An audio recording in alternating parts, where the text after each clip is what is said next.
Oh, hi everyone. Unbelievable that we are all here.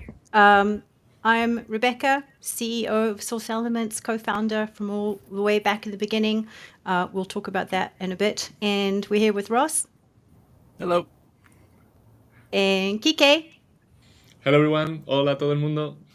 and Robert Hello. and Jace Hi, everyone. and Vincent. Hello, hello. And we're all scattered a bit around the world right now. I'm in The Hague. Ross, where are you coming in? Toronto. Toronto, nice. Kike, In Madrid, Spain.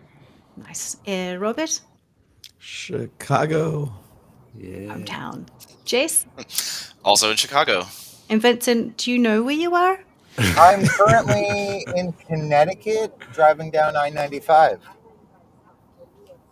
Nice. Well, it looks like a lovely day. And It's gorgeous out. Kike, tell us how all this happened that we're here today. Well, so, well, the main reason is because you and Robert brought us together. That's kind of like the very first kind of like genesis of this conference to celebrate the 20 years of Source Elements and reaching out like a very big milestone this year, which is Source Connect for release and everything. So we had to think about kind of like a celebratory event for this. Even though celebrating today is kind of like really challenging and especially kind of like online, how do we celebrate something online today? Kind of like brought many questions. And we started planning this conference a year ago, actually.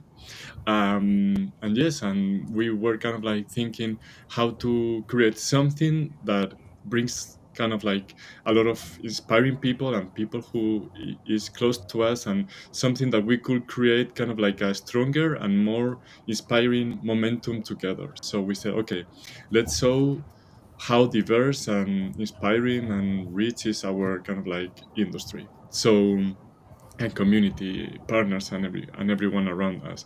So so yeah, so this is kind of like the conference, and this is kind of like also like the intention to hear the voice and the story behind many of the people that we work together as a company, but also as an individuals, people who is really close to us. And yes, and we have, I will say, like a very eclectic program. We try from kind of like different angles, from music, composing, film, television, voiceover, technology, internet. So we have different topics. We wanted to kind of like show different kind of like also angles of the field. So yeah, this is the conference. Very much welcome, and the program is insane. The program is amazing. We couldn't believe it. Actually, it got bigger and bigger and more exciting, and I felt like kind of like as a kid opening the gifts in Christmas, like opening everything so exciting. Oh my goodness, confirmation, this. So yeah, really great to meet everyone actually. Amazing. Let me just show the program here because I think it's very, very special. I should just be able to bring up the graphic. I should have prepared that earlier.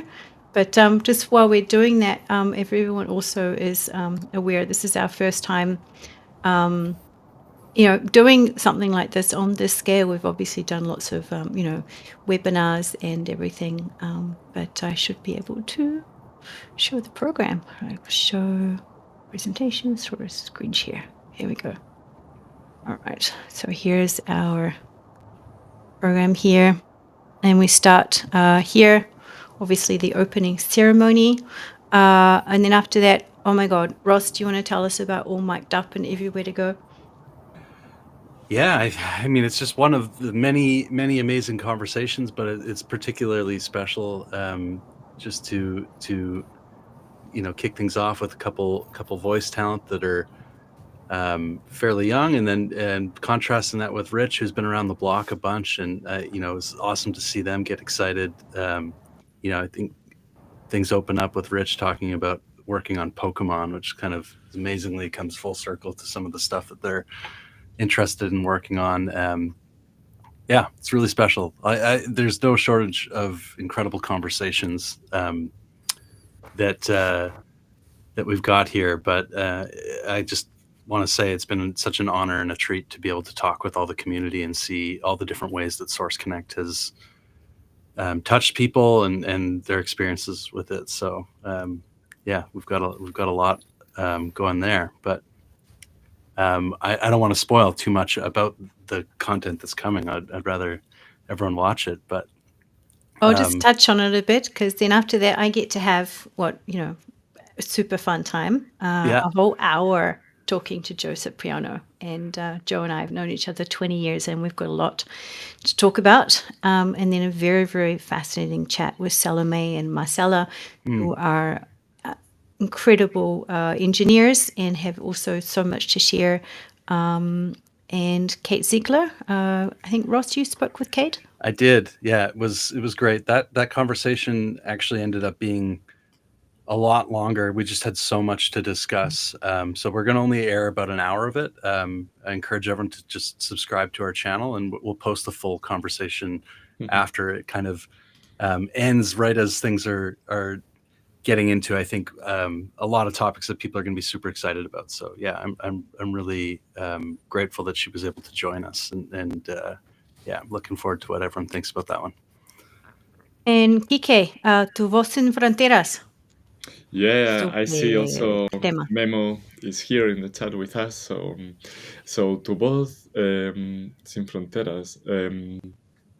It's a panel of 4 of the most, I would say, like inspiring and life-changing persons I ever met, who are Memo Sauceda, Carlos Rondón, Natalia Rosminati, y Maravina James.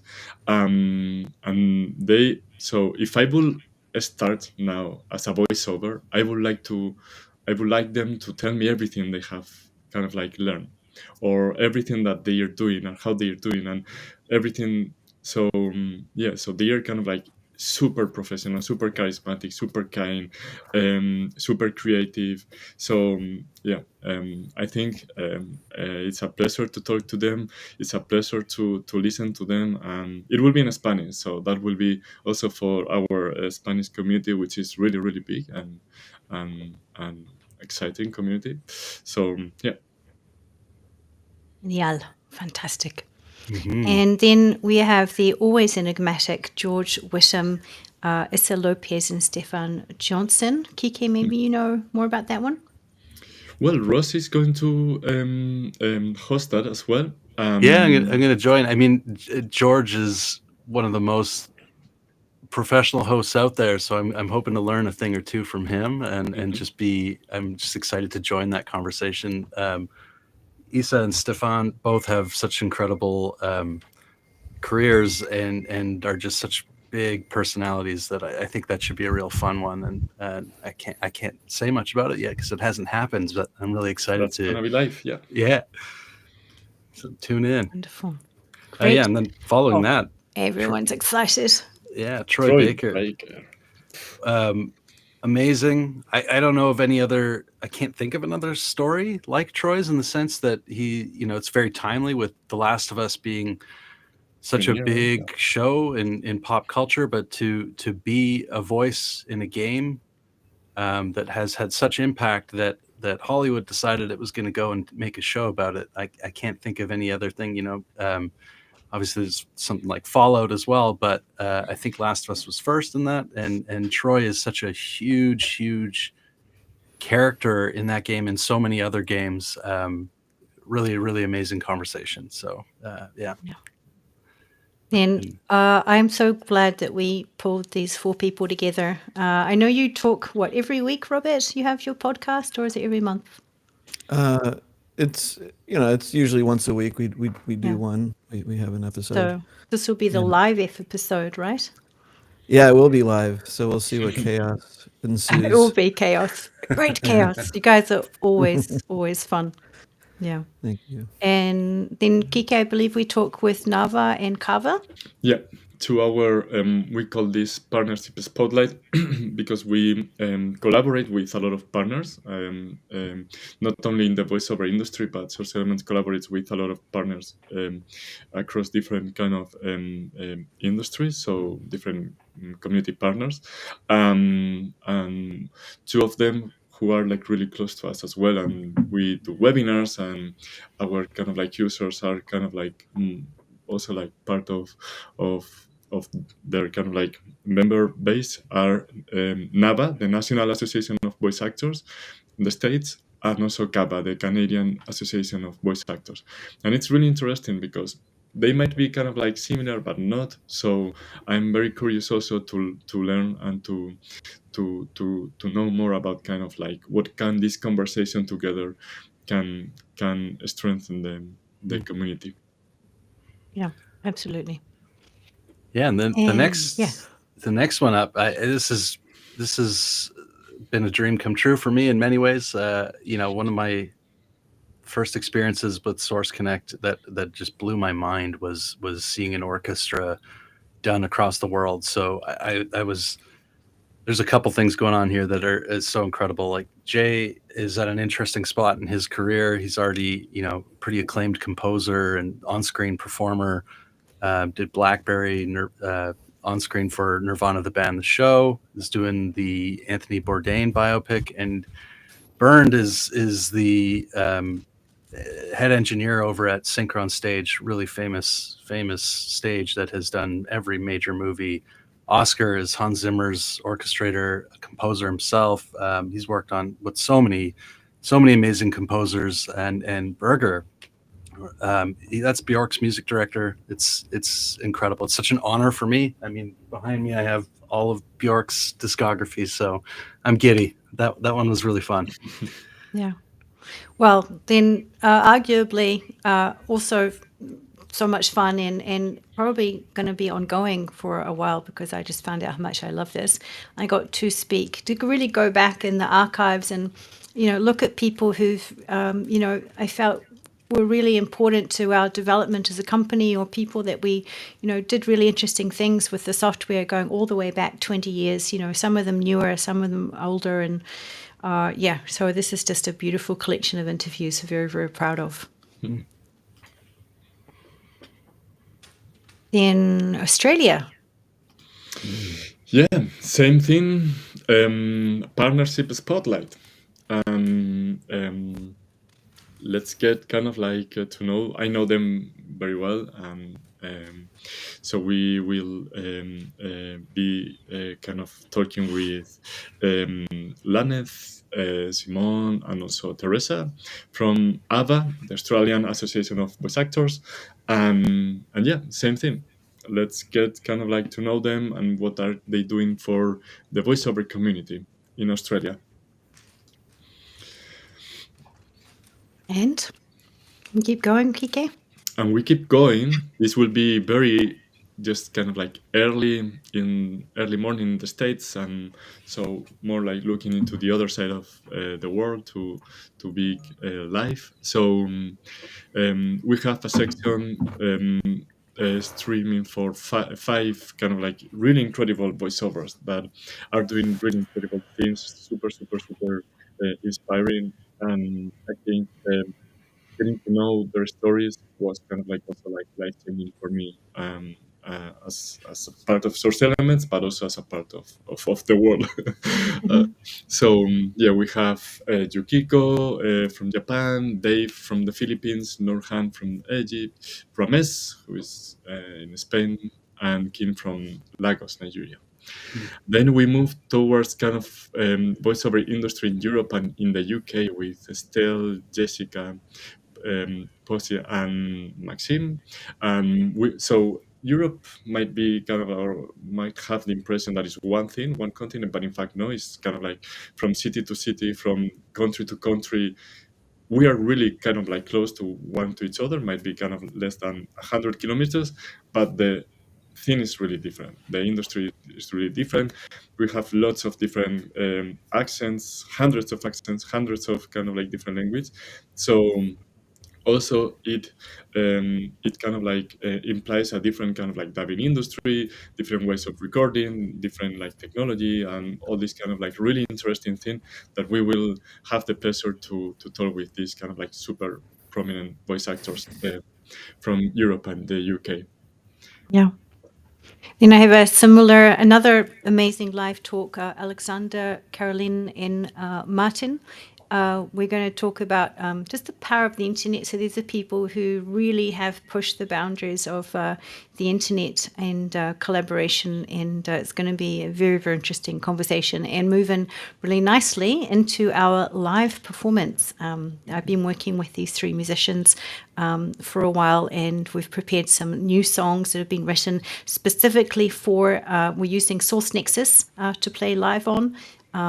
It sounds amazing, it works beautifully, and it's going to be really fascinating for everybody, I think.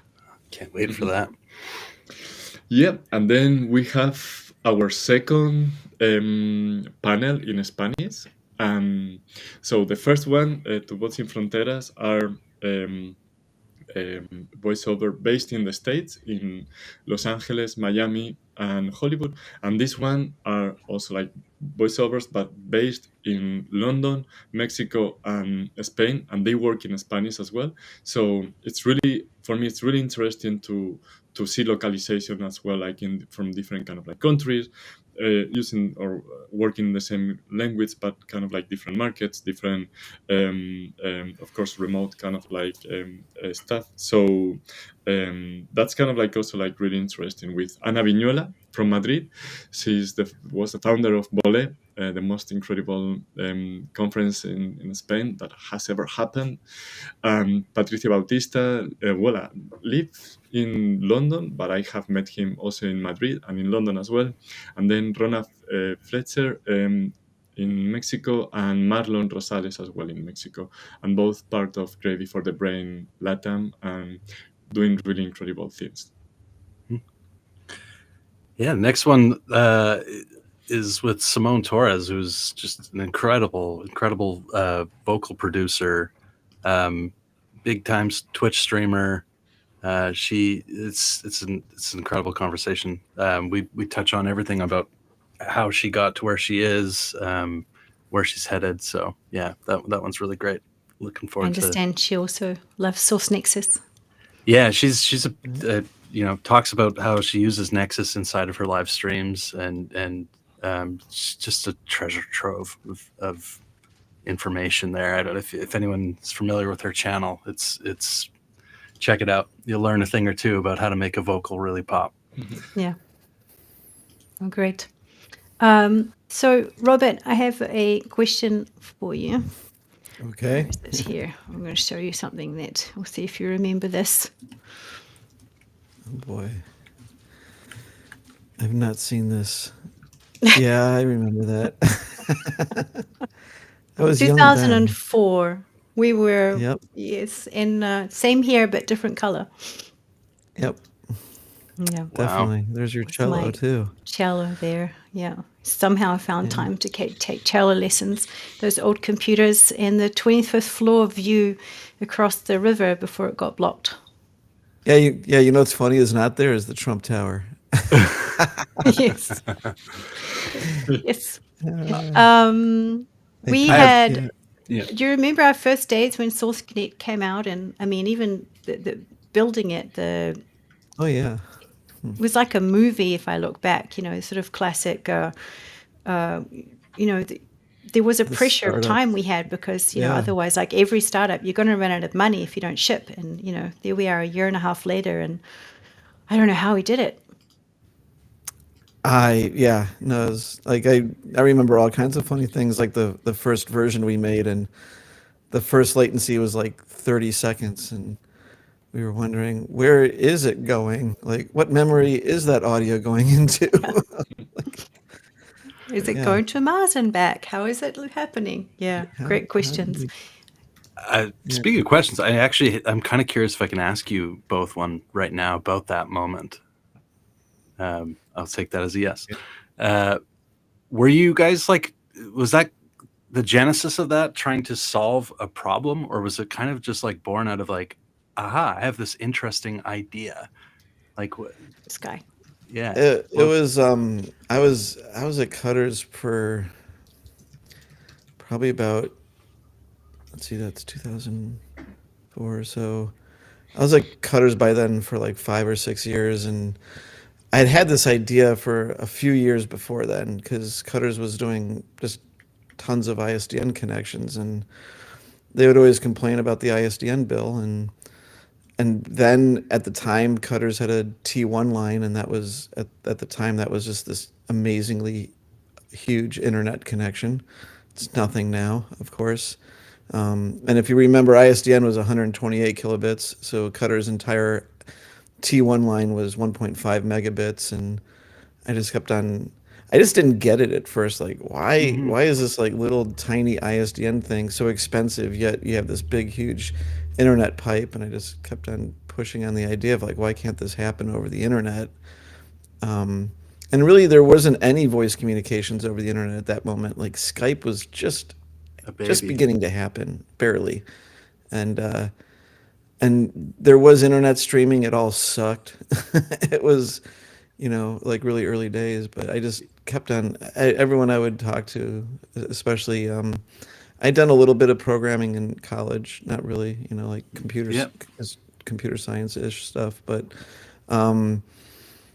And I had a friend, and Rebecca was a common friend, and so I had Rebecca was in town, and so amongst the many people, I'm like, I have this idea, and Rebecca was the first one that was just like, yeah, that I can do that, like that's possible, without just swatting it down about how expensive it would be or how impossible it would be and throw all the barriers up. Rebecca just sort of was like, yeah, that's great, I can do that, and there it goes. That same We spirit stayed up all here. night and put together like this business proposal. That's how we're here today. Same spirit. Exactly. We can do that. Yeah, 24-hour conference. We Yeah, can do why not? that. Yeah. Yeah. Yeah. And of course, remote. But Amazing. that spirit carries on. Yeah, certainly over the last 20 years. I don't think Robert's lost it all. His like, I've got this great Still idea, and I'm just like, very okay, I have annoying. to keep up my energy. That okay, we can do this, and so I try to, it's. Yeah. I love Yeah. that you haven't changed, Robert. Jace, you've been around for a really long time with the company. Do you have a kind of a first memory of Rebecca? Jace, when did or you Robert? start? Was it 2007? When were 11, you? Ooh. 10. 2012. Yeah. 2012. Okay. 2012. Yeah, I mean, yeah, and I've been with the company for, that's what 13 years or so now. Yeah, I mean, I just remember. So I found out about the company and the job listing through Craigslist, and it just sounded so intriguing. I just remember it. And I studied acoustics in college, and I was just out of college looking for, like my first job basically.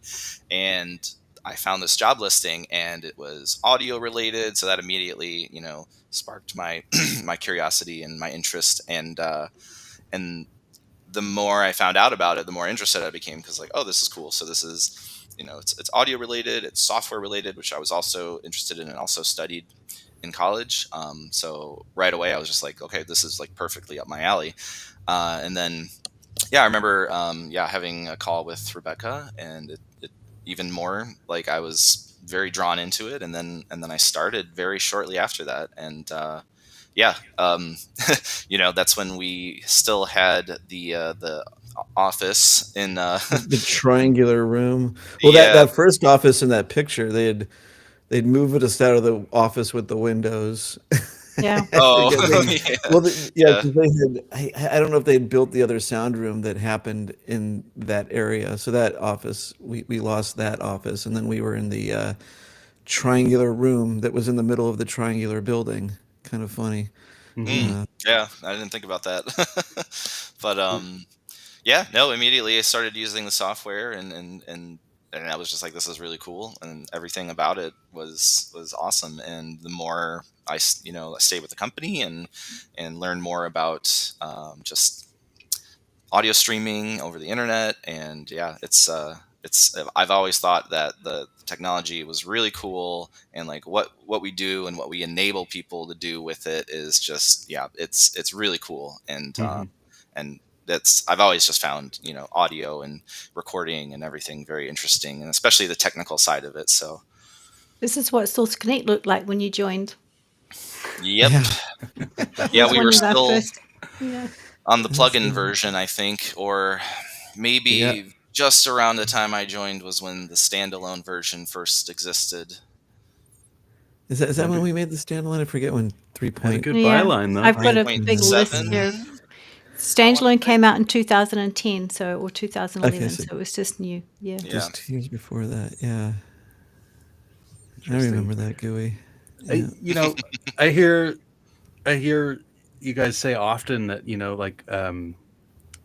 the company it's sure we make software, but it's support It's a and service. It's yeah, a support company. and a service Yeah. company in many ways. So Yeah. I'm kind of curious, Vincent, as someone who's you're kind of have a leadership role in that realm right now. Is there an emotionally resonant story that comes to mind, or what?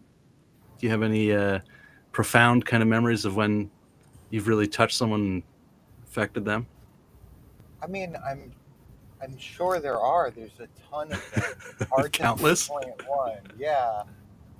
I mean, I think one of the biggest points we get a lot are, people who are kind of overwhelmed by having to do the technology side and the creative side of the process, right? And what support does in most of those cases is gives them the ability to not have to think about the technology, not have to think about what they need to do on their computer to make the connection happen and make the audio go through the internet and do all that stuff, right? They just want to perform, or they just want to mix, or they just want to do the thing that they were hired to do, or they were excited to do. That's really our goal, right? We want to get those barriers out of the way for our customers so they can just create. Yeah. Rebecca, Robert, I'm curious, what's the feature you're most proud of? Not because it was flashy necessarily, but because it just made something easier for the community. For me, restore, replace. Restore No Place question. is the coolest. Yeah. Yeah, The transport lock probably second. Like RTS. it's pretty is- cool. Yeah. Yeah. Yeah. It's funny because, they were like two of the early ones. Restore, replace came out. I've got notes here, actually. I went through everything when everything came Restore out. Replace was and, version 3. That was the big yeah. version 3 feature. No, version 3, yes, everything. Yeah, right, exactly. That was it. Yeah, 2007. And I know this because I know where I was living. I was in this hilltop of Slovenia for a while. It's And like Rebecca has lived everywhere in these 20 years. Like I think we should just do a whole segment on where has Rebecca lived in the last 20 years. Tim's around the map. Yeah. Yeah. what's more interesting to me, where was I living when things came out? So I'm going to read a list. All right, 2004, I was in New Zealand because that's where I moved back when we were building Source Connect. And then I came to Chicago a little bit, but mostly it was built from long distance. And I started doing tech support actually from my house in Auckland, New Zealand. And it was beautiful because I could open the windows, and we have these crazy birds in New Zealand that make these amazing sounds. And it would be 6 a.m. and the birds would be singing. And I talked to a customer in the United States, 1 in the afternoon, and I just put my microphone out the window, and they would hear these birds in high definition. That had never happened in the history of anywhere. You could be anywhere in the world and point your microphone out the window and hear somebody's garden in high quality. That just really blew me away, and it's probably why I still love doing this today. Then I moved to London in 2006, and I remember the building Source Live. I used to smoke. Don't tell anyone that. But where I was living in London, I couldn't smoke. And I was like, I don't know if I can smoke and program or not program. It was really anxiety. People who smoke will understand that. So the nice, good folks at Delane Lee, which is now Warner Brothers, they used to let me sit in their office on the weekends because they had a bar, and I could smoke and work on Source Live. So thanks to them. I moved to Barcelona, and we made Source Zip in 2008. I moved back to New Zealand, and we made Source Live with VST and Artaz. I moved to Mexico City. We made Source Connect 3.5 standalone. And then still in Mexico City, we made the iPhone Source Live receiver for the iPhone and Source Connect 3.6 with RTAS support. And then it was 2 years later, then 2003, the AEX came out. So, and then 2003. Wow, you went back in time. 2013, we had AEX. All right. 2014, we had Source Connect 3.8, and it was Source Stream for Mac, 64-bit, Source Live with video, and Source Connect Now. That was That was really all busy Mexico year. City? All Mexico City. Okay. Yeah, it was very productive in Mexico City. Still love that place. Then was in Vancouver in 2015. We did Source Connect 3.8 for Windows. I moved back to New Zealand and we started work on Source Connect 4, which is another story. God, Yeah. we've been working on it Which- for almost 10 Which years. version of 4? Yeah, exactly. Right. We had 3 versions. Still in New Zealand, we did Source Connect 3.9, which had SourceNet and SourceStream. And then I moved to Amsterdam. We did Source LTC, Source RTL. And then we had the pandemic, which lets us forget about that because I don't want to remember. And then we did Source Live, Low Latency 2021. And then Source Nexus Suite with Jace at the helm on 2023. And then Source Connect came out this year. So, and I'm living in The Hague now. But okay, so I also remember you were in Germany. You were in Yes. not Czech Republic, but you were in Slovenia. something with a CH, like It could be in Switzerland. southern, like yeah. And where else have you been? Argentina, Europe, Argentina for a bit. That's right. Ecuador. Yeah. Yeah, Were you in many South places. Africa for a bit at one point? No, but I'm going in October. Yeah. My neighbor. And I think, and I also remember you telling me about being in like Dubai and how insane Yes. that was. Like, Oh yeah. And Doha. Yeah, I spent some time in Qatar and Doha. Yeah. So all I can tell you, and I've been in many, many airports on the way because, and every time I was in an airport like Tokyo or Beijing, I'd always get out Source Connect and try it and see if it worked. And it worked from so many places, and it even works on an airplane. I was going to Except say, I it's remember the noise. time that we first connected with you. You bought the expensive Wi-Fi in the airplane Yes. and you were flying, and I was like, "Holy cow! Like this Yeah. is crazy." Yeah. Yeah, it sounded like crap. It was like, like So back then, Source Connect originally was mono. well, And- the version 2 was the first stereo one. Yeah. It was stereo pretty quickly, like Yeah. within And then 5.1 and 7.1 came, I'm not sure when. 3.7. point. 3.7 Yeah, did. 3.7. Good. Yep. And we're announcing something special today that's in beta as of May the 19th. Anybody can come and ask us for it. Drum roll, Robert, do you want to tell what it is? Hold on here. I'm gonna have the wrong button. I dare press it. I'm gonna get like the womp womp. I don't have it, so I'm not gonna try my Soundboard in front of you? unlabeled soundboard. Yeah, Amazing. I probably have this one. Hold on, ready? No, not that one. Hold on. Let's see here. There's We a should have cheer. a solo soul. Anyways, Okay, yeah. here we go. Please announce what's coming up in Source Connect 4. Me? So No. we are so we've worked with Dolby, and we have true Atmos streaming. So 128 channels of audio, the bed, all the objects, and the metadata, which really allows for like Atmos to do what it was meant to do. So you can have completely different speaker setups on either side. You're not just kind of sending a channel count from one side of the connection to the other, but you're sending your Atmos mix.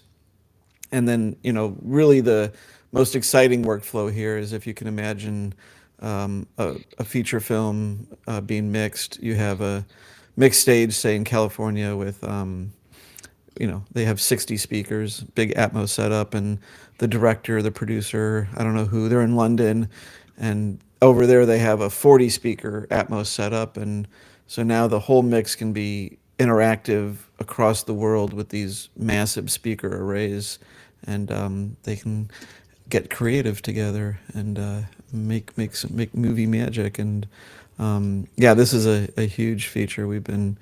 It's one of those things where I've been pushing on that for probably 10 years, ever since Atmos first began, and I think we finally were able to talk to the right people, and Rebecca made it happen.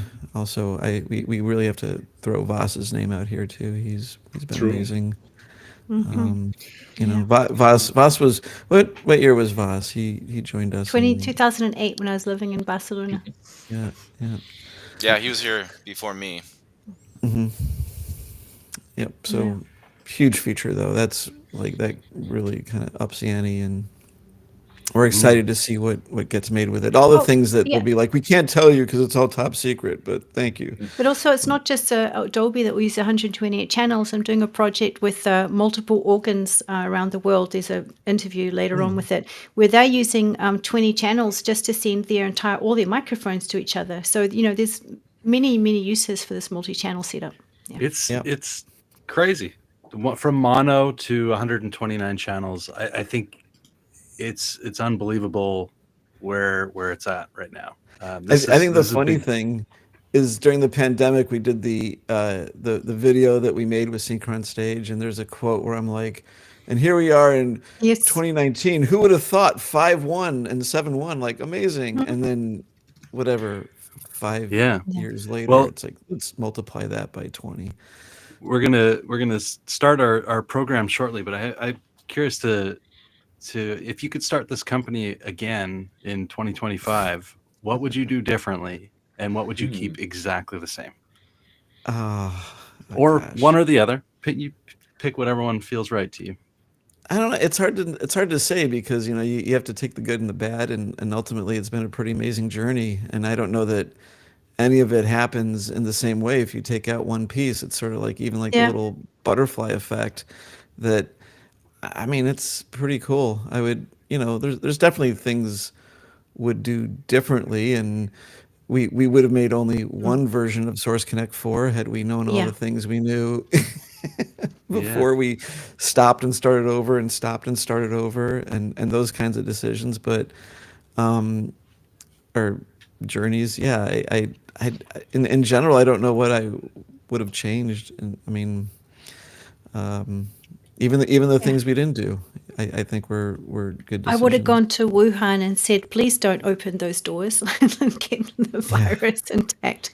That was, for me, easily the biggest upset and distressing thing that's happened in, for me, the life of this company. However, what's difficult is that it also brought us in touch with so many people. And so I also can't say, I don't know how to say it. I wish this terrible thing never happened that made me connected to so many people. Well, it was a rough thing too, because when it first happened, it was such a, like, the sky fell down and everyone all at once, and just trying to navigate not having it topple, like, literally the whole company, because it was just like this torrent of everything happening all at once, and we were admittedly a pretty small company before that, and so I would say that more I don't know what the word is, like, dramatic than building the company was scaling, and that was like, that was rough. Honestly, like, there's a lot of drama there, and a lot of I don't think I slept much in 2020.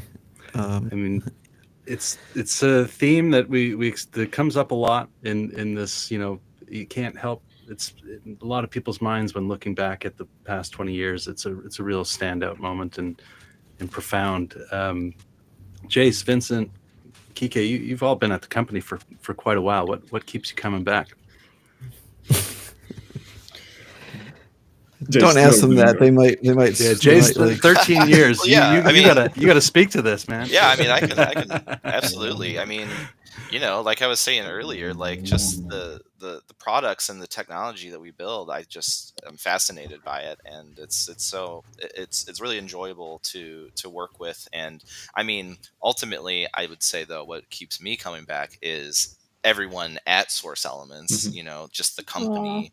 And yeah, I mean, hey, like everybody at this company is amazing and friendly and interesting, and everybody's doing interesting things on the side too. So, and everybody, I mean, practically everybody's a musician at this company too, I think. Or dancer. Yeah. Or, some sort of artist, or, has some sort of hobby or something, anything like that, that's incredibly interesting, and we all bring, you know, all of our creative energy to the table. And yeah, no, it's just a great work environment, and we make awesome products. And what else could you want? Yeah, no. Yeah.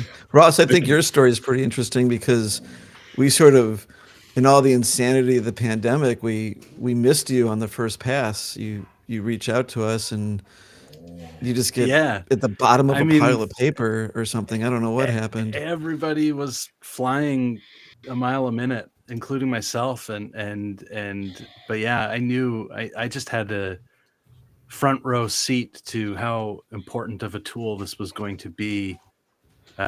Literally, like day one of the pandemic, I was trying to get into people's computers and help them, you know, map modems and we need to the show must go on. And I was like, this is where I want to be.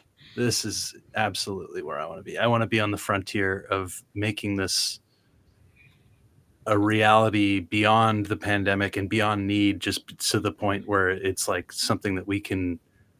I love the idea when I look at Rebecca's the amount of places that she's been able to visit. It's just always been an idea.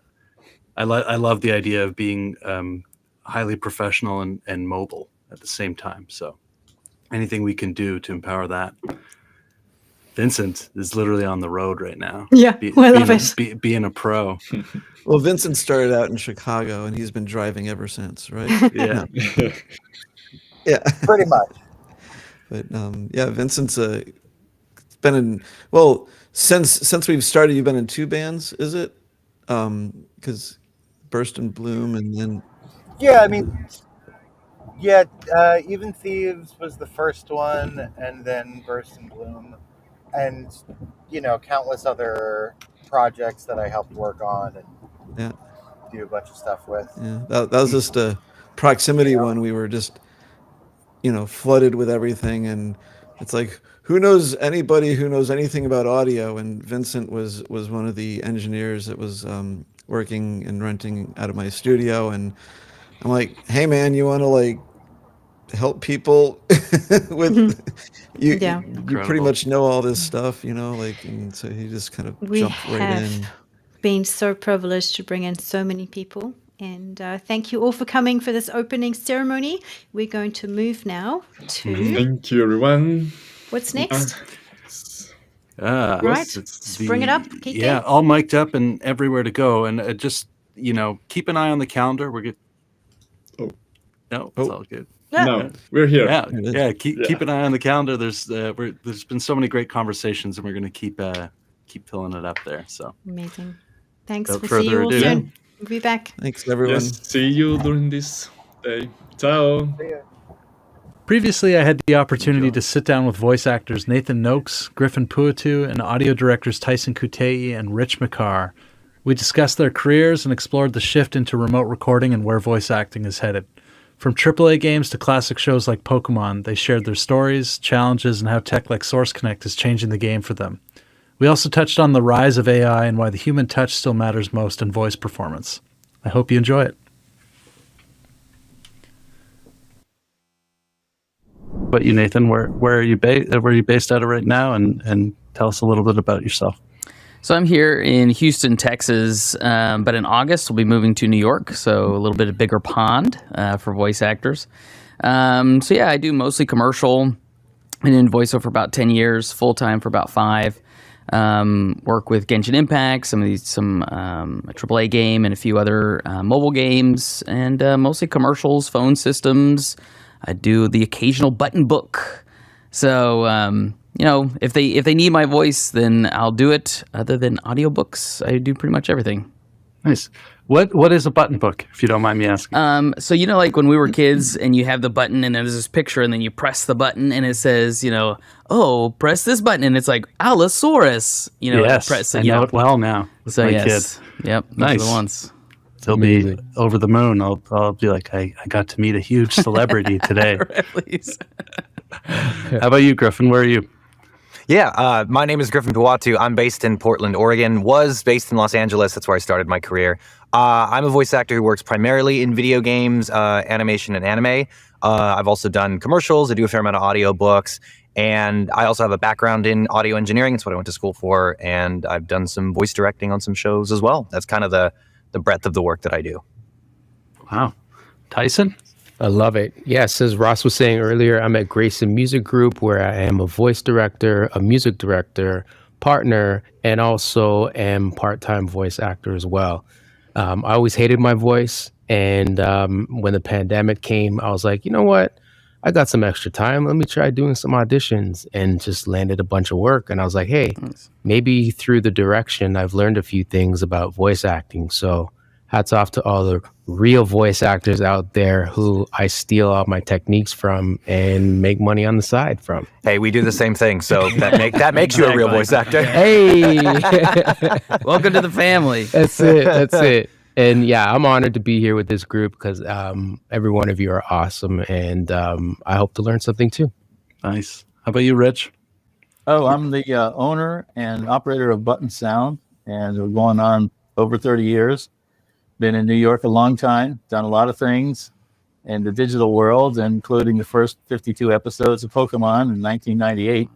Wow. And we had geared up in a lot of digital ways to do that. And over the years, there's been a lot of fun kind of coming up with innovations. And the products of Source Elements are an integral part of our audio capture facility in New York City here. My facility partners VoxPod. We have 10 booths with 10 Pro Tools on West 39th Street, and we're doing many multi-booth records all the time.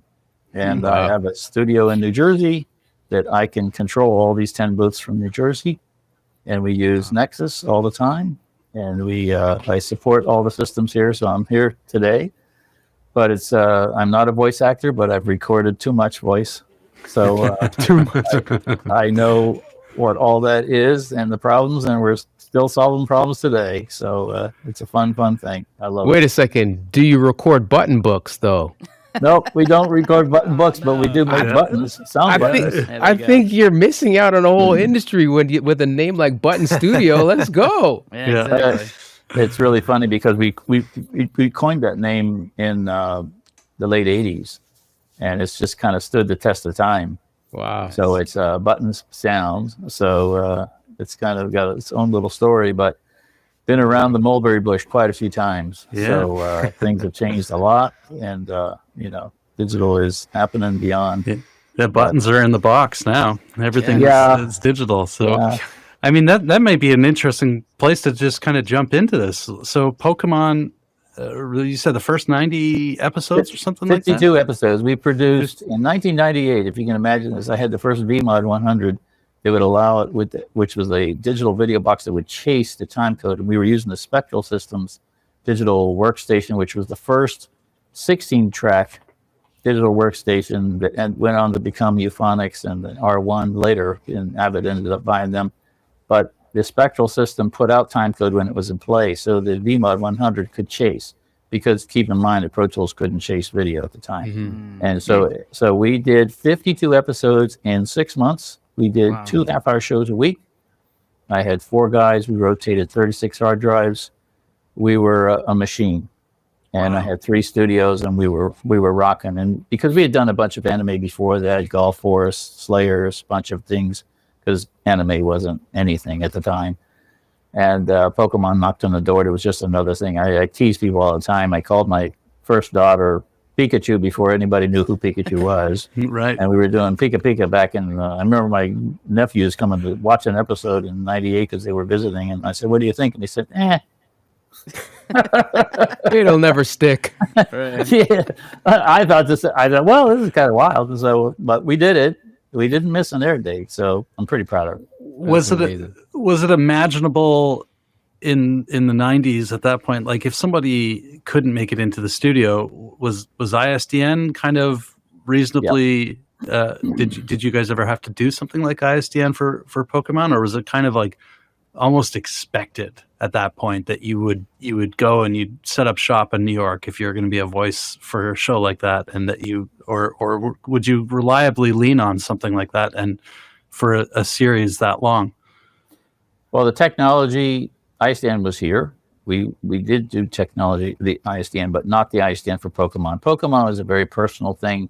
needed a lot of directional, needed to be editing while it was going. The lip flaps had to be developed. A lot of the Pokemon sounds themselves, I had to redesign into some way that made sense. And then there was pronunciation issues. So the talent was always in the room, always in the booth. We dedicated one stage to just recording voices all the time, a couple shifts.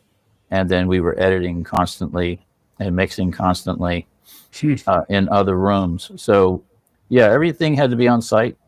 Everybody had to be there, none of that. A lot of people were at the time having home studios, but they did the ISDN thing for sure. But nobody would be able to afford that. Plus the characters and the cost structures for voiceover talent, let's face it, it wasn't very good. So they were doing it because they loved doing it, and it was fun doing it. I still dub today stuff, and it's just fun. It's just fun. That's all. I mean, it's not always about the money. It's fun. Love hearing that.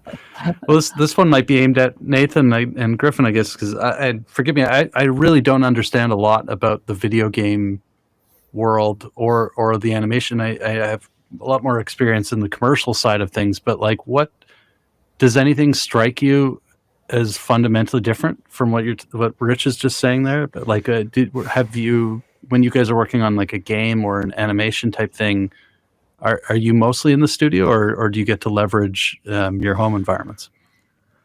It kind of depends. I would say the dubbing world still sort of orbits around favoring in studio. For a while, it had shifted a little bit. Obviously, we went through a pandemic, and everything had to shift to remote recording. So all the studios built out remote recording capability. They experimented with different video streaming options, which one maintained the best quality or the best like frame rate. And that's the other thing where Rich was saying back in the day, doing it through ISDN, I can't imagine how that would be even possible, because you could get the audio, but how would the talent get the video? But through video streaming and things like that, we've been able to make it work with dubbing. The dubbing worlds are a little bit more specific. With animation, a lot of the anime dubbing or foreign animation dubbing houses, they're okay with remote setups as long as they kind of meet sort of their expectations and standards in terms of room or mic.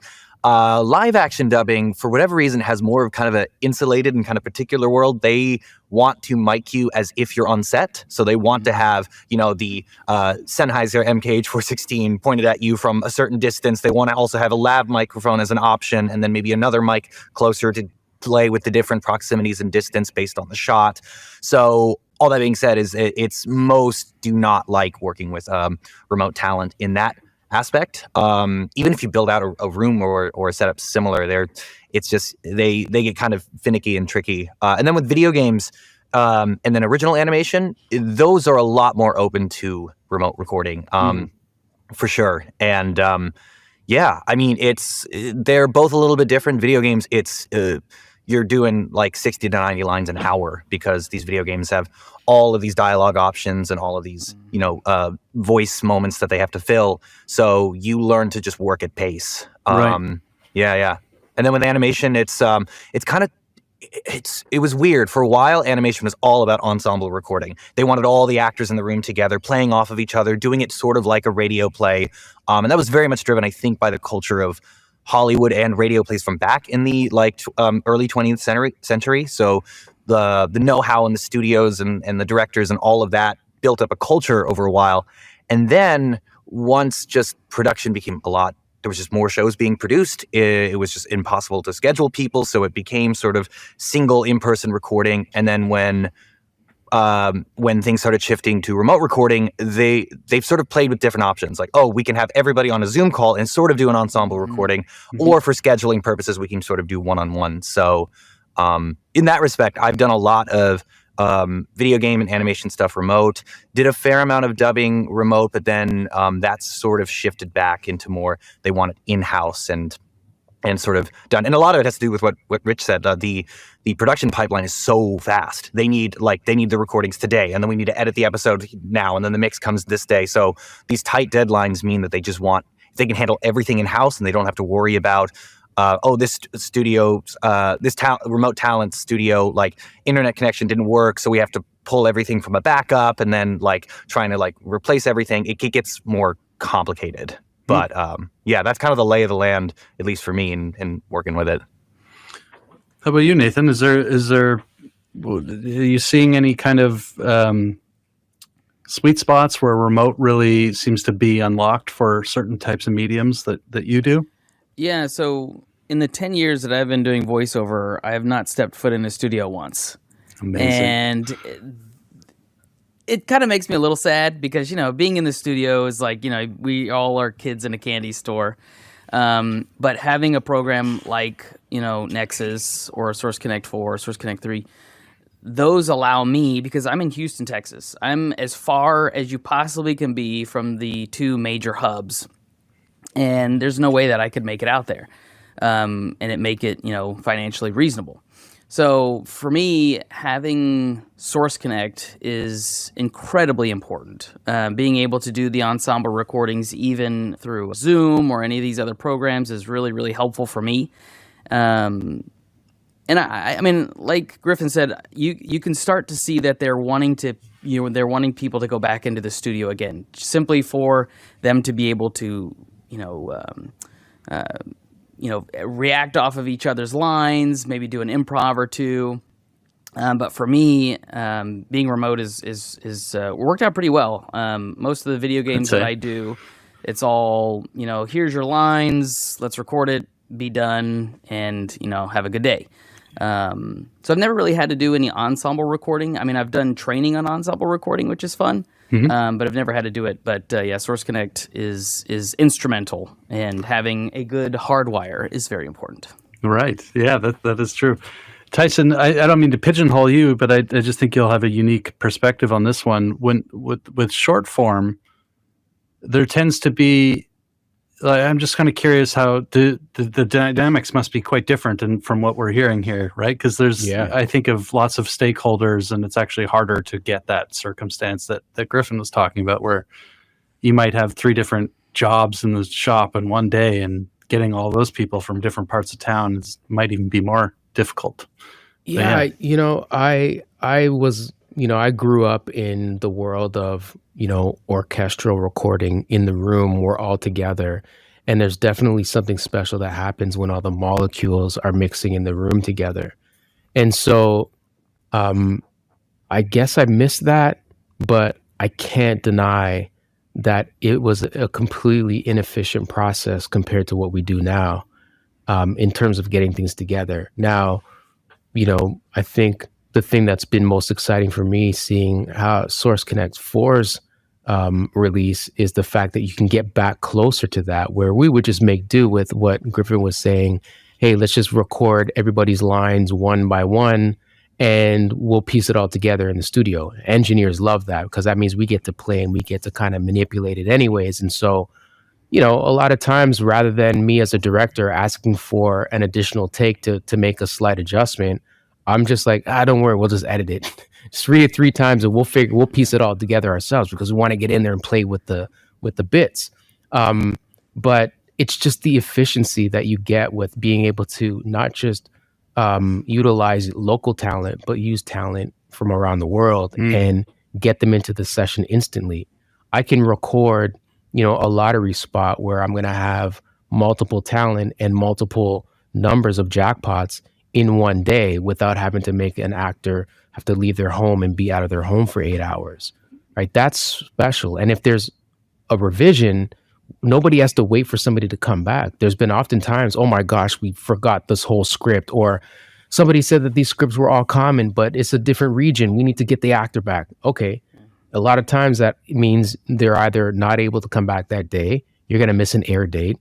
It's a bigger production problem versus, hey, let me just text them and see if they could jump on Source real quick and we re-record it. It's hard to beat that. As much as it's fun to have everybody in the studio and hanging out and drinking all your coffee for free in a commercial recording studio, like that's awesome. I love it. And we have a great time together, but it's just inefficient right now. And I think as a voice actor, looking at what we're up against, the speed of AI in terms of, editors wanting to get something on a work in progress, and the production process and trying things out and having some sense of discovery, we need to be faster at delivering as voice actors. We need to be faster at delivering as studios and the production partners that we work with. So just keeping up with the speed of technology, I think, is the main focus for us as a business, but then also myself as an actor and, a voice director. It seems like the production process is moving faster and faster, like exponentially. And I'm sort of curious if you guys have any tricks for, like, when you would show up to an in-person session, like you were mentioning, you get a coffee and you'd be a process probably where you're waiting in a lobby, and then you shake hands with everybody and tell a couple jokes before the whole session gets going. But it seems like when these remote sessions can sometimes feel like you're just in your basement with the lights out and you're just over headphones. Sometimes you get video, but that's not always the case. And sometimes you have video reference to even what you're performing with, and sometimes you don't. So do you have any sort of tricks for like preserving some chemistry or like, it must be more difficult when I think about ensembles. Like, what do you do to kind of warm up and get in the groove with somebody that you're trying to perform with on the other end of the line? What you said was actually pretty key. It's a matter of like video or not. Something I did partway through when remote recording became just the dominant way we were doing productions was I figured I was like, oh, okay, we're missing the human connection here, and I've got to make sure, even if I'm the only person who's doing it, I have to have my camera on because they need to see my face and see me performing and emoting, and they can play off of that and also connect with me in a way. And I love it when the director has it on and the engineer has it on, because there's already that what Tyson said about like the molecules kind of like playing off of each other, being in the same space as somebody, like you can get at least like a good amount of that if you see a face in front of you and see what they're doing and how they're reacting. And then you can, if you see them, like as a director, like if you see the actor resonate with something that you say, you go, like you can see it light up in their face and you go, let me lean there. Let me not try and move to a different way of explaining it. Let me stay right there and kind of plugged in and glued in with them. When it's or they look confused and you're like, let me rephrase that. let me roll that back. Wait a second. No, it's super key to have still have that human connection through like video if you're doing it remote, because otherwise it's just your voice and like a name on a screen that lights up when you're talking, and it can feel a little bit more kind of procedural or just like, all right, let's just get the work done, and more isolating. Wow, you're giving away the sauce, man. That's amazing. Gosh, I was saving that for just us, but I co-sign that 100%, man. Cameras on, baby. Yeah. We were doing an anime dub a week ago, and there was no cameras at all. Yeah. And I could not react as much as I wanted to with this other actor, and he was going, and I'm like, man, this guy is phenomenal. I just can't see what he's doing. And so I couldn't agree more of how important, even if you can't, because you're going to have people all over the place, especially if they're not in LA or New York, but to be able to see somebody, Griffin, you hit it right on the point, is you can react and react off of their face, not just how they say it. So I think even just having the video is super important. Well, just to support what you're doing, if I could throw in there, if you can imagine this, I like to think that we're kind of, forward thinking here. I mean, we're the only studio in New York that has 10 booths with 10 systems. So when you had the 10 systems, when I pulled in with Randy, what was the first thing I did that he hadn't do yet? I put cameras in all the room and monitors in all the room. Nice. So I have 10 people on the screen with a director watching all 10 of the people, because you have to have that. Now, it's kind of cool. I got 10 booths so we can record separately. And we can do everything in sync so we don't have to worry about latency. But at the same token, some of the podcasts we're doing with other clients where they just completed doing the Taming of the Shrew. They used 10 booths in New York a couple times last week, usually 6 or 8 booths. They have 6 or 8 booths in Los Angeles. They have 2 or 3 other booths around the country because they're picking the talent based on the talent, not on whether they can have them as a connection. And people have a good connection. It's thanks to Nexus. It's thanks to Source Connect. It's thanks to this technology. And now Source Connect 4, that this comes together. But you can't get rid of the visual part of it. Even when we were doing loop groups for the Righteous Gemstones, we were doing 10 talent out of their room, Nice. Because they were all in their own homes, they can't clap hands together, right? But with Source Connect 4, we actually could do it. So there's ways to do things, and so the technology is leading everybody, but you can't get rid of the visual element of the humanness of it. Even in the same facility, we have to. You got windows on all the booths, but you don't have them all in a big Indian circle where everybody can see each other. But and there are people in town that are gone back to having 10 people in a room, but there's other reasons they're doing that.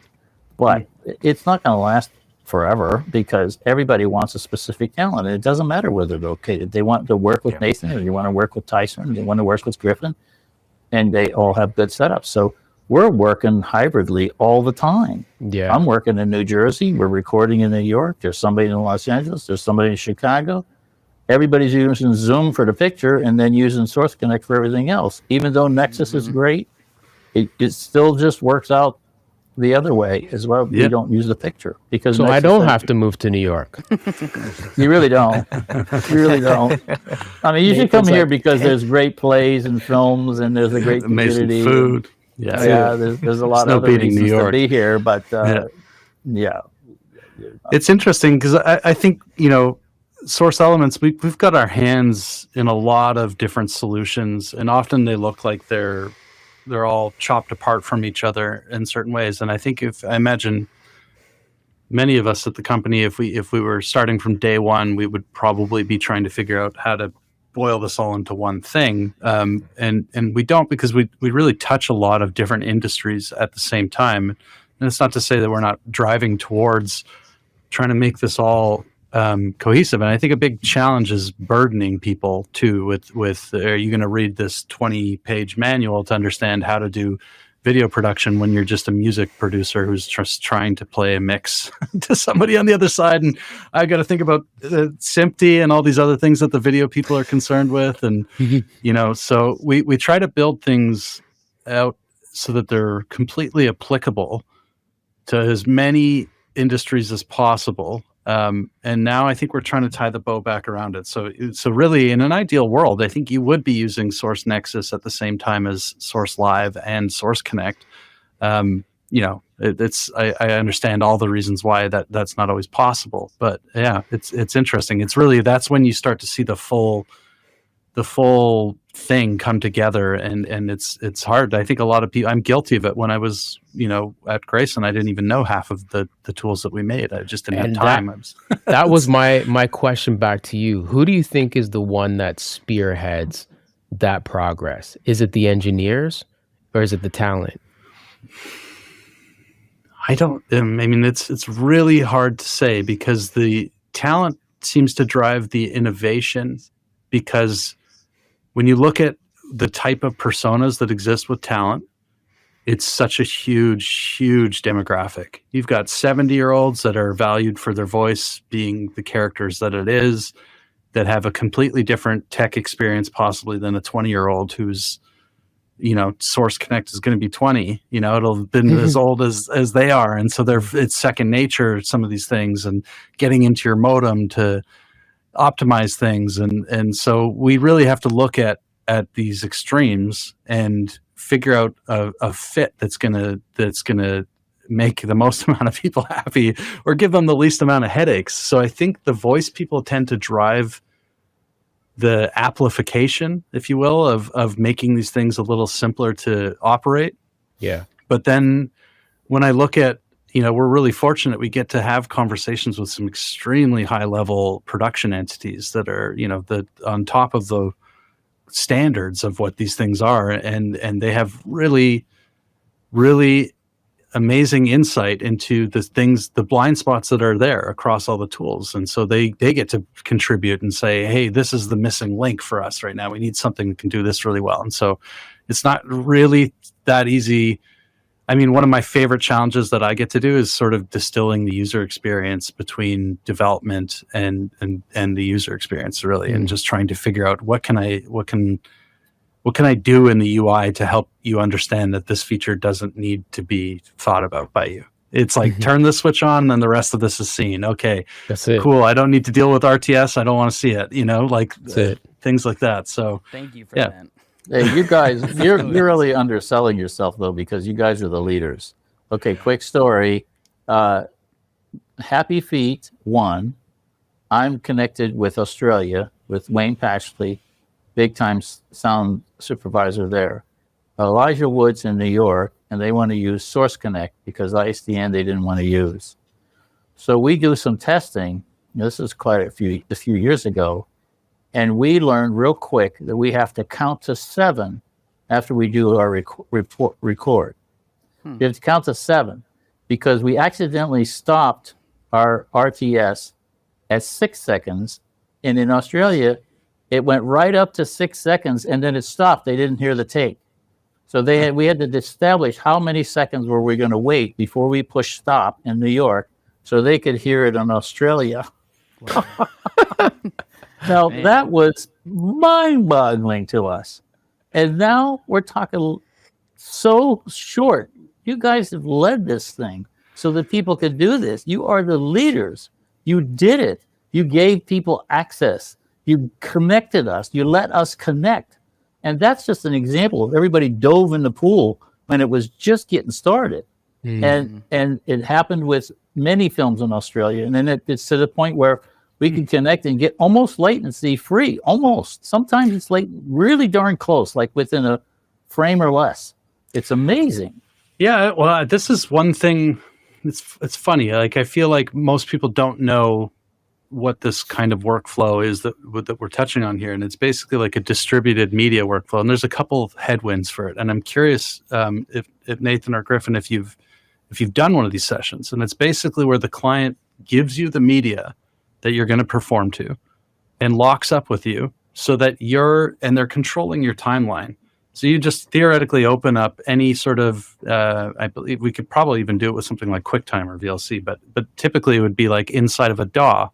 You'd bring the media in, you connect to them on Source Connect, and MTC gets sent over the line, and they're actually controlling your play and record state, and then they're chasing you and recording into their timeline. So they're remote controlling your timeline so that you're performing to local assets that are now, we've gotten rid of the idea of jamming video over the internet that you're going to try and perform to. And then it takes a lot of the guesswork out on the engineer side of where that performance that had to travel over at the speed of light from Australia to New York is going to end up late relative to the timeline that they're doing. So it follows the time code position, and now it's just zero question. It belongs here at this exact time, and both sides have that, and they're working with that. So you kind of get this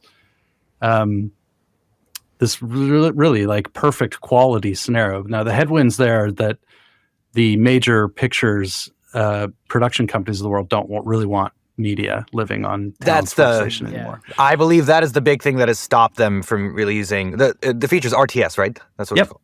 Yeah. That, because that was something early on when everything switched to like fully remote. Those were the discussions happening. It's like, okay, how do we distribute like assets? What do we want to do? And the big thing, and Nathan will know this, especially for video games and a lot of projects, everything's under NDA, everything's code named to the point where it's like you don't get sent scripts. We don't get scripts ahead of time. The scripts are screen shared to us in the moment. We're seeing the lines for the first time. They're playing the video on their end. And a lot of it is just, I mean, it's data leaks and all that. Mm-hmm. And even still, it happens. Data leaks will still happen. And that's the one thing in this sort of hybrid ecosystem where we're connecting to lots of different systems that the major studios, they want a tight control over kind of their assets, and for good reason. Like they want to keep things secret, whether it's a story thing or a proprietary kind of technology or like production thing that they're doing. Those things getting out can create problems. I do know some studios who are using sort of softwares where you can access the files like remotely as a talent, open up a script and scroll through it yourself, open up a video and watch it through, and it's all sort of seated in this web-based cloud technology that you sign into. They like the assets are, what would you call it, watermarked particularly for you, and I think that's built into the system itself. Mm-hmm. I think that, but RTS was something. Yeah, but RTS was something that I thought like, oh, this would be so cool if I could just, as like the engineer or the director, remote into their system or have it set up to where it's just like there is no delay, there's no issues of dropouts with the audio. It's just like we run the session that way, save it, and then I get it back on my end. I think it is just a matter of like when materials go out, everybody holds their breath and hopes that there is no leak. Yeah. So, I mean, I don't want to, I can't spill too much here, but I know that, you know, we basically have looked at these dynamics, these different things. So there's a couple interesting things like RTS in Source Connect 4. Under the hood, there's something that took us quite a while to perfect and to make sure that it was just completely reliable, to guarantee the people that still want this and have the privilege to be able to say, okay, security, I trust this party, it's fine, you know. And it's a mystery of when those conditions get met, because we've also talked to some gigantic productions that are like, yeah, we just do it. Yeah, it's fine. No one knows about it. We just do it anyways, because they work with this other studio all the time, and there's this trust and you know, maybe they're both part of the trusted partner network or whatever. So I will say this one thing that would be, I don't know how you guys would figure out how to do this, but a lot of audio interfaces now are becoming like primarily digital. So all the gain is controlled digitally. The one thing as both a director and an engineer that is the biggest headache when working with remote talent is writing gain and making sure the gain is staged where it needs to be. And it's always a reminder of like, oh, gain up, gain down. And sometimes they do it too much, too little. If there was a way to be able to remotely like control like a talent's gain, because a lot of the modern boxes are digital gain anyway. Like it's not a physical pot that we're controlling anymore, or an analog pot. That would be amazing. I don't know how that would work with Source Connect. It would have to be whatever particular like company, whether it's UA or something like that, would have to interface into Source Connect or some software like that. That would be amazing. Okay. All right. There's throwing it out there. Yeah, but yeah, no, it's really exciting. I think, you know, like we've been working hard to get Source. Hold on. The whole time Griffin's talking, I see Rosin's face just doing this. I love geeking out about this stuff so much, and I just want to say that 2025, 2026, and beyond are going to be really exciting. Source Connect has been rebuilt from the ground up so that we can continue to iterate and bring more functionality. I think a lot of people probably look at Source Connect 3 and see a product that was continually upgraded for stability purposes, but the core functionality of it was more or less the same from day one. And so following that sort of ethos of we have all these tools and solutions and know-how, we're trying to look at this new body of the shell and think of like the way that modern software can be built and drive a lot of really interesting features into it.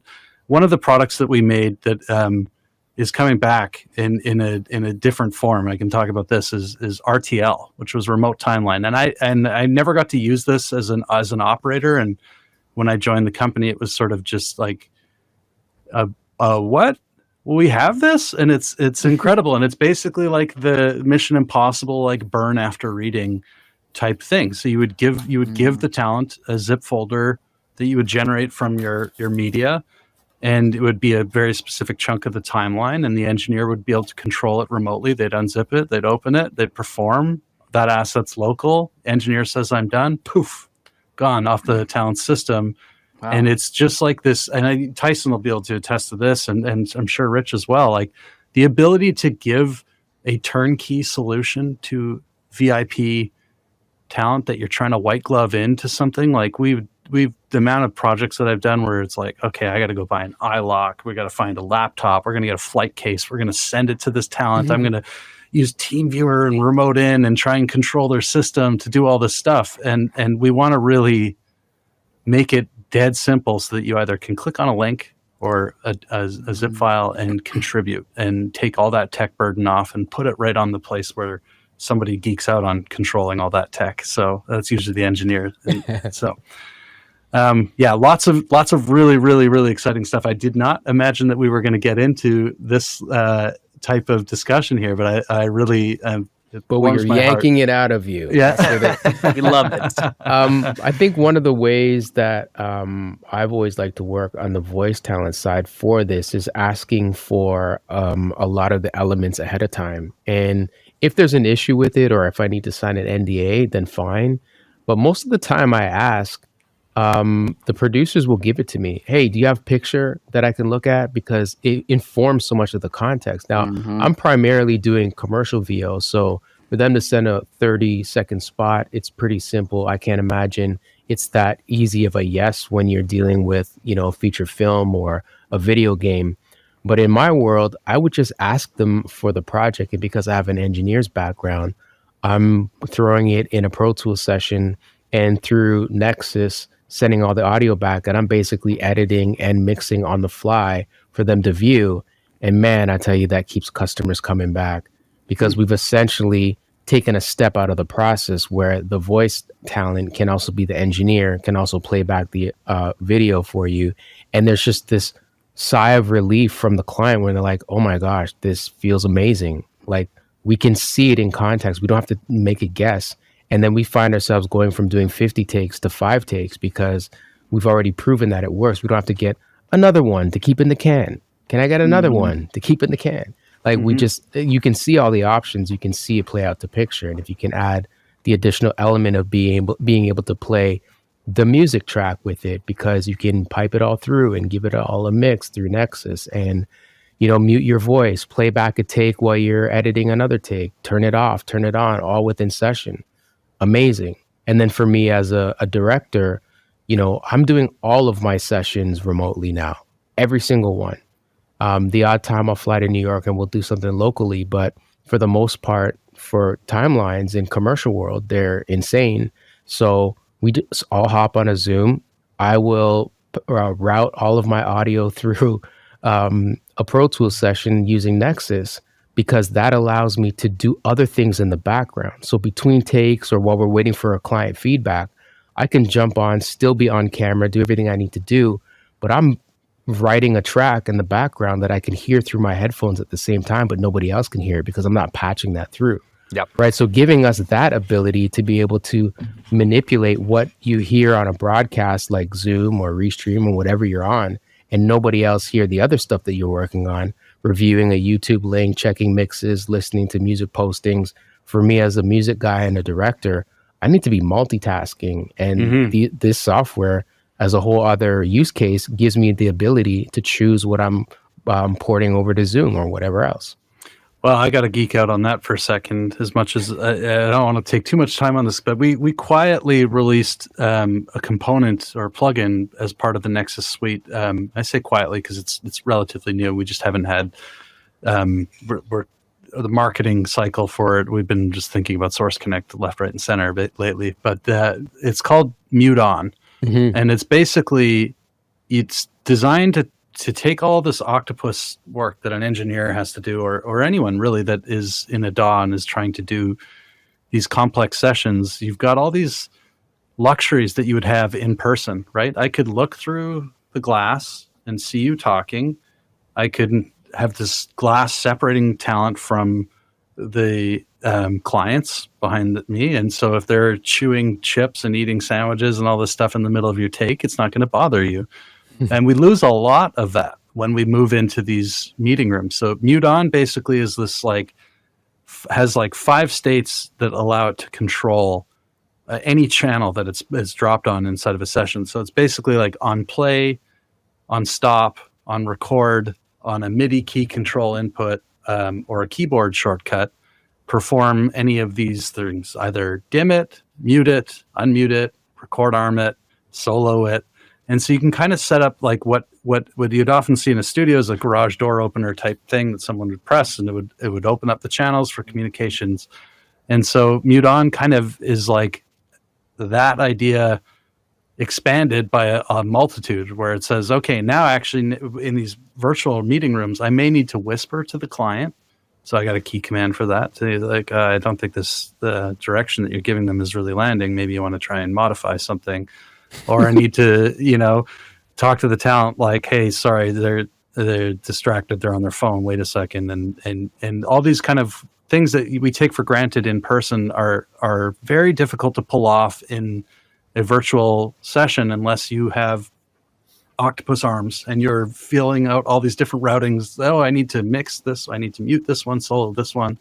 On the fly, we want to eliminate that so that it feels as similar as kind of being in the room. So For anyone at home that watches, if that sounds like something that you need, look at Mute On. It's a difficult item to communicate how to use, because it can be used in 1,000 different ways depending on different workflows and stuff like that. And the other thing is router is the idea is basically taking all of these routes that you would commonly need to do. I use it for all of our like if I'm doing a screen capture that's trying to show how our software works.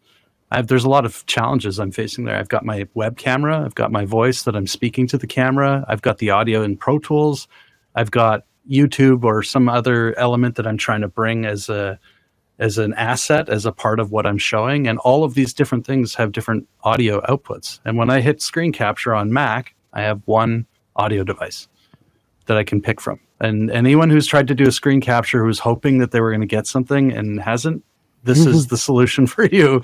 You basically can take all those wires from these different apps and fold them down into one and not have a DAW open to do all that. So I can go and hit Command-Shift-5 on my keyboard to do a screen capture and be like, I call it in that case, that device I've made is screen capture, and it pulls my mics, all my instruments around me, drum machines. So if I was in a writing circle or something like that, it's all just at my fingertips and I don't have to go and juggle all this stuff. And then when I switch sessions, if we're jumping between projects or different, I'm not tearing down all the routing. You can maintain the routing from session to session. Exactly. And this is all in the Nexus suite? Yep. Yeah. Okay, well, I know what I'll be doing for the next hour. Nice. That was it. No, I have to tell you, like, that was the biggest headache with, we were doing remote ADR dubbing for an anime.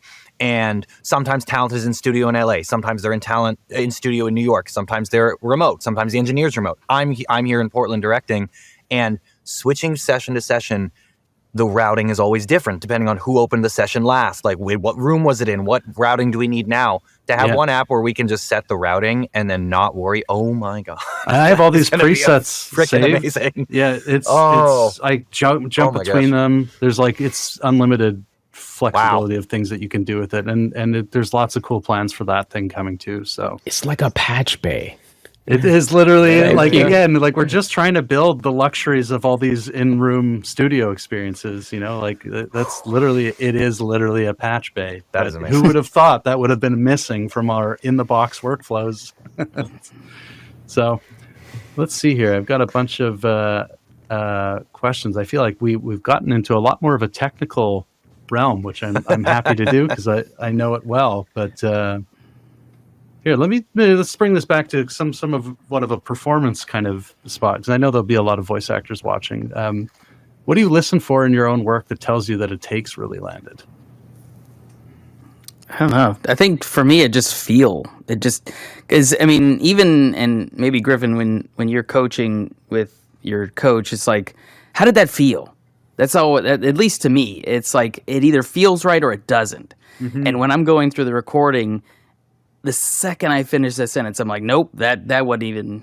I don't even know what that was. Mm-hmm. So I think for me, and maybe some other actors will feel different, but it's just, to me, it's just like, yeah, that felt right, or no, that's. And when you've done it long enough, you know what feels right and what it shouldn't, because you've done enough sessions. You know what commercials sound like now. You know what the trends are.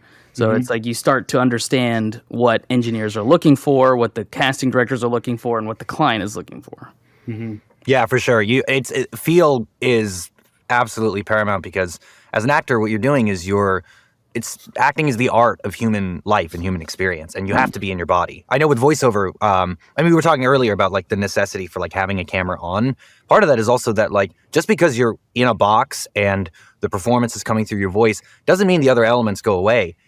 Especially with character acting, if you're reaching up to grab something and then sitting down, all of that motion still has to be in the voice. If it's not there, it's going to sound fake to the audience or to someone listening. So part of it is just really being connected to your body, what feels right, what resonates well. Mm-hmm. And that's a big thing. A lot of it comes when I'm coaching other actors or kind of telling people how to sort of develop. As an actor, it's you want to develop a sense of taste. You want to know what resonates with you. When you see a really strong performance, what about it? What moment was it? What was it? What technically happened? What on an emotional level happened that made you go, oh, that was really great? And then start seeking that out in your own performance. And then there's always going to be moments where you do something that in your body feels, that didn't feel right. And the director will go, I like that. And there's that moment of like, wait. And sometimes a great director did not hit you in the way, did not feel right in your body. But then on playback, you go, oh, that was interesting. And that happens all the time when I'm recording my own auditions. I'll give like an ABC, kind of get some options. And when I'm going to editing, I'll end up picking a take where I'm like, I don't remember liking that in the moment, but I like it now. And that's when you recognize that there's a reason these are different roles. The voice director and the talent and the engineer, it's like we're queuing in and listening for different things. And as an actor, like something that feels right to me might not feel right to the director because he has the full picture in mind. And then something that feels right to me as a voice director, but then the actor gives me something I wasn't expecting. I'm like, no, that's better.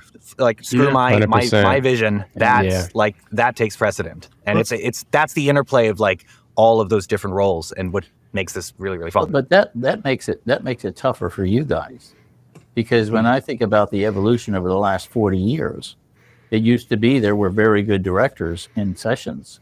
In the 80s and 90s, there was a director that was paid to be a director. And then as things changed and things changed through the .com era and agencies changed and all that changed, nowadays you don't have a director, which puts a lot of pressure on the talent. The talent has to kind of play the role as director. Yeah. Whereas it would be better if they could just let themselves go as the character and let some director direct them. There are plenty of times where I'm in a session where like the quote unquote director or the person who's managing it, it's get a clean take, get a safety take, move on. Like the job of the director, which is to kind of set the boundaries, get you to try things, get you like comfortable and open. That's rarer and rarer as a voice actor. And then it falls really to you to be like, well, I you. guess I got to direct myself. Yeah. And that's It's not really always tough comfortable on for talent. And a lot of talent actually defeats themselves because they're not good self-directing. They would be better off just saying the hell well with it and just doing it. That's a and great let somebody decide. Let them decide. And many of the sessions that we work on, the director is not even a director. And the way you can tell is the first response to take one is, how long is it? I think to myself, who the hell cares how long it is? Who the hell cares? We're doing something. We're saying something. We're talking about a brand. We're talking about a lot of important things here. That's such a great point. Is your question? Yeah. I'm glad you brought that up because in the Canadian commercial market, the voice director still is very much in existence.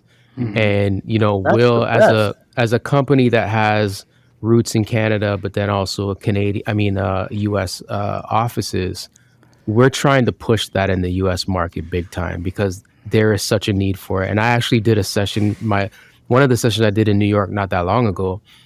The agency, they're just used to, the creative team, they're used to directing it. Usually the copywriter is the one that will direct it. So I walked into this session and the dude was like, I'm like, say, how do you guys like to work? Do you usually direct talent? He's like, oh yeah, I always direct talent. I was like, oh, okay, cool. Well, let's try something today for fun. I go, you just sit back and you just listen and let me direct the talent. And I'll do everything where you don't have to think about how you're going to explain this to the talent. You're going to use their brain power for how do I say this without offending them. You don't have to use your brain power to like, what am I going to say to get these words out? How do I articulate this? Let me handle all that. And I want you to just sit back and actually listen to the takes. And so we went through this whole session and I just kept looking over at the dude and he kept going like, yeah, this is good. Yeah. And so at the end of the session, I said, hey, so, that was your experience with a voice director. What did you think? Did it give you a better perspective on your words and a different approach as to how this should feel? He goes, this changed my life. I never want to direct talent again for the rest of my life. Yeah. Like his literal response was that. And I could relate to that personally because there was a time when as an engineer, I could direct talent and also engineer the session. I was like, it's easy to do. This is what I do when I do music. I tell the singer what to do and I engineer and I'm producing and putting it all together. That's my thing. But then I went to another studio where they're like, oh no, we have engineers. All you have to do is direct. Just me letting go of that one additional task made me such a better director. And I think copywriters at agencies need to understand that. And exactly what you said, Rick, when it comes to Rich, when it comes to the disservice to talent, I think you nailed it. I think when they it's have a very director and a difficult for good people. director, it gives them Yeah. something else to go on. And I can't tell you how many sessions I've finished where I get emails back from the talent saying, "Thank you so much. What a great director. It's awesome having a director." Like all this kind Yeah. of stuff. I was like, well, I don't realize, how much of a help this is. But then when I get behind the mic as voice talent Yeah. and I see the difference, I'm like, oh, okay. Now this inspires me to want to be even better as a director, to give actors that edge to get the best performance for our clients. So, And I can't tell you how much it confuses actors to, like, when a copywriter or the writer is the one directing, it is a nightmare for actors because they're communicating. Writing is the realm of like meaning. What do the words mean? What does the story mean? And for some reason, it has entered the realm of acting that actors think that their job is to know what this means. What is my motivation? Where is this coming from? And I lose my mind because it's like, do you think the character knows what this means, or the person you're playing? Do you think he knows his relationship with this person, why he's angry at them? No, we don't always know our motivations. What we're supposed to do as actors is be in the moment, be playing with something, be focused on something, or driven by something. And when you have an environment where the actor feels like, okay, I have to direct myself, and I kind of have to have some a strong idea, or they're getting direction from. Oh, you're back. Sorry, I'm back. Or if we get, or if the actor is being directed by somebody who's not a director, who doesn't know how to speak to an actor, but knows how to convey, like, oh, well, with this word, and can you hit this word in this way? And like, we learn, we learn and we adapt and we go, okay, like, I'm getting technical notes, like, I'll translate that in my head into something that means something emotionally as an actor. Like, but the minute that's not the case, where we get a voice director who's like a director who knows like what to say, like 3 words, and the actor goes, and then they have something to do, something to play with. It's amazing. And I think it's it's part of the challenge as like productions speed up, and it's like, okay, we need to do it efficiently. We'll have less people. More people are doing more jobs. I mean, even as voice actors, like, doing remote stuff, like we're writing gain, we're making sure the technical stuff is okay. Like we're checking them, all these things. And it makes you broader and you learn lots of skills, but the more like somebody can just do their job, the actor can act, a director can direct, and an engineer can engineer, you get this magic to where like that specialization means that like you don't have to worry about a million other things, and you get a really great recording session, and you feel it. And you as actors, you get tied up in your own head. And I think that's rough. When I used to do casting, and occasionally I also do castings, and people do their own auditions. The best casting is the casting where I'm on the phone with them, and then I tell them, and they do it, and then I say do it again, and then I say do it, and then they're worried, and I say, well, just be you. Be you are. They're looking for the girl. Are you the girl?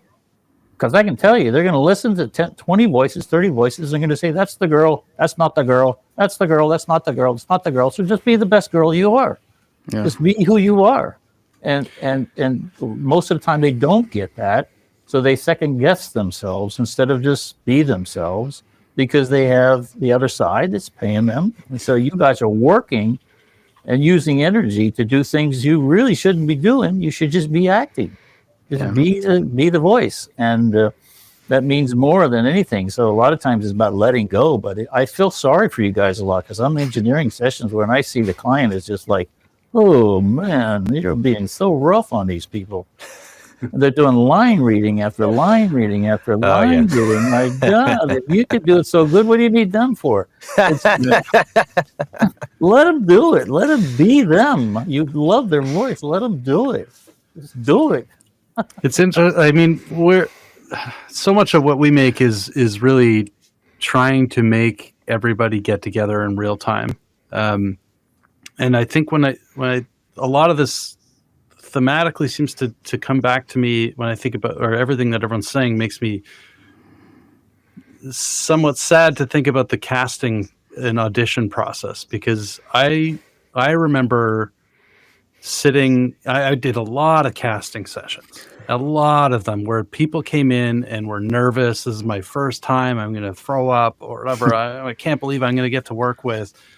Karen, our voice director at the time, and who'd done lots of amazing stuff, and she would pull their character out of them, pull the best character out of them, coach them off a ledge. There's so much work before the client ever even heard a thing to get us, like, we would have to put together a batch of 20 voices. And I'm just looking at this process now, and I've been out of the game for a bit, but I imagine it's only gotten worse, where it was like, it got to the point where I just need files by the end of the day. Give me a list of voices who can give me files by the end of the day.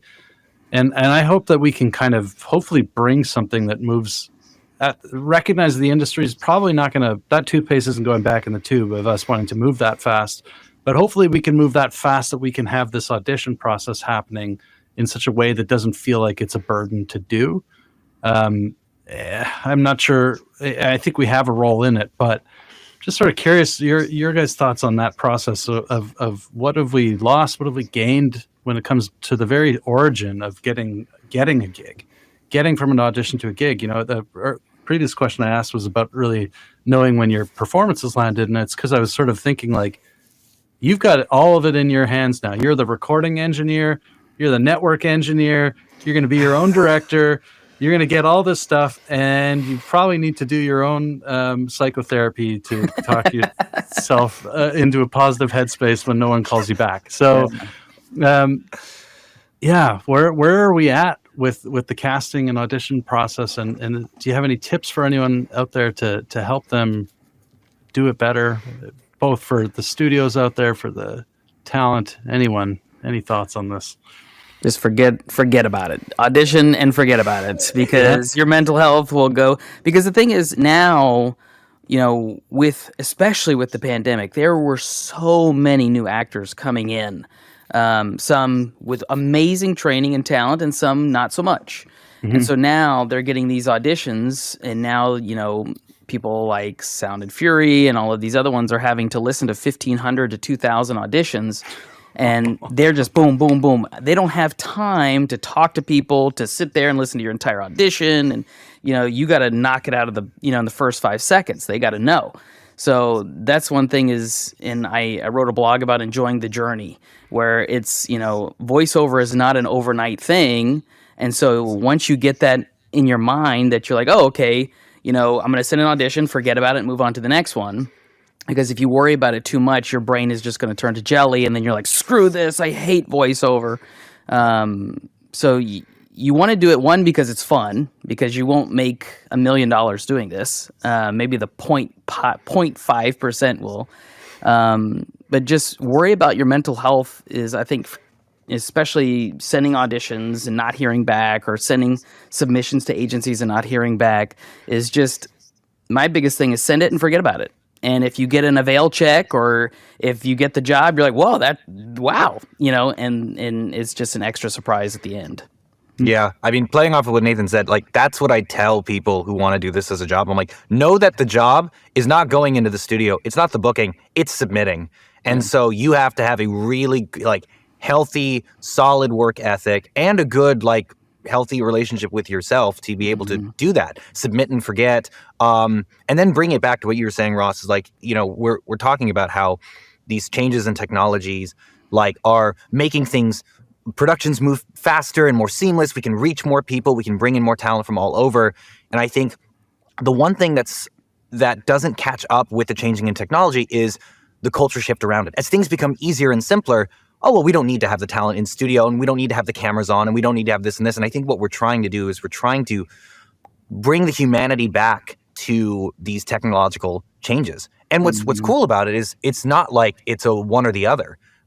We're having this live discussion. We can see each other's faces, hear each other very, very clearly. And we're having a very human experience over the internet, over through technology. And I think when it comes to sort of talent navigating these new waters and jumping in, the more we can move the needle, and make choices on our end to bring humanity back into the workspace, these digital workspaces, that's going to change the game entirely. Because then we can keep up with the demands for more and more shows, more and more content, more and more productions moving faster, while still being there and feeling connected to people and all that. And whether it's a matter of keeping the camera on when you're recording, whether it's like, hey, we're going to send out the sides and then we're going to organize a 3-hour like Zoom call window. Here are the slots. You come in and you audition like remotely, but over video and in person. And that's how we do it. And we record the auditions on our end. It's not a matter of just kind of blind submission where no one sees you. That would be great. I would love to see things shift in that direction so we can keep the benefits of the technology, which is, again, I don't live in Los Angeles or New York or any of the major markets anymore. Like I live up in the woods in Oregon, and it's beautiful up here, and I get to work on all of these different projects, and I'm so like blessed and grateful to be able to do that. If we can bring back though the human element of it, which is the connection, and if the technology can even facilitate that, where it can like, hey, that thing that you would have to worry about because you're a remote talent, don't worry about it. We have a plugin now that like the engineer can engineer you, and like the actor, you just focus on this. Like that's gonna be incredible, and that's what excites me about the direction of technology. And I think it's just recognizing that, like, with the ease of it, like the humanity can be forgotten. Like we can forget the elements that make it really, really important, and add into, again, this is a creative process. It's like you cannot get rid of the human element here without a detriment to the quality and the feel of whatever product you're doing, whether it's a commercial, an audiobook, a video game, or whatever. Like audiences will feel it. It will feel bad. It will feel fake. They already are, and they're looking for it. I think that's one of the key things is understanding the value and the authenticity. And I think for us, like I agree 100% with everything that these fine gentlemen have added when it comes to the whole idea of forgetting about your audition. One thing I'd add to that is templates. What can you do to speed up your audition process just by simply, like here, my rig is both myself and my wife is a very prominent voice actor as well. She sits in the seat right here in the same room, who has her own mic set up all the time, headphones ready to go. If there's an audition that pops up or if it's something that we want to get in on, we literally sit down, open up a templated session, everything's set up for what we need for our ears, go record, quick edit, done, upload, done. And so I think getting your systems in place is massive. Wherever you can have a preset or some kind of automated system, do it. Because like we always say, it's the auditions, that's the work. And the more you do, the more you book, period. Rich, any thoughts on auditions and where we're at today? I have to admit that I think the Nexus suite has been instrumental because of the great high quality and the picture image that goes. The quick thing is we did a video game, Russian to English, and they wanted to use people around the country. And so I set it up with them to do Nexus where the director could do it and hear really good quality and really interact well. Plus we would do tests with it so that they would do demos all the time of people. They would just do dry runs. So rather than an audition, they would just work with them for a few minutes or what have you. The director was able to quickly suss out who was the best for the job. Instead of like having them submit things, I said, just go work with them. So Nexus was instrumental in being able to do that. Good for the talent too. You only want to do the things you're right for. Yeah. Right. I love that. For everything. So just do the ones that are good for you. Smart. Yeah. Well, I know you got to run, Rich. So I just want to say thank you so much for taking the time to join here. And I'm if you guys can stay back for a sec, I have one more question that I would be curious to explore with you guys there. But yeah, Rich, thank you so much. My pleasure. I got to get a bus, and nowadays in New York. Yeah, so. New York, you got to get that bus. Thanks, Rich. Rich, I'm gonna reach out. I want to come visit the studios when I'm there next. Yeah, that'd be great. Love to have you over. All right, everybody. All the best. Thank you too. Bye. So I guess I'm kind of curious, Tyson. Like from your perspective, like there's probably only so much the studio can do to push back. I assume the volume of auditions being requested and like give me hundreds of voices now. That's not being driven by the studio, right? That's the client. I'm going to assume that's asking that. And do you feel like you've been able to, I don't know, improve that understanding maybe out there, or what's your approach when a client asks you for new voices over and over again? Do you say, hey, like this, you're looking for a needle in a haystack, or I don't know, man.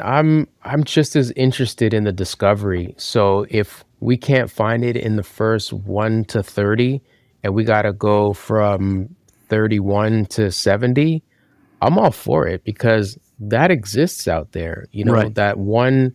And I think that's what makes this business so exciting is that you just never know what job you're going to be good for.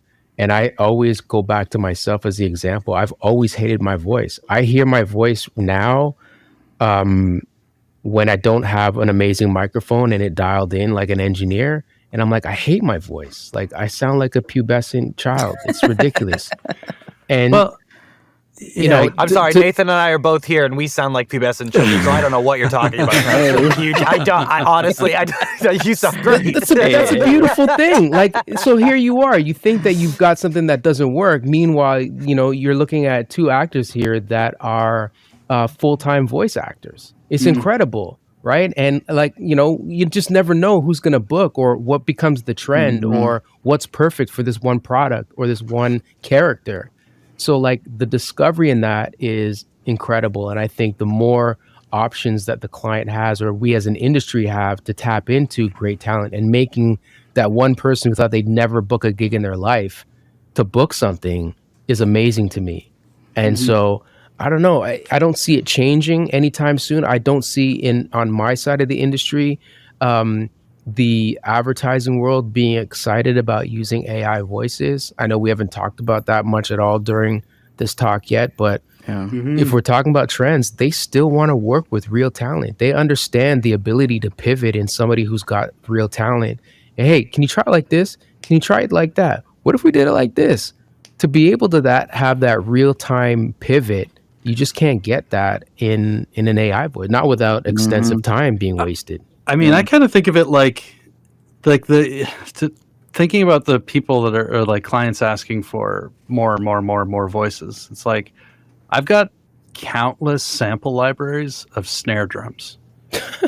Countless. I've got 1,000 different snare drums, and I could sit there going one by one through each one of them, thinking that somehow that snare drum is going to, on its own, this disembodied thing with no further direction or input, is going to make sense to me for where I'm trying to go.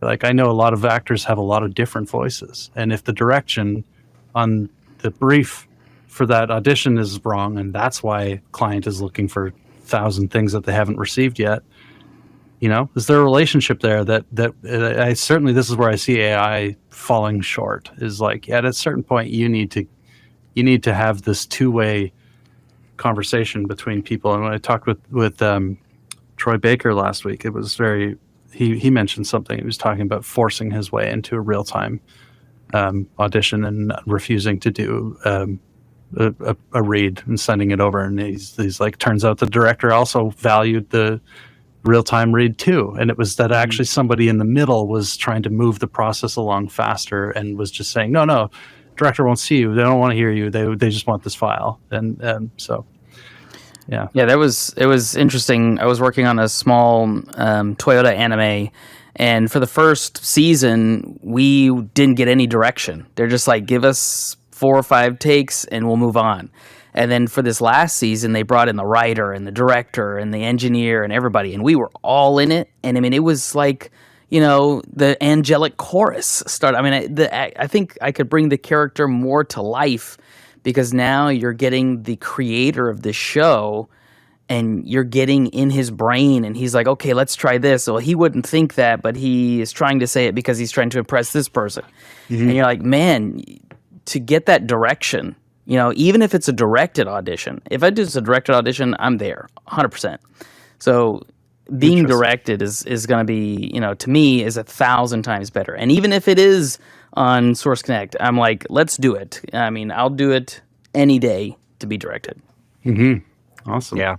And bringing that, I think it just comes back to like the one thing, whatever technology it is, whether it's the Source Nexus suite, whether it's the AI technology that's emerging across all the different industries right now, I think what's always going to be necessary is the human touch. It's driving everything. And in the arts, it's like what we're looking for is in reads, whether you're the director or the actor, it's like creativity is, a lot of it is serendipity. It's something unexpected happening, being like, oh, man, when I was writing the casting brief for this character or this spot, I was imagining that it would sound this way, but this actor did something so unexpected, or this voice director said something to this actor that resonated with them in a way that they took it in a direction they weren't expecting. Like, you can't recreate that. Even in like a lot of like AI technologies, there's a slider for like how unexpected do you want like whatever we're going to generate to be, and it's not the same as like a human dealing with it.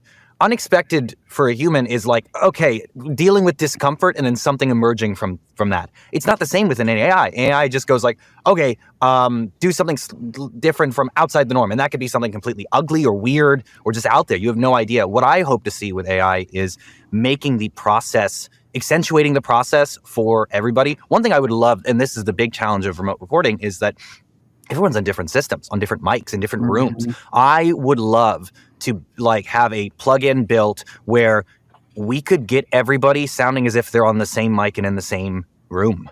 Like if there was and then it could be a matter of like a slider or something like that. Like that would be amazing. And even in mixing, it's like if you want like if you want the talent to sound like they're in a big room in a big stage, and an AI is trained and sampled on tons and tons of audio samples of either room sizes, like proximity, all those things, that would be amazing. Because then I don't have to worry about the headache of, okay, once I get all of the audio into one session, I got it, and I have to like hand tool everything with the EQ and this and that, and like do all my tips, like tricks to make it sound like we're all recording out of the same room. And cohesive, exactly. That element's taken away. And AI has the capability to do something like that. And then things for editing and other things. I would love to see that.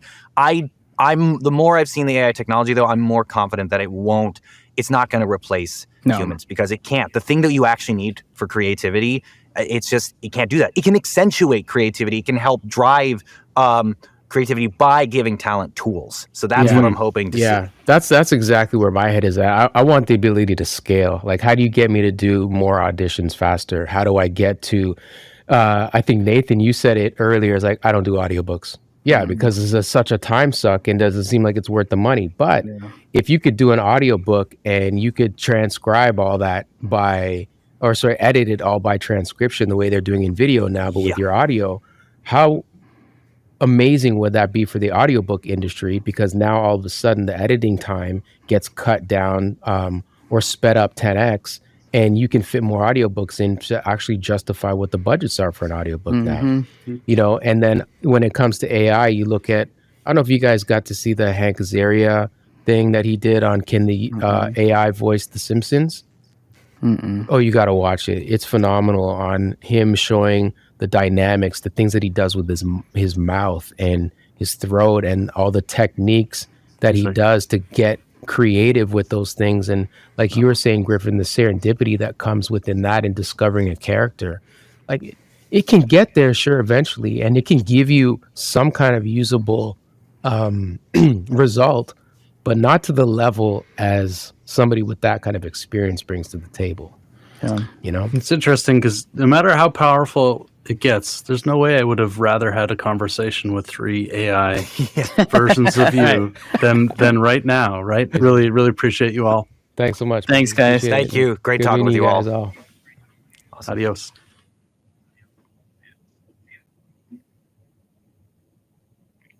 Oh, Ross, that was amazing. Yeah, it was. It's all coming back to me now. You know, it was lots of thoughts there. Yeah. Anything stand out particularly?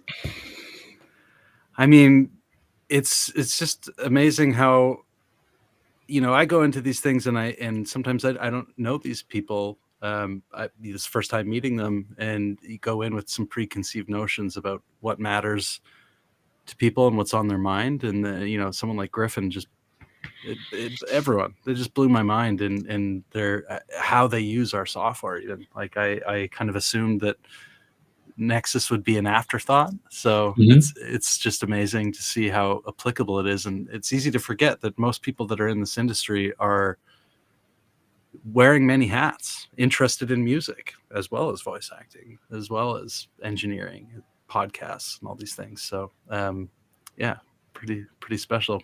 What did you think? For me, like I watched the interview before, but now that we are watching kind of like the interview as being the first kind of like live, or part of our live event, the first kind of event happening. For me, it's kind of like really, really inspiring, and also like setting up like some kind of like framework or something of very modern kind of like production scenarios happening now, no? Also like how I don't know, all the audition and what it was talking also like Griffin about kind of the audition made me think also like the possibility of having just kind of like I don't know, infinite auditions with remote technologies at the same time that you are kind of like focused on other productions and other trainings and other, so yeah, it's kind of like endless what you can do. I kind of stumbled on it a little bit at the end there, and I was just thinking about, like the idea that I have all the snare libraries, and I didn't mean to be kind of dismissive. It's just like almost assuming like that's what the client is thinking on the other side. But I love how Tyson, how he talked about it, and he's like, there's all these. I'm like down to explore. They're definitely looking for something, but I think where spirit of what I was feeling in the moment is that, having been in this scenario, I know that most actors have a lot of different voices. They have a lot of things that they can do, and if the input, accents. yeah, so many. I mean, you get someone like Tony Daniels in a booth, and you're gonna you have no idea what could come out of that. It's like one of those birds in the Amazon or something where they can make any sound they hear. Yeah.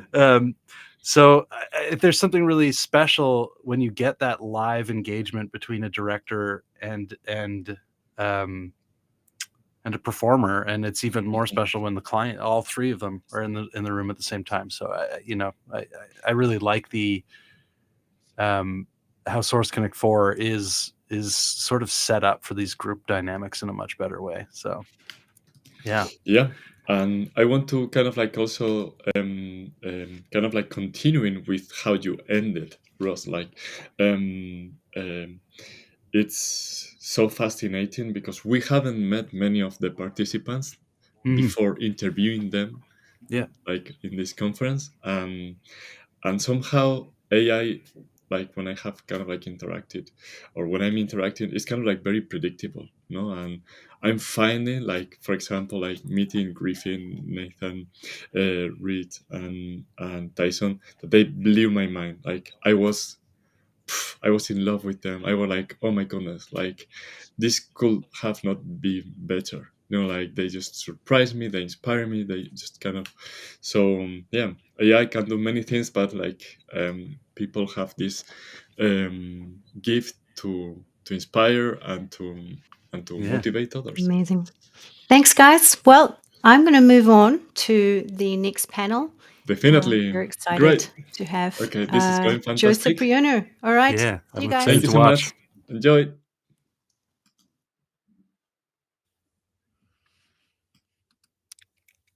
Joe, hello. Oh my gosh, there's Rebecca. Hello, Rebecca. Hello, Joe. Gosh, it's always so good to see you. Oh, there we go. Now it's just the two of us. Just the two of us. Okay. Very excited. I have you for a whole hour. Okay. Let's just pretend the world's not there. And this is just you and me hanging out as old friends like we are. Oh, I love your cup. I'm very proud of mine. It's the Delane Lee, where I used to hang out in London many years ago, and then they moved it and made a whole new building, which is, always when you go from an old studio that's really cozy and every corner, it's like maybe a bit dusty, but and then they build a new one, and it's like, what? Why do that? I don't know. It's all shiny and new and stuff. So yes. But they've always got room for me, but still, they have these new cups now. So I love them. Show me yours properly. Let's see this one here. Mm-hmm. Yes. How do we get one of those? Oh, well, you know what? one will be on the way. Oh, you're great. Joe, thanks for being here with me today. You are a very successful voice actor and broadcaster. You have an illustrious career and one of gumption, courage, and conviction. What qualities would you say have been most important to you to getting through this world? Oh, wow. You know what? Gumption, yeah. I think all of those, but also positivity. There's a lot of rejection in what we do, and Oh, so your attitude counts. You know, and always being ready for what's coming around the corner. But yeah, I think staying positive, is probably um, a virtue that you really need in pursuing voiceover and sticking with it. You have to be the last person standing. it's really interesting. Like, why is it a world full of such rejection, and how do you guys still do it? I know, and and you hear it coming up all the time where it's don't take it personal. Well, geez, it's only my voice and my personality Right? and Oh, me. Yeah. But yeah, you have to equate it. The other old saying is, it's like cola. Which cola do you want today? Do you want Pepsi? You want Coke? It's just what you feel like having that day. And there are a lot of voiceover people out there that bring a lot of quality to what they do. And just because you don't get booked for something doesn't mean that you're not bringing the quality. It's just that's not what they were looking for that day. yeah. So yeah, Yeah. you have to. That's the mindset that sure, there's a lot of rejection, and that's why staying positive is so very important. Do you think you can teach someone to be positive? Have you ever had an instance where you're really able to share with someone how to, take that quality on? Yeah, I think that you certainly can talk about it, and you can explain how this is how I lead my life, my career, and I always try to stay positive. And you can talk about that, but it's up to the individual to be able to take that in and then move it forward. Everybody has different senses, and some people are more sensitive than others, and I think it comes down to part of it is confidence. I think if you have confidence in what you do and that you understand what we're talking about here, that it's not that they're rejecting you. Um, it's just, what they were looking for that day. And then if you're confident in yourself, that allows you to be positive. Whether you would adapt that or not is up to you individually. But for me, I've always been a positive person. My parents were positive. My parents were very supportive of everything that I've done.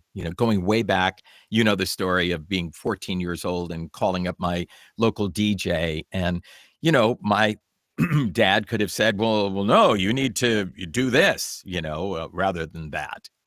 But they were super supportive of anything that I wanted to do. And Yeah. that allows you to be a positive person as well. Yeah. So that support and having confidence. And I guess the confidence comes from just having been around long enough to not have any naivety about how things are. Yeah, right, true. I guess so. Although I still have plenty of that from time to time. I'm Well, amazed at how naive I can be. Well, you've been living on air, which is the title of your book, Oh. and I learned from that book that we both started sorting libraries in a radio station. So how random is that? Mine was classical music stores in the 90s. I had a really old command line computer. I was digitizing their recording library, and I loved it. And then I told them that I was going to walk away as a volunteer, and they're like, "Okay, no, now we need you." And so they started paying me. So Wow. Oh my gosh. And are you a fan of classical music as well? Did you enjoy it? deeply, I actually studied classical music at university as a composer. So Well, we talk about a perfect situation to be able to yeah, work in something that you love, which is what yes. we're all searching for. And Mhm. and for me, it is going back to that 14-year-old kid who, how am I going to get into this business? I knew I wanted to do something on TV. I wasn't quite sure what that would be. And then I thought, well, a lot of these guys, from way back when, these old timers all started in radio, you know, Yeah. and Bob Hope and, all those guys. And I thought, well, there's a local radio station. I love that radio station. My mom listens to it all the time. It's on our radio on top of the refrigerator every morning when I come downstairs for school as a, you know, 8-year-old, 10-year-old, 12-year-old. And then finally at 14, I thought, I'm going to call that radio station and see if I can go down there. And I did. Yeah. And he was a great guy, Jerry Wolf. And while I was there, he saw the stars in my eyes and he said, hey, I'm the music director here. Why don't you come in on Saturdays and you can file all the records that come in at this top 40 radio station. So you were in Mhm. classical. I was in top 40. Yeah. Yeah. It's pretty crazy. And i- the kismet of being able to find somewhere that you found out that you love doing it at the same time, finding out that you're good at it, is that also something you think you can share others to help find? Yeah, it's funny. You can really want to do something and then find out that you're not that good at it. Well, maybe that's only because you're just starting out and you need to learn the skills and you need to develop the skills. I think about my granddaughter who just turned 8 years old.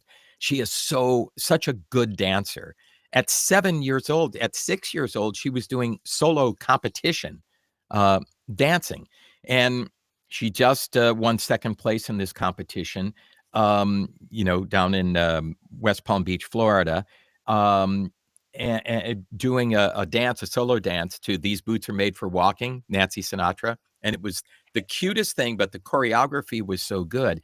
And here's somebody so young that has found something that she loves and she's really good at it. I mean, really good at it. She also loves singing and she's taking singing lessons, and I go with her to her singing lessons. Now, finding that note is a little bit more difficult for her, but I love the way the singing teacher, the coach, works with her. Doesn't worry that much right now about Right. hitting all the notes. Yeah. It's more about having that confidence to belt it out, and Yeah. she's a belter. Yeah. No, But that's yeah, good. so yeah, I mean, it's a matter of when you're coming into it, you find out whether you do have the skills. It's going to take a little while, the God-given talent, as they say. But working at it and doing it and over and over again, you will quickly know whether you've got it or not. Yeah. I think. They say you're supposed to do something like 10,000 hours to become an expert. So I'm sure you've spoken at least 10,000 hours on Yes, air. exactly. And how about hitting tennis balls? Yeah, I know Oh, yes. you play Oh, tennis. yes. My How God. many A childhood. forehands, do you have to hit, Thousands. Yeah. But you're right. Thousands. When you love it. And I was never going to be a professional tennis player, but I never wanted to. So I was Mhm. always able to just enjoy it. If I can just get on a court and be somebody's slightly worse player, but still have fun, then I'm happy. Absolutely. I Yeah. agree completely, and Okay. it's good for you. Oh, yes. Yes. Although I do Exercise admit, for a I, voiceover person, exercise is oh, good yeah. as well. I mean, the Yeah. vocal cords are a muscle, Of using course. your diaphragm and breathing properly. Mhm. It's all enhanced Yeah. and made better by being healthy and exercising. No, absolutely. So yeah, gosh, tennis is definitely one of the best ones for that. Yes. Um, so something that you can be good at and something that people acknowledge you're good at, that's great. But then you also want to find something that you at the same time get paid for. And so I also resonate with your story about how you found and celebrated your big first paying job. I had a similar experience when I was working as a dishwasher at university, which I quite liked. It was a really good Indian restaurant, and I got to learn all about the food. But then pretty much overnight, with the internet coming on, and I really had loved programming. I ended up working for Saatchi and Saatchi and earning 5 times as much an hour, working at home, not getting my hands dirty, Right. and just being able to like, okay, this is a life I can have, and Wow. it's you must have also felt that surprise that like, not only am I getting paid, but it's pretty good. Exactly. And I've had that happen to me over and over, getting into radio, as a kid and hanging around and learning it. And then one day the program director calls and says, "Hey kid, you know, the nighttime guy on Sunday night can't make it in. Do you think you're ready?" And yeah, I'm ready. And then all of a sudden you're on the air and you're being paid for it, being paid for something that I used to for free go down to the radio station and just hang around. And then it Yeah. also, when I transitioned out of radio into voiceover, um, and realizing that, gosh, I just love this so much. I talk about it with students, um, in my promo classes. When we get to the point where we start reading to picture, Mhm. so you get the 3 beeps and it starts, and you're reading along with it. That rush, that excitement, when you do the first one, if you've never done it before, as soon as you're done with that 30 seconds, you're going to say, "When can I do that again?" Oh yeah. Yeah. And, Yeah. and to be paid for doing that, I would Mhm. marvel at that. Yeah. Yeah. Yeah, and so again, just to add on the benefits of doing this is that, as you mentioned, hanging out in the studio, it's the people we work with who are so great, and so show business sounds and is in many ways very glamorous, even though we were in our dark studios and basements locked away for days at a time. I don't think do you have a window there? Um, It's around the corner. More importantly, I have a window in my booth that looks at a TV screen, well, at least you've got that, so I but could play we're tennis or still. golf up there. Yeah. Yeah, but we're still certainly really lucky with the people we've gotten to work with. Is that part of what's kept you in Oh, this yeah. business? Absolutely. And what's a big part of it is the relationships that you make and you work on and you continue. Relationships are probably one of the most important things, certainly in this career, that I've had. Um, Simply because in what we're doing in promos, okay, if we just talk about promos, the writer producer, the executives, the head of creatives that are working at a vendor, they're working at a network or wherever they are, they're forwarding their careers as well. So Oh, they move on and they right. move on to a job that's better, more fulfilling, for them, and allows them to be even more creative and make more money. And they want to bring along with them the people that they have relationships with and that they can trust and know that whether it's a voiceover talent or someone who edits, the promos, somebody who creates the promos, to bring them with you and know that you can trust the work that they're going to do. Um, well, that takes so much pressure off of that person that's moved on to the new job. So having those relationships really is one of the most important things, I think, for moving your career forward. It's a Really do. valuable lesson to Yeah. share, that when you're working with someone, make sure you're, really bringing it and showing up, doing what you say you're going to do. And then just you can really cement a career that way. Yeah, absolutely. Absolutely. And then, just beyond that, it's also people that you work with every day. When you go into Fox and you would come with me, you were with me when we would go to Fox and we would Yeah. go to CBS. And it's those people that are working there all day long, 8 to 10 hours. And the voiceover people show up for 15, 20 minutes, and I always enter a room with a smile. Okay. And I always hope that I would be a highlight in their day. They're there for so many hours, again, in a dark room, the audio mixer, the room producer, and to come in and, you know, uh, uh, bring a little joy and let's have some fun here.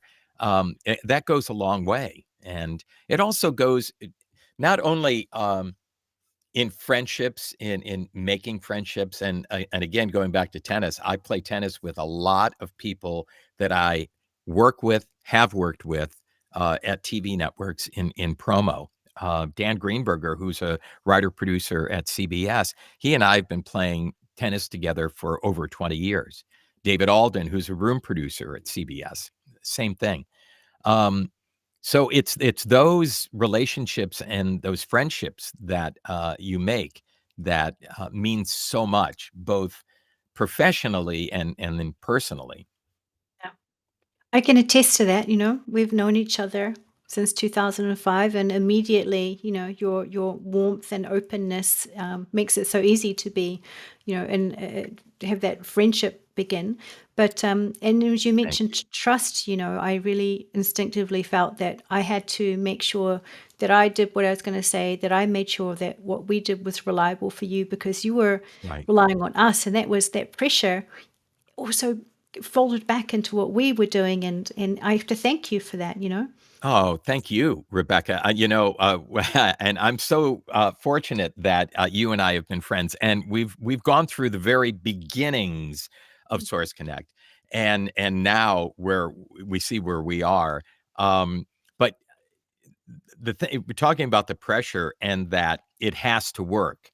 I mean, if the connectivity doesn't work, you can't do the session. So what does that mean? That means I literally cannot do this promo. So they're going to have to bring somebody in, kind of like that call that I got from that program director when I was 16, who said, "Hey, the DJ can't make it in tonight. You think you're ready?" Well, that's the opening for a voiceover talent. I'm not able to do it because of the connectivity is not working. Well, that means somebody else is going to come in and do it. And then who knows what happens from there? You just kind of cross your fingers and hope. But I have to say, I've been very fortunate. I've never been in a situation, knock on wood, where using connectivity from a remote area to do a job that has to be done, we've got 100% record. We haven't had any major failures. Even when the power was out at my brother's house in Connecticut and we had no power, he had a generator at his house and he turned on the generator and I was able to still do the sessions. That's amazing. Wow. I want to go back to, before the internet, the late 80s and 90s, which was a real boom time for work, for voiceover work. And, but you also realize that working at that level you were working at meant you always needed to be available. So I guess were you like living, sleeping at the studio? I mean, Yeah, it was, before the technology caught up, before, ISDN, for example, yes, you had to be at the studio and you were at the mercy of scheduling. And your agent would call you, and I worked even before, we had cell phones, and I never had a beeper, but I know a lot of voiceover people who did. But I would always check in wherever I was. You know, Believe it or not, there used to be these things called phone booths on the side of the road in Los Angeles, and you could pull over and call your agent from the phone booth. And is there anything going on? And find out what your day was. But yeah, you had to physically go in. This is why, the story of Don LaFontaine and the limo, the famous limo. tell the Don was, story. well, he was so busy and going from studio to studio in studio that he was losing out on. He would get to sessions late because when he got there, he'd have to park. You have to find parking. You'd have to do all of that. You have to drive there in LA traffic, which could be maddening. So you certainly are not in a calm kind of mood once you get to the studio. And he realized that he's got to do something about it. And he had the means. He was, a very successful voiceover artist. So he decided he was going to get a limo and a driver. So Yeah. what that meant is he just pull right up in front of the studio, jump out, and go into the studio and everything's fine. At one point, when we started cellular, he had a fax machine in the in the back that would be able to get scripts if he needed them into the limo. It was Brilliant. crazy. It was Yeah. outrageous. But yeah, we were tied to that. And for me, at that time, when I started at Fox, 1988, so there's no connectivity kind of technology to be able to do that. I had a home studio, and if I was going to do something from home, I would record it on DAT, and then Okay. they would send out a messenger to pick it up, which could be more than an hour round trip, to get that DAT, bring it back, and so forth. So, as a guy with young kids, I'd be out all day long doing sessions, and I had it, and I was fortunate that I was able to do this, that, okay, I need a break at dinner because I need to drive home and I need to be with my family and I need to be with my kids for an hour and a half and have dinner and just be with them, help with homework and all of that. And so it was in my book that from 6 until 7:30, that is a book out. And I would get home, I would do that. 7:30, I'd hop in the car and go back down to Hollywood to Fox for the night sessions, and then not be home till 11 p.m. at night or whatever. And then Yeah. wash, rinse, and repeat, every day. We do what we have to do. Exactly. Yeah.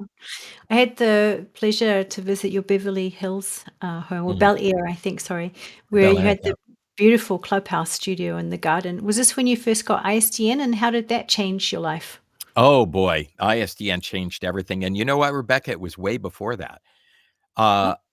ISDN and the Zephyrs, right? Mhm. The codecs.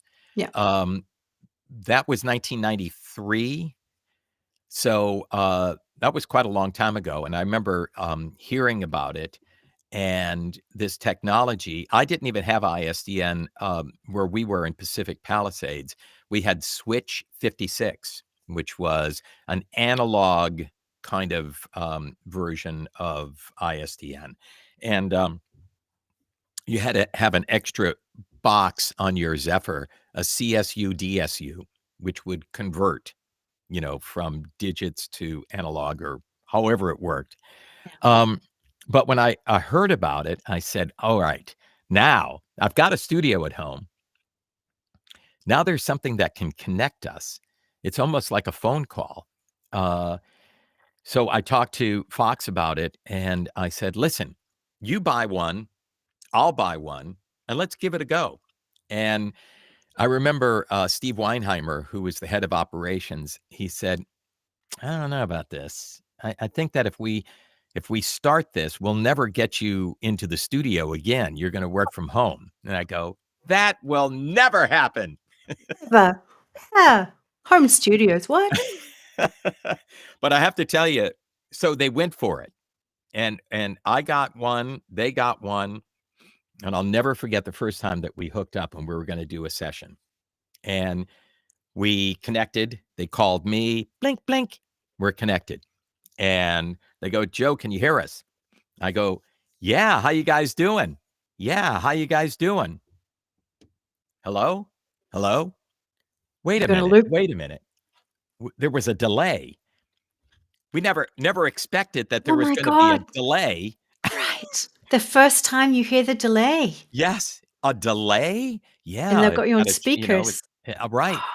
And it's Yeah. go, wait a minute. How are we? Because we're reading to the spot. Beep, Yeah. beep, beep, go. Yeah. And you're Mm. reading to frames, Yeah. and it's like, oh no, this is not going to work. And one of the audio mixers, Steve Carlton, and now this is 1993, 94. We were not digital. We were on analog 24 track machines that they would work on. And he said, wait a minute. And he was brilliant, actually. He said, how about if we do this? We got 24 tracks, right? The spot that we're sending to Joe, if I drop it down, I'm going to, dub it to another track. but I'm going to put it on there 10 frames earlier. We measured the Yes. the delay. If I put it on there 10 frames earlier, and the spot that we're listening to is 10 frames later, so he's reading to the spot that's 10 frames earlier. By the time it comes to us, it'll sync up. And it worked. And he saved, technology by coming up with something that then was known for the longest time as slipping. So we would always slip the spot so that the people that are in the room at the network, at the studio, can actually hear in real time whether we're matching up and saying the line within the allotted time. Right. And thank God for that, because I think that the use of ISDN and that kind of connectivity with a delay would have really thrown a huge monkey wrench into being able to do live sessions. Yeah. But engineers, they always find a way. They're intrepid. They do. Yeah. They Yeah. absolutely do. No, it's Yeah. great. Thank I goodness. remember Robert telling me that he had ISDN was also called the golden handcuffs, because now you can work at home, but you have to be available for work immediately. So, I mean, did that mean your 6 to 7:30 time was gone, or? I still was able to keep the time, and I stayed true to my word with Fox and CBS, and coming up through the 90s into 2000. I did all my day sessions in Hollywood at whatever studio that they were using. So it was nighttime that Yeah. we would then use the ISDN. So I do Right. all my day sessions. I'd come home, for that dinner at 6 p.m. And then the night sessions would start up at 7:30, but I didn't have to drive back to Hollywood. I could do it No. from the studio at home. So then it was a welcome, it's a trade-off. It's like, I know I need to do the sessions to keep the job. And guess what? I enjoy doing them. I love it. I get paid very well for it. And now I can do it at home at night. And that's how I kind of sold it to Fox originally. I go, listen, now if you need Don and you need him to pick up a line and it's 11 o'clock at night, 10 o'clock at night, you're not going to get him. But if he's got an ISDN line and his agent can call him and say, can you just walk into the studio and just pick up this line? It's like, yeah, I mean, you're not doing it for free. You're getting paid for it. And, you could be in your pajamas. So, so Just yeah. checking I'm not in my pajamas. Yeah, exactly. I am. Good. Well, then, not surprisingly, being so pioneering, you were one of the first to get Source Connect. I actually went and looked up your invoice number. It was the number 140. Wow. So very, very early. Yeah. Do you remember how Wow. that came about? Oh, yeah. I'll never forget that. It's kind of like the same thing with learning about ISDN, because you're always looking for what's the next thing. And the problem was when I would take a vacation, so I would put in an ISDN line at the hotel where we were going. And if Imagine it how was New you do York, that. it would take me, I would start 3 months before and talk to the phone company, find someone who knows what ISDN is, that kind of thing. Then you have to talk to the hotel and explain what you're doing. I'm going to be running in a line that's going to come into your phone room, and then you have to run it upstairs. So it was an ordeal to set that up. And then I heard from a friend of mine, another audio engineer. Engineers save your life. Paul Roby, who was audio mixer at Fox. He said, hey, I came across this. I don't know if he read it somewhere or if he knew someone. You guys were based in Chicago. He said, there is this add-on, a plugin for Pro Tools called Source Connect. And you can actually, it's like ISDN, but you don't need the ISDN lines anymore. You just need your internet. And I was like, what? I've got to find out about that. And that's how I was introduced to you guys. And you guys were so kind to me because I wanted to know everything about it, and getting to know everything about it is like trying to drink from a fire hose back then. There was a lot that you needed to do, and also the speeds that you needed for your internet, and most importantly, your upstream, Yeah. speed. And excuse me, I should have muted that. So I was all over it because I couldn't fathom how wonderful this was, that I could have this in my laptop computer, and I use Pro Tools anyhow, and I can go anywhere where there's the internet and be able to do my sessions live. So, I mean, I dove into it and was, I hope, one of the biggest supporters of Source Connect, because I told everybody about it. I mean, you say I was kind, but we used to talk back then for tech support, because when we first came out, I was building the systems, but we were, a company of like 2 or 3, and so I was also doing tech support from New Zealand. And I'm glad I get right now to share with everyone just how exceedingly kind and patient you've always been with us, and how your positive energy and resilience had been such a big driver for us wanting to improve that remote experience. Because without pioneers such as yourself, who are not only so keen to make the tech work, but also so nice to work with, I'm not sure without people like you would be celebrating this 20 years. Wow. Oh my gosh, Rebecca, thank you very much. I mean, for me, it was, gosh, great people to work with. If you had any issues whatsoever, the support was always there. That was amazing. Where it was never like that before. If you ever needed support for ISDN, good luck, trying to find somebody at the phone company that knows what's going on. And quickly, Source Connect was taking over, at least for me, the old tied to telephone, sort of thing. You still had to have it at that time, but we were able to educate studios, networks.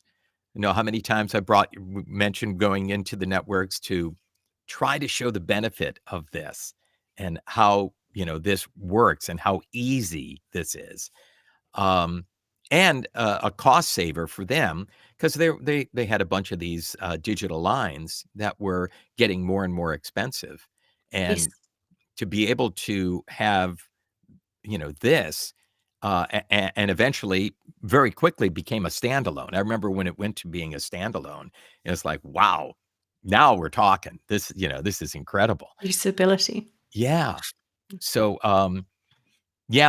trying to explain to the networks to give it a go, and you were so good at that. We would go in together, and we would meet with the head of engineering and the Yes. head of creative, whatever. And then it was like, here's how I use it, and here's how easy it is, and here's how you can save money. And now Rebecca is going to tell you how you can do it.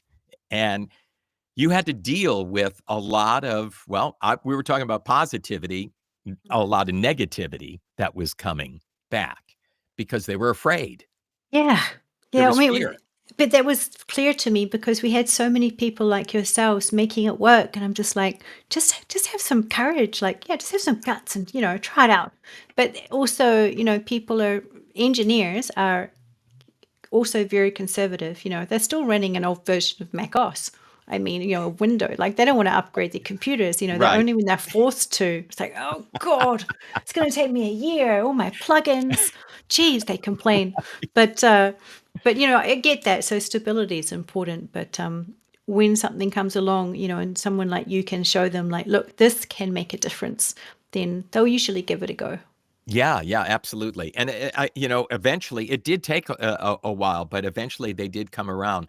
One of the biggest, maybe the people that are watching who are in this, just to explain, they were afraid to even put their rigs on the internet, because they were concerned about that. And your answer to that was, and I also was pushing, well, let's just have a computer in the in what we used to call the Machinery. in the machine room, the engine room. Yeah. And that's how they used to patch ISDN anyhow. It's no Exactly. different than using ISDN. It's a standalone box. So let's run Source Connect on a standalone box and just patch it to the room that's needed. That way the rigs are not on the internet and you have no problem whatsoever. But that took some time because the Yeah. engineers are like, I mean, the real engineers, not the audio mixers. They're like, I don't know about that.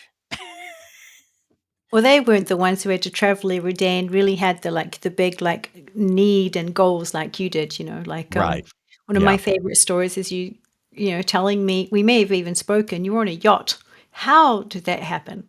Oh, I think it was a cruise ship. I think it was a cruise ship, and they have internet. Yeah. And I would always do my test of the upload speed.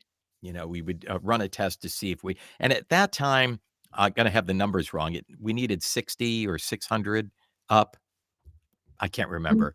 And if we can obtain that, then we're good. We're good to go. And we had it.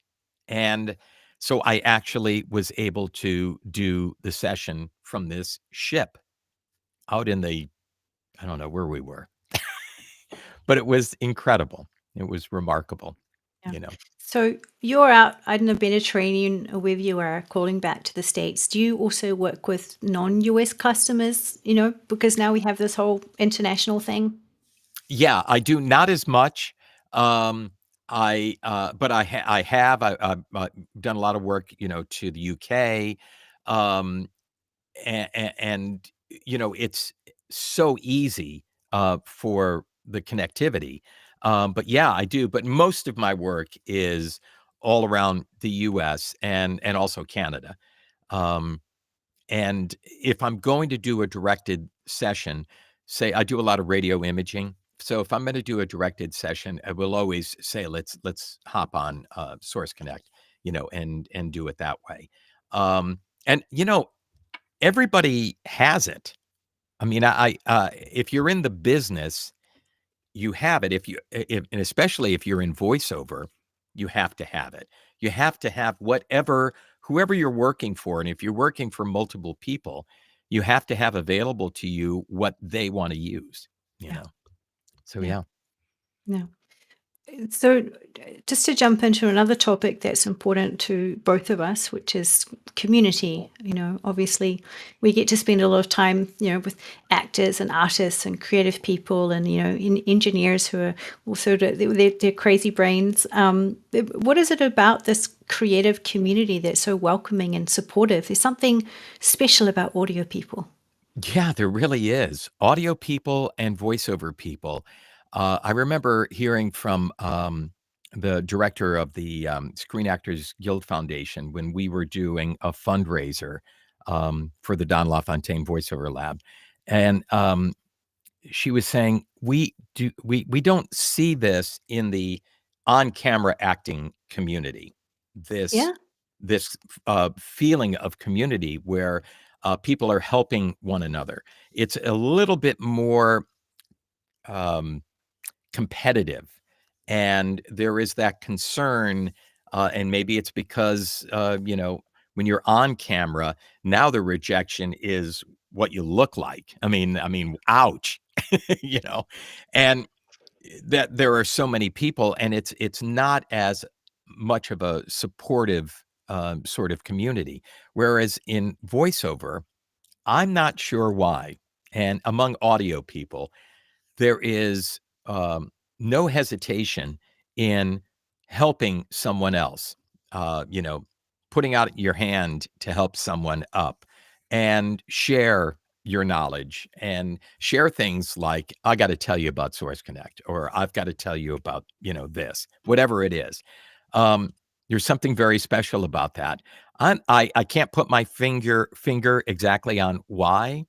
Me Do you neither. have a thought on that? No, I don't know what it is. I Yeah. don't know. Maybe because that we're in the intersection of creativity and technology. Hmm. And so many of us who are creative, we really, really need each other to learn the technology. I Hmm. wonder if that's what it is. Yeah, You know, that sounds to me, that makes a lot of sense. It we're really does. nothing without each other. How else could we, how would I know what microphone to use? Or, I need somebody to tell me that I'm talking into the right side of the microphone, things like that. Like, I'm not joking. I'm not a sound engineer. So, Right, yeah, right. so I've watched the journey of voice actors, the last 20 years learn Source Yeah. Connect. And, it's like, of course I want to help you with technology. And it's amazing that you can have a living with it. I want that for you guys. Yeah, absolutely. And how much that's all changed for the creative people. And for example, for voiceover people, if you go back, even if you go back to early 80s, a voiceover talent would show up to a studio and they did not need to have any technical knowledge whatsoever. They would go into the booth, the audio engineer, the mixer would come in, set the microphone exactly where it is. You wouldn't touch the microphone. You never had to look at meters and VU meters or know whether you're distorting or whatever. It was just come in and do what you do. And look how much that has changed now. For anybody who works in voiceover, you really have to know the technical side of it, and you have to be willing to really delve into it and be good at it, because there are a lot of people doing voiceover, and everybody is kind of in the same boat. And your knowledge, your technical knowledge, besides your creative, performance abilities, is so important, because if you're performing and you're one of the great performers, but you're overmodulating and you're not talking into the microphone properly, it's useless. There's no audio engineer in our booths, that can help us and go, you know what, you're pointing the mic the wrong way. And Yeah. look at, my God, you're in the red. It's This is why we have people like George the Tech, who's here with us on the chat today, and us as, you got to be friends with the technical people. And, absolutely. we do take bribes here at Source Elements. So I'm just joking. Don't, don't offer. I don't want them to start getting used to it. But our support team is, they share the same values as me and Robert, which is to be there for you Absolutely. guys. And listen, you, Robert, I consider you guys friends. George, George was here on Sunday. He happened to be at an event, and I had just gotten back from West Palm Beach, and I'm in my booth here now in Los Angeles. And I was turning everything on, and I couldn't get my display to go on. And I'm like, oh, man. So I texted him, and he said, oh, you know what? I'm actually out by you. I can swing by in about 20 minutes. Yeah. So he So came George. by, and it was an HDMI issue, Yeah. but he came and then he hung, and my son, my daughter-in-law were here, my wife, Ann, and we sat and we chatted for, an hour. Mhm. And so, yeah, it's, again, it goes back to those relationships, and Yeah. it's so great to have those relationships and people that you can rely on. Well, one of those great relationships of yours, of course, being Don LaFontaine, Mm. and that you and Paul Pape and George, put all this effort into. Let me bring this up into the Don LaFontaine lab. Here's you guys celebrating. Oh. At some point, I took this, I think, in 2014, Yeah. Oh my and gosh. yeah, I it's remember that haircut that I have. It's not yeah. good. Look at George. How is it? Where do you find, on top of all the time you're a busy actor, you've got a family, you've got, now you've got grandkids, you had kids. Where do you find all this time and energy to also support others? I think that you, if you want to do something, if you really truly believe in something, you can make the time for it. I mean, you'd be surprised how much time you have in the day and how you can put your mind to it and devote time to it. Mm. So it's something that I learned from Don. I learned from people before me, Danny Dark, who is another great talent from back in the 70s and 80s, who was a mentor of mine along with Don. Don would always want to give back. He was always helping people. The ride-alongs in the limo. He would invite talent to come with him and spend the day with him. And they would ride in the limo, and literally he would go to, there could be 10 studios in a day, and return to that studio. He might be there at 11 a.m. and then be back to one studio, that same studio at 1 p.m., Yeah. and they would come in and learn just by watching Don do sessions.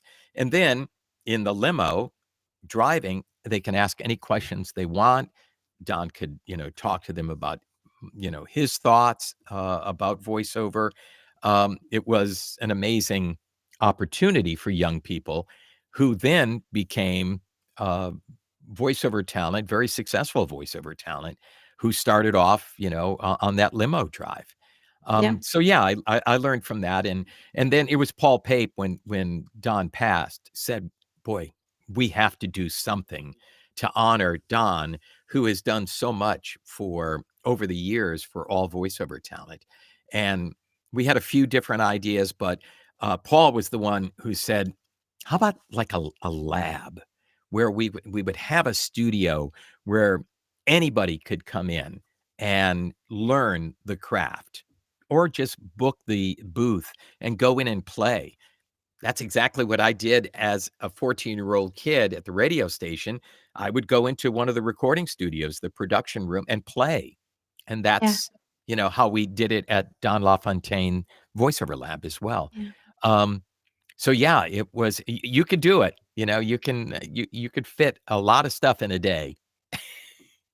Yeah, we just have an interview with Eric and Anne, fortunately, to play a bit later on, and they just iterate the same thing, and they're very, honored to have worked with you and others to make this happen, so that voice actors and aspiring people can come and play. And so I hope everyone in the California, Los Angeles greater area, if you're passing through, knows to stop in and see how they can help. Yeah, and you have been so generous at the lab. And gosh, when Don passed, didn't you donated Don's license, right? The Source Mhm. Connect license to the lab, and Yeah. initiated an award of excellence as well that Yes. we give out Yeah. We in want Source. to renew that, so it's been we shouldn't have lapsed. Things went yeah. Well, we did have we had a few years where we were all locked in at home. We did? I Yeah, remember forgot. that? No. Don't know what you're talking about. God. And so I need to, Um, would love to personally and publicly thank you for all of your support and what you have done, not only for the Don LaFontaine Lab, but you're also there for voice talent all over the world. I remember being, in with J. Michael Collins at a Barcelona.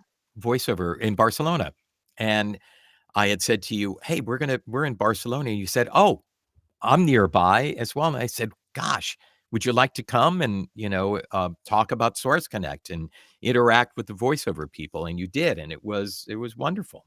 So you're always there, which is great. But I'm gonna be honest with you, Joe.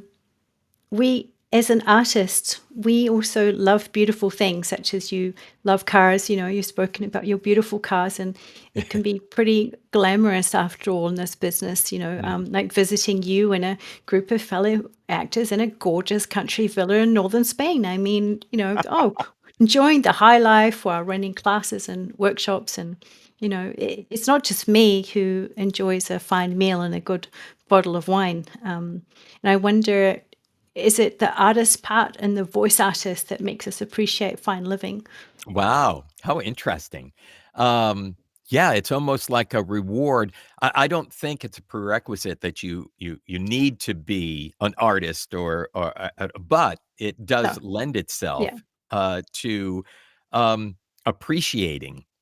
It's so easy to appreciate another voiceover talent's work. I have my favorite VO talent that I just, think are incredible.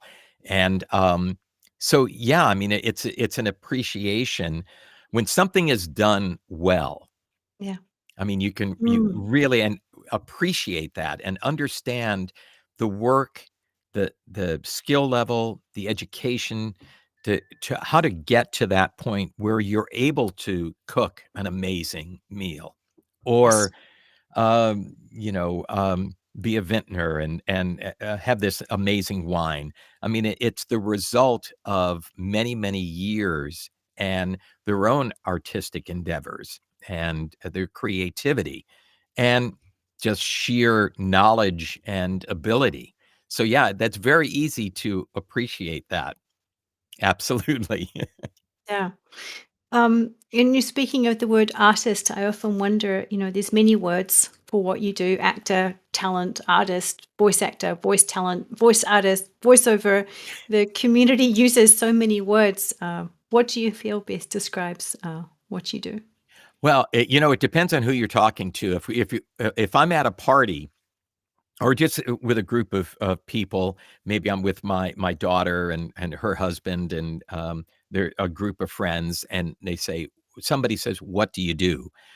The easy explanation for somebody who's a layperson and is not as in the business is I just say, "I'm a television announcer," and so that is easy to understand. Okay, oh, you're a voice that I would hear on television. Yeah, that's pretty much what I do.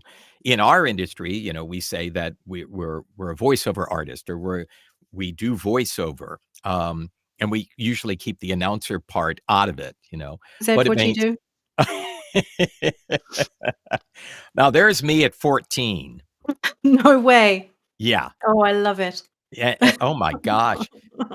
Do you know? So when we talk about home studios, Yeah.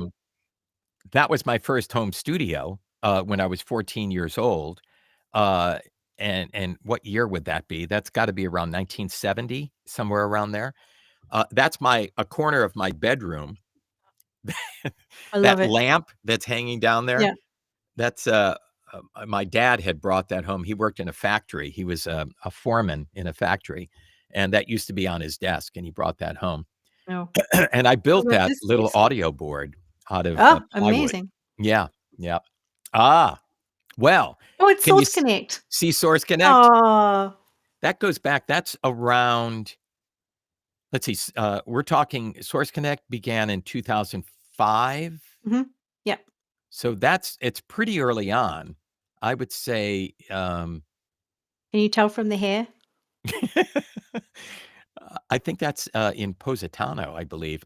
By the Mm. way, that was very difficult to do a session in there because it was all walls and Oh, stone floors. no. Yeah. Yeah, you And need some blankets. you can't see it on the right side. Mhm. You just see a little bit of a aperitif glass Mhm. that has limoncello in it. Yeah. Yeah. Okay, good, good. And Then there's an example of doing sessions on Source Connect from Italy. and Backseat of the then car. the classic voice booth with the last 30 seconds we have. I love this so much. You were also the first person to do a session in a car. I Yeah. love that you have this picture. Yeah. On the road and using Source Wow. Connect and tethering to, at that time, my cell phone. Yeah. Yeah. Incredible. Joe, thank you so much. It's been very special to talk. So we could talk for Thank hours you. more. So we'll just have to come and catch up over a nice bottle of something. And Absolutely. I'll Thank you, see you Rebecca. soon. And congratulations on 20 years. Thank you so much. We love you. Talk soon. Bye.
Okay.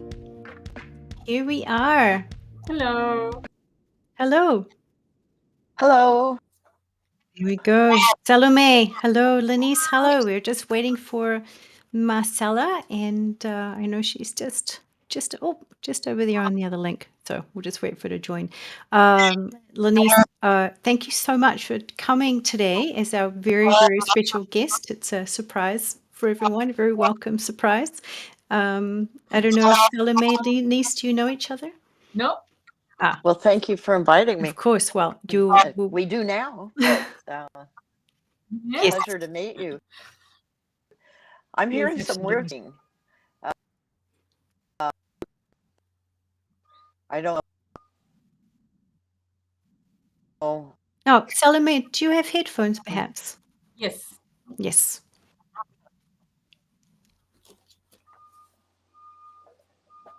Now better? Yes. There we go. Well, How is that, Lenice? it's when people are talking or Mhm. okay, it's sounding kind of it's still sort of there. Okay. Are you Let's hearing see, it, Rebecca? When No, I'm not hearing it. Hi, Salome Marcella. Hello. speaks? Okay, so Well, if you go, since we're audio go people, for it. I let's don't just think I'm okay.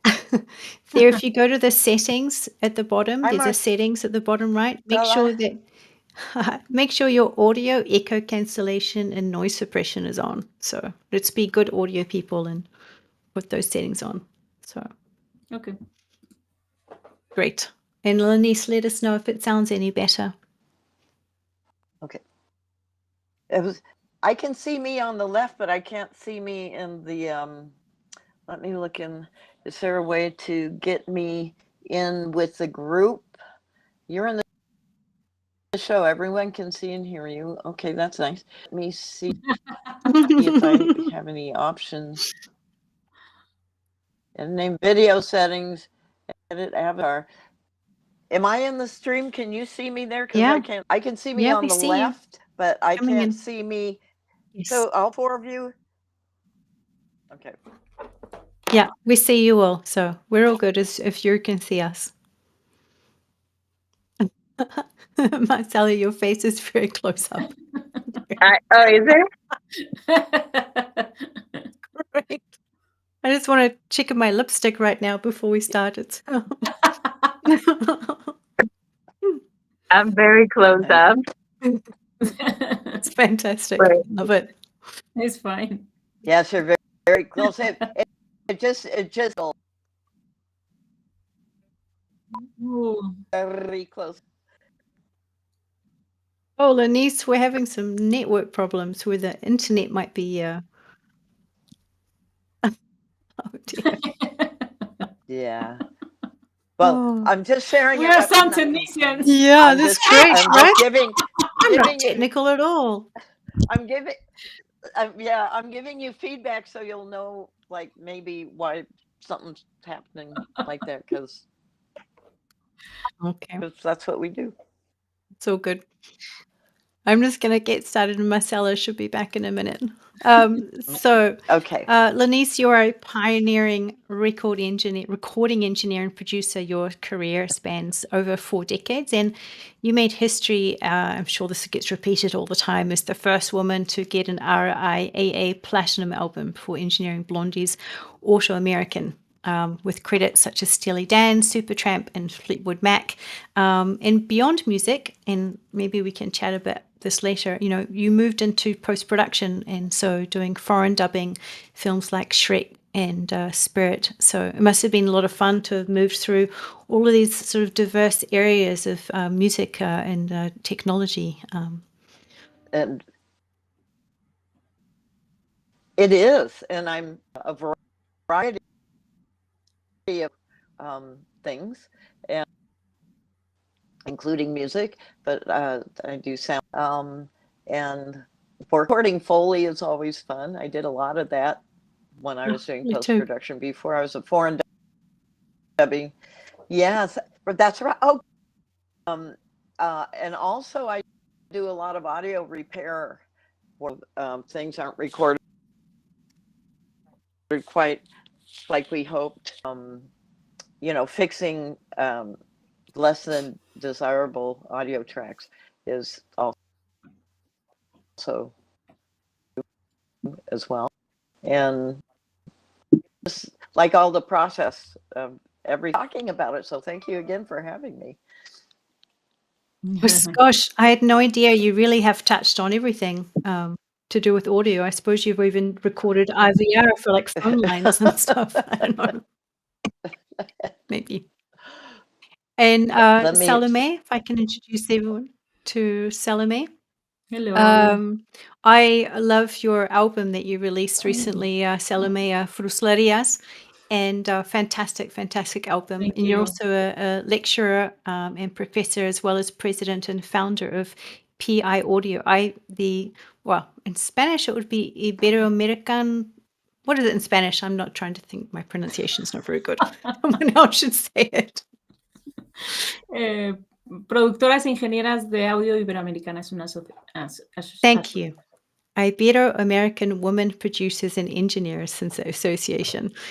What I love so much about you is that you have, really a career was founded in recording flamenco music, and really interested. Maybe we can talk about, if there anything particularly different about flamenco compared to other types of acoustic music when we're recording. I know all three of you are super interested in recording, so we're going to jump into that in a moment.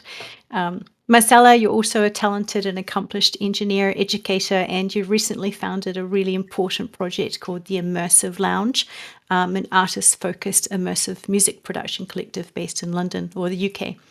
And so we'll also talk about how immersive audio became an important part of your research. Let's just jump into the topic of recording, because this is something the three of you have really distinct approaches to, but certainly maybe some shared ideas. And Lenice, we can start with you perhaps.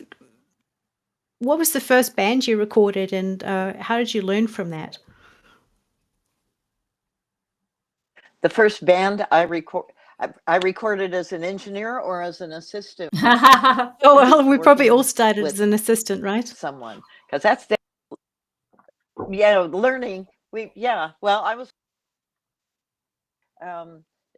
right out of recording school. I got Los Angeles. It's one of the iconic recording studios in the world, and Nice. so I was in the right place at the right time. And people, not everybody could just make a record. You didn't get into a studio like that. I guess you still don't, but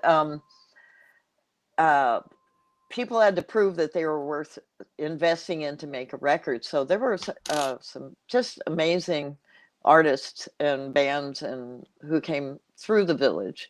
And the first one that I did, very first day at the Village, was working.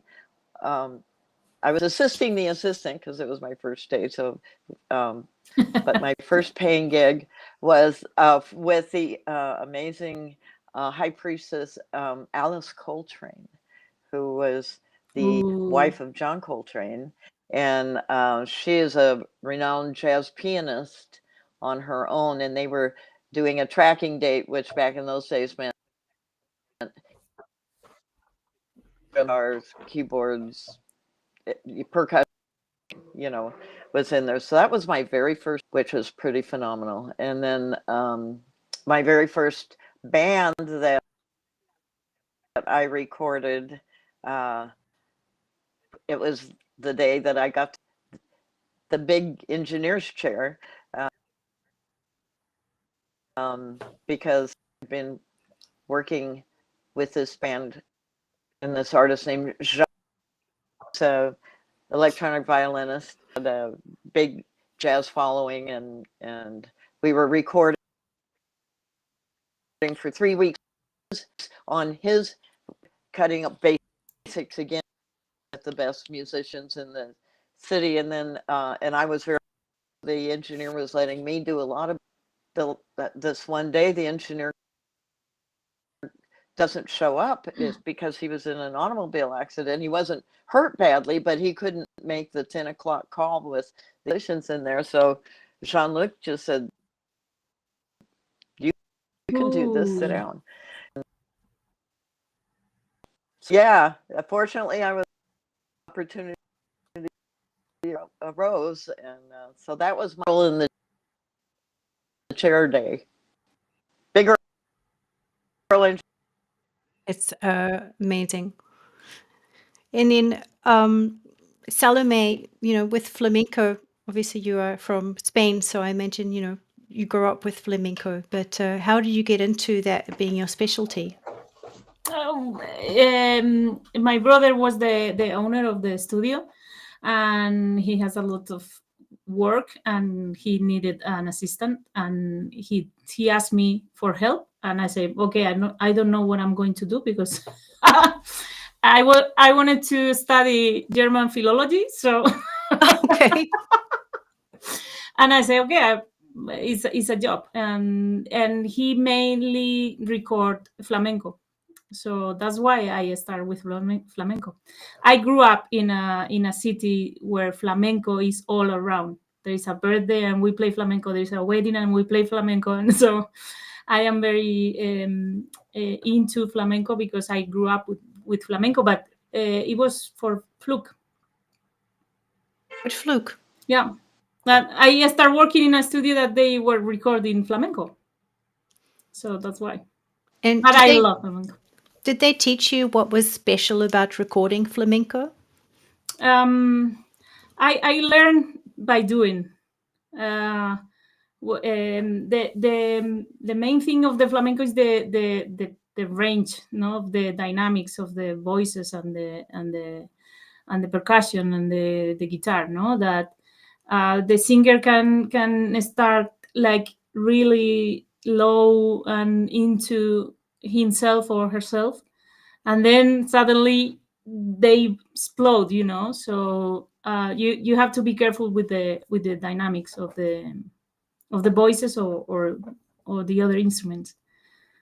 But it's like any other folk music, you have to be very careful with all the harmonics and all the things that are happening, but I think music is music, sound is sound. You have to take care of all the sounds, no matter what the style. So is it, I don't know, the three of you would know this question better, but do you need specific microphones to record folk music or flamenco, or can you use the same for whatever the music is? I use Neumann U87 for everything. If I have to choose one microphone, that's it. Guitar, voice, flute, cajon, percussion, everything. Yeah. And Well, you can't go wrong you've with also that.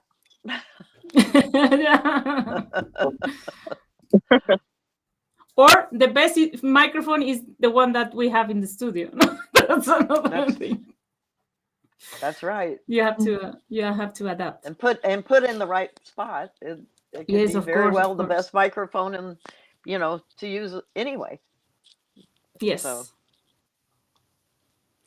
And Marcella, you're working with immersive recording, so that as you record a band, it's already kind of, as I understand, ready to be produced as an immersive format? Yeah, that's the idea. That by the time we get to the recording process, it has already been the goal is already set for an immersive format, and part of what we do is to include the artist in those creative decisions that influence the recording technique. And what kind of influences would those be? It would be where the musicians are positioned in the room. It would be the kind of movement that we want to create. It would be how we're using the 3D space. Because now we're not limited to just left and right, but we got all the space behind us and above us. It's about how we're using that space creatively. Denise, I imagine in the 70s, 80s, probably through the 90s, you really focused on the stereo field. How have things changed now?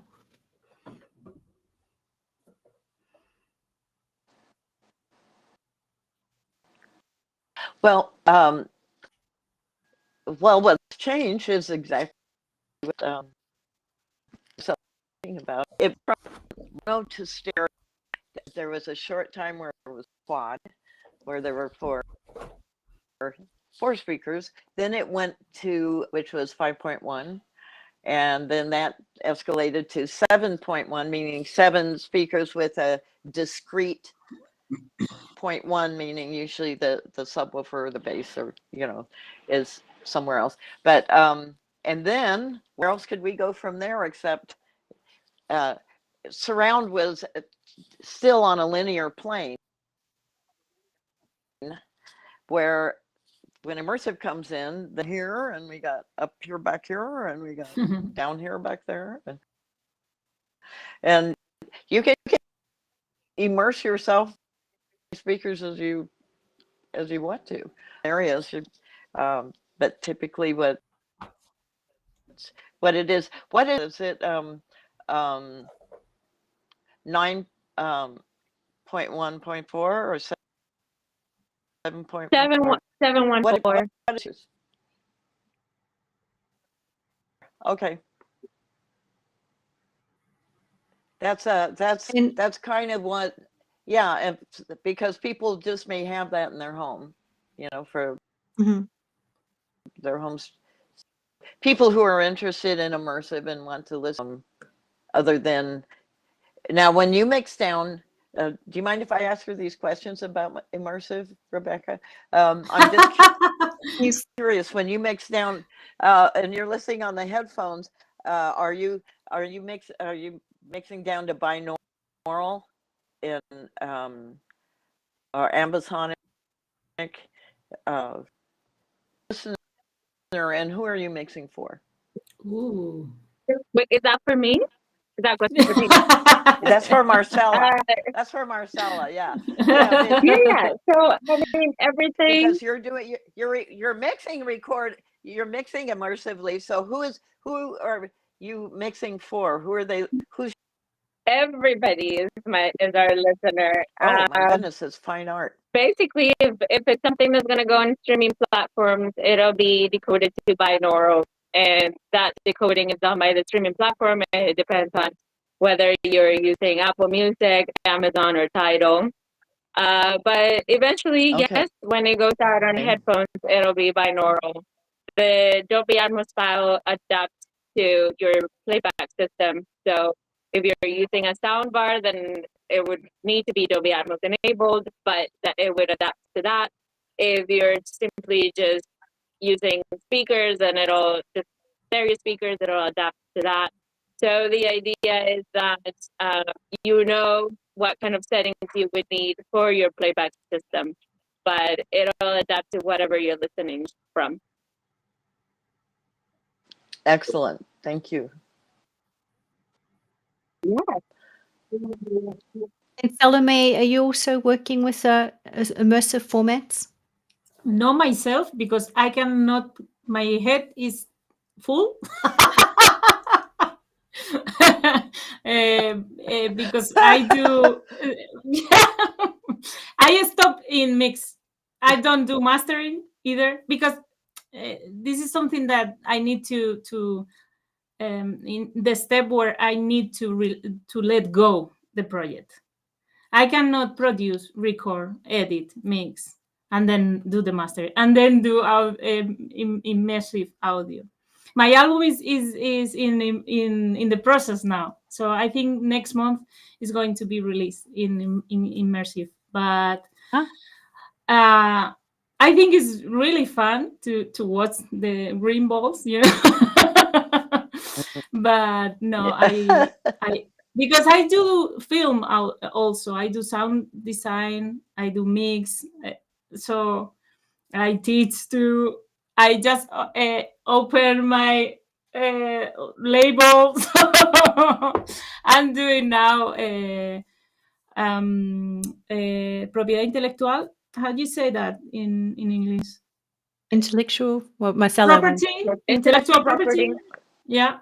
So I'm learning that too. Intellectual property. I think I have to stop somewhere. I really enjoy the mixes, but is too much. And I'm doing some things with artificial intelligence, so I think it's some things call me more than immersive audio. And Marcela is doing an amazing job, so I will leave that to Marcela. Thank you. I gotta You're take one welcome. for the team, you know?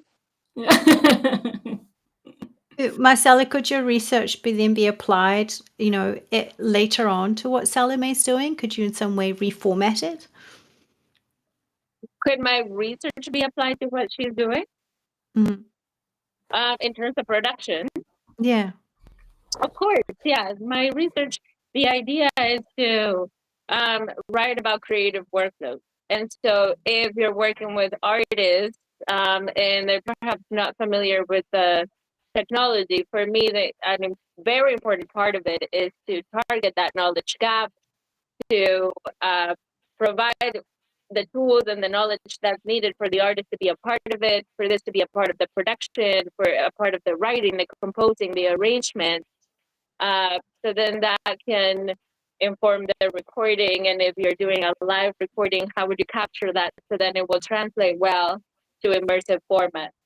So really, I'm really hoping that all the documentation of the productions that we're doing at the Immersive Lounge will then just be useful for everyone that, if they already have all this knowledge, of course, Salome, we just need to really jump into it one day and it'll be great.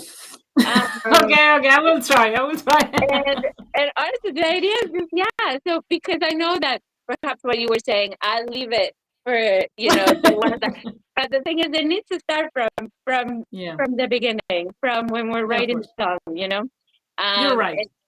And so, but really, it's just a matter of thinking about it in different ways and allowing the technology to inspire you or the artist that you're working with. Of course. I would love to listen flamenco song with all the claps and the percussion with immersive mix. I think that would be wonderful, and we should definitely Really make it fun. happen. Yeah. Let's do it. Yeah. So, wow, that would be wonderful when it's done correct. Boy, it's just such a tremendous experience. However, we've all heard at this point, I'm sure, some really bad immersive mixes to where it just was more. And so that's my is I want to make sure that the quality of the immersive recording with you, Marcela, with the song, knowing that the song is being written with an immersive mix in mind. It's an immersive song as opposed to a remix, an immersive remix of an original stereo. Hopefully you've got the multi-tracks conceived to be recorded or mixed immersively. So you have to invent that and or take it to another and sometimes it's really wonderful and sometimes it's not. And I know there's a lot of quantity being mixed, a lot of Universal Music Group and Sony and all those are cranking out their libraries or their catalogs. A lot of engineers are very happy about that because they have a lot of work. Are they doing a thoughtful job getting it right and getting it for the right reasons as opposed to just doing 3 records a week or 3 records or however long they're taking to do a whole record? I like the fact that Marcela, you're starting way back in the beginning, and I can just tell that your mixes and your recordings are being done correctly. because you're approaching it Do you? correctly. I have a question. Do you think it's worth it to remix all these albums in immersive audio? I'm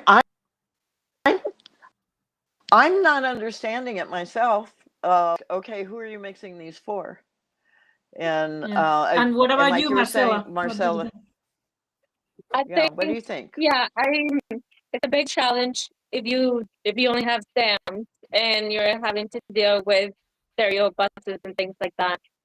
It doesn't make sense, in my opinion, to do that. Those, we're used to listening to this songs in stereo, and these mixes were done in certain ways, taking the artist's opinions and creativity into account. I think we're ready to just create new content, new music. Yeah. Think about it this way and just move forward and just be innovative. I think that's where really it makes sense. Yeah. Yeah, like Lanice, some of the recordings you would have done in the 80s for stereo at the time being, you knew that they were being Yeah. recorded for stereo playback and all that work went into it. How does that feel then to like have it, reconfigured in a way it wasn't designed for? Well, also the elements in regards about maybe the artist, the immersive mix, maybe the original producer and the original engineer who knows what's on those tracks, sound, because bottom line to everything is always about the song. It's always about the music. Yeah. And that has to be serviced. Technology serves the art. If it's just an immersive mix for the sake of an immersive mix of something, I don't know if that's always the right go, and is the vision of the artist is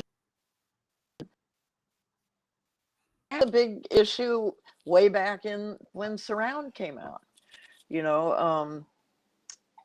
People were just taking here you put so much love and energy and your soul into this recording and this mix and the mastering. You get the right mastering engineer. I don't master my own stuff as well, just letting you know, Salome, I'm with you. I can't. There are people who are so wonderfully specific about that. I want them to do it, because they turn that song into a hit or, a final record. It turns into a record. And you put all of those elements in there and all that minutia and attention and love, and the new format comes out and they say, here, redo it. And we don't even, you guys do these, and you guys do these 10 records, and you guys do these 10, and they may not even deal with the intention of the artist.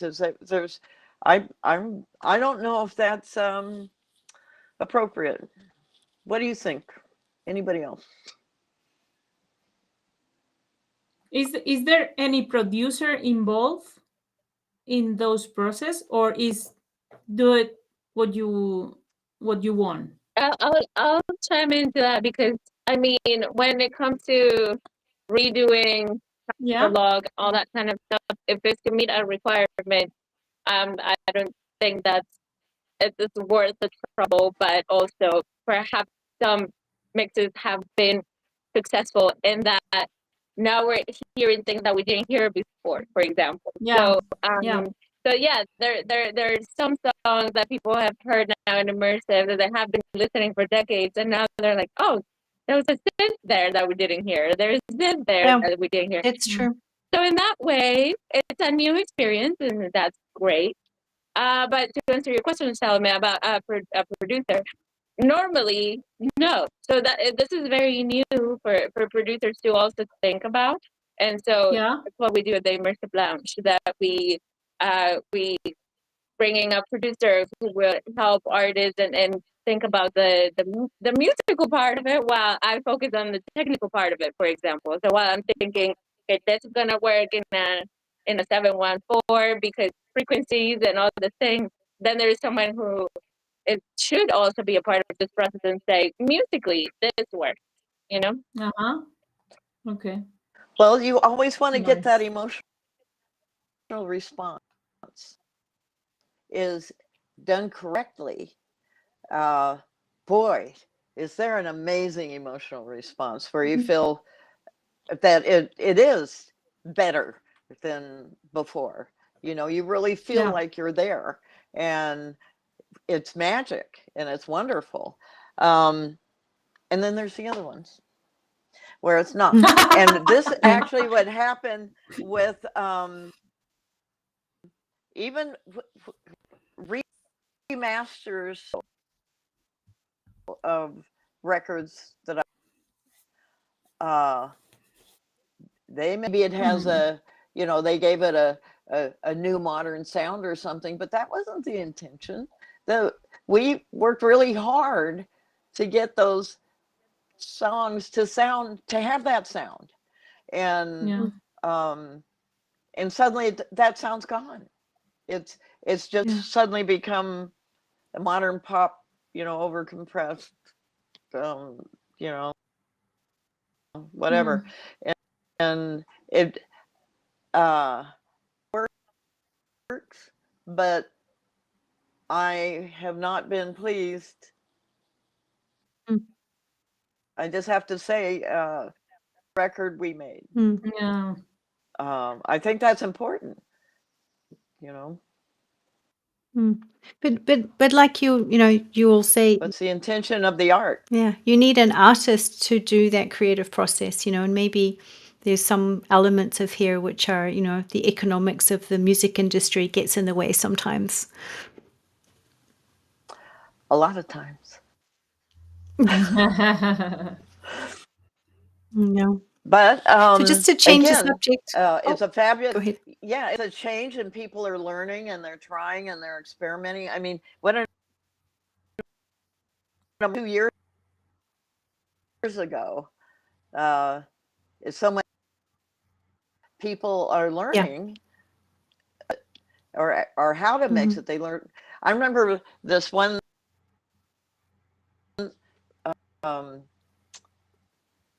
When it was surround, or taking things into surround, and they took this one record, and nobody really came out. If you listen to old words, all the drums would be here, and then the bass would be here, and the vocals would be here, and all of that. And then one day, while recording, the engineer Glenn, they wanted to do a background vocal on somebody, so they pulled one of the drum overhead mics for him to do his overdub, and then so they panned it to it would be in the vocal panning, and so they recorded it, and it was so they could hear it over there, and then they put the mic back and didn't and forgot to pan it back. The drum set, suddenly there were drums on both sides, and it just like changed the world. I love it. And Glenn Johns is the first one to say, says, "I've invented, you know, stereo division, the real, you know, dividing the vocal." It goes, no, but that's what these mistakes do, and it changed everything. Suddenly there was placement, there was panning, you know. Yeah. So as I said, the immersive mixes of 2 years ago, completely different, possibly, you know. I mixes and immersive recordings, people are intentionally recording just for immersive, all of that. There's more and more volume of that, and more experience, what works or whatever. One of the first immersive mixes I heard, I was invited to a studio here in Santa Monica, California, just so I could hear this new format. And I'll say what the record was. It was a Billie Eilish album, you know, great album, but they put her vocal over my head, up in the the highs, and so I was being sung down to, and I just was so I didn't like her singing down at me, and I didn't think it was a good approach. Just because you can, That's another thing, no? I don't think it should always be done like that. That's another thing with immersive mixers, no? There are some that do like woo because we can. That was kind of an early mistake that we learned from. It's exciting to do that. That's the thing.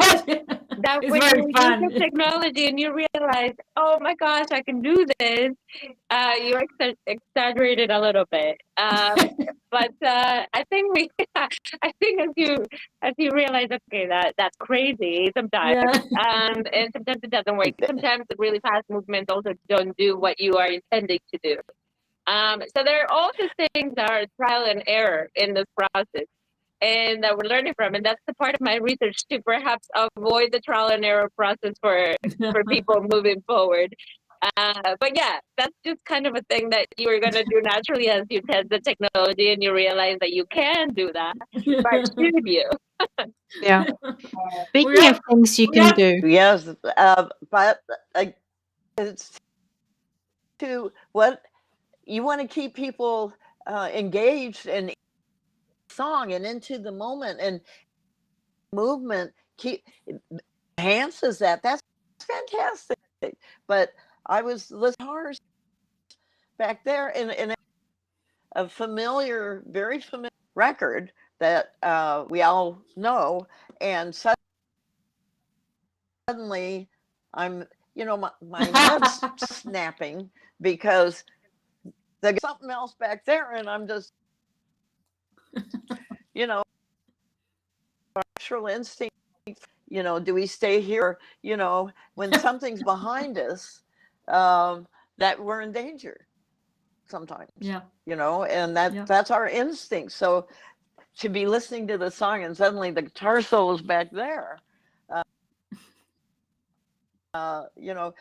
in the first place, unless I'm standing right in the middle of the band, and it's like, what are you doing there? Come here, here. Here. Yeah. So anyway, so there's that. If it's designed and written, I heard this fantastic recording by this Korean, and it wasn't just music as emotion and all of this, really incredible, over at Sony, and it was done in Sony 360, which is different than Dolby Atmos, and but still similar. That was an whole intention, was that from the beginning. So like you were saying, I think we may not forget that the interesting is the music, no the fireworks, no? Right, So, because if you don't have a good piece of music, I guess there's just so much that you can do with that. And if the music is great, then the immersive experience enhances it. It doesn't make it. It just is a plus. But it's also, I think it's also important to keep in mind that this format is really just allowing us to listen how we would in real life and how we were meant to anyway. And it's just allowing us to, that's it, really. It doesn't mean that it's gonna make a production, go from 2 to 10. It's more so that we can hear it the way that we're supposed to. Exactly. We listen immersively all day long, every day. We're immersed sound in every, absolutely appropriate. And this approach, much more credibility than surround, because surround is flat, you know, and you were just in this circle. And so that isn't a natural way of being at all.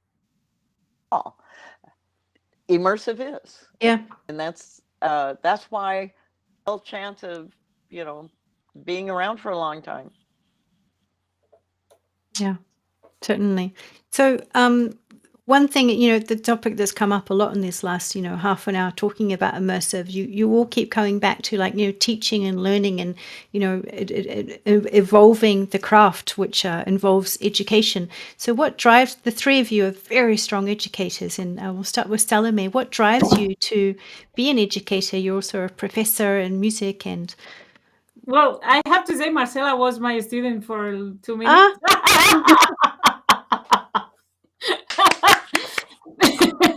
Because she was so advanced that she has to do the next group. That's great.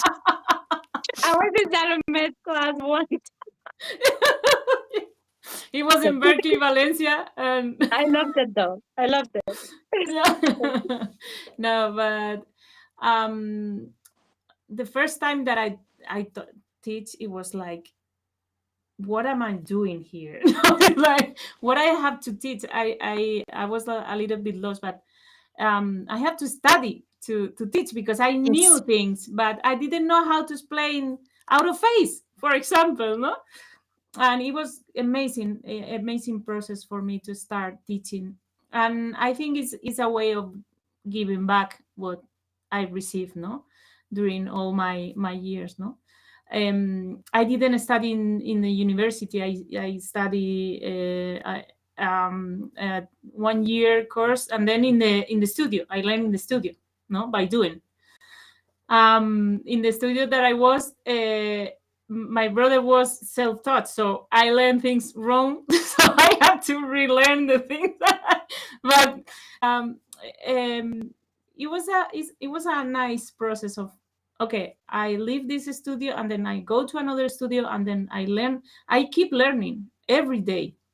Every day is, because every day you can learn something, no? And that's the amazing thing of this work, no, of this job, that you keep learning every day. And I think it's really fun to see the students when they came with their crazy ideas, and you help them to go through those ideas, no, to go from point A to point B, no.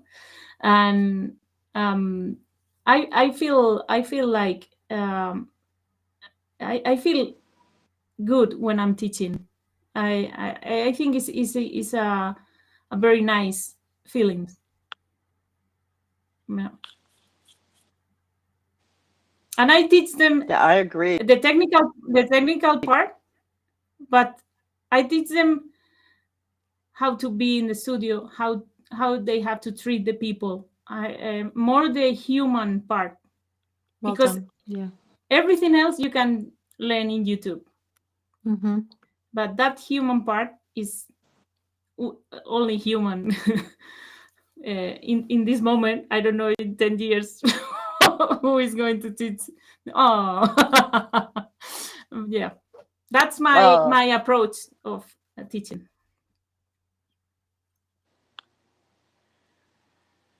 I agree. That's well, as far as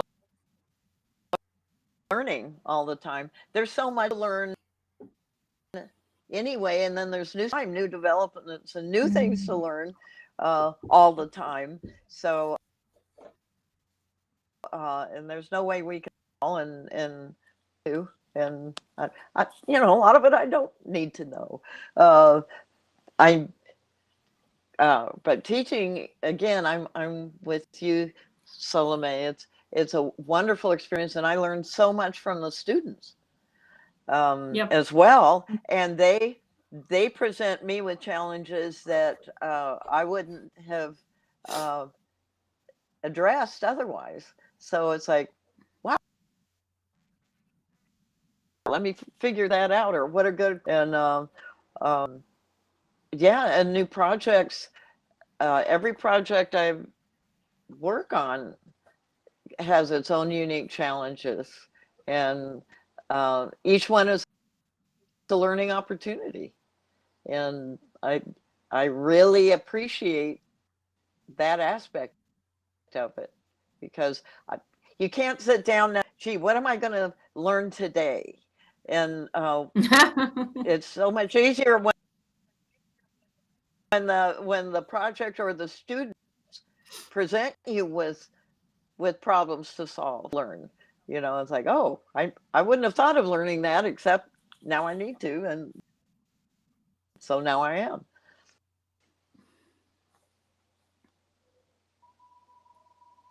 Well, something that the student tried to teach me is Ableton, and I say no.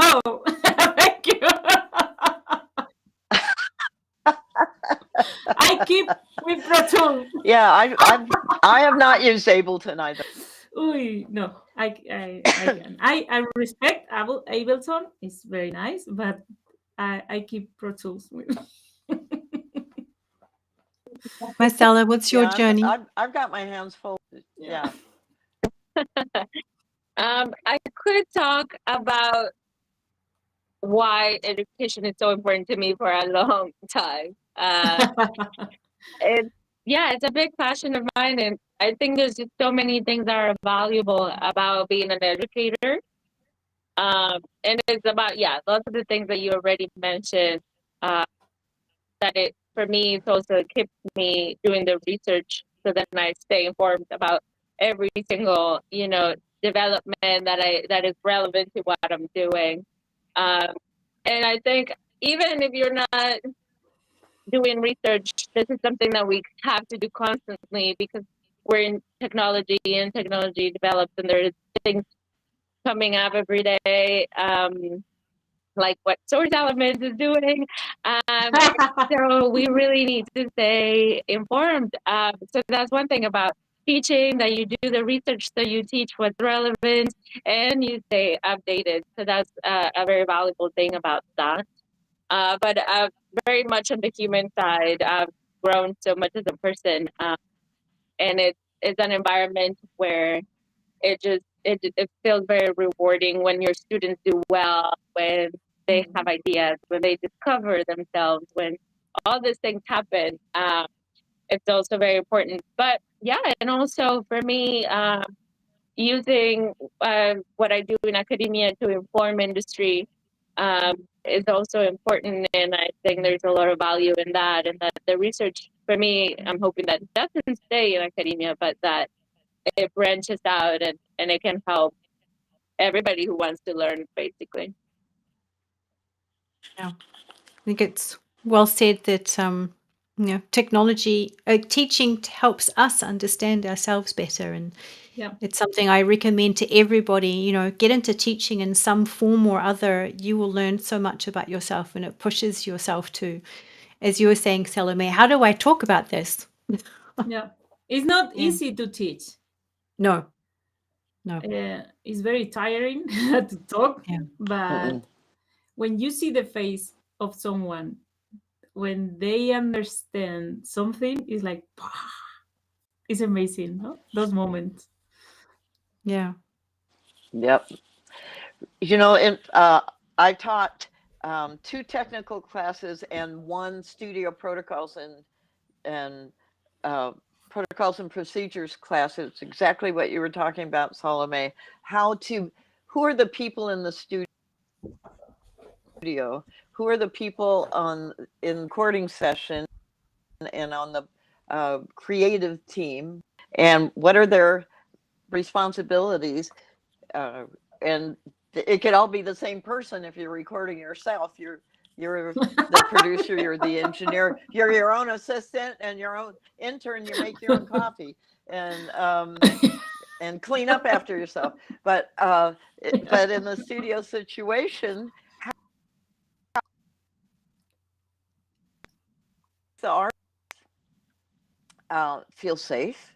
How do you inspire and then capture their performance? These are all very important things that are much more important than anything else. And being that person that people want to be in the studio with, and that you are an asset to the session, you bring out. Saying you again, you're there to add your magic to the creative process, and being that asset and not a liability is absolutely essential. And so my form come up to me and always said, you know, because I taught music production and then I taught production, sound, post production, and all of those. But so later, who have their own studios or working on things, said, boy, you were absolutely right.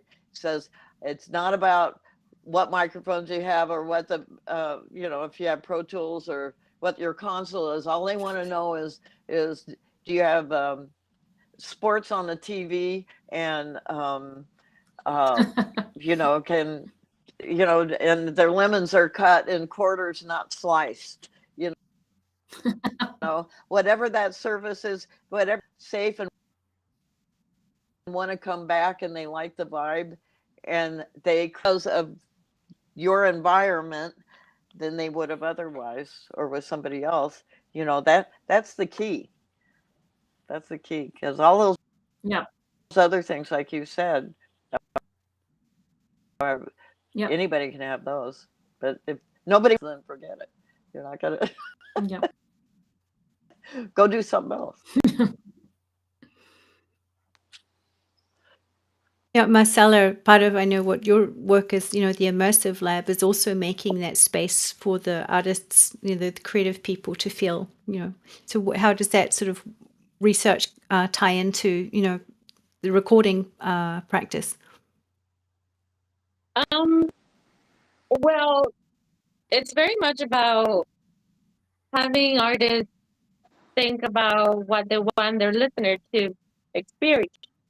And I think it's hard for us who perhaps are, you know the technicalities behind it. It's hard for me anyway to kind of separate that from the listening experience. Not thinking so much about what microphones or what's going to work, but really, okay, what do we want the listener to hear? Where is it coming from? How big is the room that we're going to place them in? Do we want to place them in a recital hall, or do we want to place them in a little, I don't know, library, you know? And so thinking about that experience helps us then think about how we want to record. How much reflection do we want in the room? How big do we want it to be? Are we going to use an array? Are we going to bump mic? Are we going to experiment with, ambisonic recording? All of that, the thinking about the listening experience informs how we're going to record. And so that's kind of the influence that it has. But it is difficult to separate the technicalities of it and just think about the listener experience. But that's kind of the exercise that we're trying to do with the artists that come to the Immersive Lounge. And it's that we want to simply ask them to think about what the listener will experience, what the goal is, and have that in mind throughout the well, whole and the process. emotion, feeling, what's Right, the exactly. what do you want the listener to feel? Yeah. Mm-hmm. Yeah.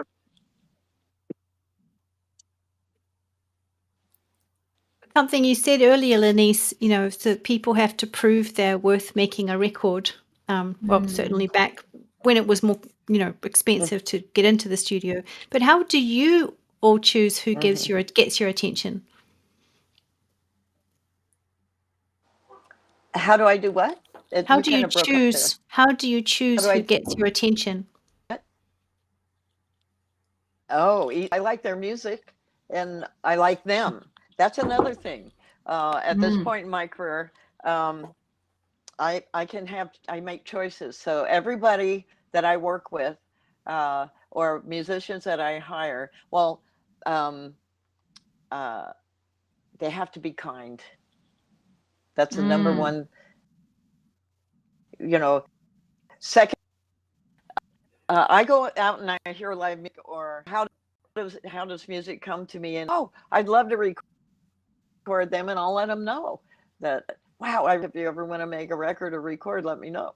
And that's actually my favorite way, because already I like them, and there's a chemistry there, and then it's up to them. If they want to do that, then they come and to me, and then we figure it out. Because sometimes people will come to me with their music and they'll said, yeah, I loved what you did on this record. Can you do that for me on mine? And I listen to their music, and sometimes I'm not the right person for it. Meaning they deserve that. They deserve to have whoever works with them to feel that it does speak to them. Yes. And just like I need to feel that to be good for a record. If I'm not into it, I can't tell. If I don't have an emotional response that's positive to what I'm hearing, how can I create that? You can't make that stuff up. You have, that has to be there, and our job is to capture it, and an engineer, and because I also produce, to be able to take that to the engineer, the emotion that needs to happen, and the excitement, or whatever, how I choose, it has to speak to me. And fortunately, I've been very lucky lately with some very projects that have just been so, and somebody else recommended me for it. And I'm so grateful because it all worked out. Yeah. Because usually I find it Yeah. myself, Oh. but this is one Yeah. of those wonderful times it came to me and it worked. Thank you so much. I'm so sad that we're out of time. Honestly, we've got another 3 or 4 hours of conversation. So if you guys feel like dropping back into the green room, we can chat just a little bit more. I'd like that so much while we tee up the next thing. Very, very special. Thank you, Salome. Thank you, Lanice. Thank you, Marcella. We've only just even touched You're on welcome. tiny little things, and I'm sorry we have to go. Okay, bye. Thank you for I know, doing me this. too. Bye. Oh, this Really was great. great. Bye, everybody.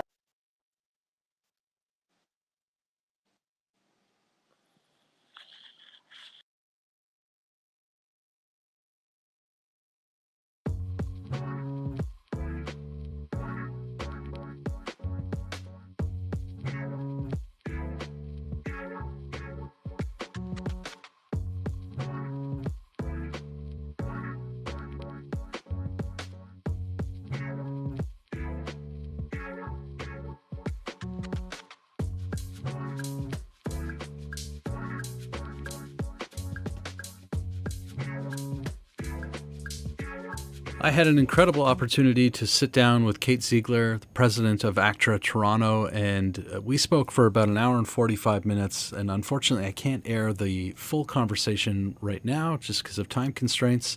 So we're going to cap it at around an hour. And I encourage everyone to subscribe to our channel and look out for the full version, which we'll post after the conference. It was a remarkable conversation. We went through the history of ACTRA, through the pandemic, looking at what's changed, what stayed the same, the emerging threat of AI for workers. It was really, really enlightening, and I hope everyone gets a lot out of it. And again, subscribe to our channel and look out for the full version. It's worth it. Cheers. How did you get to where you are right now? Like, what's been your journey to becoming, president of ACTRA Toronto? Okay, yeah. So how did Kate Ziegler, there, I plugged my own name, become the president of ACTRA Toronto? Well, I became president in January, so we'll go back from there a little bit. I've always been a pretty political person. I was like a letters to the editor kid, and I have a communications degree. But then I pursued being an actor and found myself in the union and didn't necessarily feel like I really knew what that meant. I knew that I had basic rates of pay. I knew that I had health insurance. I knew some things, but it was really when a crisis point hit in 2022 during a commercial dispute that's still ongoing, that all of that stuff from, you know, my time in university and just like the person that I had was sort of like growing to be, I felt like, oh, I have things to offer here. I want to be of service to the membership at a time of crisis. And I just kind of kept knitting that, and eventually led to running for like office within the union in 2023, fall of 2023.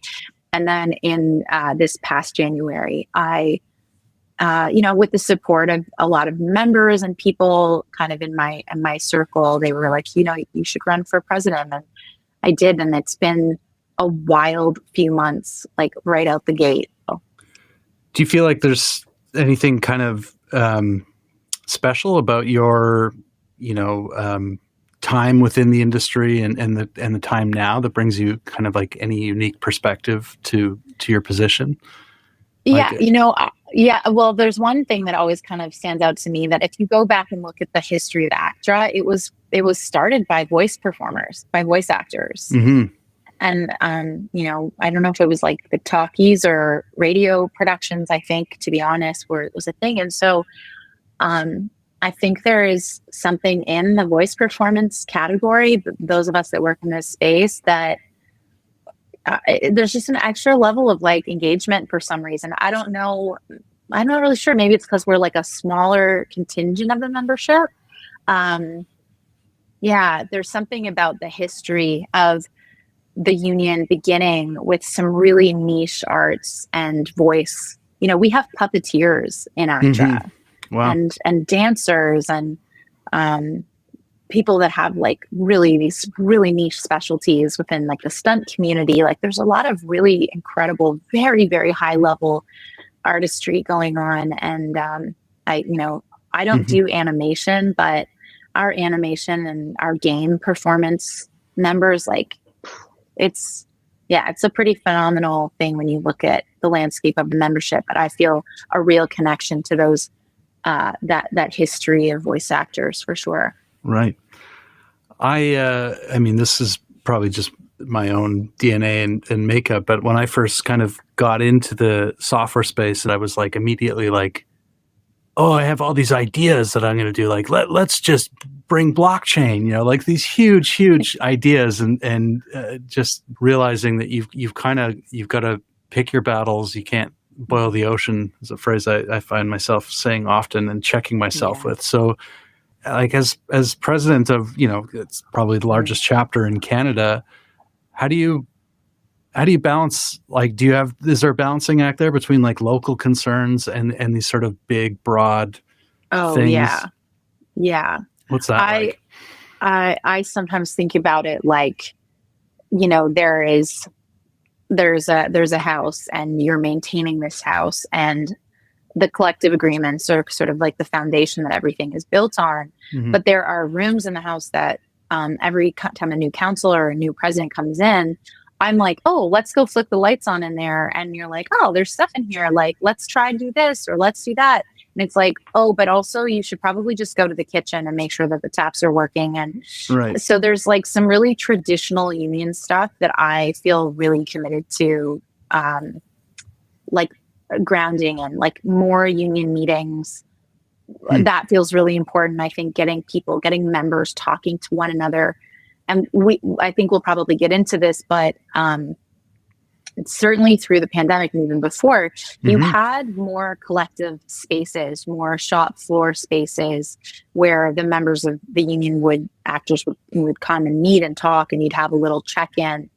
So much of that has been eliminated. And so I think for me, like one of the really basic foundational priorities is returning some sense of like communal spaces.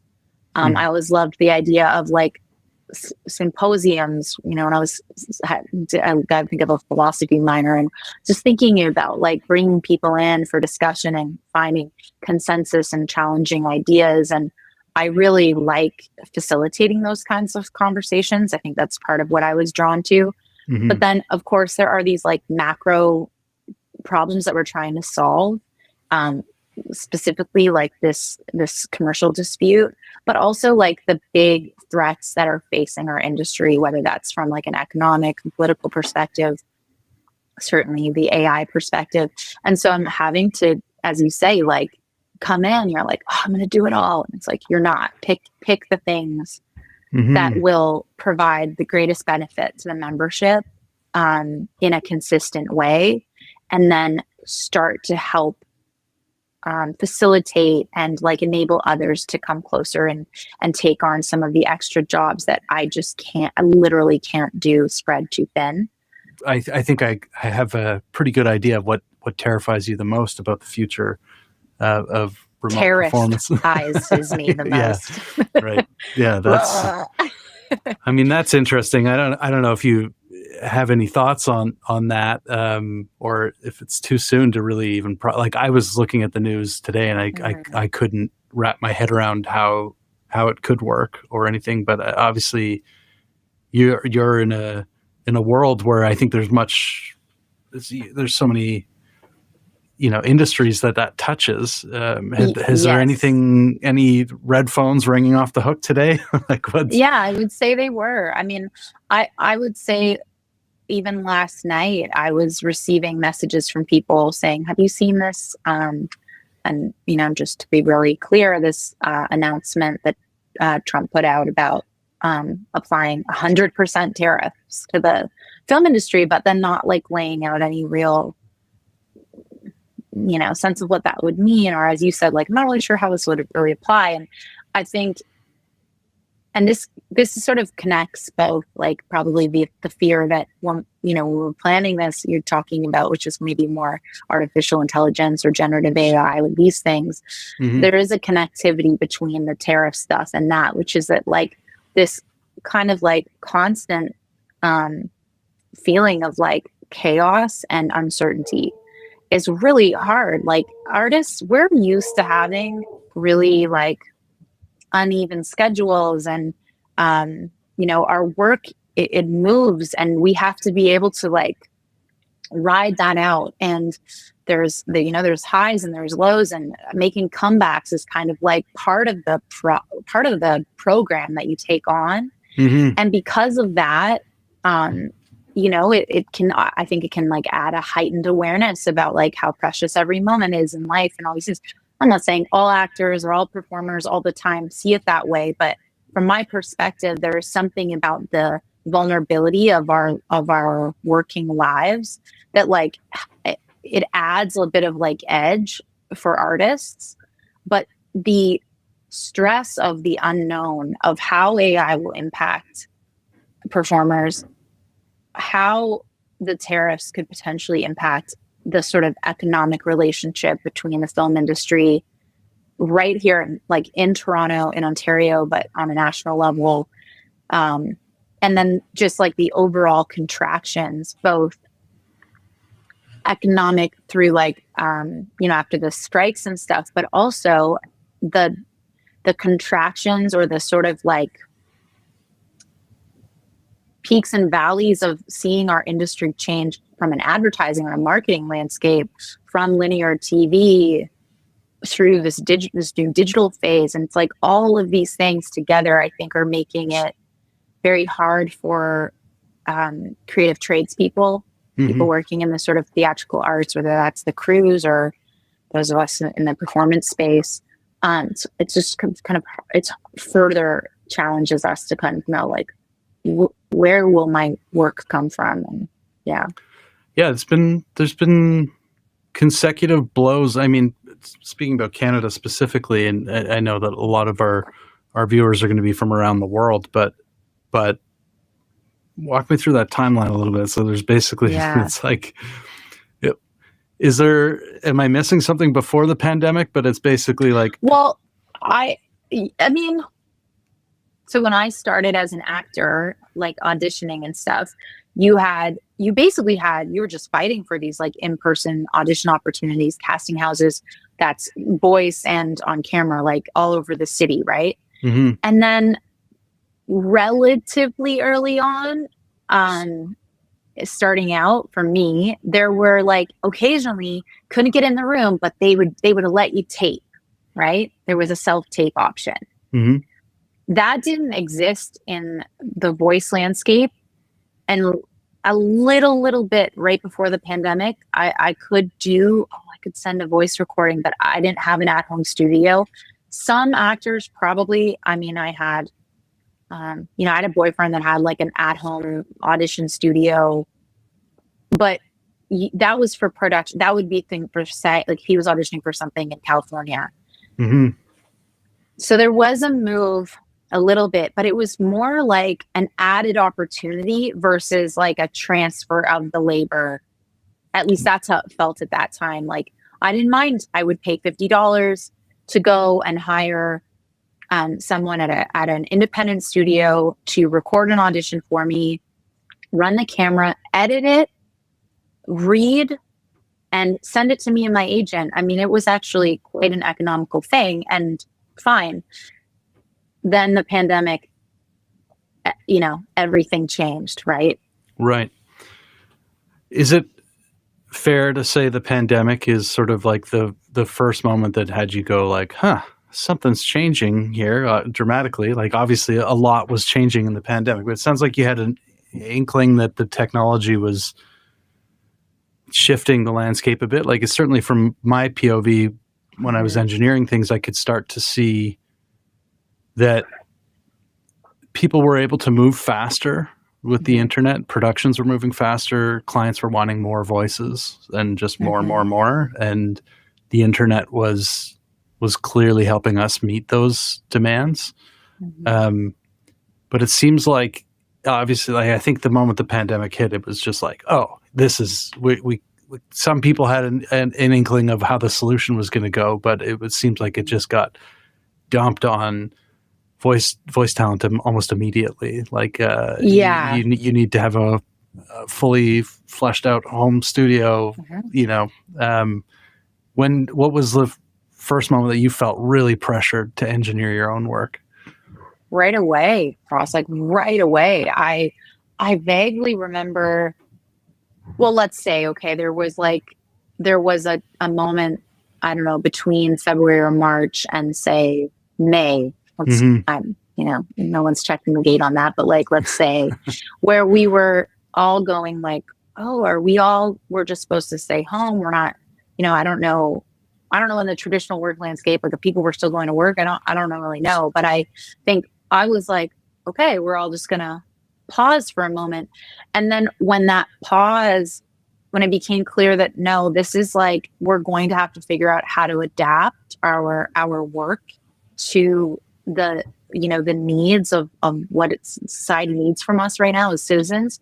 Then I remember being on a call with a bunch of actors talking about what kind of kit, what kind of microphones we should get. And I was Googling all these things, and I, for the first time, invested in like a proper kit.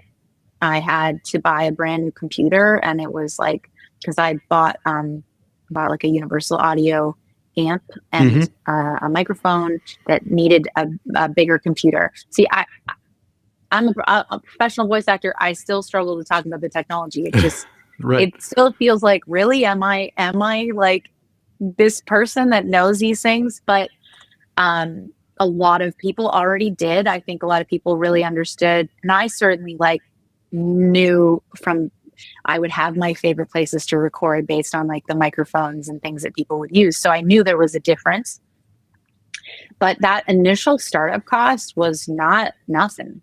It was, close to probably $4,500 to work at the level that I wanted to and needed to be able to work at. I felt the need, like I had to make that level of investment. But the irony was like my agency, I mean, I only once or twice used the system to work.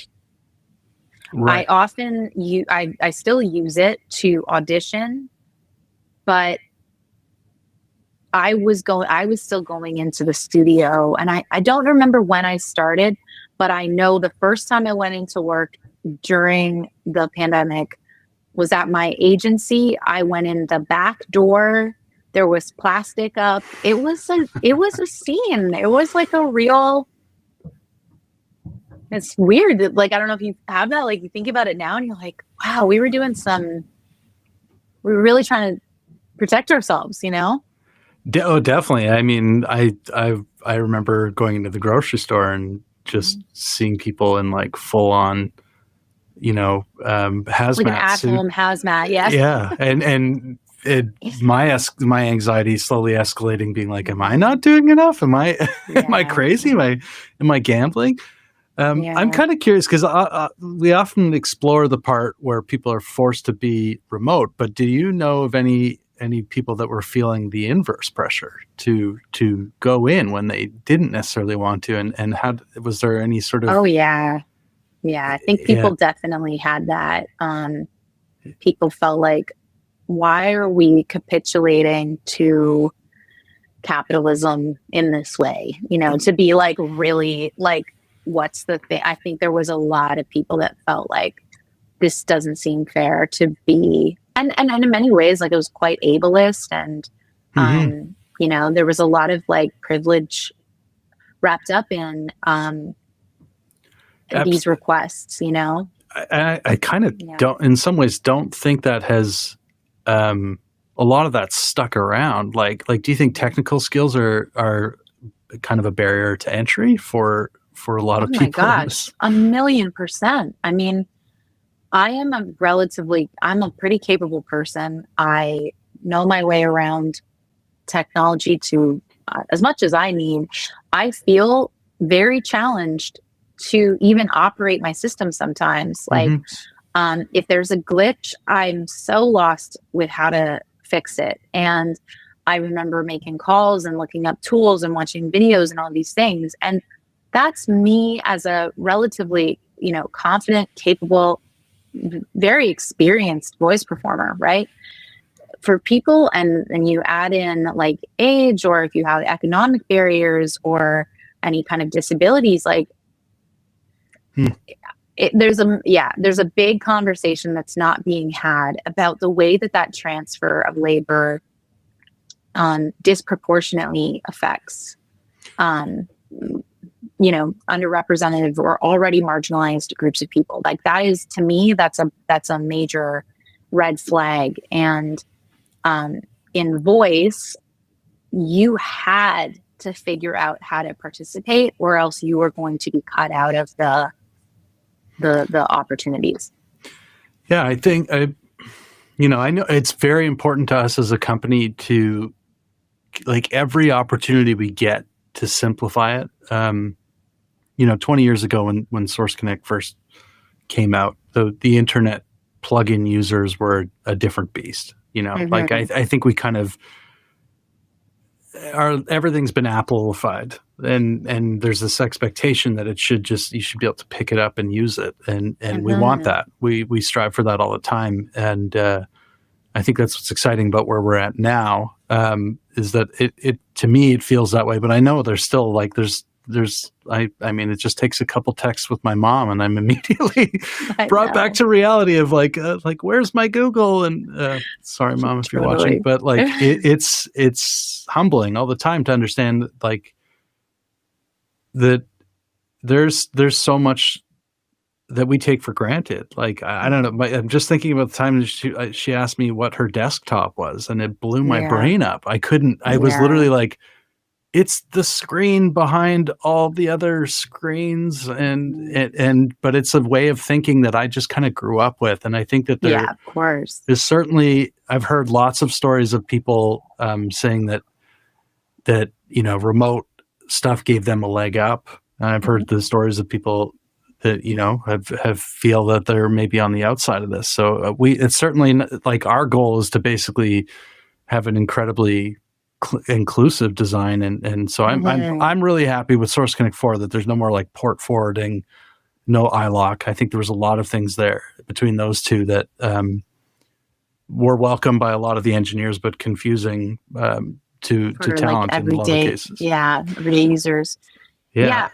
I mean, just thinking just another little anecdote here, but like I remember like when the pandemic hit, I as an engineer and a mixer who had done a lot of restoration stuff, I was sort of like, oh, none of it matters. Like I was like, you record wherever you want to record. I'm gonna take the room off of it. I'll make you sound good. I'll figure out a way to make that iPhone recording sound big. And I was, that was half the gig of being an engineer doing, like I had done so many casting sessions in my day that we would try to make self-tape sound as good as they can and give everyone equal opportunity in that sense. So when I do, sorry to interrupt, but No. that, I have some really specific memories of, like once I got my everything working and I figured out how to do the settings in a way that said, okay, this is me. I feel crisp. I feel clear.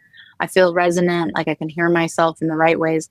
And I was sending in self tapes or doing, sometimes doing auditions online with, like this, where you would be there listening and I'm doing the thing and you're telling me this is, do it again or whatever. I remember people saying like, thanks so much. Like your stuff sounds really good. Like I could just use this. Yeah. And I did take a lot of pride in that because I was terrified that I would lose like that I would take a reputational hit, no fault of my own, just because I didn't have the right setup. And so it was very meaningful. But like I said, that's, I think $4,000 to $5,000 other costs. Not, you don't need to spend that much, but your anxiety led you there. Yeah.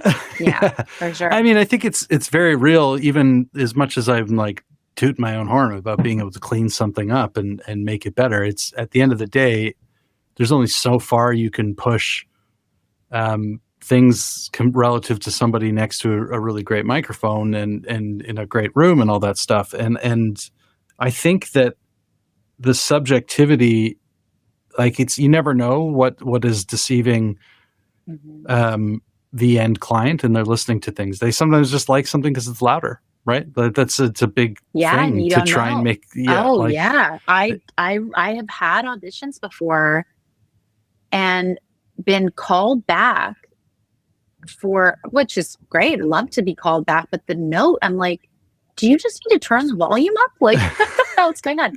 But then I was also thinking, Ross, like how,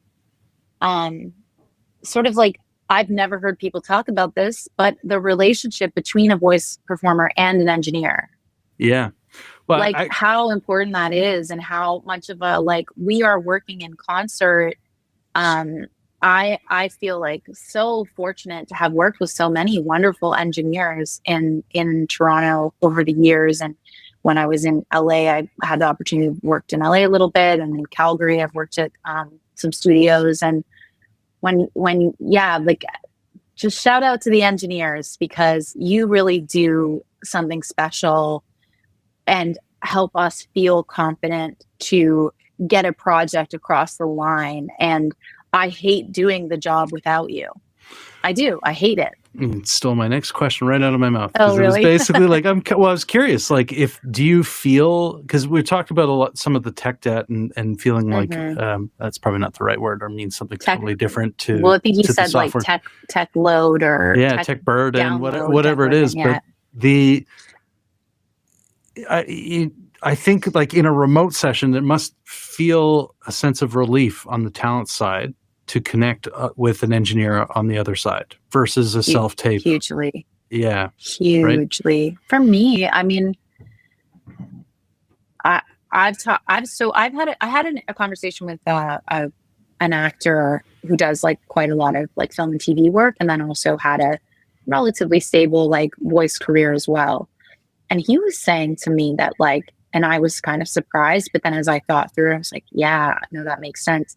That he would rather do self-tapes or like at home auditioning or wherever, like for film and TV than voice. Voice is so, to me, like it's like where you start and where you end there. It could be drastic, But likely when I'm being brought in, the people that are bringing me in have a sense of my voice, have a sense of what I can do. And then it's really about this dynamic between the engineer and maybe the director, and maybe you have some creative there. And rarely do I feel like I'm being moved like all the way over here. It's really neat, really small stuff that you're being asked to do.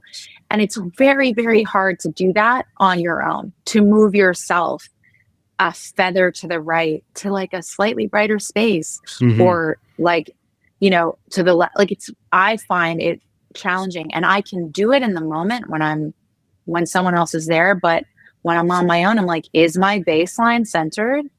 Will they know I'm not far from this tone that's just here, or this tone down here? You know, like yeah. I totally. I mean, I had the pleasure of sitting beside voice directors a lot, you know, for like years straight. That was the norm, at least at a Grayson. That was all of our sessions had voice directors that were like explicitly voice directors, right? We had music directors, we had voice directors, we had, you know, the creative director for the campaign is in there. And I've heard stories from around the world of different breakdowns of how sessions go. But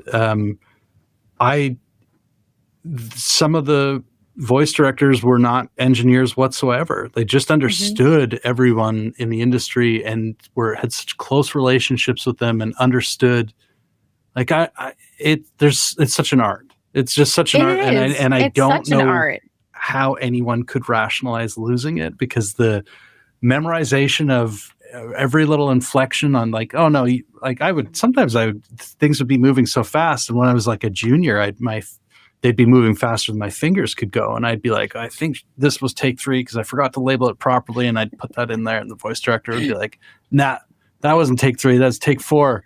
You know, you're doing it wrong. And I was like, you caught that? Like I feel like we're splitting hairs here, but they were catching it, and it ended up mattering for a lot of reasons. We're fighting to get a 45-second read into a 30-second spot, that and all of that tone and everything mattered, and so much more than that.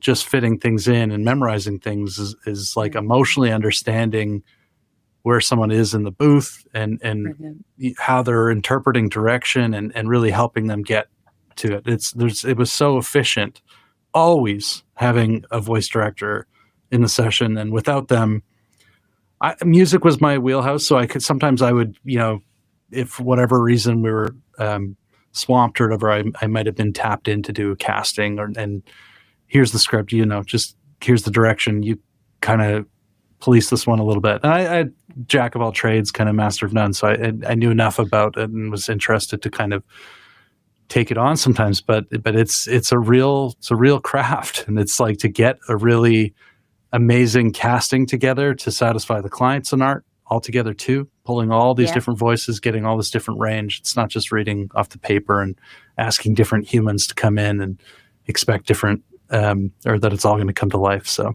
Yeah, 100%. I think a lot of the times the thing that you're looking for people that are bringing something new, or you know, are thinking new thoughts about whatever work they're doing.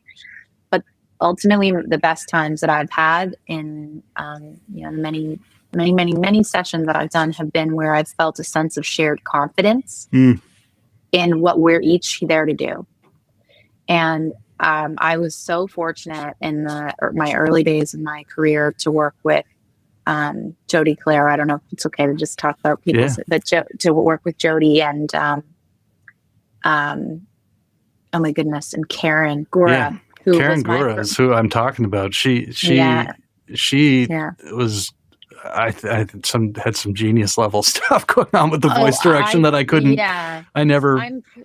People will sometimes say to me like, "Oh, did you take a class?" And I'm like, "Yeah, a master class." Like I was so fortunate that my first sessions were with Jody and Karen, and there were others. Thomas at Keen, which is Toast and Jam now. There were others. Like I'm not forget. There were many, but so those three people really stand out to me as directors who showed me that while yes, I am there to help sell a product, what I'm actually doing is I'm storytelling through, I'm bringing this language, I'm transmuting the language and the emotion that's behind the language into a thought that comes out of my voice and somehow hits somebody, taps them on the shoulder and makes them think about, and now they're out buying something. Like we really were creating emotional resonance, and I learned so much from them. Karen taught me something that I still think about around pacing. So she would say, like, don't get louder to try to speed up. Speak, like, pull it back a little bit and just flatten it out a little bit, and then you can march along. And I use that. I mean, I used that forever. That was like a really fast way for me to like show my competence. Like people were asking me to pace up, and Jody would initially, he sat in, they had a really big, beautiful space there at Orange, and he would sit on in a stool, not for long, but the first few sessions I did with him when I was first starting out, and he would ask me like actor questions, like, or give me actor thoughts to think. And I carried that with me right away. It's like all of those tools and tricks and different ideas went into my kit.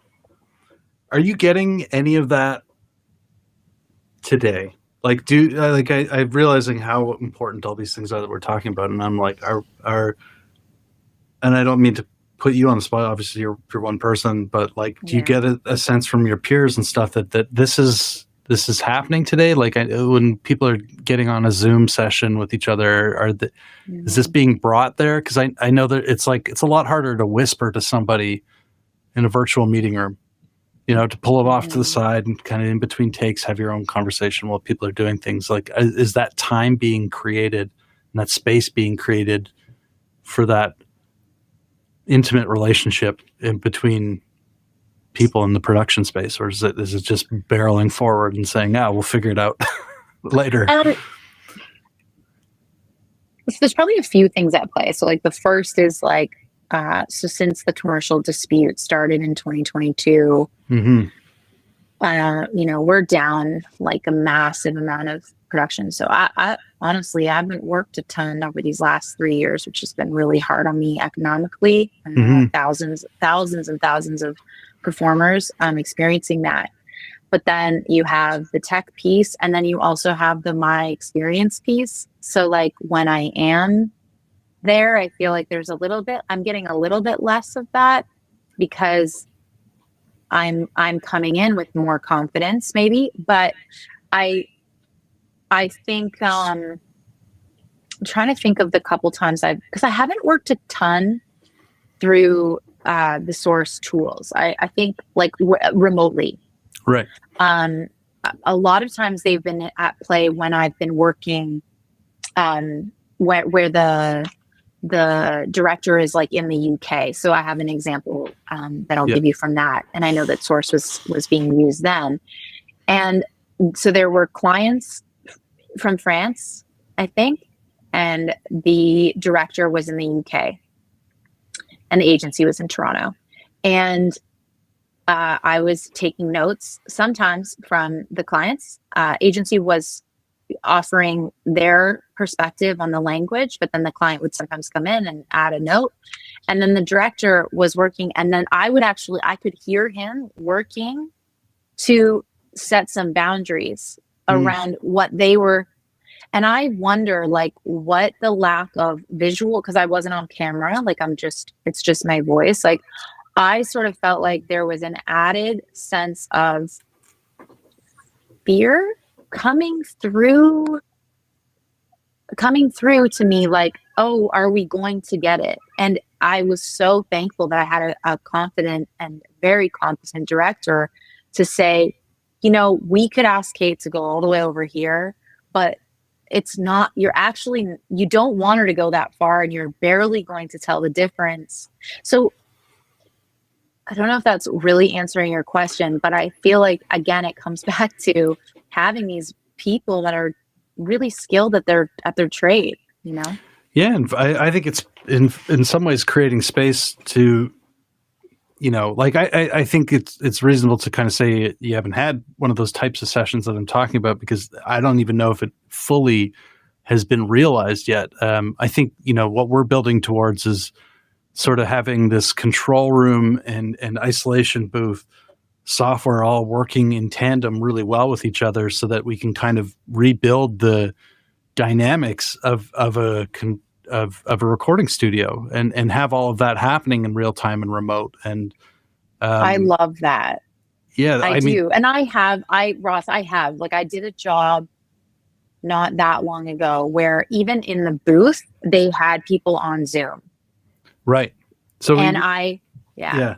I mean, I feel like I was just going to bring it around to Zoom, because I think that where I see the commercial industry failing somewhat is an over dependence on something that's just easy and simple, it's known to them. It's not that what we built is any harder. It's just known to them. And it's got this, it's not that the commercial entities don't know Source Connect. It's well known for that. But when like we have Nexus, which is sort of like our meeting room, which I think in many ways is way more powerful than Zoom, and it's designed for what we do. And that would allow, like, give me a paint the picture a little bit. Like, what does a Source? So basically session, the Nexus gateway is the component of it that is designed to sort of replace Zoom, and it's got multiple audio inputs in it. So one is designed to be my talkback mic right in front of me, and the other one's my Pro Tools mix, which is what the client's going to hear. And we know what's going to be playing from Pro Tools to prevent it from coming back into the microphone, so that it's not just a feedback and echo machine. So even right now on this platform that we're using, if I take my headphones off and turn the speakers on, it's probably going to annoy you, or one of us is going to be in the situation where all of a sudden there's unwanted echo, which is like, or it's at the expense of the quality of what we're listening to. Mm-hmm. So often, like, you throw on some echo cancellation type stuff, and now all of a sudden it's ruining the Pro Tools mix, and the client's saying, I don't know about this music you guys have picked. It sounds really thin. This actor's, I don't know, are they on a bad mic? And you're like, I don't know. I have all these questions. Are you on a good connection? Are you wearing decent, do you have decent speakers? Are you, it's all voodoo over, whatever's happening on your end, and I can't really see into your end that well. And so we're fighting with all of that. But Nexus is designed to eliminate most of those headaches. And we have, there's a lot of bells and whistles that go along with Zoom that we have to prioritize. It goes back to that sort of boiling the ocean. It's like, what matters to our industry?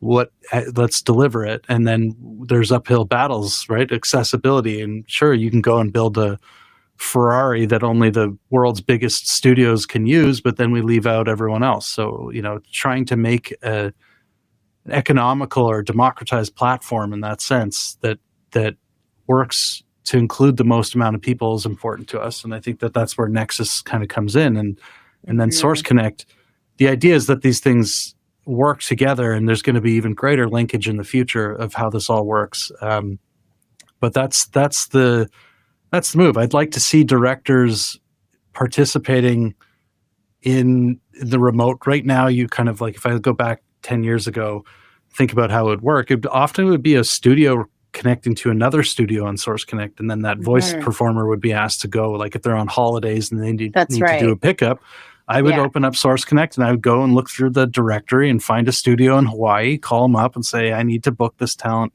at this time. Do you have a room for us? Okay, you guys have Source Connect. Great. And then go and tell the talent, this is where you need to go at this time. And then we'd go. And then I think the pandemic kind of spread as we talked about, that a lot of that onto the performer themselves, which is a lot of people had already made that transition and are really techie and excited to have their own home studios. So there's a lot of different ways it goes down, but I certainly don't see it as something that is fully realized yet as to the full dynamics that are going on within a session to bring everyone in and to give them that quick control. Like, I want to whisper to the talent right now. I want talk with the clients for a second, so you can take a break and tune this out because we're going to talk about the color of the border up here for 5 minutes. Yeah. I love that because I think I love the way that you're talking. It feels like it's also keeping those jobs, the people doing these creative positions in concert with each other.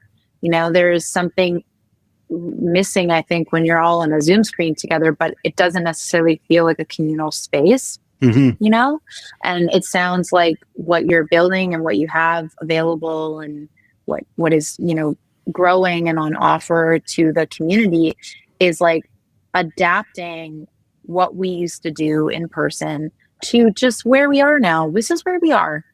I still go to the studio and I love that, but I think I'm really happy to know that there is sources out there doing this. You're doing this work to go, I can see where we're headed. And if we'd had that foresight before the crisis point where everything shifted and we reacted, maybe we would, this is what now you're like, okay, now what we've learned, now what do we want to make, right? Well, yeah, I mean, it certainly expedited the timelines for the company because, it's sort of like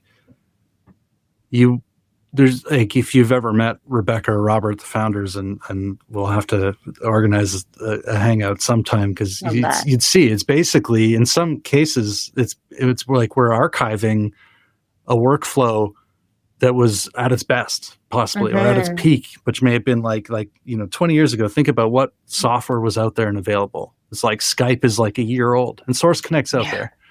Yeah. It's been around for a long time, and it has a history of disrupting in that sense. So like at the going kind of standard in the 80s and 90s, probably even into the 2000s. I think when I started at Grayson, they had an ISDN box, which was basically like 2 phone lines together, a really expensive box, really expensive rates for it. You need both sides to have that exact same really, really expensive setup, and it's like charge per minute.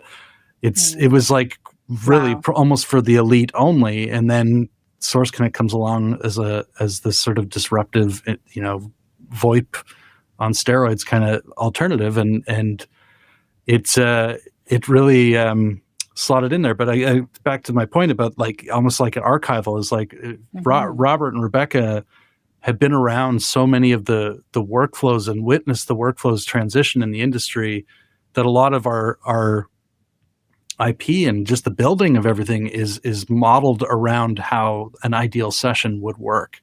And so when the pandemic hit, it was basically like, if you imagine the company is like, we have all these ideas of how to bring all this really high level tech stuff to the internet, but everyone's kind of working in a relatively simple way still at that point. So it's an uphill battle to try and actually bring some sophisticated connectivity solutions to people. And they're like, I don't want more complex software. I want it simpler. And then the pandemic hits, and now it's like, give me all of the craziest things. I need the most high level features. And so now you're kind of, it's this mad dash to do it. So I think that they were able to meditate a lot on what the needs were across the broadest group of people. That's where we're at now with Source Connect, where it should be a lot easier to just bring a director in and say, okay, now we're in a group session with each other, and everyone's cross-patched automatically. It's not all on this Pro Tools engineer to go and wire 5 different things in and out of the console and dealing with talkback. And it's a lot simpler in that sense. So it's really cool. I'm excited for the future for us and in rolling all that out and just trying to find the greater links to do it. But now I guess the battle that I'm, just to bring it around to the previous battle I'm talking about, is literally just getting a willingness, I think, from the sessions to embrace even things that drive better quality experiences for everyone involved, not just the client. Is this a better experience for the performer? Is this a better experience for you as an engineer? Can we strive for something a little bit better than, the meeting platform designed to talk with a lawyer for half an hour or something, like. Well, I think the thing that everybody involved in this work shares, I would hope, and this would transfer to other industries as well, but you want the integrity of what you're doing to stay with you throughout, right? Like, that's the thing that I feel, is that there's a real collapse in that integrity around the skill. People are still skilled, but like the sort of you don't even be precious about it, but just the acknowledgement of the integrity that's required to really do something exceptional, right? And I want people to leave a session feeling like, damn, we did something today, right? I like the fact that when you're talking about what Source is trying to create, is it's looking at, you know, we've kind of watched things degrade, right? And that goes for everything. Like, I think often about how our phones have become this like single sensory tool for all of this stuff we used to do that was tangible, like textured, and would give, you know, have the newspaper smells a certain way. And now it's the same as calling my mom as it is as taking a photo. And I think I really admire that part of the disruptive nature of what you are all doing is returning to, how do we bring some integrity back? How do we bring the feeling of that texture, of that tangibility back to the work that we're all doing? Because, you know, there's a lot of money in this space. People are moving, and the money that's spent moves the media, which is how stories get told. Like, the interconnectivity between, you know, the arts and the commercial space, and it's huge, and it's not something that I think it's been overly examined as we've watched things kind of break down over the last few years, 10 years, whatever it's been. Well, on that breakdown part, when did AI first become something that you were personally concerned about as a performer? I feel like it was the chat GPT stuff. Yeah.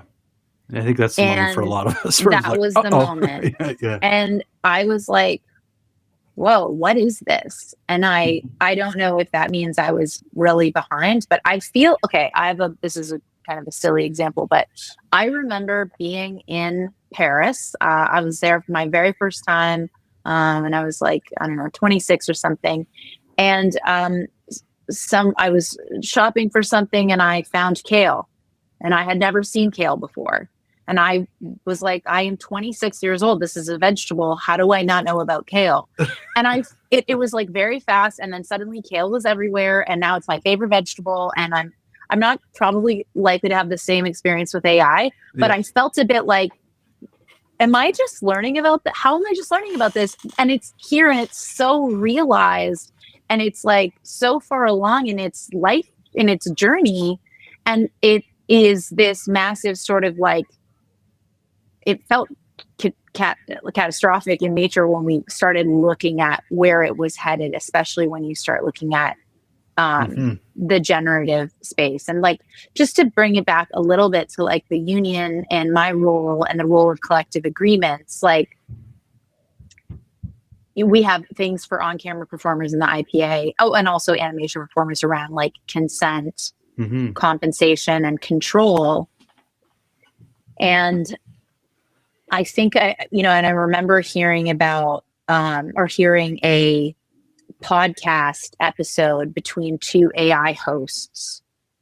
And that was sometime last year. Yeah. And that really scared me, because I have this like kind of cup half empty fear that what the last 5 years have done, thinking about this integrity piece, is everyone just goes, good enough. And I know a lot of commercial people in the commercial space who do not think like that. Definitely don't. And their work shows that they do not think like that. But I think there's something happening in the zeitgeist around good enough. When you see certain digital things on TikTok or whatever it is, where you're like, really, is this the best we can do, or the best we're willing to do? And I have some fear around AI that's related to that. That it's not perfect, but there's a good enough element Yeah.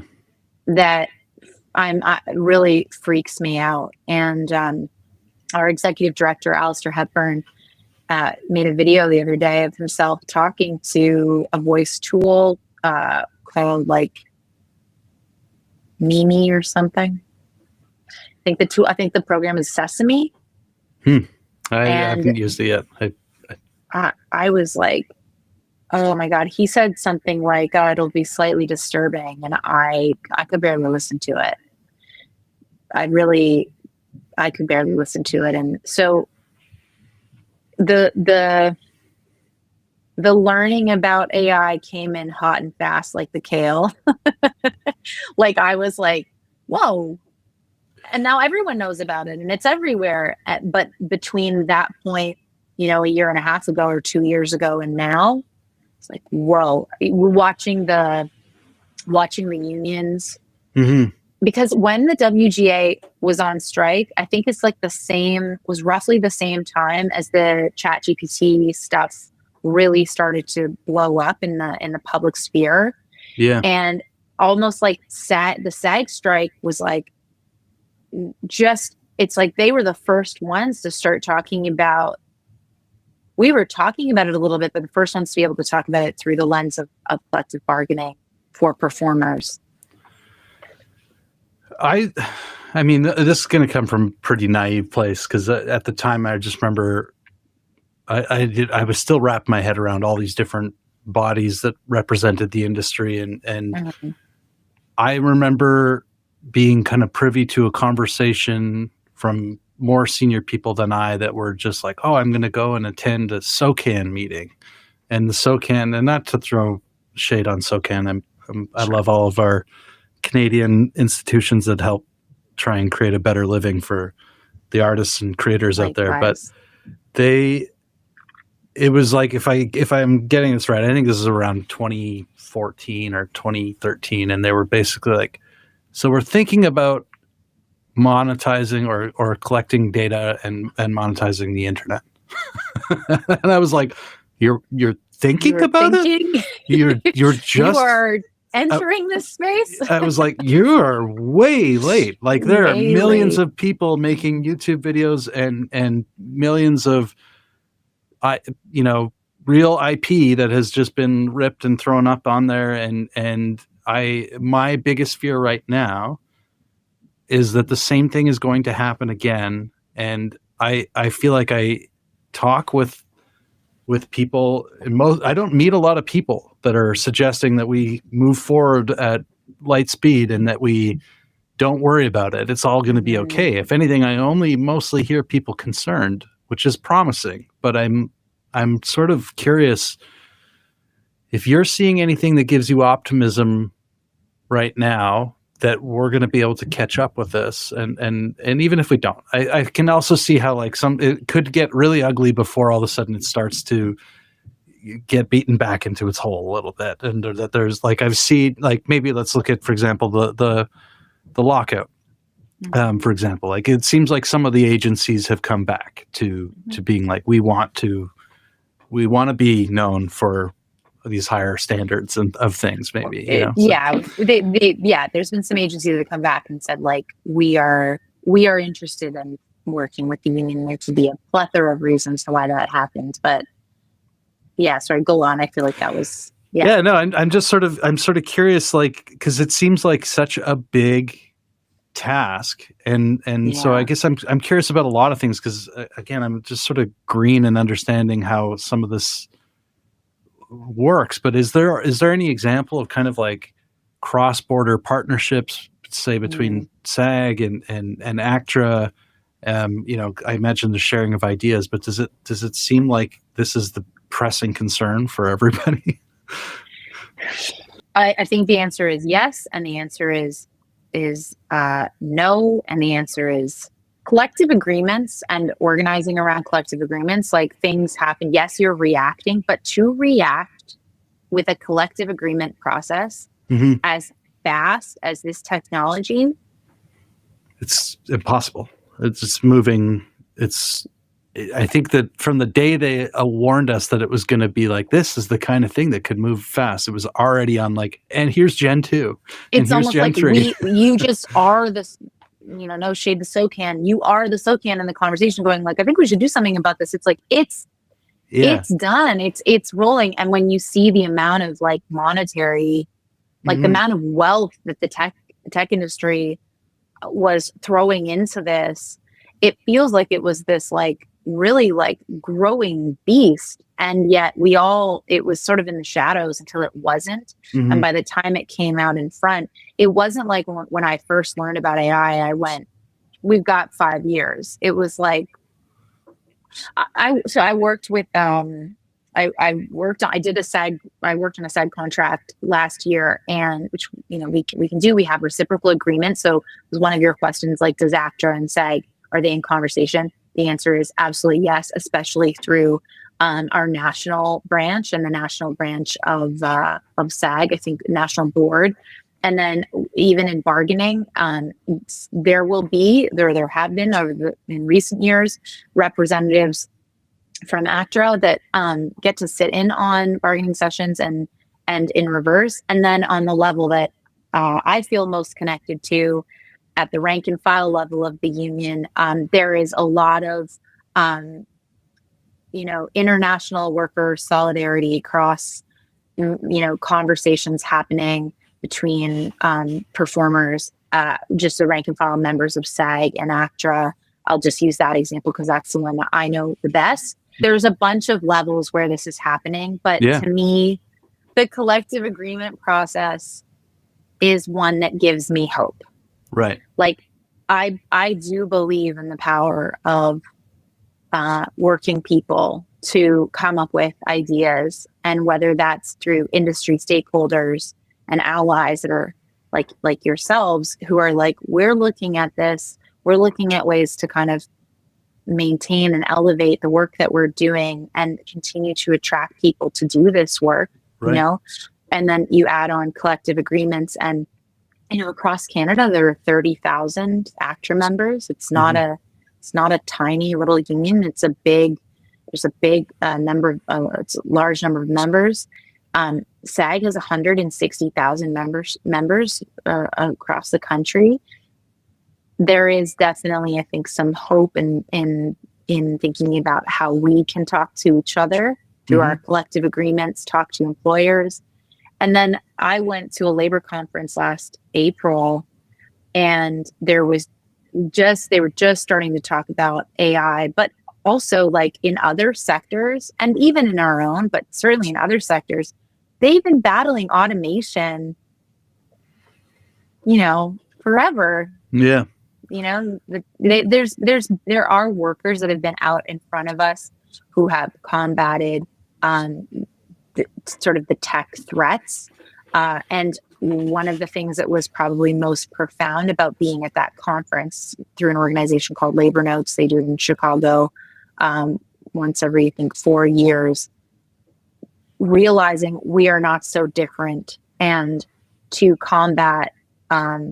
potentially combat AI, the best thing we can do is kind of develop solidarity and connection with other union members in North America and abroad, who are all looking at this, like equity in the UK and in Australia. The unions meet and have relationships through an international organization called FIA, Federation of International Artists, I think, or Actors it's called. So there are conversations that are happening on a national and international level for sure. Once again, and for anyone who may have missed the introduction, we unfortunately have to cap that interview there just because of time constraints. We're going to post the full-length interview afterwards, so subscribe to our channel.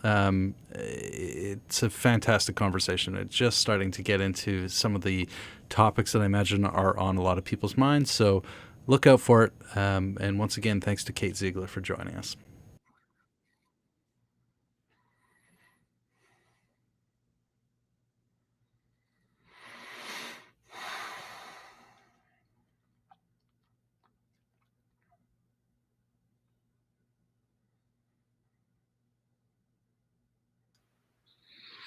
Hola a todo el mundo.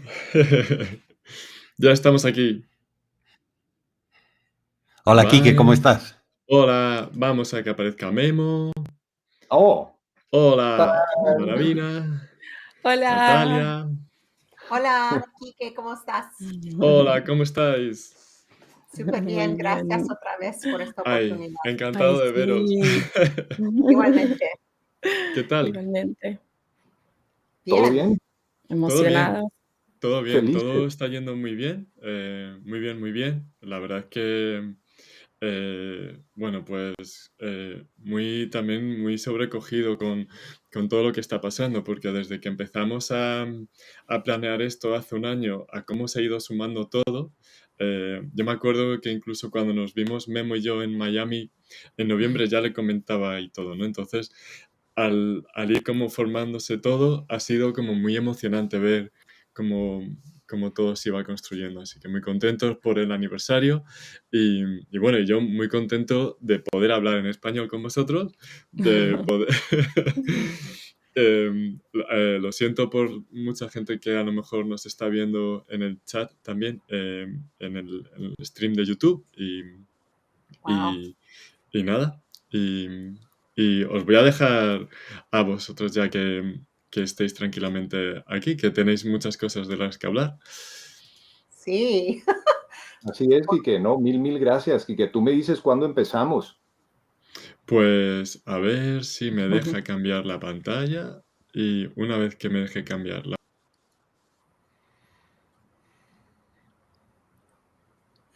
Ah, muy bien. Quedamos solos. Veo que nos quedamos nada más nosotros, entonces, bueno, aprovecho para darles la bienvenida a todas las personas que nos están viendo en este momento. Mi nombre es Memo Sauceda, voy a ser el moderador y voy a platicarles un poco de las personas con las cuales estoy compartiendo este panel. Primero, Natalia Rosminati. Ella es actriz de voz, locutora, directora de voces y casting con más de 20 años de experiencia en la industria del entretenimiento. Nació en Buenos Aires, Argentina, y ha proyectado su carrera a Latinoamérica y Estados Unidos. Es la voz de campañas comerciales globales como KFC, IHOP, Ford, Adidas, Coca-Cola, entre otras. Graba los on-air promos de Disney Plus y National Geographic para la TAM.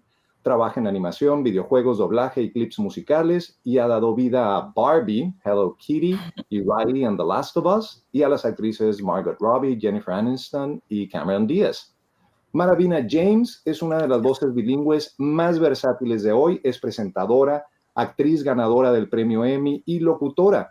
Es la voz en campañas nacionales para IKEA, Payless Shoes, T-Mobile, DirecTV y McDonald's. También trabaja en promos, animación, ADR, narración y doblaje, y en películas como Coco y Father of the Bride, y en series como Narcos. Es la narradora del documental Now en español sobre el doblaje de Mary Alice en Desperate Housewives, El mundo de la voz y las pruebas y tribulaciones de la actriz latina en Hollywood. Y Carlos Rondón, bueno, Carlos es actor de voz, productor, creativo y director con más de 30 años de trayectoria en las industrias publicitaria y audiovisual en Estados Unidos y América Latina. Su voz ha dado vida a campañas globales, mientras su visión creativa ha dirigido proyectos que combinan emoción, estrategia y narrativa audiovisual. Nació en Colombia y ahora radica en Estados Unidos. Carlos inició su carrera en agencias líderes en Bogotá y más adelante se consolidó también como una voz destacada en los mercados general e hispano. Hoy combina su intuición artística y visión estratégica para demostrar que una historia bien contada, con verdad y pasión, no conoce fronteras. Y bueno, soy Memo Sauceda, actor y locutor nacido en México, pero vivo en Miami desde 1997. En doblaje le he prestado mi voz a Mel Gibson, John Travolta, Kevin Costner, Tom Hanks. Mi giro principal son los comerciales, pero recientemente empecé a trabajar en audiolibros. Soy el presidente de OVU, la Organización de Voces Unidas, el tesorero de WOVO, World Voices Organization, y pertenezco a varios comités dentro de SAG-AFTRA porque creo que los viejillos debemos de echar una mano a los nuevos talentos. Bienvenidos todos. Gracias. Qué bien.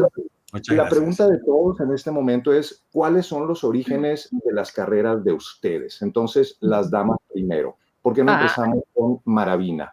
¿Cómo empiezas en esta carrera, Maravina? Bueno, primero, muchísimas gracias. También quiero dar un saludo a Source Elements por sus 20 años. Muchas gracias por el apoyo y todo eso.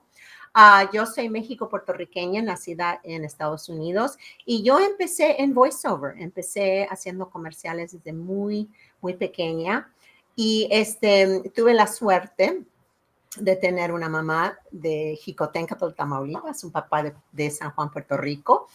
Y mucha de mi niñez pasé traduciendo para mis padres, y eso de verdad fue una maravilla para mí, porque me ha ayudado, bueno, a sobrevivir en una carrera que podría ser limitada.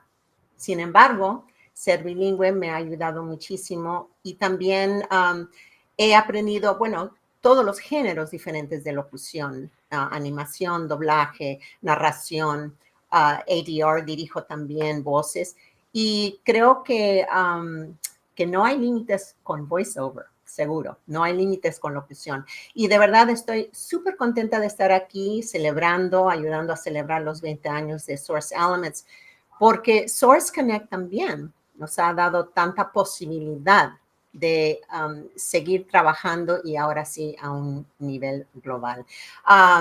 Tuve mucha suerte, empecé, como dije, en comerciales, después hice teatro, televisión. Tuve la suerte de ganarme un Emmy, fui la conductora de un show que se llamaba Story Time en PBS.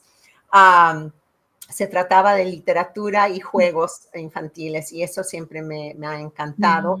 Y ahora estoy en una de las mesas directivas para performers de la Academia de Televisión. Estoy a sus órdenes si tienen cualquier pregunta sobre los Emmys o cómo mostrar su trabajo para un Emmy o para ser miembro de la Academia de Televisión. Tengo mucho orgullo en eso, porque no somos muchos los latinos que hemos ganado los Emmys hasta ahora. Así que los animo a que sigan, y ustedes también van a ganar, ¿cómo no?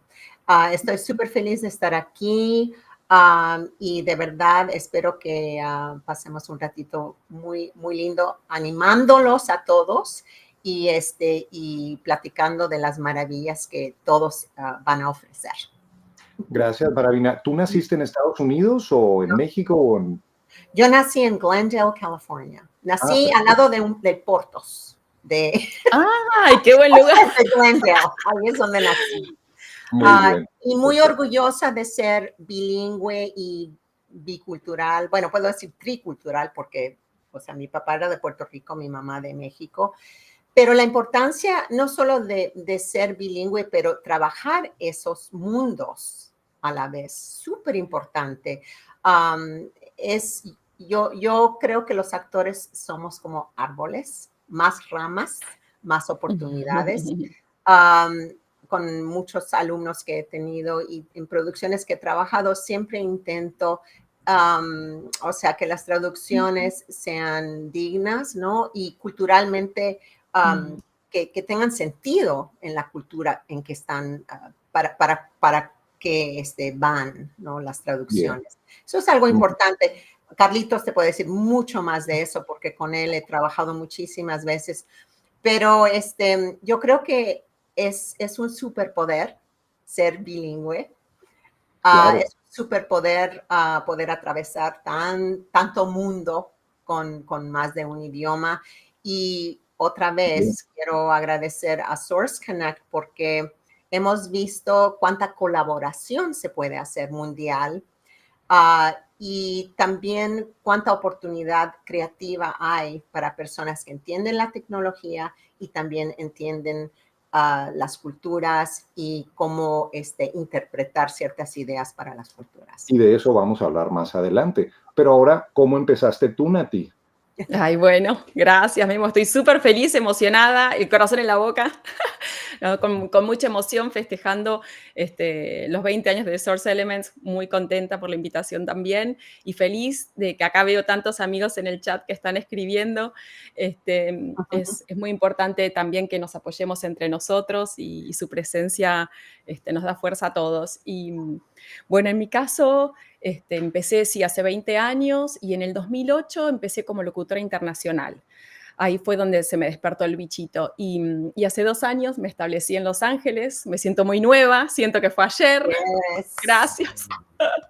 Un largo camino, un sueño con mi valijita llena de sueños, y bueno, buscando nuevas aventuras, nuevos desafíos, también un poco siguiendo el fuego interno que tenía y bueno, agradecida también por todas las personas que en el camino me fui encontrando, me fueron dando consejos, Memo, en su momento. ¿Te acordás cuando nos encontramos en ese Starbucks? Miami, antes de que te vinieras acá a Estados Unidos, claro que sí. Increíble, las vueltas de la vida y seguro, siempre hay miedos, hay incertidumbres, pero bueno, siempre uno confiando en que las cosas se van a dar y también festejando cada paso que uno va dando como si fuera el primero. Más allá de la experiencia que cada uno tenga en cada uno de sus países, llegar acá también te da como, son nuevos caminos que uno tiene que recorrer, nuevas reglas que conocer del nuevo lugar al que uno está yendo. Entonces, todo es aprendizaje y todo es como un volver a empezar. Y en mi caso, con el arte siempre estuve ligada desde muy chica, siempre toqué instrumentos musicales, me gustaba bailar. También tenía mi abuelo, Lolo, muy particular porque le encantaba hacer grabaciones. Entonces prendía el cassette y empezábamos a bailar y a recitar. Y él tocaba la guitarra, nosotras cantábamos con mi hermana. Él fue un podcaster, te podría decir, el primer podcaster. Tengo grabaciones de Navidad, de Año Nuevo, bueno, unos recuerdos hermosos. Y todo eso te hace despertar con el arte y mi conexión con el arte. Y bueno, después estudié locución. En Argentina se estudia porque es una carrera formal. También estudié ciencias de la comunicación, estudié teatro. Mi enfoque en un principio era ser locutora de radio, de televisión, buscando un poco lo tradicional, hasta que me invitaron a un estudio de doblaje. Y ahí miré para ese lado, me obsesioné con el doblaje. Fue una magia que sentí cuando entré al estudio de grabación. Y sobre todo, bueno, quiero nombrarlo a Marcelo Armán, un actor, una persona increíble que fue el primero que escuché cuando llegué al estudio de grabación y que dejó un gran legado en el doblaje argentino. Y me emociono mucho porque, bueno, fue una persona muy especial y bueno, y escucharlo ahí, escucharlo actuar, te empieza a mover la energía y decís, quiero dedicarme a esto, ¿no? Entonces, bueno, ahí fue cuando me empecé a meter con el doblaje y empecé a conocer mucha gente. Primero fue un curso que fui, después finalmente entré. Y al doblaje le agradezco tanto por el entrenamiento que tuvo en mi carrera, porque, bueno, uno puede ahí desplegar la actuación, la lectura, la composición de personajes y en mi caso el neutro, también para poder neutralizar mi acento y poder trabajar para diferentes mercados globales. Me llenó de conexiones, de amigos y bueno, y también eso fue un cimiento muy importante para mí porque me ayudó después a prepararme para el siguiente paso, que era ser locutora comercial, ser locutora de canales. Y fue como conocer cómo pasar de ser locutora a no ser locutora, justamente como te piden los comerciales, que no suene locutora, ¿no? ¿Qué es lo que está necesitando el mercado? Entonces, bueno, fueron diferentes reflejos y sensibilidades que se activaron y esa fue una gran puerta para mí que me permitió entrar en un momento, en el momento justo. Perfecto. Carlos, yo sé que tu carrera es súper interesante. Entonces, ¿por qué no nos platicas cómo empezó todo? Porque has hecho de todo también. Sí. Y eso que mencionaste que los antiguitos para ayudar a la gente nueva. Yo soy el más antiguito de todos ustedes. Bueno. Pero bueno, eso me dio la oportunidad, como Maravina mencionó, de trabajar con ella cuando vivía en Los Ángeles. Pero todo empezó en Colombia. Y empecé primero como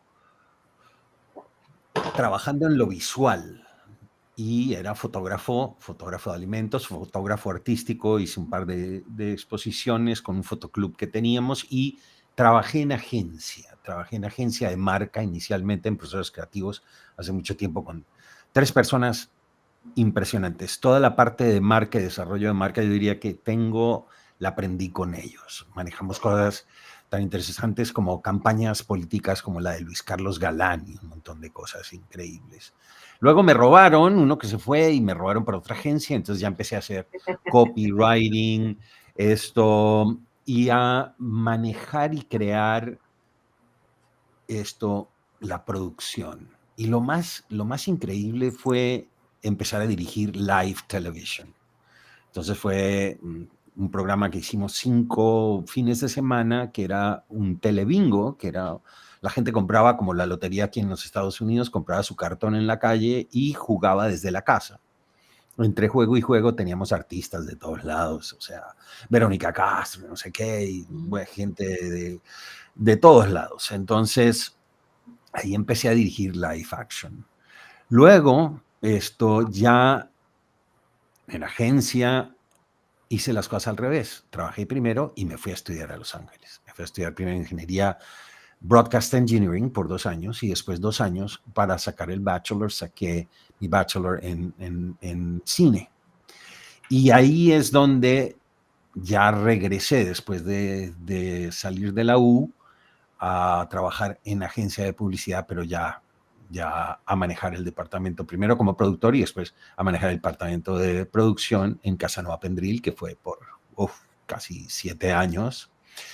Y ahí en esa época el productor de agencia era quien iba a las sesiones y dirigía el talento, porque los creativos de alguna manera, yo no sé si estaban condenados a sus oficinas para que nunca salieran de 9 de la mañana a 6 de la tarde. Después pueden hacer lo que les dé la gana.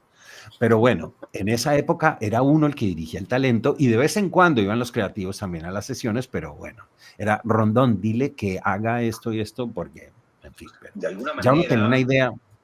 tenía una idea muy clara porque uno se reunía con los creativos antes de ir a la sesión y ahí es cuando uno recomendaba actores, en esa época ir al estudio era el asunto, o sea, y si ibas a grabar remotamente, pues ya ese era un costo increíble porque eso incluía 4 líneas de teléfono y un Zephyr Box y un montón de cosas, el ISDN y definitivamente, ¿no? Entonces por eso era la regla de que tienes que estar en Los Ángeles para hacer el comercial. Y ahí conocí a cantidad de personas, oh my God, y ahí conocí a Maravina y en muchas ocasiones tuve la oportunidad de que ella fuera al estudio.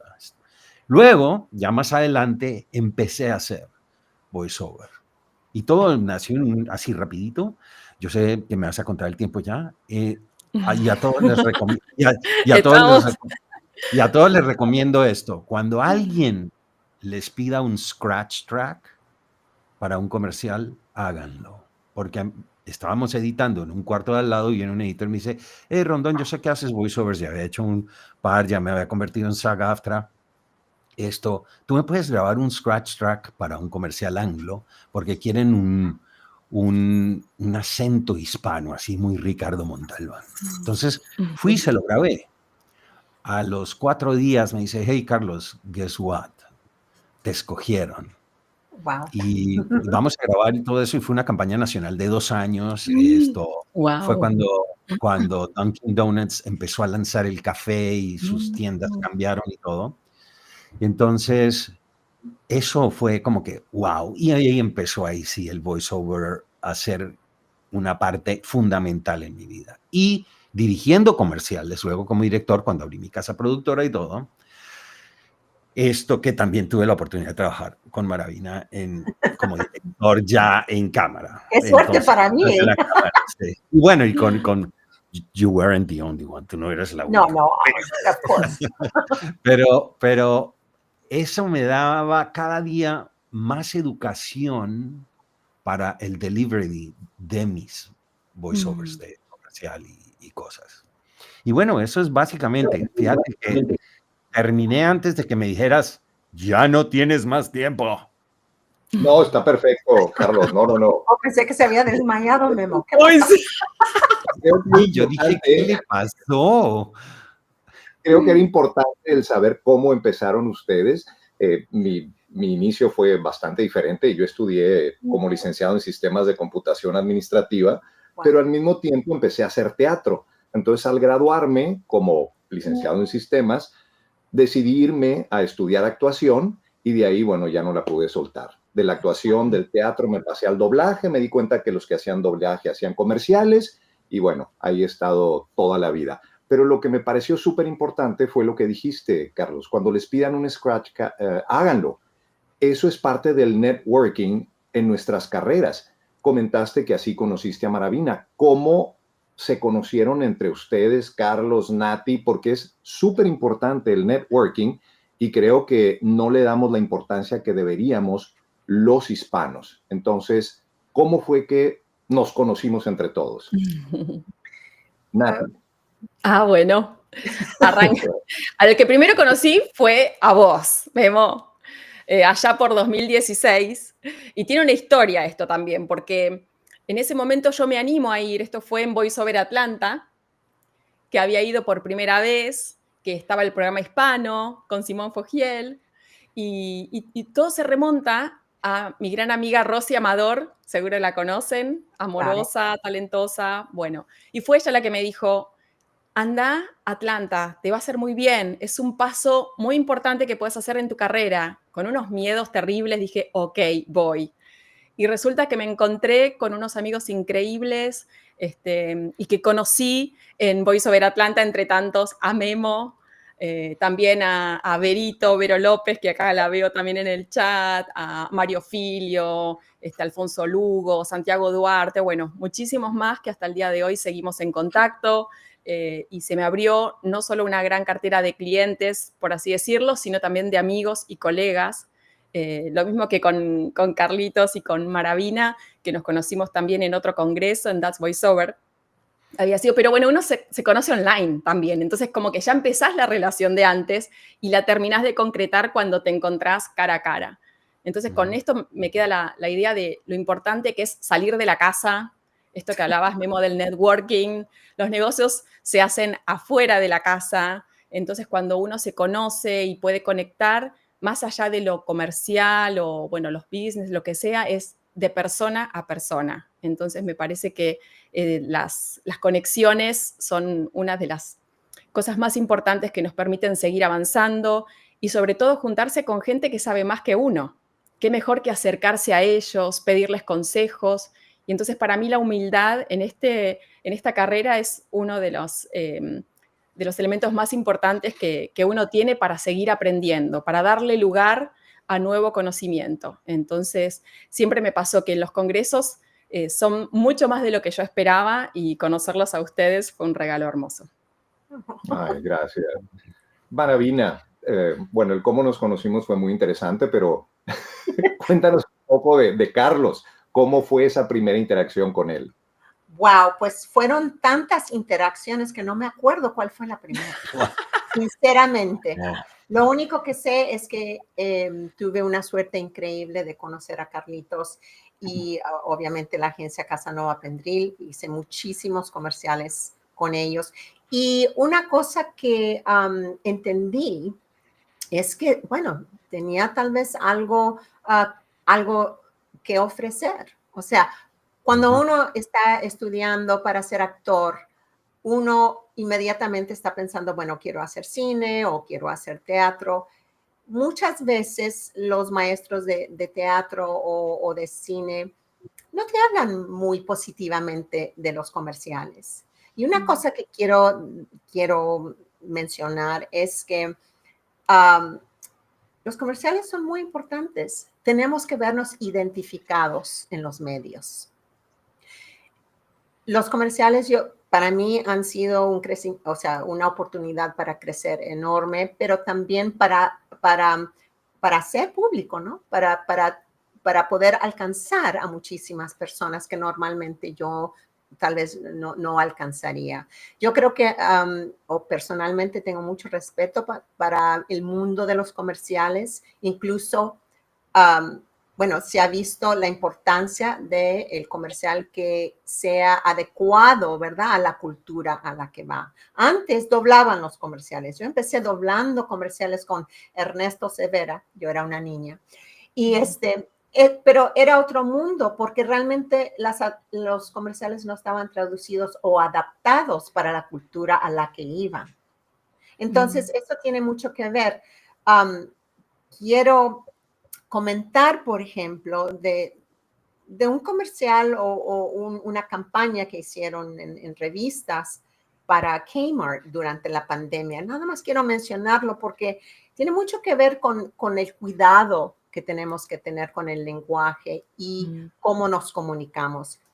Da la casualidad que hicieron un comercial para Kmart, que ya no existe, pero era para el Día de la Madre. Y tenían unos muebles o sea, de exteriores, y querían algo como zen. Entonces, en inglés le pusieron Namaste. Pero en la campaña en español le pusieron Mamaste. Esto es absolutamente verdad. Les ruego que lo busquen. Esto fue una campaña que hicieron en el 2020. Y ahora yo me pregunto, o sea, cuando hacen un comercial en inglés, hay un sinfín de personas, abogados, los representantes de la compañía, todo el mundo tiene mucho cuidado con cada palabra que se utiliza en inglés. Y de repente, uno como actor va a la audición y te traduce la copia y no, eso no está bien. Estamos cambiando el asunto. Lo que quiero decir es que es muy importante que sigamos compartiendo la idea de que tenemos que tener traducciones que vayan bien a la cultura a las que están indicadas, y la importancia de interpretar estas ideas o estos conceptos. Por eso lo que hace Carlitos y lo que ha hecho por muchos años y lo que hacemos todos, interpretando las ideas para realmente poder comunicarnos. Eso es, yo creo que esa es una de las cosas más importantes que podemos hacer como actores también. O sea, asegurarnos de que estamos interpretando bien para la cultura a la que va. Yo estoy muy agradecida. Los comerciales han sido una bendición tan grande para mí. Y yo creo que, o sea, más uno puede trabajar, conocer personas y hacerse conocer, porque ese es otro detalle muy grande, más oportunidades hay para uno y para los demás, ¿verdad? Totalmente de acuerdo. Y es una bendición, como mencionas, los comerciales. Y todavía recuerdo cuando vi el primer comercial aquí en Estados Unidos, que de repente el papá del niño americano o mexicano habló en español. Entonces fue así como que el padre se sintió que en un comercial americano alguien estuviera hablando en castellano. Sí. Y bueno, Carlos, ya establecimos que el networking es súper importante, pero acabamos de mencionar también la pandemia. Entonces ahora quisiera hablar un poco de cómo cambió la pandemia todo el mundo de los voiceovers. En tu caso en particular, ¿cómo fue la pandemia para ti, Carlos? No, pues la pandemia yo creo que tiene el mismo color para todos nosotros. Básicamente nos dijeron, se tienen que quedar en casa, pero tienen que trabajar desde casa. Entonces, la ida a los estudios inicialmente era completamente prohibida. Los estudios fue después de muchos meses donde los estudios tienen que tener protocolos. Y es más, SAG-AFTRA tenía una regla de protocolos que tienen que seguir los estudios para uno ir a grabar, cómo lavarse las manos, cómo limpiarse. Y todas esas cosas antes de entrar a grabar, y tenías que desinfectar hasta los audífonos. No, mejor dicho, la pandemia, ¿qué hizo? Que todos rápidamente tuviéramos que hacer un update de nuestro, y si no había update, crear un sistema de grabación en casa para poderse conectar con los ingenieros de audio que no trabajaban a veces en su estudio, sino en su casa, a nombre del estudio, y se conectaban con uno para poder grabar. Y también las audiciones, todo. La pandemia fue que todas las audiciones que te llegaban venían con la línea: estamos todos juntos en esto. We're all in this together. Oh my God, esa línea la leímos como 400,000 veces. 80. Solo que a diferentes, con diferentes connotaciones, como dice Maravina, dependiendo de quién era el anunciante. Pero nos ajustamos y creamos, y para mí lo increíble es que ya Source Connect, la ISDN, se está empezando a convertir en un artefacto súper costoso porque hay que tener 4 líneas de telefónicas, y es más, las agencias pagábamos no sé cuántos cientos de dólares asociado a cada sesión en solo gastos telefónicos para AT&T.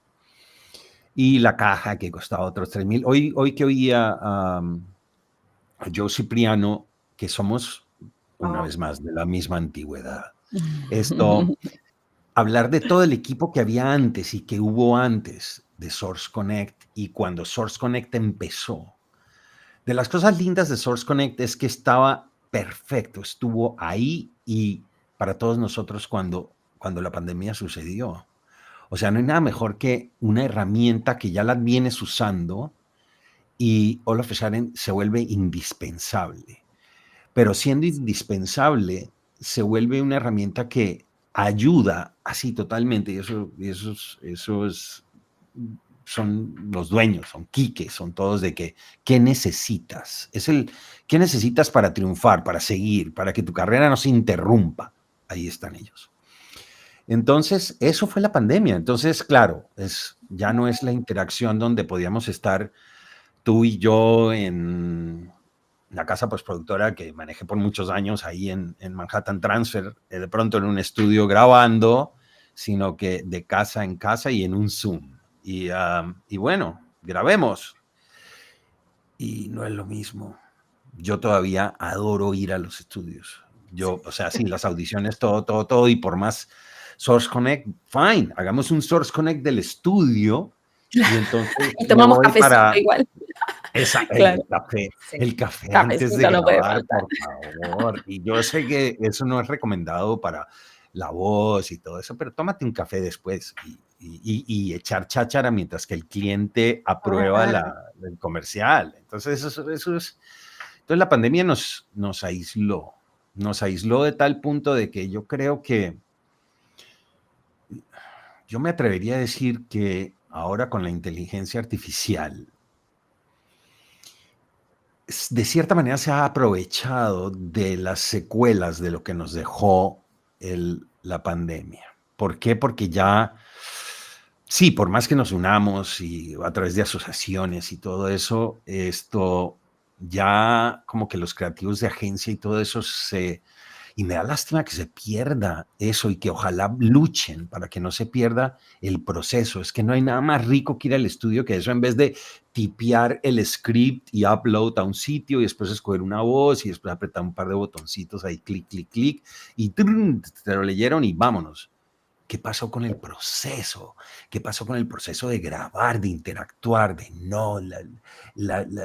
el fine tune del delivery, todo? Eso se está perdiendo y eso sí, no se debiera perder. Ese proceso es lo más importante, es como todo. De un viaje es el llegar allá, lo que es también súper interesante, no es solo el destino, sino cómo llegaste. En fin, ya me callo. Solo quisiera mencionar una cosa importante. Gracias, Carlito, por mencionar eso de la inteligencia artificial. Por supuesto, la inteligencia artificial no tiene corazón. Aparte, la inteligencia artificial todavía no sabe exactamente las diferencias sutiles del lenguaje y todas las culturas. Ahí es donde entramos nosotros como actores y como creativos.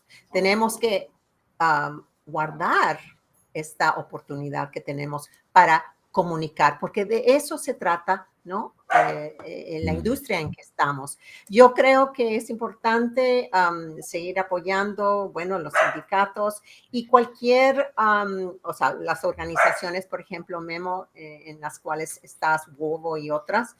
Y, o sea, tenemos que seguir hablando, o sea, no parar de hablar de cómo utilizar la inteligencia artificial en vez de cómo rendirnos a ella. Eso es, yo creo, algo importante. Nada más quería mencionar. No, excelente tu comentario, Maravina. Y Nati, muchas carreras iniciaron en la pandemia. O sea, de repente actores que se vieron imposibilitados de trabajar empezaron a hacer comerciales y muchísimas carreras empezaron en ese momento. ¿Qué pasó contigo en la pandemia, Nati? Mira, en mi caso creo que, bueno, como siempre pasa, un momento de crisis es un momento de oportunidad. Entonces fue un momento de invención más que uno tiene, porque a lo largo de su carrera uno va pasando por diferentes momentos. Y yo pensaba, ¿no? Previamente para la charla, digo, bueno, a ver, vamos a poner una línea de tiempo, y pude identificar como 5 grandes momentos de mi recorrido en los que tuve cambios, que me tuve que ajustar, que me tuve que adaptar. Y eso fue parte también de ese momento particular que fue la pandemia. Esto de uno, bueno, a ver, ¿quién soy? ¿Qué puedo hacer? ¿Qué puedo ofrecer? Estar abiertos a nuevas oportunidades. Yo soy muy creyente en que cuando se cierra una puerta, se abre otra. Y recuerdo un caso particular que me había ocurrido cuando estaba muy abocada a doblaje. Yo trabajaba mucho para Discovery y sonaba tanto en todos los estudios que dijeron de un día para el otro, no llamen más a Natalia Rosminati.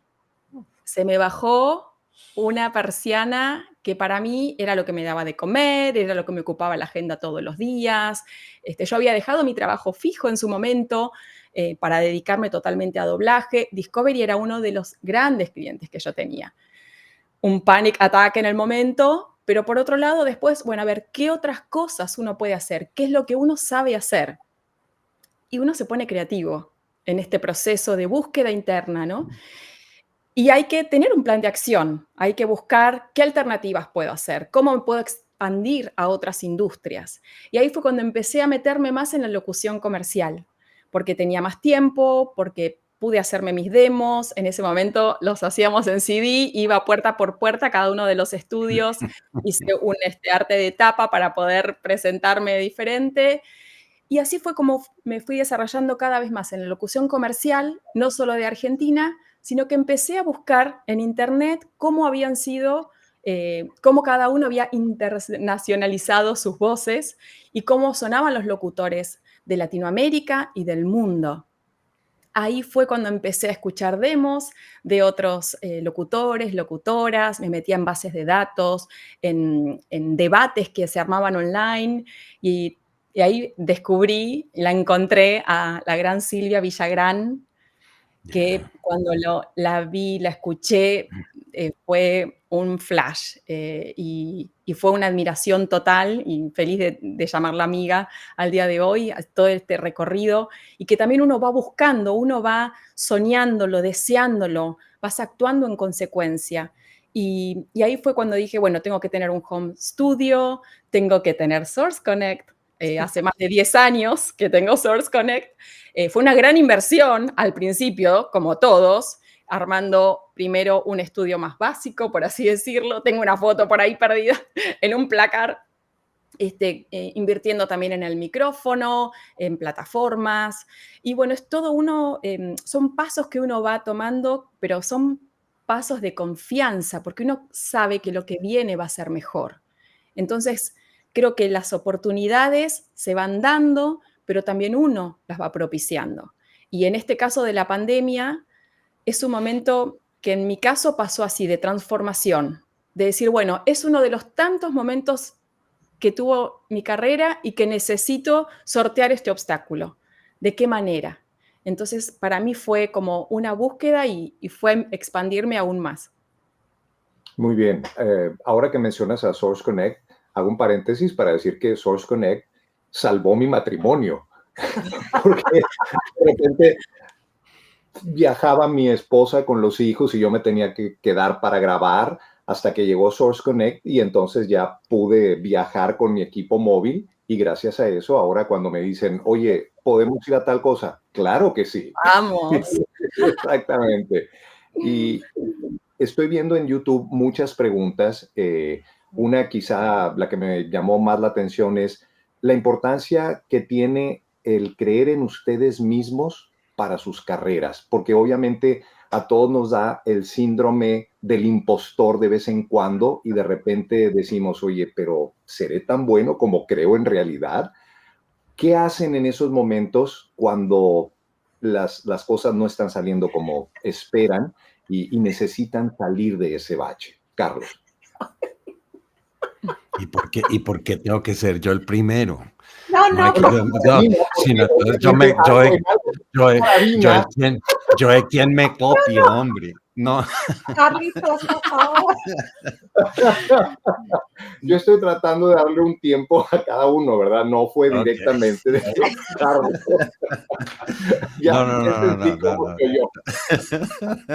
No. Esto, el síndrome del impostor. Esa es una de las cosas más difíciles. Y yo creo que cómo maneja uno eso es de una manera personal. O sea, puede llegar a ser desastroso, deprimente totalmente, donde llegues a pensar que, ¿sabes qué? No, esto no es para mí, tengo que buscar otra cosa. Y empiezas a dudar y empiezas a pensar y empiezas a chequear el inbox y no ha llegado una audición en las últimas 24 horas.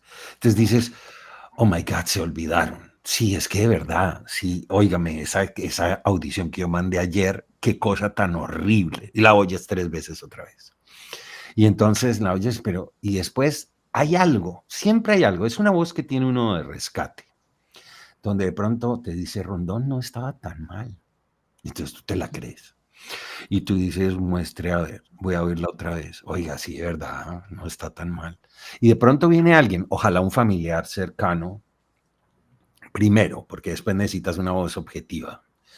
Y entonces, claro que los míos son objetivos todos. Y entonces te dicen, sí, eso estuvo súper bien. O sea, es más, yo esperaría que te iban a llamar. ¿Cuándo es que pensaban grabar? No, igual, pasa.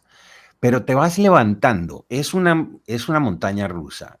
No hay manera, o sea, no hay un manual que te diga, para el día del impostor, te tienes que tomar un tecito de hierbas, no sé qué, o fumarte un pitico y se te pasa. No, esa vaina es personal.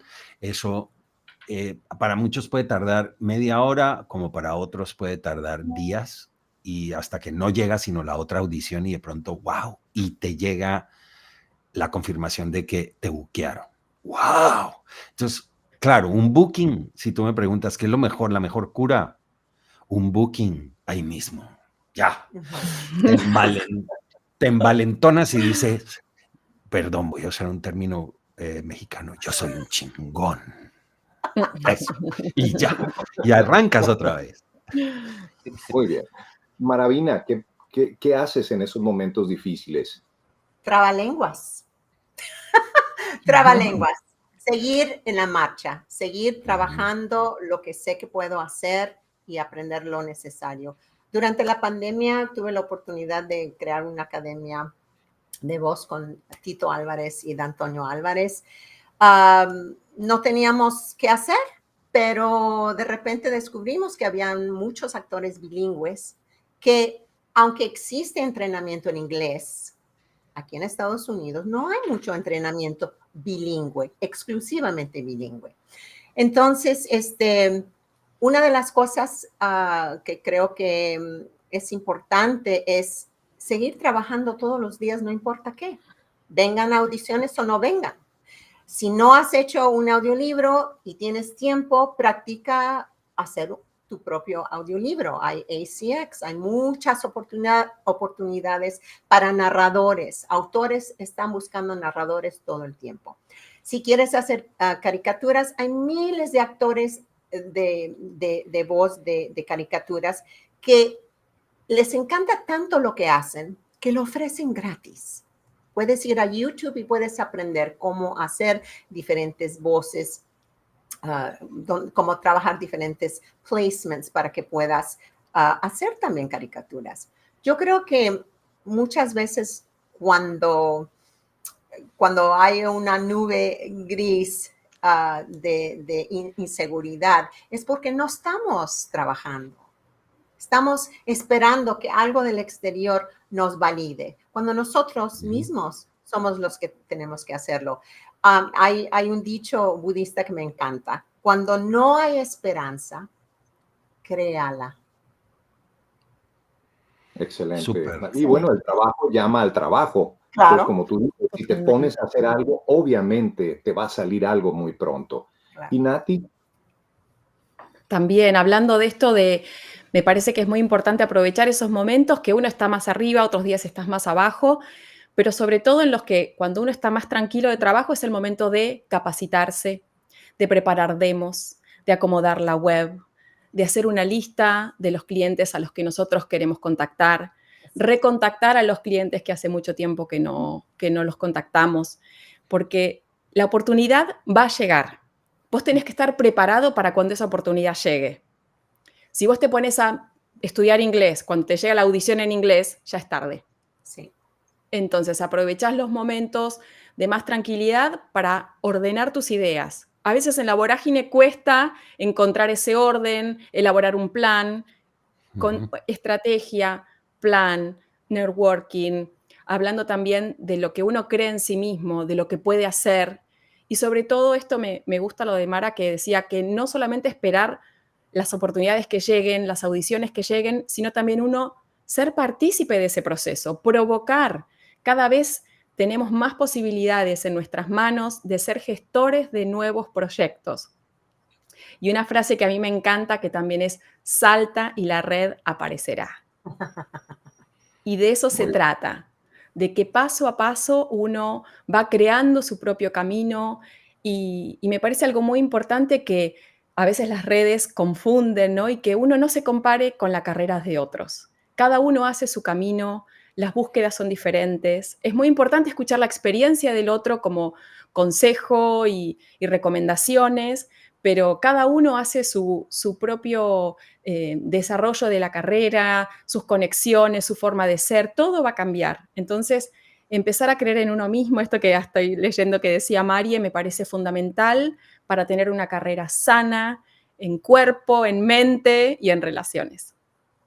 nos quedan 13 minutos y yo quisiera, también hubo una pregunta que decía, ¿qué puede hacer alguien nuevo? ¿Cómo puede empezar en voiceovers? Entonces, quisiera que cada uno diera su opinión, pero también que dejaran un mensaje importante para esas personas que vienen detrás de nosotros y que quieren estar en esta carrera. ¿Por qué no empezamos con Maravina? Con mucho gusto. Bueno, primero, comuníquense conmigo si quieren entrar a este mundo de locución. Con mucho gusto puedo darles algunos ejercicios y algunas ideas de cómo realmente empezar. Pero yo creo que el paso más importante es ese, empezar. El hecho de que estoy aquí con ustedes y a través de, bueno, la invitación de Quique, es una maravilla, pero esta relación empezó porque yo busqué a Quique. Yo durante la pandemia quería saber qué era esto de Source Connect. Yo no sabía. De repente me encontré con el concepto de que no solo tenía que ser actriz, pero también un poco de ingeniera. Entonces quería saber cómo es que hago, cómo hago. Entonces busqué la compañía y busqué a alguien con quien hablar sobre Source Connect y por eso estoy aquí hoy. Quique me hizo el gran favor de venir a la Academia de la Voz. Tuvimos otra conferencia así mundial, estudiantes en Londres, Colombia, en España, Quique, o sea, tuvimos este momento global donde estábamos hablando de lo que era locución, lo que era aprender la técnica para poder tener Source Connect. Y también, o sea, el poder que tiene uno de pedir, de hacer la pregunta, ¿cómo hago? Y una cosa que he notado con grandes actores, o sea, los grandes actores quieren dejar un legado. Si son muy buenos en lo que hacen, quieren ser mentores. No hay cosa que halague más a un creativo, es que le pidas ayuda. Y yo creo que eso es algo que lo he experimentado yo mismo y con muchos de los alumnos que he tenido. O sea, los animo. wow, ¿te gusta tal actor que hace tal comercial o hace tal caricatura? Mándale un email. Quiero saber cómo haces. Vas a estar en tal conferencia, voy a llegar ahí. Es increíble lo que puedes crear tú mismo simplemente tomando ese primer paso. Perfecto. Carlos. Otra vez yo. Bueno, Y no, ok. Siguiendo, siguiendo lo que dice Maravina, para mí es importante el que haya cierta humildad. Hay dos maneras. Voy a regresar un pelín a la pandemia, que fue algo que hizo la pandemia también fue que empezáramos a hacer conexiones, y esas conexiones están basadas en admiración profesional. Oh my God, porque sí, después ya nos conocimos personalmente en eventos y cosas así, pero la admiración profesional, el empezar a hablar con otros voiceovers, es algo importantísimo. Es el ver cómo es la trayectoria. Porque pasa a veces y que te llega el email y todo dice, ay, a mí me gustaría hacer. Y después de la pandemia se volvió como que, no, esa es la carrera de moda. Eso es lo que hay que hacer porque lo podemos hacer desde la casa. Entonces todo el mundo pensó que era solo tener el micrófono y todo y las ganas. Las ganas es importante, pero hay que tener también la educación y el ver realmente qué es lo que es voiceover, cuáles son, y conéctate, sigue a la demás gente, para que no sea como que, hola, quiero hacer voiceover y todo eso. Entonces me gustaría que me ayudaras a empezar. Ok, ¿y qué has hecho tú personalmente antes de mandar este email para convertirte en voiceover? Hay que hacer una tarea, de conocer. Y sí, para manifestar ese deseo grandísimo, y hay gente que tiene un talento ya innato que, mejor dicho, mientras quizás se afeitan, pueden hacer escenas enfrente del espejo completamente alucinantes, entonces ya tienen por lo menos una chispa y todo, y lo único que les falta es un enfoque tanto técnico quizás, o un enfoque profesional de, ¿sabes qué? Esto y esto, pero no pensar en que puedes arrancar y decir, bueno, ya estoy listo para un agente porque le mandé un correo a alguien para que esto, porque yo quiero hacer esto. Sí, tener las ganas es importantísimo, ahí se empieza con todo, es como, sí, te lanzas al abismo y bueno, y ojalá haya una mallita pues para aceptarte, porque eso también puede pasar como el que se quiere suicidar profesionalmente, pero bueno, esto es, habla con la gente y eso sí, estudia un poco. Hay tantos videos de YouTube, hay tantas cosas para que cuando mandes ese correo a alguien de que, hey, ¿me ayudas? Ya por lo menos suena de que has hecho algo de tarea. Y no es eso de que, hey, no he hecho tarea y quiero ser. Y yo creo que yo soy buenísimo para esto. Ok. That's it. That's it. Somebody else. Muy bien. Nati, ¿qué le dirías a alguien que está empezando? Estamos pasando por momentos muy desafiantes en nuestra carrera. Es algo que está entre nosotros. Entonces lo que yo diría es que nos encarguemos de hacer lo que esté bajo nuestro control, de lo que nosotros podemos cambiar, ¿no? Esto que decimos del networking, de la capacitación, de acercarnos a las personas de las cuales nosotros queremos aprender, reconocer cuál es nuestro aporte de valor en este juego que ahora se está jugando en el mundo del entretenimiento. Y entender que nuestras emociones, que nuestra manera de conectar con nuestra audiencia, con nuestros pares, nos hace humanos. Y eso es lo que nos va a seguir dándonos ese lugar tan especial del cual nosotros hemos trabajado tanto para llegar hasta aquí, y tenemos que seguir relacionándonos entre nosotros. Es la manera que nosotros tenemos de conectarnos emocionalmente, pasar un mensaje de una marca o un emisor del mensaje que llegue a las almas de nuestra audiencia, ser creíbles a nivel emocional. Y eso es lo que nos va a nosotros proteger en esta circunstancia tan especial que estamos viviendo y además de estar informados. Me parece fundamental de estar en contacto con colegas cuando hay que pasar tarifas. Tenemos grupos de WhatsApp que siempre hablamos si esto es un scam o no, antes de empezar un trabajo nuevo.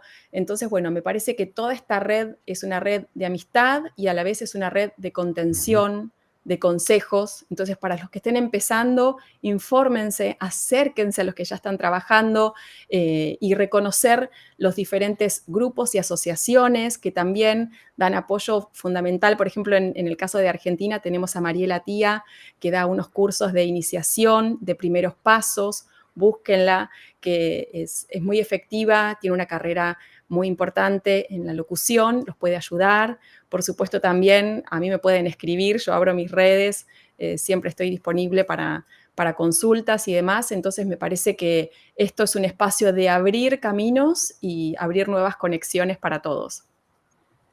Esto es súper importante lo que han mencionado los tres.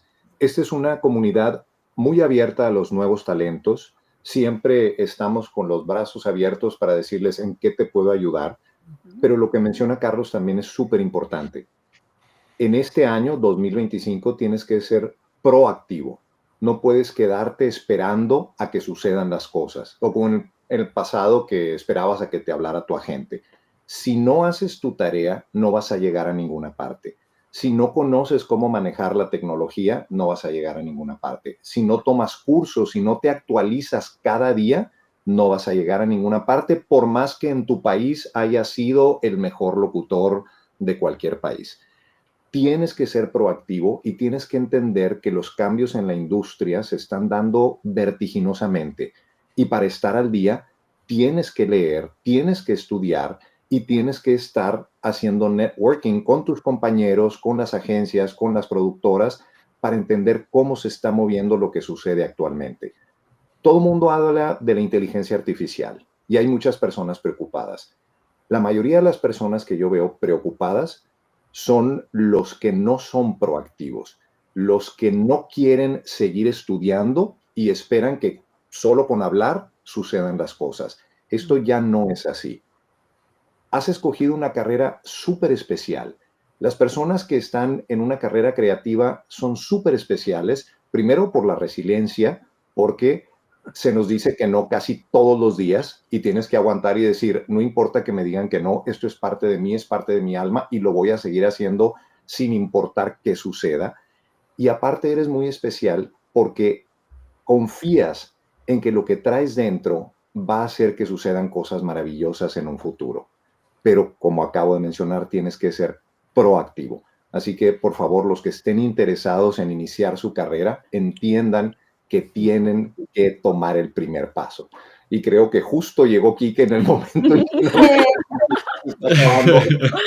no sabía, de verdad, no sabía cuándo entrar porque no ha habido, o sea, me encantaría recordar cada minuto que ha pasado en esta charla con vosotros, de verdad. Me encantaría, y ya no os lo digo solo como trabajador de Source Elements, lo digo como persona sobre todo.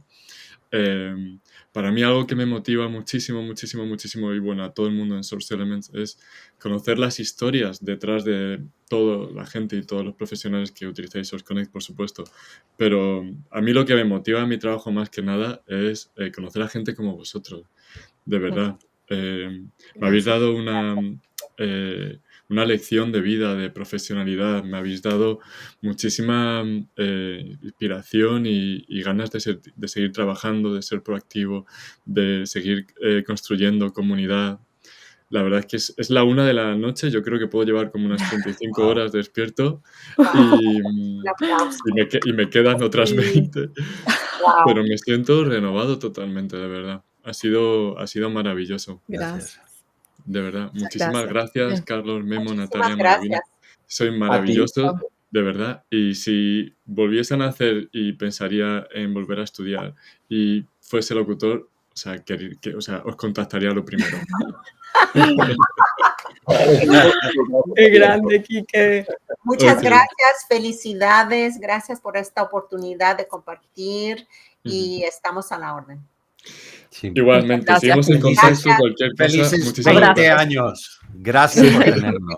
Sí, me ha afeitado hoy para aparecer este tema. Adiós. Gracias a Gracias. todos. A vosotros, Los de quiero verdad. mucho. Gracias a todos, Gracias. sí. Y yo os quiero mucho también. Muchas gracias. Adiós. Gracias. Chao. Bye. Bye bye. Gracias a todos.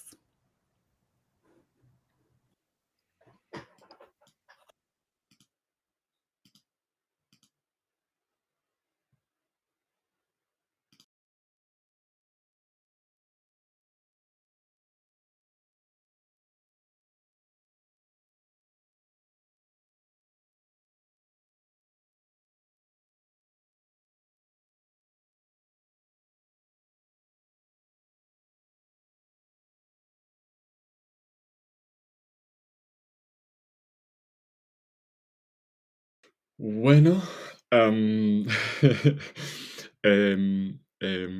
voy a continuar en español hasta que aparezcan los siguientes. Tenemos ahora George, Isa y Stefan. Y aquí está mi compañero Ross, so I should switch in English with him. Hello, Ross. How are we doing? How are you? How are we doing in general? You know what? I'm doing great. I'm just sorry. I'm going to close this up. Here is Isa as well. Hey there. Hello. Hola. Track of time here. Hey, And what's George. up? Hola, George. Hola, how are you? I'm very good. I'm very good. I mean, like, just before was Memo, who is also like a very good friend of you. Oh, he's so great, man. I love Memo. Yeah. So I feel really kind of like taken care, kind of like well surrounded. I was You telling them feel like, yeah, it's warm. been a hectic week. I think I've been kind of like sleeping like in the last weeks, like not more than 4 hours. But I feel today like so much energized and refreshed and motivated and inspired. I just yeah, I'm kind of like super overwhelmed by what you are bringing to the conference. You know what you guys are doing? The equivalent of this to me is getting married. So you do all this work and it's stressful and it's intensive. And then the day comes and then you do it all and it's an out of body experience and it's all over. You got to go back and watch it later because you don't even know what's going on because you're like channeling some other being as you're on. Being on, right, Isa, is totally different Oh, from my just goodness. hanging out with people. Completely. Completely. All right. Well, Isa, pleased to meet you as well. Yeah, likewise. Nice to meet you. Nice to meet you. Yeah, I'm gonna just leave you then. Hop off, and while we wait for Stefan, I'm gonna chat with all the YouTube chat which is burning, and I have to answer in Spanish. Thank you so much. Adios. Bye. Adios. Enjoy. Cool. I'm like, I keep clicking on the restream of the other one. And I'm so nervous to click leave. Okay, there we go. All right, we're good. You left. You took the leap. I took the leap. Oh my gosh. So Now you're really quiet, Ross. now I'm really quiet. Okay. And relative to us and Isa, you're quieter than us. Let me fix that. Fix it. Now. This is the nature of live, ladies and gentlemen. Live. Speaking of that, George, I was just on a session before this. Yeah. And remember I told you about me turning this way to look at a script? The engineer was like, "Hey, we don't know what's going on, but when you're talking, it seems like your volume is changing." And I'm like, "Oh my God, I'm so sorry. I keep changing my head," but they hear it. Oh yeah. You know what I mean? And I was like, "Oh, I'm so sorry." So I have to, change the script, to in front of your face because it's a huge deal. It really is. It is. Absolutely. Yeah. It is. At least like if you're on camera and you turn your head, they still see you. But when you're on a mic and you turn your head, the mic doesn't hear you "Oh, as we're well. going over here." Yeah, no. It's just, we all have those habits, right? Like session habits. Yeah, And I move my head a little bit too much and it's like, wait. that's you know, right. So. Hey Ross, do you want to kick this thing off? Yeah. Or how do we want to do this? Well, I'm not sure if Stefan's gonna join us. Maybe he missed the time here, but You're probably about 12 dB quieter than Isa. Just because that's I'm hearing the difference between you and her. He's talking in audio mode. How he's so fancy. Live troubleshooting with tech. It's probably because I told you to turn off automatic level in Restream, and now you're like, I should never listen to George. Never. It's been working all day. It's totally fine. We can hear you, Ross. How about now? That's better. Oh yeah. Yeah, That's way better. So, where are you guys? Where are you, Isa? I'm out the outskirts of Colorado Springs in a town called like Falcon, Colorado. It's like outside of Colorado Springs. It's teeny tiny over here. Awesome. Yeah. Are you in the foot? Is that the foothills? Are you like on No, the hilly part or the I'm on flatty- the flat part? opposite side Mm-hmm. where all the groundhogs are going.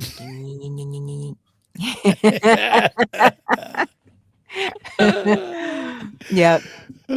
I'm in Venice, California, in what we call East Venice. Because whenever you say Venice, people are like, "Ooh, you're near the beach," and I'm like, "I'm in East Venice." Right. It's like So it's you're not in like East. that. You're in East Colorado Springs, and I'm That's in right. East Venice. That's right.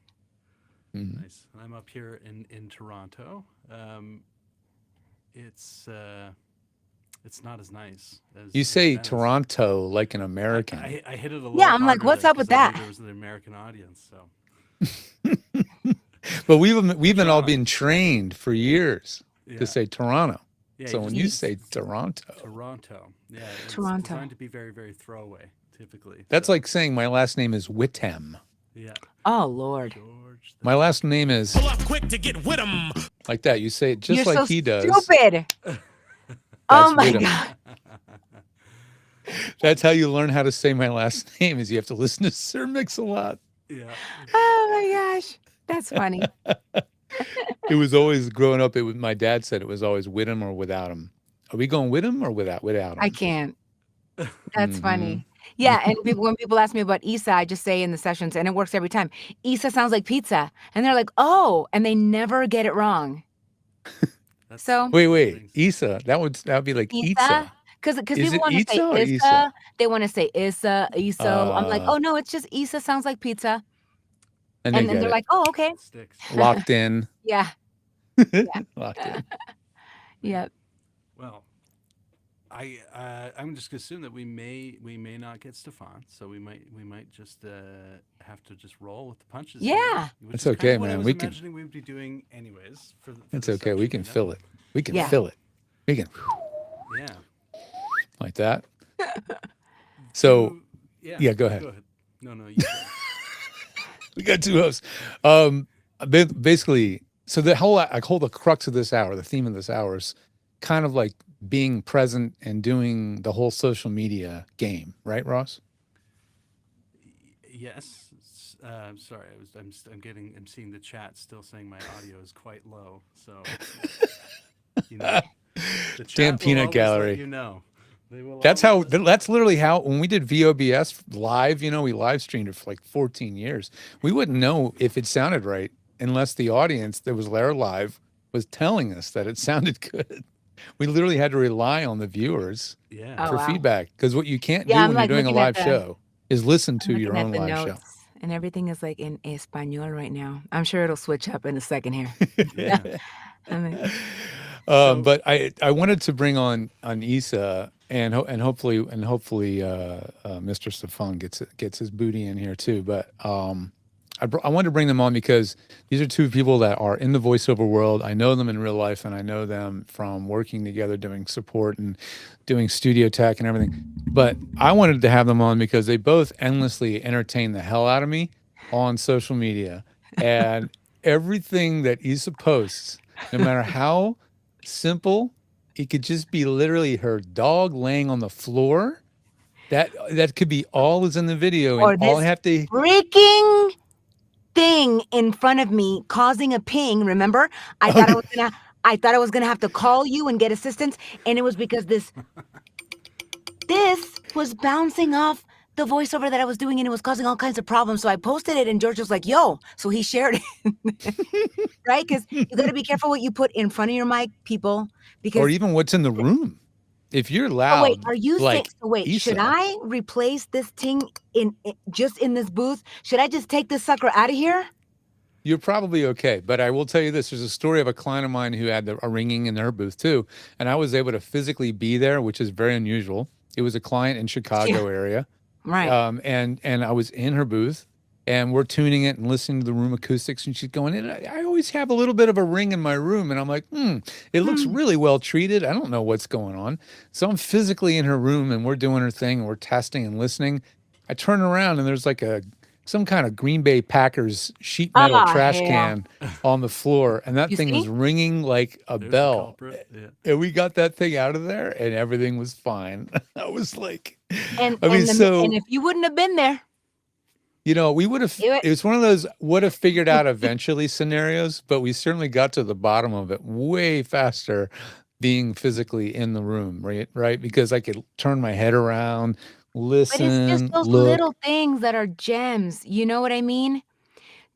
And I mean, I don't want to take over this whole thing, but Please, okay, you're here for that did you reason. know? Did you know that? Okay, I was always wondering when I was having a smoothie in the morning why I was my stomach was causing so much noise. Well, Mm. the reason, this is simple, but it creates chaos in our voiceover life. The reason why my stomach was growling afterwards is because anything that you drink that's cold and it's not the temperature of your body and your stomach is working to warm it up. So do not do. So I stopped doing smoothies in the morning. Why? Because by the time I walked down here, my body is warming it up, and so it was growling for like an hour. The minute I stopped all cold stuff and just stuck with temperatures that are your body, as far as Mhm. in the studio, Mhm. I had no problem. So I mean, Wow. wait, you didn't know this? I did not. I'm literally telling you, I've I never heard learned this this before. from my actual doctor. Yeah. She goes, "Well, Isa, because your body's trying to warm up the cold drink that you just drank because it's freezing. It has ice." I said, Yeah. "Yes, I put a bunch of ice. I mean, my Yeah. smoothies look like Slurpees." Right. Yeah. You know what I mean? Yeah. You want And I that was like, texture. "What?" I definitely I'd heard that it's like harder on your body to more or less, bring everything to a certain I temperature. think But maybe never that's with, why studios, right, yeah, give you room temperature water. right. When have you been, well, Ross, I mean, when have you been recording your last album and someone is giving you a glass of cold water with ice? I did that. So I actually was recording an album, and the singer, I gave them a cold glass of ice water, and he said actually no, but then he pulled out an apple, and he's like, an apple is the Mhm. best thing you could possibly eat before you go and sing. So it's probably true for voice as well, but he's like, of all the things you could eat, this thing just Yeah. opens up everything for you. But he didn't elaborate on the cold water no point, but he probably See, knows as he well. didn't give you a reason. Yeah, Yeah. I mean, my mind was blown. I had like an aha moment, the way Oprah used to say. I'm like, yo. But the fact that George didn't know this right now, so that means that everybody's watching is getting like major kudos. So like, and the fact that the Yep. next time you see a smoothie, you're gonna think of Isa. You know what I mean? Yeah, That's right. So don't do it. At least have a room temperature smoothie. right. Ew. Okay. Yeah. Warm Yeah, cookie yeah. juice. How do we make Yeah. that a thing but not be Right. completely disgusting? Wait, Right. wouldn't that be called soup? Ooh. It Yeah. might be. Yeah. I'm still getting feedback notes about my mic being low despite People are still bitching. Oh turning my it up. goodness. So I think what I might have to do is actually relaunch the browser Do it. for it to do the auto Or you gain can thing. or you can just eat the mic, Ross. I'll get really close for this though. But George, maybe do you have any suggestions about changing tech in settings? Maybe a few minutes before a session. Any? Never do it. Yeah. Like if it was working 15 minutes before a If it session, ain't the broke, worst don't fix possible it. thing to do is listen to anybody else Right. who tells you what they think is the best thing to Yeah. do, because that's when things go wrong. So like 15 minutes before a Source Connect session, never, ever, ever do the following. 1, update or to update anything with Source Connect. Mhm. 2, don't upgrade or update anything on your system. Not that it would take only 15 minutes to update your Mac or your Windows machine, but never, ever do that. And 3, do not click the update your Chrome button, because you see that little thing taunting you in the up right corner. You just got a lot louder, I think, Ross. I did.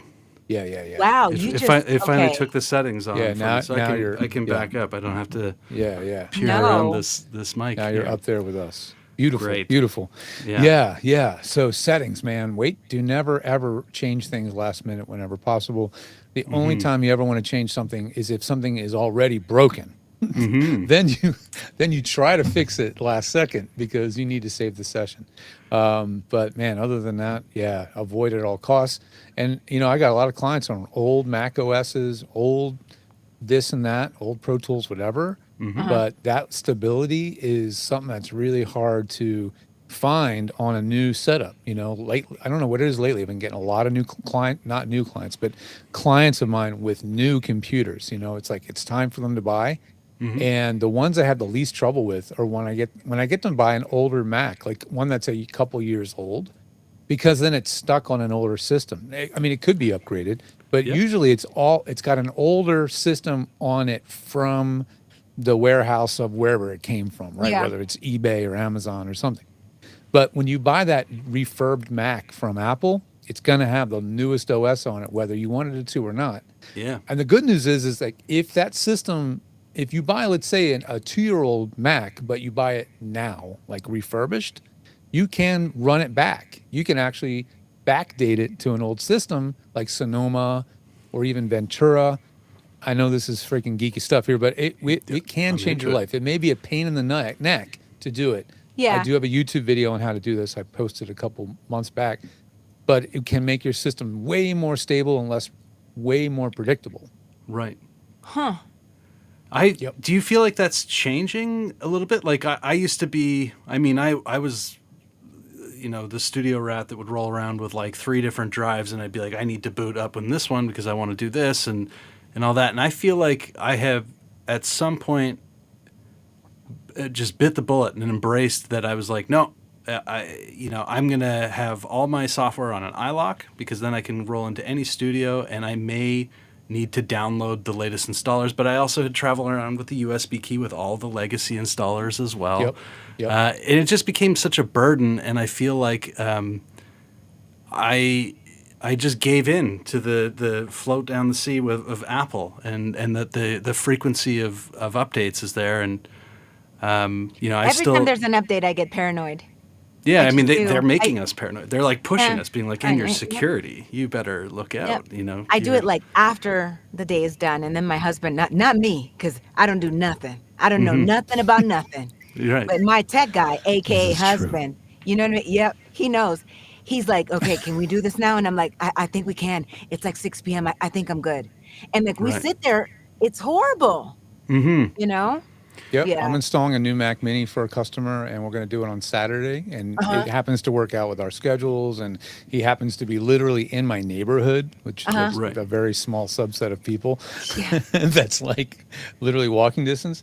And we're going to do it on Saturday because that takes completely all the stress off of us, wondering what new See? problems are going to come up. Right. I've been doing a lot of new Mac Mini M4s because why not? They're so freaking cool. They're cute.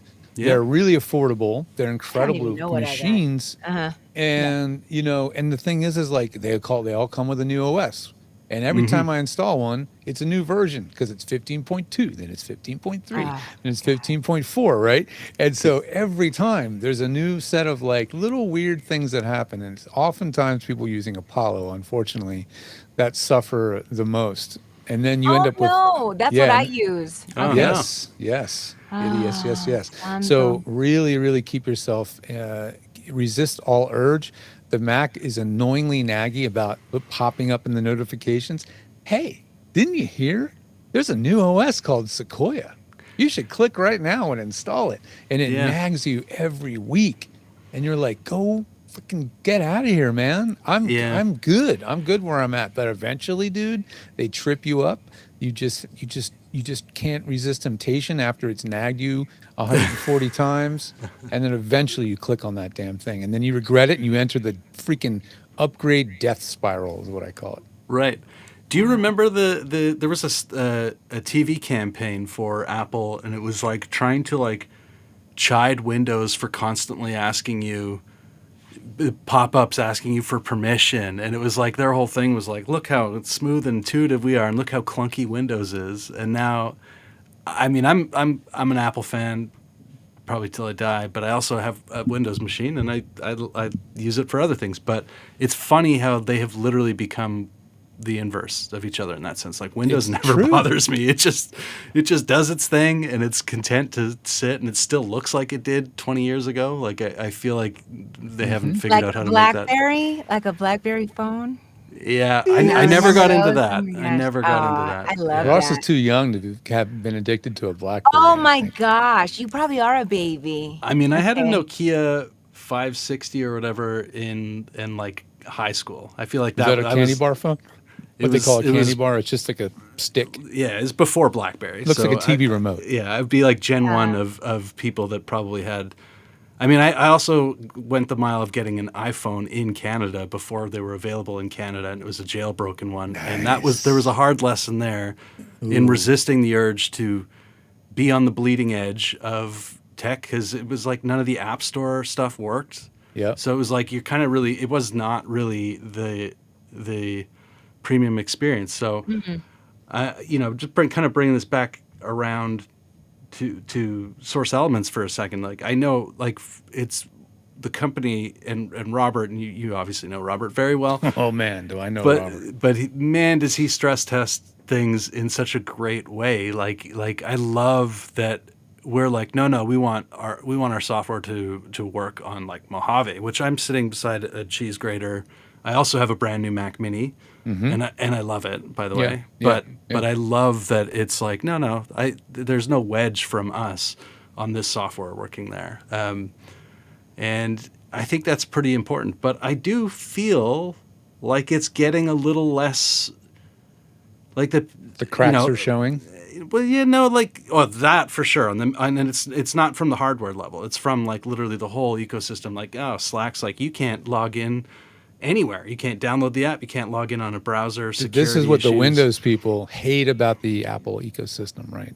The Apple world forces you through planned obsolescence to keep marching forward. You either march forward at the front of the line, you kind of muddle around in the middle of the line, which is kind of what I do, or you're at the back of the line, you get kicked in the ass by some warning saying you will never be able to connect to your customers ever again unless you buy a new computer, right? And that's kind of how it goes in the Apple landscape. So I do understand. I mean, I get in philosophical conversations on the Mac versus Windows on the regular. I'm never afraid to jump in there and put on my flame retardant suit and get into the conversation. But at the end of the day, they each have pros and cons. And the Mac side of it, I just got a PC because I wanted to make sure I could run some really old Windows software to support some customers, right? So I got an $80 PC. Not even joking. What? $80 on eBay, right? And then I shipped it to my friend Mike McGonigal. He does the Windows stuff. He's our Windows guy at Georgia Tech, right? So anything Windows specific, I get it on. Michael is on it, right? I ship it to him. He manages to find and install Adobe Audition 1.5, which is what, 25 years old? Yes, it's How old. How old do you think, right? So I got that thing, and he ships it back to me, and I cannot get any audio device to work on this thing. So now I have a perfectly running Windows 11 PC with Adobe Audition 1.5 on it. I think it's got Twisted Wave on it. We just installed a bunch of apps on it. I cannot get it to talk to any audio device. It will not work with its internal sound card. It will not work with my Rodecaster. And it is now just another project in a list of never-ending list of projects I have to do. I don't want a project. I don't want the thing I use to run my business and run my studio to be another project. I want that I thing got to a just question for work. you though. Yeah. And maybe you can't answer this, but being in this tech world of helping us in a jiffy, right? Like, what is the most common problem you get? Oh my God, I got to get a hold of him for, or is it just too broad of a? It's always a software update problem. I mean, Okay, almost wow. always. Wow. It's because one thing updated itself or Yeah. through social engineering or persistence or whatever, Yeah. eventually forced you to update it because it just nagged you enough times. Yeah. And that's the stuff that causes people issues, and or things just sunsetting or disappearing. What's the latest thing to disappear off the face of the earth that was used by many clients of mine for many, many years? Skype. We just said goodbye to Skype, right? I don't think there's too many people around here that have used Skype in quite a long time. But for some people, that was their business phone number. That was the phone number they used for all phone patches. Yeah. That's what they would call or receive calls from clients on to be in a session with them. And it was just something that just was reliable and it just worked. It goes away, and now you have a new problem to solve. And so people are trying to solve it all manner of ways. On my opinion, I did a video about using something called OpenPhone because that's what I personally use. And I've been Open very- phone. Oh, let me write this I've down. been really, really Yeah, happy I with texted it. you, and I got a bot that responded to me, and then you It were does have actually an auto- talking to me as a human, and I was like, whatever you're doing in the phone world is high tech, George. I've been Wait, very happy George with has it. a bot of George? Well, I don't don't have a know. I bot, don't but I need do no have an. fake George He's got a talking to me. gatekeeper. He's got a I have an gatekeeper. auto replier. I have an auto replier. I have an Oh auto my replier. gosh. Okay. You know what? How important that was for me as a business owner. I You know, bet. because I do so much tech support on demand, right? The worst thing ever was getting off the phone or getting off the plane. Sorry, getting off the plane and having a bunch of text messages from one of your customers who's panicking, or maybe even just lost a client because they couldn't get tech support when they needed it. And you guys know how voiceover is so on demand. It's Yeah. so golden handcuffs, and there's so much stress imparted on the actor to be available and ready and flawless. Right, I Issa? mean, Right. Well, I forgot the name. Open what? open phone. It's all one Open word. phone. Yeah. Okay. Thank you. I appreciated it even. That instant feedback that, oh, hey, I have the right phone number now. I know this is George, and that I'm not just like shouting into the abyss. So it's it definitely it makes a lot of sense. It puts you at mind that you've been received. Yeah, that's Yeah. the first thing that's really important. You get confirmation that you got the right person. People give out my phone number all the time. They refer people to me, and it's wonderful. But they don't give the website. They give the phone number. So, you know, when people text me out of the blue, very likely I won't know who they are. I don't have their contact info, or they call and leave a message. This system will email them or text them back with positive confirmation they got the right person. And it will give them another phone number that is our emergency support hotline, which is the other side of the equation, which will patch you through to a tech support like dispatch. That's 24/7, right? And then those humans will get another human from our team, like Robert Marshall, who's a glutton for punishment, and he will sit there and take calls at weird hours of the day and get people Aw. through tech support problems that I frankly have chosen not to do anymore because the sound of my phone dinging with that notification was like a Pavlovian response, and I would immediately go when my Right. phone would chime. You know, I had to stop taking the emergency support. Right. Well, what Robert does is an art, I think, because I at first I wasn't sure what, and until I worked with him for a while, but it would like fluidly move between talking to solving someone's problem, being in the middle of a conversation, and keeping all of it pretty dialed in. And I was like, sometimes my brain just doesn't work like that. I'm like, okay, I'm all in on this thing. I'm in this moment right now, but I think it's so important, and maybe like let's try and tie this back here. Like you two probably met under stressed circumstances, right? Is that a fair statement? Like, did you call George at one point and say, No, when I went full time into VO, I went to like a seminar that he had here in Colorado. Oh yeah. Me and my husband. Yeah. And one of the things that stuck out to me, and I don't know why this plays in my brain all the time, but you said at that elementary school, you said, I have built studios that are over $150,000. But you guys, nothing will ever eliminate somebody walking above you. It's And pretty I damn said, true, man. I don't know why, but that has always stuck in my head. So, when I'm planning out the floor plan of my mansion that I'm building at some point, I think about what he said. one of the studios I worked at went the full mile of sound reinforcement and worked with Martin Pilchner, who's like a famous studio architect and Mhm. acoustics engineer, and I remember him coming in at one point, and he was like, the Is conversation. he up in Toronto? I think he's either full time in Toronto or was just in Toronto for Okay. that job. But Yeah. he was basically like, and I feel like he probably starts most of these jobs off with like, here's what your goals are to be completely soundproof and across this 50,000 square foot facility. Okay, all right, that's going to cost a lot, and there's a Mhm. lot of considerations that go on, and immediately people start trying to cut corners and figure out, hey, like I that's actually pretty extreme circumstances you're talking about. But he basically, I'm probably going to get this wrong by a decimal value or something, but it was basically like 1/4 inch is going to give you like 40 decibels of bleed.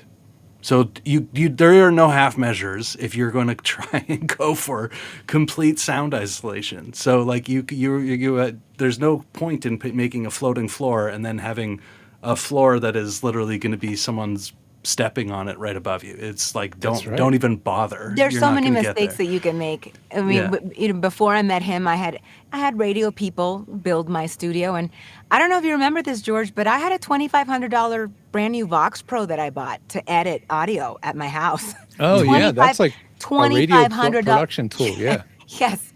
So, and I spent I had this board. It was humongous, a Mackie board. It was, Yeah. but again, and I know that they meant well, but They install gosh, what they you know. can- They exactly, recommend or and they you install can make what they so know. many Yeah. expensive mistakes. Because let me tell you, the retail for all that stuff that I sold, I lost a lot of money. Yeah. A lot of money. And I'm also jealous of people that are coming up now that want to be in the industry and the auto, the avenues that they have now, George, was Yeah. not what we had back in like 2002, which Yeah. is when I built my studio. I was like, Mm-hmm. I'm so jealous of what the technology now. Yeah. It's a simpler, more direct route, and there's Yeah. less gear, Yeah. and the signal is cleaner, and there's Man. just less. There's less. I don't know, technological gatekeeping. Maybe is that a right Yeah, way of but saying maybe it? the trade-off is like I think it's cheaper and it's more accessible, and you can go and get like studio bricks delivered to you in a box and be set up. But then there are 10 times as many people participating in the market probably than there were Yeah. Oh, people yeah. with doing studios before. So it's probably Right. it probably comes out in the wash if I had to assume there. Yeah. Probably, yeah. Well, at the bottom line is you need to have a system you can feel, comfortable using, and something that you just have to feel confident, right? Yeah. And as soon as you don't feel confident in something you're using, it gets into your head. Yeah. Or if somebody tells you, you could be booking all day, every day, weeks, months of booking. All it takes is one engineer to go, Yeah. it sounds a little off, or you sure are sibilant, or something like that. And then Ross, it your just- levels are low. Ross, your levels are low. Start And- sweating. and it just triggers this thing. And I think, I don't know if engineers of this generation or let's say this generation, meaning the ones that are coming up right now, Yeah, yeah. are more sensitive and empathetic to people. I wonder. Yeah. I don't know if they're more or less, but I mean, I know that it's a very much a personality thing, and each engineer that you work with has a different degree of ability to bond with the talent. Yeah. The horror stories I usually hear are that the engineer makes the talent feel stupid. That's what really concerns me. Really? Yeah, If that's when that happens. so offsides. Yes, that can happen, or there's it's almost Okay, like stupid a in what way? As in how they read something, or something that I can mean make. like just stupid because they don't know their equipment, or they Oh yeah, see that's me. I don't know. or they're not there to play along and be on a team together, right? Like Mhm. when you are a voice actor from a home studio, you are the engineer, the producer, the studio owner, the manager, the Mhm. talent. Yeah. You're everything on your end, right? Yeah. And most voice actors are not in a place to hire a full-time engineer. I know a very small number who have. Kudos to them, and I think it's brilliant if you're in that place that you can do that. But it's very rare. So you really have to be able to answer everything. Yeah. And when you don't know the answer to something, or you don't know how to communicate what's going wrong effectively, it just makes you look Oh man, that's pressure. ignorant, and it sucks because I don't know literally everything that can go wrong with your studio, and I don't know every possible combination of Chrome OS and Mac OS and version of Universal Audio Console, blah blah blah. Right. And there's just too many things that can go wrong. So it's really incumbent on these engineers that are all of you engineers, if you're watching, to not have an adversarial relationship with the talent, but to have a cooperative relationship, because that talent that just connected to you is now on your team. You know, you Yeah. are now in this symbiotic thing. They are now in a studio with you, even though you're physically thousands of miles apart. You are now in a studio together. You're both engineering the session together. So it needs to be like, you gotta really connect and make them feel like you're on the same team, you know? Well, and I was just thinking, if someone is making you feel a certain way and you're supposed to be performing too, that's horrible. Yeah. Because that's also Pulling going to you affect right out of it. your. Yeah. Oh my gosh, you're supposed to be performing under those circumstances, feeling horrible. It's like someone telling you, "Hurry up, Ross, hurry up, hurry up," Yeah. and then like, what? Yeah. I mean, it's this is. I had a conversation with someone yesterday, and we went down this road, but it was basically like I worked on an album where the artist, it's my favorite thing I've ever made or spent hours and hours of my life putting together, and I didn't know what it was going to be going into it. I just took a chance on it, but the session started in a weird way where half the band came in, and they said the main performer is outside sitting in the car, and I was like, what's going on? And they're like, he doesn't know. He's not sure if the vibe check is right or something, you know? And I was already like slightly had anxiety about it because I was working at a commercial facility, and this was like, some high art thing in my mind. And so I was like, is it the space? Is he, but anyways, I went out and I sat down with him, and I was basically just like, we don't have to do this. There's zero pressure. Like, we go in there, we make some things right now, and whether you put that on air or are happy with it or not, doesn't matter. Like, it was and it made all the difference in the world because it became like a very inclusive, creative space. And then obviously things are very different with commercials where you need to get a job done because it's like you booked to do something, Yes. and we all have this time paid right now. But I like to pull the clock off the wall for him. And more or less, it's Stefan's here. Just bring him in. But yeah, That to be is able, insane. So was he having a diva moment outside of his car, saying like, Not "What the at- vibe is wrong"? not Hey, not Stefan. even. I don't know. Welcome, by the way. No, Stefan, we're not talking about you. He Yeah, walks yeah. into the room and he's just like, did he have a diva moment? Is that why he's late right now? We're not talking about you, Stefan, I swear to God. For me, that's a Stefan thing to do. I appreciate you, and I apologize for being so egregiously late. It was one of those days we're used to, and I lost track of things. So apologies, had and that- thank you for having me on. I already had that Welcome once to with a the client. stream. She was waiting for me, and I'm looking at my computer screen. I'm just like, Just I can like, tap into the best of us, man. We're just glad to have you in here. Happy to We're be just here. talking about what it's like to collaborate with other studios, and and that symbiotic relationship. You're trying to connect with the engineer on the other end, and how important it is to feel like you're all on the same team, and not in any way in an adversarial. Adversarial, yeah. Thank you. Yeah. Adversarial situation. Because George was saying some engineers make some VO talent. If something technical is going on at their house and they don't know about tech, sometimes engineers can make you feel like just stupid. Oh, and absolutely. it's not, That's what happened to you? culture of it. Oh, it happens to me with every aspect of anything I do, literally, with whether it be an audio engineer, whether it be a roofer, whether it be a plumber. A professional is going to make you feel like an infant when it comes to the nitty gritty, right? Yeah. Sometimes Yeah, I that's mean, endearing. but what we strive for. I'll speak for myself. I strive for the opposite, right? So Yeah. when I connect with somebody, sometimes they connect with me for a tech support session. They may not know me from anybody, or they know me from all the social media we all do, and they're like almost a fan, and then they're even nervous to talk to me. And like my job is to be like, listen, I'm here, I'm on your side. I'm here to connect with you and get down through this challenge that you're having.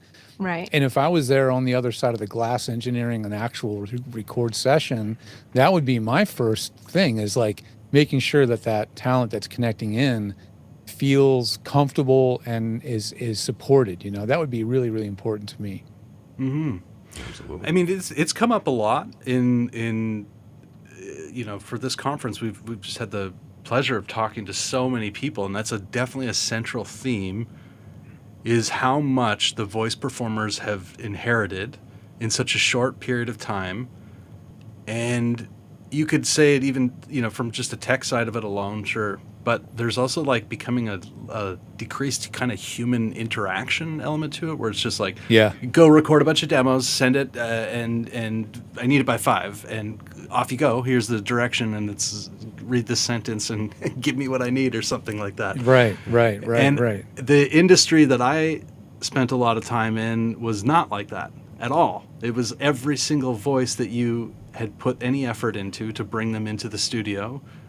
You really needed something usable on the outcome of that. Like it was disappointing if you had to scratch a name off a list and be like, that didn't work. I remember the voice director fighting so hard to make every single voice work and make sure that they had a good shot at that script. And it was like, that was kind of the norm. So I think I'm curious to hear your perspectives on this of A, what it's like to inherit all this tech responsibility, and B, as we move more into this asynchronous kind of file-based stuff, what are we losing here, and what are some of the horror stories of that? Stefan, how long ago did you have to get your first home studio, like a real home studio? When did you get started? Well, I mean, I got started roughly about 12 years ago, and we all kind of start off with like the little Focusrite, little starter kit set or whatnot. Got that as soon as I began to take things seriously. But when I got all this was when I bought our home about 4 or 5 years ago, and that's when I got the studio bricks and the Sennheisers, the Neumanns, and the Sures, everything. And what else like corner of the country are you in? I'm in Cleveland, Ohio. In Cleveland. Mm-hmm. Yeah. And it's daunting to say that, literally you are at least first contact your own tech support. You got to try and figure things out yourself. And, you're working with all this gear and there's so many connections. You got to figure out, is it a wire issue? Is it an interface issue? Yeah. Is it the mic itself? You got to troubleshoot. And me being a musician, I'm kind of used to that because I play bass and I play guitar. And when you have a pedal board, you know what I mean? You might have 8 pedals, and you got to figure out what in that chain is the disconnect, so you're Mr. Fix It for a while, until you call George the Tech. Well, you had a little bit of you had some years of experience being a musician and troubleshooting and playing with gear. So you had a degree of comfort with that. But Sure. How about you, Issa? Did you come from a technical Again, I side? came from music, remember? So I was a singer. So, but with me, I mean, I'm old. So I went to the studio and just looked pretty, and the mic was in front of me, and I did nothing. You didn't. So- You weren't even allowed to touch the mic. I was, total diva mode, just spoiled. Coop Studios in Boulder, George, I'm sure you know about Oh, them. that's a great studio. Yeah. Yeah, I mean, I did a lot of demoing for Jessica Simpson, Jennifer Lopez, the Pussycat Dolls, all of that there. And so back in the day, I just came in and just showed up. So if it wasn't for people like you, oh my goodness. And of course, my husband, who, is like Stefan, he knows about gear and stuff like that. I don't know oh my God, I would freak out. I I think it's all about this right here: left brain versus right brain. Yeah.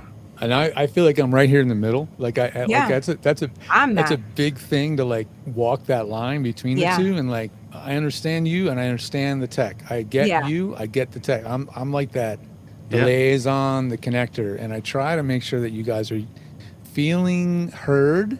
And then I'm getting you the support or the gear that's going to make sense for you Yeah. and you're and the way you think, right? Because some people think the Apollo is the coolest thing ever, like having one magic knob that does 17 different jobs and has all these buttons and lights. That thing is the coolest thing ever. And for other people, that's a total meltdown. Yeah, me. Because I it was doesn't so make scared of this sense. thing, and you came on. I finally got one. But you know what this reminds me of? Stefan, are you a Mac person or are you Apple at your house? I mean, PC. I'm Mac, Apple, yeah. Okay, so the way I turned to Mac is my first humongous gig with my agency. Like, signed to the agency. It took like 12 years to sign to an agency, first of all. Okay. Right. My first huge gig, I was live with MLB. The computer went kaput. It literally went black on the session. I thought I was going to die. Yep. That same day, I walked into Mac and I never looked back. I can't tell you. I mean, my stomach, oh my God, it was horrible. Yeah. Well, I mean, this stuff can happen on an Apple computer, of course, too. But like your husband he's technical. Is he IT? Yeah. No, he used to be in the music business and Okay. he was a DJ, and so he knows all about gear and anything that has to do with audio and also with music management. He has to make sure that his artists, all the stuff is good to go before a concert, whether Yep. it's an arena or whether it's so.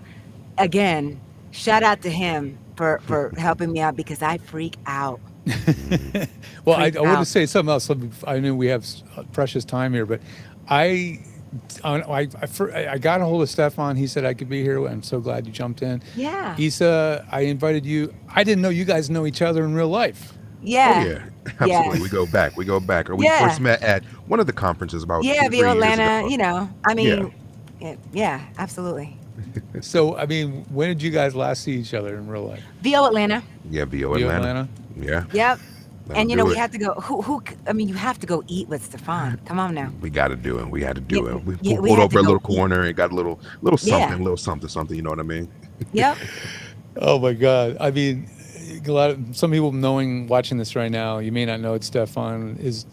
How in the heck did this eating thing Yeah. become How did your that thing? come about? I want to know that. I mean, because like I'm thinking like, how that's not original, man. Anybody can eat food on camera, and there's a lot of pretty people eating food on camera. I mean, like, how did that end up just catching fire for you? It was during COVID, honestly. I had a bit of downtime because my band, I was in a band that was touring the country, and that wasn't happening. And then my social life wasn't happening because it was locked down. So heard about this little app called TikTok, downloaded it, made some goofy videos. I started off doing music parodies and like skits and stuff like that, just trying to make my friends laugh. And then I happened to make a video of like my top 5 favorite breakfast sandwiches, random as heck, right? And totally random. Went to sleep, woke up the next day, had 1 million views out of nowhere, and I'm like, What? Really? first food video, 1 million views, and I It's like throwing a hook in the ocean and pulling out a huge tuna, and you're going, it's just holy the wildest crap, thing. I want to Yeah. fish. Yep, and then I made a follow-up video talking about my favorite, I think cereals or something like that, and that got like 2 million views in a day, and I'm like, I okay, remember people the want to hear me cereal talk one. food. Yeah, I remember the cereal one. Yes. and I'm like, people want to hear me talk about food for some reason. Fine, let's do it. And you know, of course, I lean into the instrument. I'm, announcing. You know what I mean? I'm being Mr. Voiceover, rating your top 5 favorite foods. And I think the voice element had a thing of it too. And I became the food guy, and it became a second job. That's incredible. I mean, I don't need Not to get to into the mention nitty his gritty, man, but I one-liner. mean, is that now sort of almost, is that splitting is your income almost split now, or is it leaning into the influencer stuff? I mean, it floats back and forth because Yeah. I have my months where it's very VO heavy, and that's going to Yep. take over, and then I have my brand deals that come in where maybe like McDonald's or Oreo reach out and they want me to talk about their X, Y, and Z, and then that happens, and then like Isa mentioned, like I have certain things that tend to go viral. Like there was this one sound that this is a work of art that just got pulled Everybody from one of my uses it. videos, and it just ended up in all these different things. And then Hidden Valley Ranch reached out and they wanted to like buy the rights to that for a year. So that's where it's like they used it in like a national commercial. So from my from my social media virality, I ended up voicing a national campaign before Hidden Valley Ranch, and they didn't even need me to record the spot. They just pulled the same audio. Correct. The one that off everybody of- and their mama's using. Just did a lift, Exactly. right? Yeah, yeah, yeah, yeah. They just lifted it, and a national spot.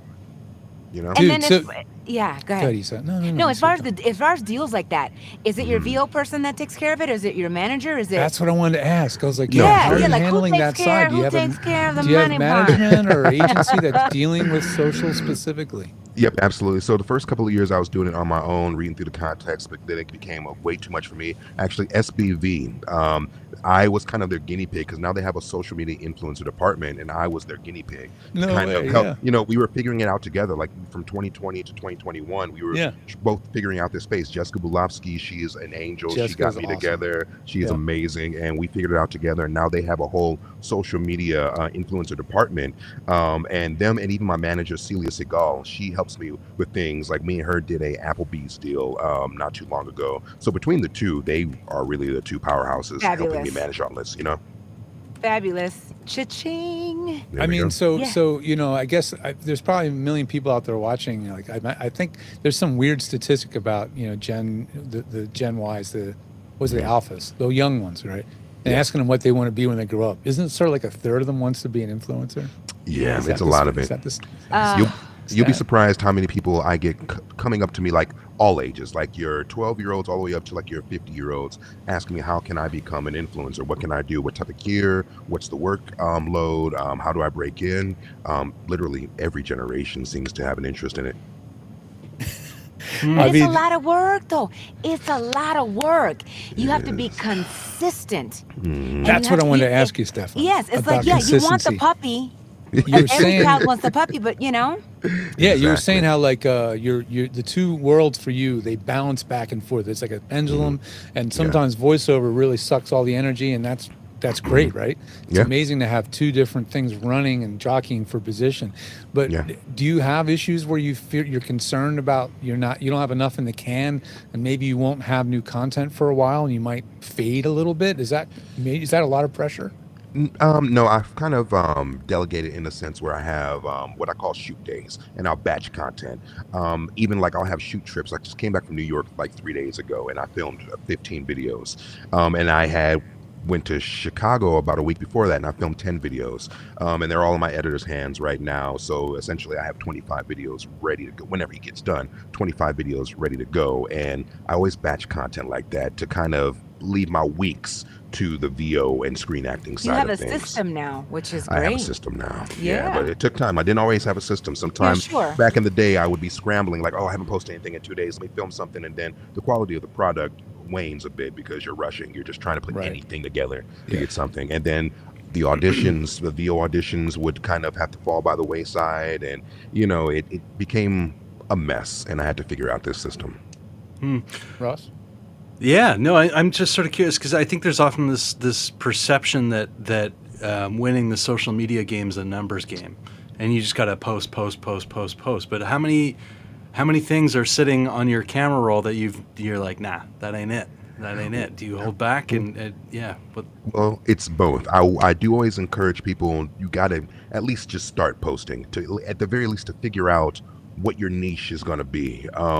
In that sense, it's a numbers game because the algorithm will oftentimes pick up something you put out there, as long as you have put some kind of thoughtfulness to it. But you do want to, of course, prioritize quality as well. You want to, because you only get to make one first impression. And, if you're just putting a bunch of BS out there, you may have the wrong person or the right person who sees it. But I if did it's that not for a long time. It was called VOBS. so you may get in the I'm front of down their- for that podcast, George. VOBS. I am down. VOBS. I mean, Yeah. I know the numbers game. I've been Bobs. posting content consistently for 15 years, and nothing's ever gone completely really viral. So I do it because I absolutely love it. It's a Yeah. great way to build reputation and build a brand and build a community. But man, if you strike a chord or you strike a vein or you hit the big fish like Stefan did, and luck favors the prepared. I Well, don't know if you George- felt prepared, but you went for it when that happened. Well, George, I would argue that you have gone viral because who is a bigger name in the tech side of the VO game? Who's a bigger name? You know what I mean? So, like, honestly, can we name a VO who doesn't know who George the Tech is? So I mean, Right. I think you won. I think you Well, won, you know what? honestly. You know. I have to give you kudos, George.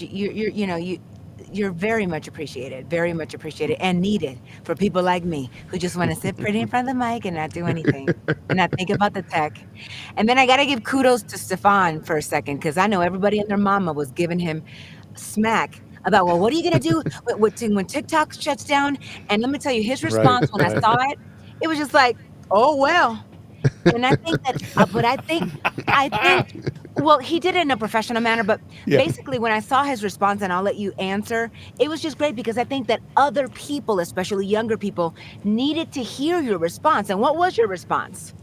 It was essentially one monkey doesn't stop one show. You know, Exactly. we have to cross pollinate. We need to be we need to have a presence in any. I guess if you're going to be a social media influencer, you need to have multiple eggs in multiple baskets. If Yeah. one of these things goes down, and I think that is a good testament for any career, let alone because let's say as voice actors, if we lose our voice, what are we going to do? Honestly, That's we right. should have multiple streams of income just because we never know what's going to happen to our bodies, what's going to happen to an industry. We need to be prepared to pivot. And I think if we all prepare to pivot and cross-pollinate across media industries, I think we would all be a lot more secure. And I just applied that practice to social media, where if TikTok went down, I have a presence on YouTube, Instagram, LinkedIn, Mhm. X, as taboo as it is right now. I have a presence everywhere where Yeah. I would be fine, you know? Yeah. What was it like telling your family at like Thanksgiving or something like that? Like, did you feel like when you're like I'm this influencing thing and voice acting? Do you feel like it was a very supportive thing within, or were people like, you're gonna what? Well, I mean, with voiceover was the only thing I had to have a conversation about because it was me literally deciding to quit my job one day. Yeah. I took like 3 months to save up and take down some bills, and I talked to the one agent I had at the time. I talked to my wife about it. I talked to my mom about it, and they all said, "I got you." But that was the only real one conversation I had to have Wow. because with social media, it all just happened so organically and so fast. Yeah. It was just like, "Hey, I have some extra money now," and then the extra money turned into like, "Oh, this is a full blown secondary career at this point." So it was nothing to really have a conversation about. It just happened, and we all rolled with Yeah. it. Is it one you Amazing. love doing more than the other? Is that I like was just that's going the to say world's the same stupidest question? thing. I was just going to ask him the same thing. I mean, they're both fun. I'm lucky to have two careers that I don't really have to say I feel like is work. But VO is always going to be the passion. Like I have my days where I just don't feel like posting. I don't have my days where I don't feel like creating content or editing or talking to my Or people eating or this whatever it is. food. Or eating. Honestly, literally, I get so Well, tired he of eating disses food food sometimes. too. Really. He disses food too. Like I love Crumble Cookie. I love Crumble Cookie. Stefan be Crumble. dissing Yeah. Crumble, and my husband hates Crumble Cookie. Is So it? every time I see it, I was like, look, Stefan hates it too. We don't have too much time left, but I want to keep it going. Trust me, I could feel like we could talk to you for an hour at least. Has it created a conflict of interest for you? Have you had any like food brands that are like, we can't have him as the voice because of what he does, or conflicts of benefit, Or the benefits reverse. of Or the interest? reverse. Yeah, yeah. That's what I mean. Yeah. Well, a lot of the reverse, because actually I had a brand deal with, God, what is it called? First Watch. So much for that brand deal. Yeah, well, well, yeah, I love you guys for watching, you're watching this. But I had a brand deal, like a social media side, food review type of a thing, and it branched off into a BO project that will be coming up soon. Hopefully I could talk about it. Yeah, okay, it's fine. But it was a VO project. And as far as the negative side of things, yeah, there's conflicts. I have had issues where, this one brand wants me for voice, but maybe I discouraged the brand, and it doesn't Right. really hurt me too much because honestly, if I'm not a fan of the brand, I don't really want to work with them, even as on the voice side of things. Because what would it look like me contradicting myself, of me talking crap about Domino's Pizza, and then here I am, I'm voicing a national campaign for Domino's Pizza. How would that look Wow, as I far as didn't even my think about integrity? that. Yeah. So it usually works out. Yeah. Honestly. The authenticity buys even more influence. Yeah. Issa, when are you starting your food thing, man? I want to watch I don't you know, eat but on this my husband just replied, Crumble Cookie is like eating a handful of beach sand. I couldn't have said it better myself, my So- brother. I couldn't have said it better myself. That's what he just put out there. I like that man. I like that young man. Oh my gosh. Well, Oh, we've got dude. 30 more seconds. Any parting words for people coming up in this? Shout out to Source Elements for thinking of me and inviting me on, and yeah. Shout out to all of you for joining. Yeah. It's been a pleasure. We Yeah, didn't know same what we were testament. going to do. We didn't know what we were going to talk about. Yeah. We Oh, didn't know I what wasn't the theme worried. of this thing was. I just I knew knew it you was gonna guys be were good. spontaneous, fun, Yeah. entertaining, and I love watching you and talking to you in real life. So thanks for jumping in to be with us. This has been Likewise. so fun. Thank you. Thank you. All right, now I got to do the work of finding where this thing is. Thank you. No, wrong one.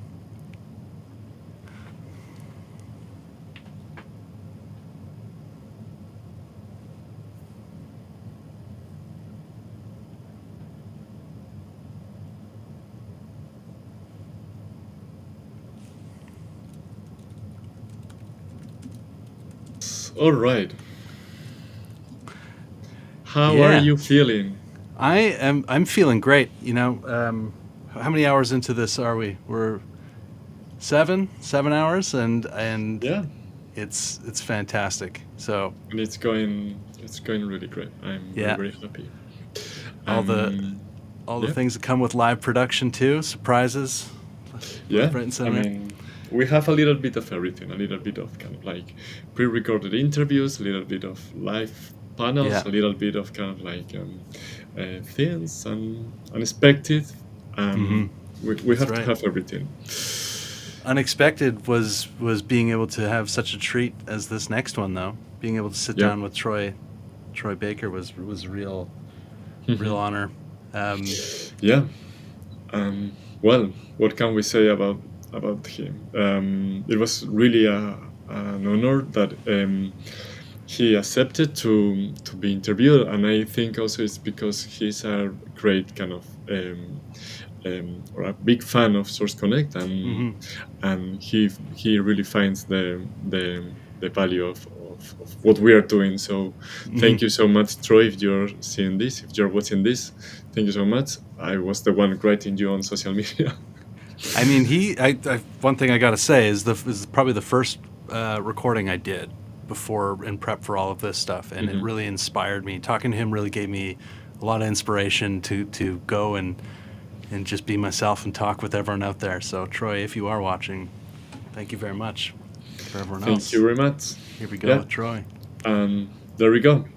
Enjoy it. Go. Yeah. I love that. Here what we a, go. What a wonderful, go. Jump in. Just do it. Yeah. So, where are you? You're in Los Angeles? I just on the outskirts. We moved out west a few years ago. That's kind of been my progression since I've been in LA. Is like head west, young man. Nice. And so I have, and so we just kind of keep going further and further out into the country. Amazing. So I'm about an hour outside of LA. Cool. I had the pleasure of living there for a few years. I was at the corner of Santa Monica and Bundy. All the You way were up in the thick of it. I was in the thick of it. I was there from, I want to say 2015 to 2019. I left, halfway through 2019. Something was calling me back to Canada. So that's where I am now. Whereabouts? Toronto. Toronto, man. Toronto's great. Do you ever go to Barbarians by any chance? Wow. Now that's a place I have not been to in a long time. That's a Dude. special occasion. That is a place. special occasion. Yeah. Either you're about to get made, yeah, or you're a celebrity that's visiting. That's I've always been the latter, never the former. But Barbarians, they have this wine room that you can eat in if you like. Yeah. Call in advance well enough. Yeah. and, yeah. Get the special treatment. It's pretty cool. Yeah. It's legendary. I feel like that's probably one of the old stock Toronto gems. 100%. Yeah. Old 50s. It's kind of like the Smokehouse here in LA, where it's like Right. deals went down there, both good and bad. Yeah. A lot of deals. You know what I mean? Just like deals went down. Yeah. Maybe somebody has a problem with their brakes. Maybe they, maybe they vote our way. I'm just saying. Yeah. I'm just such a dork. This is what I you love get it. when you got a guy that does VO, just instantly jumps into voices. It's good. So dumb. Well, I've got some quick rapid fire questions, if you will. I most likely have some very slow answers for you. That's Let's all see how right. we go. Take all the time you need. So, Cool. Favorite book? Man, I'm gonna always go with gut answers. I would say my favorite book, which I would equate to something that's like, all right, what would you have if you're on a desert island kind of vibe, right? Would be my Dover Thrift copy, which is my first copy of Meditations, Marcus Aurelius. It's $8 on Amazon. I first read it in 2017, and it took me a year and a half to read. It's 99 pages. And I would say, even as someone who grew up in church, and that definitely left an imprint on my life as far as like, even to this day, kind of like how I feel guilty about a lot of stuff. I would say that Meditations has probably had more of a, played more of a role in my adult life, especially as a dad, which we were talking about. Yeah. So that I would have to say my favorite book is, if you haven't read it, have you I'm ever gonna have read to scoop it Meditations? up now. I mean, that's It's all about the translation that you get too. The one I'm a little, again, growing up in church, I was always a little bit more of a King James kind of guy. And so there's a lot of these and thous in the Dover Thrift editions, a little bit more of a literal, or not literal, because obviously it's taken from Greek, not Latin as people think, Greek. He wrote it in Greek. But it is, there's Ryan Holiday, if you've never listened to Daily Stoic, his version is like beautiful leather bound. It feels like a Bible. It's like gold trimmed pages and everything. His translation is actually really good too. I can't remember which one he borrows from, but if you haven't read it, absolutely you should read it, especially with a 2-year-old. It's great. I will. Yeah, great recommendation. Mac or PC user? Mac always. Mac always. PC gamer. Yeah. Like back in the day, and then there have been a few people along the way that have been kind enough to be like, hey, we'll build you a PC. And so I did do, and like streaming when we were in COVID was a lot of PC, but I've just always been part of the Mac ethos, and that's always been kind of my vibe. Understandable. I feel I share the same split. Obviously, PC gaming's where it's at. Sure. But like music creation and everything else, studio wise, I'll never like have Pro Tools on a PC. Yeah, I tried for a couple of years, and it was there was a lot of things I missed. I think the keyboard layout is so simple. It's such a small thing, and I know you can even customize it to a certain degree, but I feel at home on a Mac. I know what I'm a doing. PC has like, you could have neon lights running through it. I'm like, I don't care. I don't care. The feel of the keyboard makes a big difference even for me. I feel like every PC I sit behind has the deep keys, and The deep keys are usually like ka-chunk. They always go ka-chunk. My thing is like, I want it to be stainless steel, ridiculously expensive, and have functions that I will never use. Right. That's well, what this next question is silly because I can see it all in frame here. They're but all silly. Play any musical instrument? Nope. No, not a one. Hey.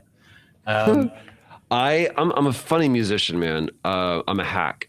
I've only recently have I ever taken any lessons, and it's because my son decided he wanted to play drums.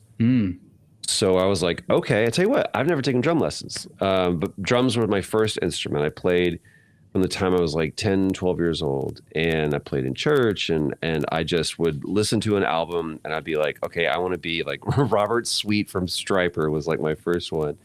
But I just would listen to the licks, and I'd be like, it sounds like he's doing this. And so I played everything by ear. And we had an organ in the house, or if my mom worked at the church, and so I would like go to the church and I would sit and I would play the piano. So I taught myself how to play piano, very Elton John, Billy Joel style, banging out a lot of black keys. And I would, once I started playing a band, I was always a singer. So being a singer was my thing, but I always wanted to play an instrument. And so I would get frustrated because I couldn't tell my guitarist like what I was hearing. And so I just, teach me a G chord. And so guitar became the instrument of convenience. But like piano, we got a little, keyboard back there. But like I write mostly on guitar or piano, but drums are the ones where I just kind of like go off into my like little converted garage, and I'll bang away for a couple hours on Right. on- Just feel it out. Yeah. Where's your favorite place in the world? With my family. Yeah. Like I learned I travel a lot. I travel extensively, and it sucks, but if you do it right, it's awesome. It's like a lot of fun. Like I'm fortunate that I am typically traveling under the auspices of somebody else's good graces. So like I'm flying well, I'm staying in cool hotels or whatever. Right. I'm going to cities, I'm doing cool things. I spent a lot of time like in places like London or I spent a lot of time in Stockholm when we were doing Indiana Jones. So like I get to go to cool places, but I've reached the point in my life, I don't know if you've experienced this too, where you're like, I don't want to see it by myself anymore. I don't want to be that lonely guy in the restaurant where they're like, do you want a magazine or something? And I don't want to sit there and eat in one hand and scroll through my phone in the other. And so what I love doing, we named our son Traveler. And so like being able to travel the world with them is like, that's my favorite place to be. But wow. So I could literally be in Cleveland. If I'm with my family, it's a lot of fun. Right. I feel that. Most recent concert? Most recent concert, what did I most recently go to? I think, my wife, wait a minute, we just went to see somebody. Hold on, give me a second. I want my wife here. We just saw somebody, I feel like. I do go quite often. The only one that's coming to mind right now is I got to see my friend Jamie Cullum, who's an amazing musician and puts on one hell of a show. Guy jumps off the piano. It's incredible. Wow. I got to see him in London because I happened to be in town at the same time. And he was like, come to the show. So I got to see him, but I feel like I just recently went to go see someone that blew me away. And clearly they did because they...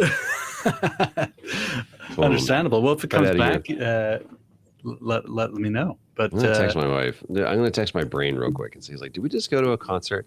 But please continue with the next question. yeah. Well, this one, this is the most proverbial question of all time, really. If you could meet any person you wish, who would that be?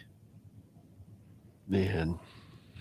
I don't know if I would have an easy time answering any of these, to be honest. These are great existential questions that I should, by at this point in my life, have like just a stock answer to.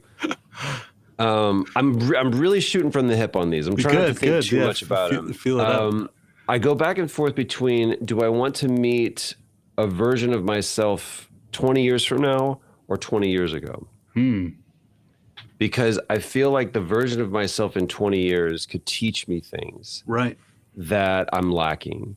But there's the version of myself 20 years ago that probably needs those lessons more than I do right now. Yep.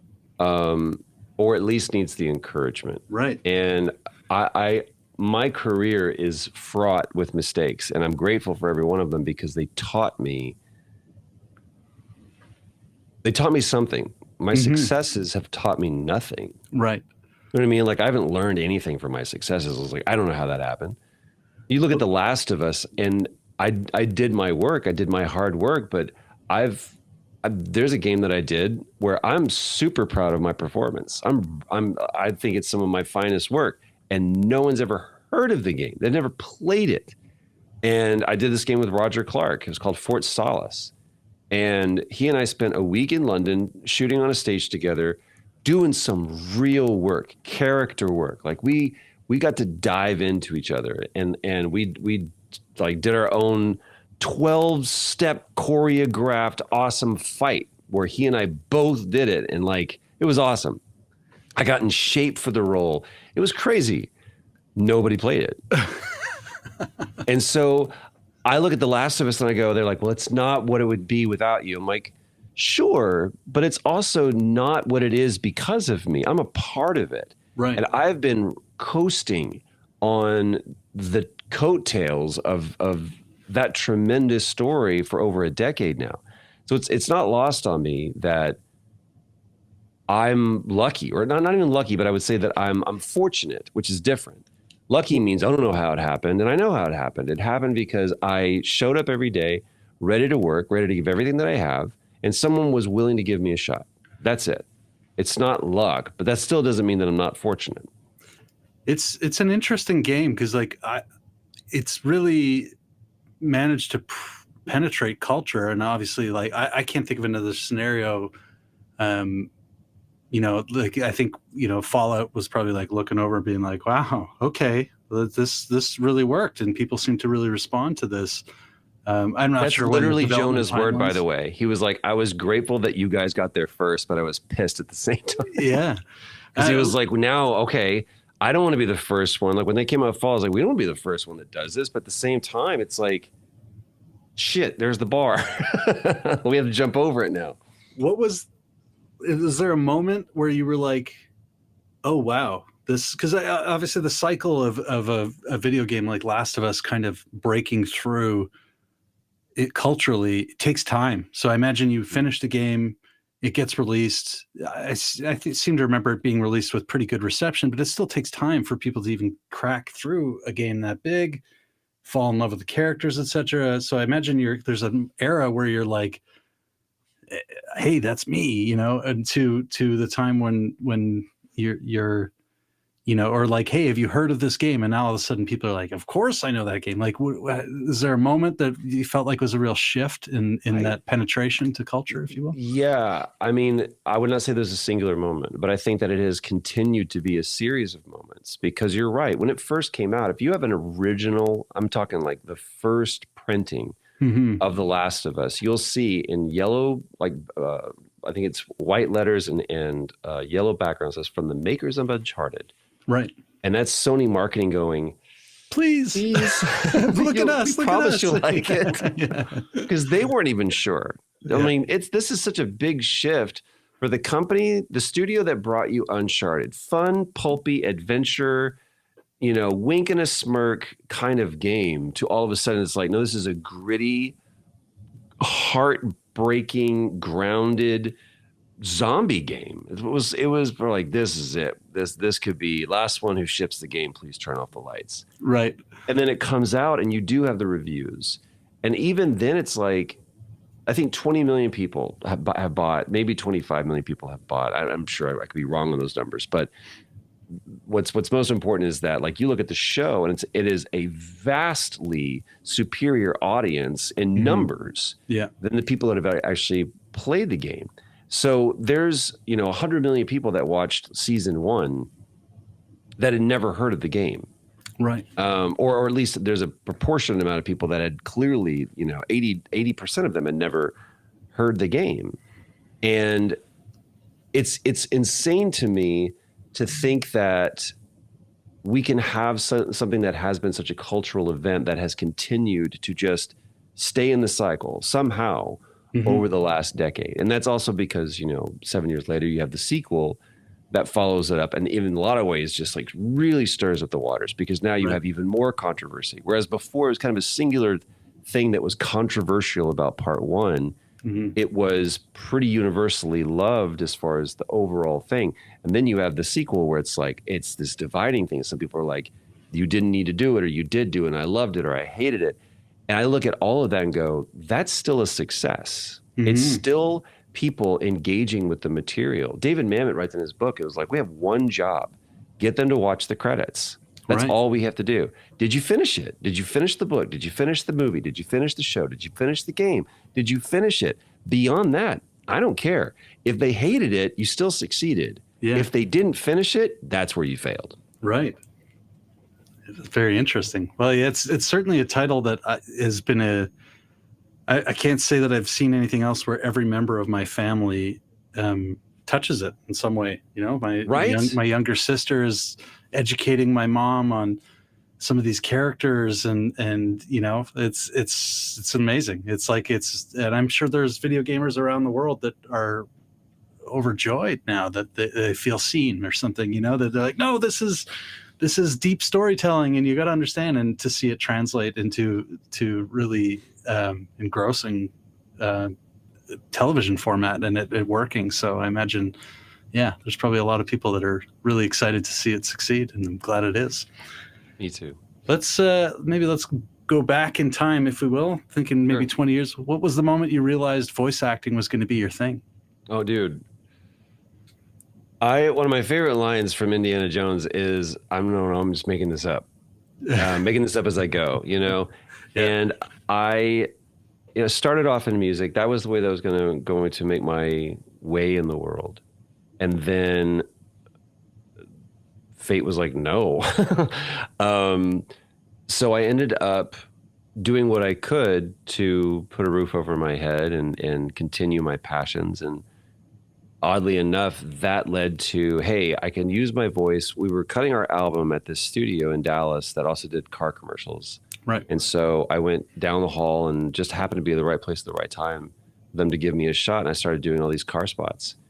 And I then did industrial reads. And then a friend of mine was like, hey, we're doing this game and we need a guy to be our guy. You're a guy. Can you come be our guy? And so I went on the weekend and went to Gearbox Software, and they threw a mic cable over the, ceiling tiles from my buddy who was also the audio director and the composer and did everything.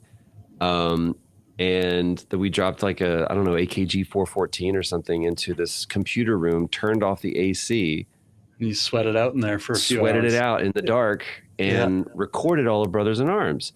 And that was the first game that I did, and they paid me money for it. I was like, no way. You're like, this can And then happen? and then I kept coming back, and they're like, we have more we have to do. I was like, geez, there's a lot of dialogue in this game. And, that's 2001, 2002. So up to that point, most of the games I had played had not had, like GoldenEye didn't have like dialogue that much, just like what? Yeah, I don't even around recall. with your friends. You Wait, know what I did mean? you Like, work on GoldenEye? No. Oh, okay. That was actually before my time. Yeah. But I played the hell out of that game. And that was like my first real multiplayer experience. I didn't get into Halo. Yeah. But I was playing GoldenEye and like GoldenEye and Tony Hawk. Those are the games that I was playing. Yeah. And next thing you know, it's like I'm getting an agent, and then she sends me down to Houston because I'm living in Dallas at the time. Right. To go audition for this pilot for CBS, and that led to me doing this indie film, and then that led to me doing this big miniseries that was on CBS called Comanche Moon, and that led to me meeting people that were out in LA, including, oddly enough, the late great Val Kilmer, who was like, he really took me under his wing, and like I stayed with Val for the first month that I lived in LA, and he was so kind, and like one of the best lessons that I ever learned. He had this house in Malibu that he was staying at before I actually moved. And he was like, come hang out. And I'll never forget, like the first night that I got there, the first day that I got there, he's out on the deck and the sun had just gone down and we're hanging out and talking and we're sitting out overlooking the ocean, and the sun had just set behind the mountains enough where there was enough of that, fading, fleeting light to illuminate him, but not all the way. So he's just a silhouette. So he's no longer Val Kilmer. He's just Val. And I said, yeah, man, so there's, some opportunities that are popping up in LA, but I'm just not sure if I want to make the move to be out here. And he goes, man, there's just some doors that when they open, to not walk through them is disrespectful. And that was really the push that I needed to go, give this a shot. He goes, you'll know within a year if you should be here. And that was, 13 years ago. Wow. I'm sorry, almost 19 years ago. I've been married for 13 years. Right. Life before this, whatever. Yeah. So I look at this and I go, there wasn't a singular moment where I was like, well, this is what I want to do. It's literally just been tripping backwards and stumbling forwards the entire time. And it's people going, here's an opportunity for you to do something that you enjoy and are really good at. Okay, now here's another opportunity to do something that you're getting better at and you really seem to enjoy it. Now here's another opportunity. And me just not knowing at that point what the rules were. So I'm unknowingly breaking them, but I'm doing it out of what I believe is in service to the thing. And people look past my folly and see the passion and go, okay, if we can correct this thing, then we can continue to give you these opportunities. And then, when I almost walked out of the audition for The Last of Us because I thought that I was wrong for the part. And I thought that I'm going to embarrass myself by auditioning for this role. And that thing would have changed my life if I had not done that. Wow. That's it's that seems like it could have sent you in an entirely different place. In many ways. Entirely different place, man. Entirely different place. Wow. Bear with me for 1 second here. Bearing. Oh, what's your process for diving into a role? My process, I don't have a process. Yeah. If I say, this is the way that I work, that to me negates the fact that that project may have its own bespoke way of doing things. And so if there is a process, it's like, all right, how can I be of service? Right. What are the ways that you're trying to tell your story? How can I best help you do your thing? Because if I can help you do your thing, then maybe you can help me do my thing.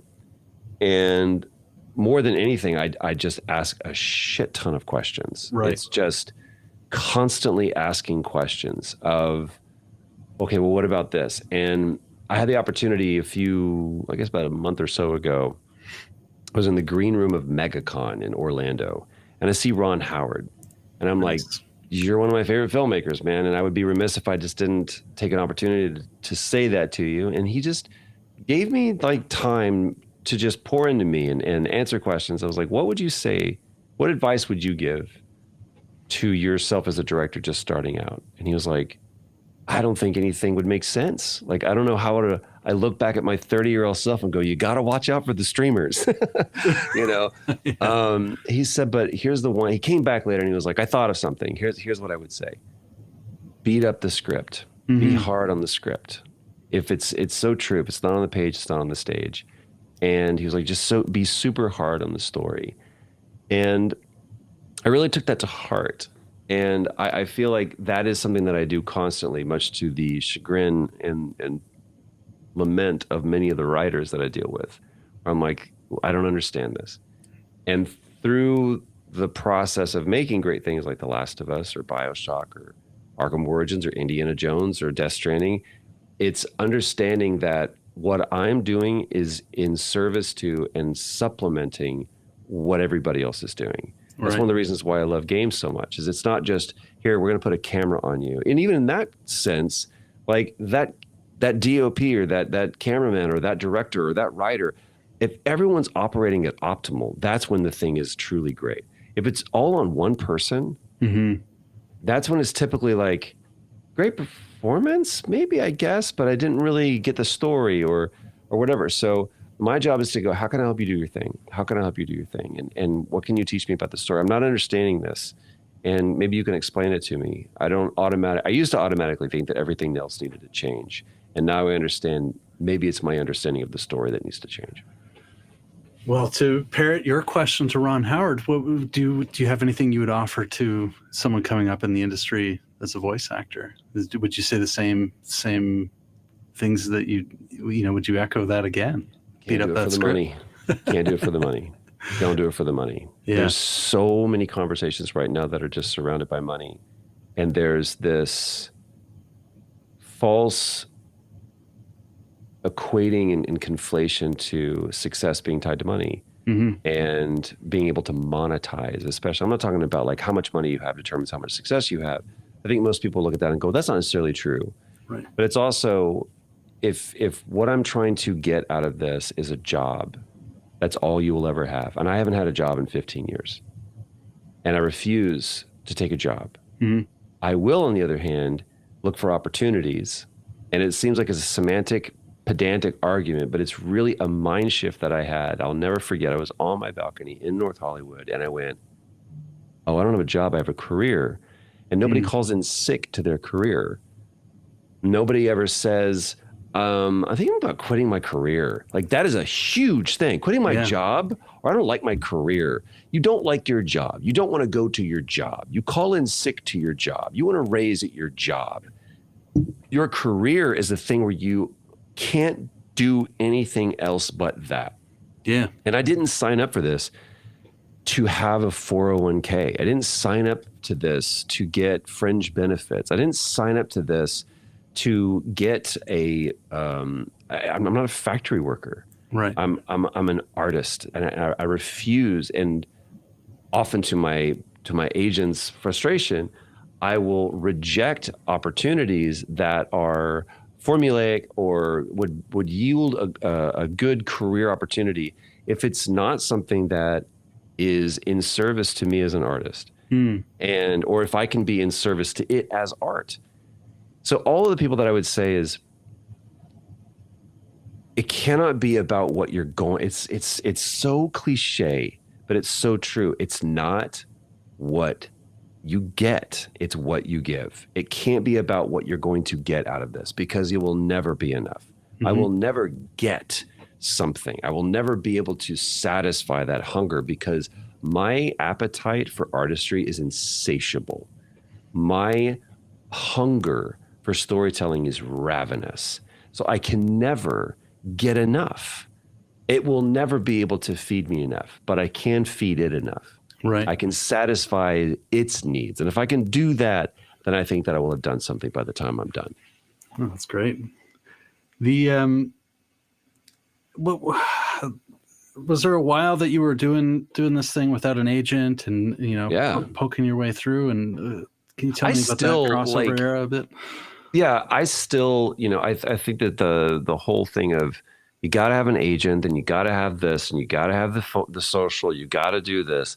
That's not true, because I know people that have all of those things. They have agents and managers and lawyers and a lot of social, and they still don't get opportunities. And the main reason why is because people don't want to work with them. I have said no to more things. I'm like, you know what? I'm not the right person for this. And when I know that I should have done that and I haven't, that's typically when it's not been a good thing. It's when I go, man, I don't know if I can do this. Great. Now I have to. Or somebody else goes, hey, can you get over your ego? We think you should do this. And literally, Joel, I almost walked out of, and I didn't think I was good enough. Joker, I turned down twice, and they said, get over your ego. We're going to make sure that it's good, and we really think you can do this. And Jones, Joel, Joker, Jones, those are the three that I said no to, and I had to end up listening to somebody else's experience and them going, we really think that you can do this. And if you'll trust us, we'll walk you through this, and we think that you'll be great.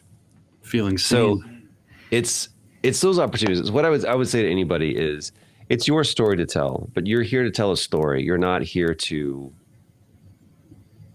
build your following. And if that's what you want to do, then go do stuff on TikTok. I mean, some of those voices feel so extreme, apart from each other and worlds away. Is there anything you do, when you finally say, okay, I'm going to do it? Are you at home looking in the mirror, trying to figure out how you're going to do it and working on it? Like or is that maybe part of it? I think is that challenge of doing these extreme characters a difference? Does that drive you? Or you'll never see me do something I can't do. Right. So if I'm doing it, it's because I can do it. It's not because I ginned it up and was able to somehow, Gotcha. You know what I mean? It's like, and Tom Keegan, to our performance director on Indiana Jones, he was like, I believe that where your voice naturally sits can just be more like Harrison Ford. And he was right. I never knew that, but he was like, with a little bit of guidance and a little bit of work and a little bit of him guiding me to be able to, like, if you place it here, there's some technicalities I can help you do that will take it away from your Texas meets California accent and be able to kind of put it more in that Midwest where Harrison Ford is from. Then we could get there. And he's right. And then it's also, I'm not out there by myself. Like, yes, I was so eat up with Harrison Ford and Indiana Jones. I knew more about those characters than I knew about myself at a certain time. And I am diving in, and I'm watching mannerisms, and I'm learning how to do certain things that weren't natural to me and adopting them into my performance. But then I've also got an incredible team back at Bethesda or Machine Games that's going, now take all of that information and put it within the skin of Harrison Ford in 1981. So it's like, I've got a lot of tools that are working behind the scenes for me that end up on screen for me that I guess someone like Daniel Day-Lewis doesn't have. But he has like an incredible hair and makeup, wardrobe, prosthetics, special effects person that comes in and makes him look like whoever he's doing now. Daniel Day-Lewis is a Rock, and it's going to be his not the Rock, a Rock. Although him as the Rock would be amazing. I guess it'd be the weirdest universes converging. Bizarro universe version of it. Please don't ever let that happen. Never know. Imposter syndrome seems like even, the most confident of artists have it. Is there anything you could do to offer up, or do you agree with that? Do you feel like you have a certain amount of imposter syndrome yourself, or? Yeah, and that's typically when I'm being the most arrogant. Right. It's typically when my ego is just unchecked. And I have people in my life that not only encourage me, but also go, get over yourself. And I think with games, it's taught me, again, that realization that it takes a village to make a game. Mm-hmm. And, I don't know if I should be doing this. Well, shut up. It's you. You have to do it now. You said yes. Yeah. Get out there and do it.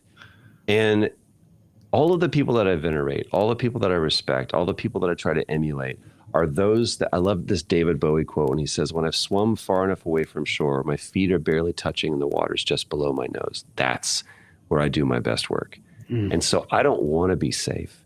I don't want to have all of these, things in place and protocols in place to make sure that I am, wonderfully safe and nothing's ever going to happen. It's like, no, this needs to be dangerous. I'm not talking about risking my life for something or saying something to someone that's just purposefully hurtful or harmful just for the sake of evoking an emotion. I'm talking about literally this is uncomfortable and I need to be uncomfortable and I need to be pushing myself beyond the boundaries of my capabilities and definitely my comfortability if I want to make something that's worth anything. Guillermo del Toro talking about in the whole AI argument, he goes, art is measured by the risk people are willing to take to simply be in its presence. That's it. So if no one's risking anything to be in the presence of your art, then guess what? It's probably not art. Yeah.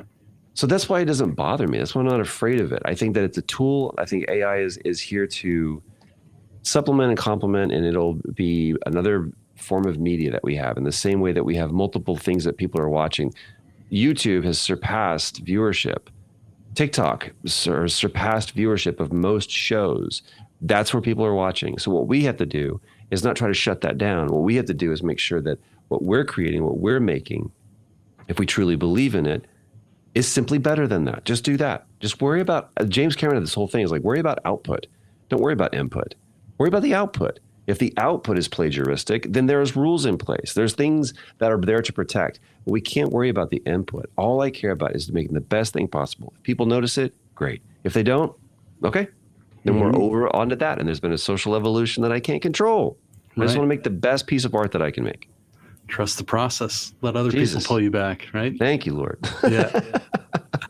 All right, what else you got? What role challenged you the most emotionally or technically? Two separate roles. I mean, Joel was one of the most obviously emotionally challenging. And a lot of that was because it really does require, I think, and different people can disagree, but my experience was I learned more about Joel when I became a dad. Right. And a lot of it was imagining and before, but once I became a dad, I was like, oh, yeah, absolutely. Yeah, everybody in that waiting room or then in that surgery room is a good, sure. Their lives are forfeit. Yeah. But I think that technically, indie was just it was a big challenge, right? Because there's striking this balance of not doing an impersonation but just being a character, and if you've played Indiana Jones and the Great Circle, which you absolutely should, I will, either on Xbox or now on PlayStation. Yeah. The opening of the game is a shot for shot, frame for frame remake of Raiders. We took 2 weeks to shoot that. It was insane. And it's literally like, Troy, drop your hand down, now in, now look up. And you know, this whole thing was like, we had to do it exactly like that, in frame, in camera. And that technically was like one of the biggest challenges we've ever had to do. And we learned so much about the process, and I learned so much about the character. So I think that for me, I can look and go, those have been to date my most challenging. Now, if the next thing that I'm doing is not at least that, Well, on I need that to front, find something more. I need to find something harder.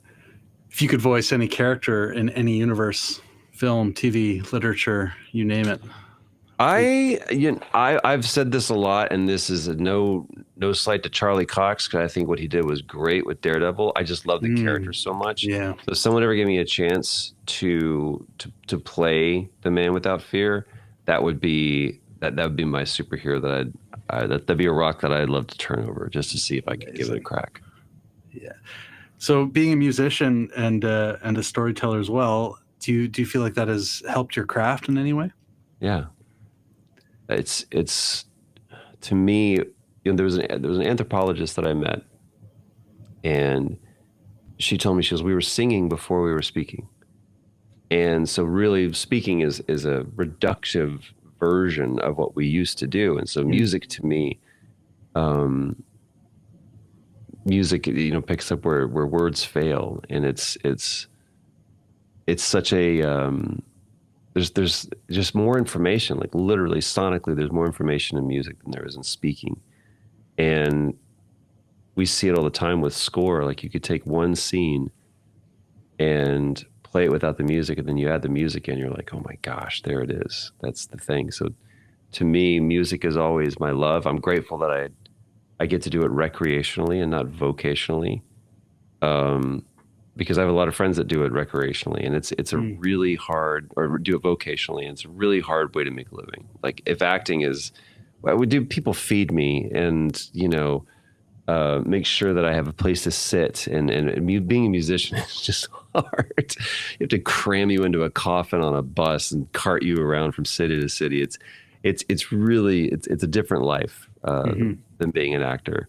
Actors want to be rock stars, and rock stars want to be actors. Right. It's definitely the fence between the two is the delineation of the greener grass. But yeah.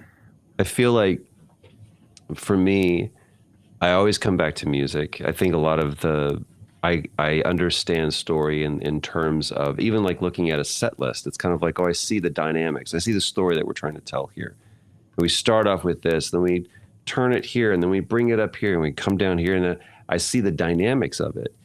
And that helps me as an actor, that helps me as a director, it helps me as a musician. I think about mixing a certain song, and I go, we can't have another voice here because this is a very isolated thing. Why would we introduce like background vocals? Or, I may have originally heard strings on this, but now that I hear the rest of the song, like the arrangement is calling for this to be a simplistic version. Or it's like, guys, this is not an acoustic song. Like, do you hear what he's talking about? Like, we need to go big on this. And so I always think in terms of story, even though a lot of times I want, a huge gospel choir or strings or horns. It's like, no, that's not what this is calling for. Huh. What's one thing you wish people understood about voice actors and what they actually do in their day to day? I care less about this. I have a lot of friends that are like raising banners and championing, for we're actors too. I was like, I don't care. I know what I am, and if you don't know what it is, then so be it. I don't know what you do for a job, so it's like, we can sit here and discuss each other's careers, but at the end of the day, did I move you? Mm-hmm. If you don't know what my process was, then I don't give a shit. Right. But I feel like I would like for people to understand a little bit more about what it is that someone who works specifically, like let's say in games, does. And I call it the economy of resources and trust. If I'm on the set of The Last of Us for HBO, the show, and I'm out there in Calgary, Alberta, Canada, and I'm on set that this location scout has found the perfect space, and I'm standing there in the midst of snow, and it's minus 18, and we're freezing, and there's $5 million cameras that are surrounding me, and a crew of 1,000 people, and I've got my wardrobe and my props, and I'm sitting here, and I'm holding a rifle that has a quarter load in it because I have to fire it, and they go, action. They've given me all those resources, and they're trusting me that I will deliver what the scene needs from me. Versus I go over here to my booth, and I've got a mic, a script, and someone on Zoom, maybe. The same goal is there. I still need to give what I can to meet the needs of the scene, to make you feel something as the viewer. But they've now taken those resources from me. And so I'm trusting that what I'm giving them is going to accomplish the same result that we've discussed. So it's sometimes I get more resources and sometimes I don't. But I think that a lot of times people don't get the credit, but also the recognition, and I use rabbit ears on that, of what it is that someone does. I think people will be a little more kind. And it's not about them getting more money or more accolades or more respect. Who cares about respect? But it's more about if you could just be a little bit kinder to someone, then I think maybe that would move the needle a little bit. Well, you just touched on something that talking about being at home with your mic and everything. And for the voiceover community that's going to watch here, is there any gear that you swear by, or that you're this is my desert island gear here? I at the end of the day, and if COVID taught us anything, it's like, look, you can do this with a lot less. Mm-hmm. There were shows that were being done with snowballs and all sorts of stuff that we never would have done. Right. I am a gearhead, and being a musician, I grew up having like a desire and this hoardish ability to acquire even just I'm terrible mic. I still have my first like MXL Guitar Center $99 Nice. mic. And I made a lot of music on that and made a lot of money in doing like, commercials and shows and stuff, video games. I think I did all of Ghostbusters with that mic. So it doesn't really matter. But like I look down here and I've got a Neve clone. I've got my API 512. I've got a Shadow Hills. I've got the Twin Retro and I have like a bunch of gear. My go-to, it's a tool. What do you need? Robert De Niro has that scene, and Ron is like, it's a toolbox. Whatever you need, the tool fits the job. 1911. And I've got my classic go-tos. I've got a U87 that goes into a Manley Slam. Yeah. Into my UAD, and I don't run anything. And they'll always be like, "Hey, you might need to adjust your gain." I'm like, "No, bro, I'm good." And I can go from whispering to screaming with that mic pre, and you never hear it. But then like on some other stuff, like we were doing some stuff for another game, and we wanted to match production sound where we use the DPA 4060. And so I literally have like the mocap hat that we wear on set with the DPA right here, and that's also going into the Manley Slam. Right. But I've used a 416. I've used a TLM 103. I've used I've got a 251 clone. I've got your RA20. Mm-hmm. I love mics. I've got a KM84 that I use for acoustics. But the main thing that I would swear by is whatever gear you can control, that's what it is. I can put somebody on a piece of gear that is literally the grail of all, mic pre's or channel strips, but they don't know how to use it. If they don't know it, and if they don't feel comfortable with it, it's not going to be it's going to be the worst piece of gear to put them on. So it's about, man, I know this inside and out, and I know exactly where I can write it, and I know exactly how it sounds. I know how I feel with this mic or this chain or with this gear. I can fly. If someone wants to work on Pro Tools and PC because they can fly on it, great. You shouldn't get the Mac Pro and use this version of Pro Tools. If you fly in Audacity on a PC, then do it. What do you feel the most comfortable in? Yeah. That to me is what it is, because at the end of the day, it's just a resource. Wow. Well, you mentioned the pandemic and just looking at the last 10, 15 years of the industry, it seems like a lot's changing all the time. Cool. What's stayed the same at its core, if you had to say, from your time in the industry? What has stayed the same? Yeah. Or maybe let's do the contrast. What's the biggest difference, and what's kind of fundamentally staying the same? I would say one of the biggest differences is how things are made. And that goes everything from like how people audition, like you used to always be in the room, and we don't have that anymore for the most part. I still fight for it. It's like my, for if I'm doing TV or film. Typically for games right now, I'm not auditioning because I would just point people to the work that I've done. But like on camera stuff, TV and film, like, well, we're not so sure. I'm like, tell you what, how about we get on a call? And it's so easy now. Like before, it's like, what do you want me to drive down to Beverly Hills or Santa Monica and meet with this director? It's like, no, just get him on Zoom. So the thing that people complain about being is like, all we do is we get on Zoom. I'm like, right. You could be on with that casting director on Zoom. It's amazing. As opposed to, can I get a time with them? We only have so many people that we can see in a certain amount of slots. It's like, now we can do that way easier. It's like, get me on a Zoom with them. Give me 5 minutes, 10 minutes with the director. Let me find out what they're all about. I want to find out who I'm working with. I understand this as a director. I will work with that character for 3 to 5 minutes at a time. But I'm going to be with that actor for 10 to 12 hours. I want to know who I'm doing this with. And to me, if they go, just put yourself on tape, I'm like, that's going to tell you nothing. And I'm also going to learn nothing about you. I want to get on a call with you. I want to be in front of you. David Fincher, who's one of my mentors and has become a dear friend, the way that I met him was an audition in person. And the casting director told me he wants you to do like an hour before my callback. David wants you to read this second scene. You have to put yourself on tape. He won't see you without it. And I went, I literally don't have time. And they're like, he will not see you without doing this second scene.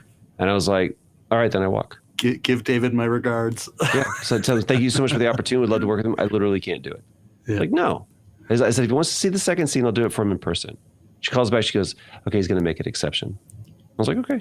So I show up. This is in COVID. So we're outside in the parking lot. David's there. He's got his mask on. I got my mask off. And he was like, take your off to this scene. It's so dumb. I don't understand what we're doing right now. It's just weird. And we go through the scene. And I said, you want to do this second scene? I know you were wanting to see it do it on tape. And he goes, what?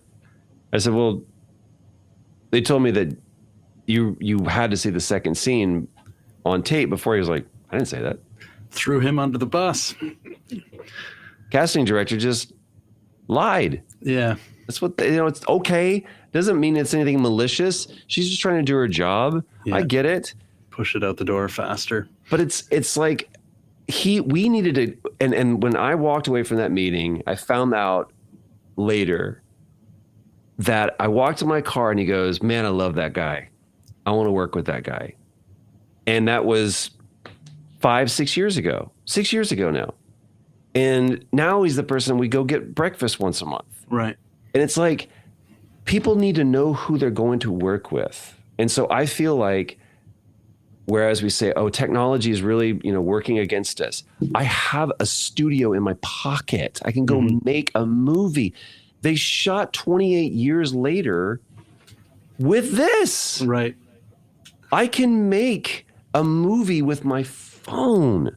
We have the ability to be connected across the world with each other in a matter of minutes with no cost. I have access to people that I never would have access. And that's because not because of me. David Fincher's not a gamer. He doesn't know who I am. There's nothing. He's like, oh, I'm a really big fan of The Last of Us. Just like, man, if you are willing to take a risk and you're willing to put yourself in the firing line, if you're willing to go, if your agent goes, you can't do this, they're not going to see you. It's like, then tell them no. I refuse to just put myself out there on tape without talking to the director. See what they say. They may say no, but when they say yes, you are automatically walking in with more equity and more respect than the person who just submitted a blank tape. That's interesting because it seems like we're definitely sliding more towards leaning on the accessibility side and possibly forgoing that emotional and human interaction. It's because people are scared. Yeah. People are scared because it's getting so expensive to make these things. And there's a scarcity of people that are viewing them, believe it or not. Because divided. Even if it's a #1 build show on whatever platform, people are watching it. It's 2-screen viewing. It's this and this. And what's happened is writers are actually changing the way that they're writing. They're writing the character name more. They're writing plot points more into the conversation, into the dialogue, because people go, I forgot. What is this all about? Anyway, I can get spun off on this. But the main thing is that you should read this book. Ryan Holiday wrote this book called The Obstacle is the Way. I have it somewhere over here. I love it. And it's Keep it close by. It's the mentality of the thing that you think is standing in your way and preventing you from doing this is actually the thing that you need in order to accomplish the goal that you have. So the obstacle is the way. So if this is a problem, it's also the solution. Wow. And that goes down to me.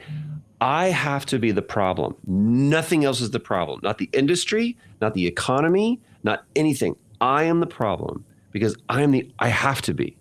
Because I'm the only thing that I can change. I can't change the industry. I can't change the economy. I can't change the state of how films or games or shows are made. All I can do is work on me. And if I just focus on that, trust me, that's enough. That's a full-time job to try to just fix this. But if I can focus on that, then maybe I can do something that actually matters, as opposed to being blown by every wind and wave by happenstance. Things are outside of my control. Very good. And that's why I just mic the right. drop the mic. Do you well, just one more question, then I'm going to bring Alper in. He's got a couple questions for you. He's a huge fan of yours. Do you believe in finding your voice? You know, quote unquote, finding your voice, or is it something you keep redefining? Yes, I believe both. You find it and then redefine it. I think that literally, sonically, and metaphorically or philosophically, my voice has changed so much since I started doing this. And that means that I'm not necessarily going to get some of the roles that I got when I first started off. Right. Nor should I. Let that go to somebody else. I've done those. Now what's my challenge? And it's not like those are beneath me. It's just that I'm not right for them anymore. And that's okay. And I don't think that I need to keep chasing those. Well, I used to get these roles. Why am I not getting any more lead roles? Why am I not getting the young upstart hero roles? I'm not going to play Delson Rowe anymore. You know what I mean? Like, I think it's great that someone like Yuri Lowenthal is playing Spider-Man in his 50s. I think it's hilarious. And he does a great job. You would never know. But those are rare. I want to now play the older roles. I'm almost coming up to the age where I could have realistically played Joel in part one if I wasn't just wearing stuff like this all the time, you know? It's not a one-to-one. But I think that I have to constantly be redefining that. And I only can do that through experience, through age, through knowledge, through mentoring. Those are the things that are constantly going to redefine my voice. Troy, I love your outlook. You've given me some books that I got to read now. Right on, man. I'm trying to find the button here. What's up, dude? Alper, Troy, Alper. I look like you're the guy that's going to come in and go, you owe me some money. Yeah. I understand we have a little bit of a problem. Please, I'm on your side. All right. How can I be of service, my friend?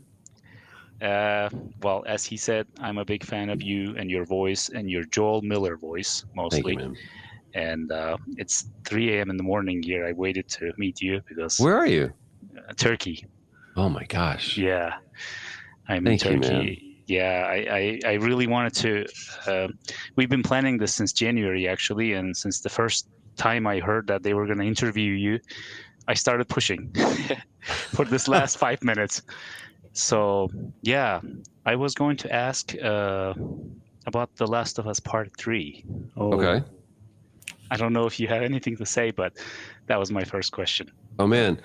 Look, it's the burning question everyone wants to know. And it's so funny because people go, you shouldn't do Last of Us Part 2, but everyone's going, you should give us Part 3.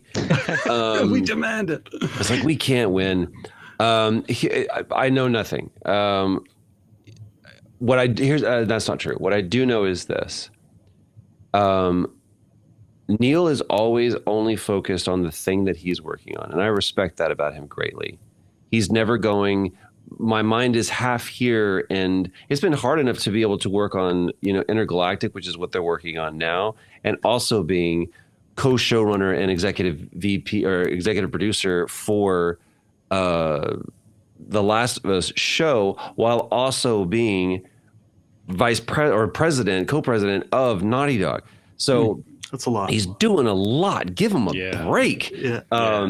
But I do know this. If Neil Druckmann decides that he has a story that he wants to tell in that world, and he has a place for me, I will answer that call any day of the week and twice on Sunday.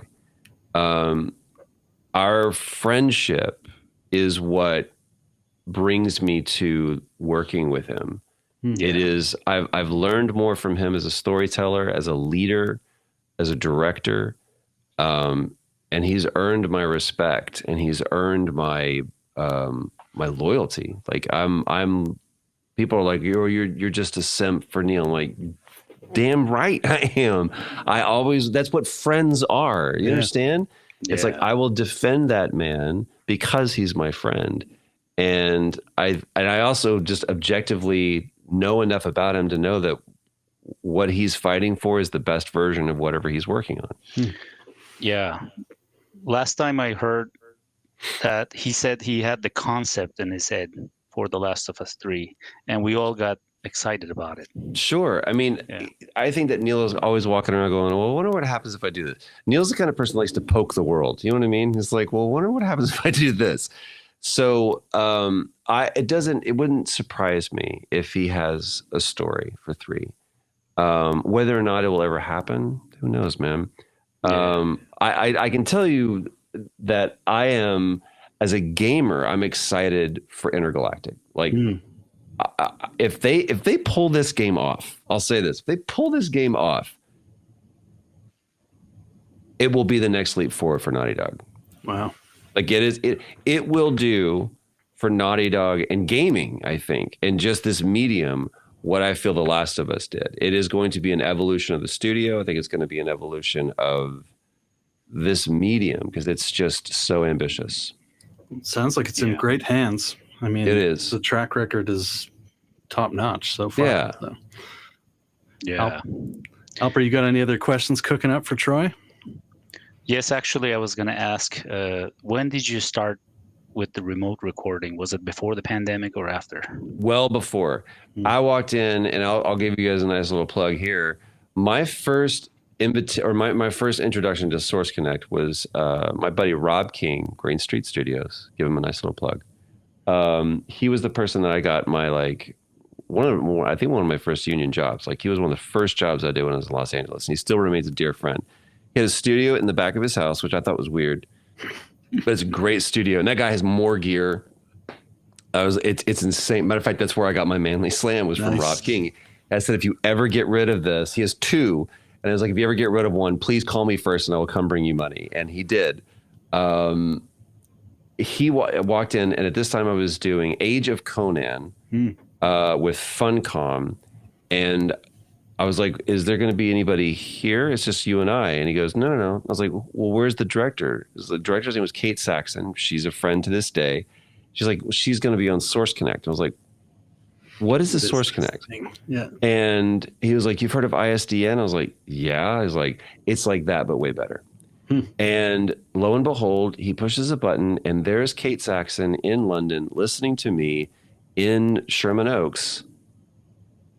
And I'm like, but without a loss of quality. I was like, what in the world are you kidding me right now? And I was like, well, how expensive is this? And he was like, no, dude, this is like a plugin that you can get. I'm like, ISDNs require like thousands of dollars, and a lot of the phone companies won't even do it anymore. And you have to have all these this gear. He's like, no, this is literally a plugin that I put on. So I've been with Source Connect for, literally like 16, 17 years. And I've watched it constantly evolve. And especially after the pandemic, we had to find a way for us to be able to continue to do production. And you guys know, like there was a lot of entertainment. It was like, it's 4 alarm fire. Everyone is you're greenlit. Just make stuff. You got a game. Let's do this. Yeah. And so I never stopped working, and I fortunately knew enough about audio to where I could just drop in and I was like, I can engineer myself. I'm good.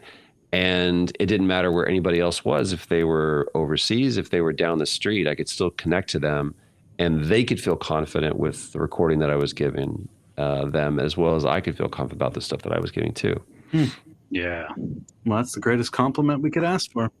Look, I mean, I would love to say that I'm like blowing smoke, but it's genuinely true. Like if it was not for Source Connect, like this industry would have been in a real bind. And there's a bunch of different solutions, and I've used all of them. But at the end of the day, if I've ever needed, here's what makes the difference for me.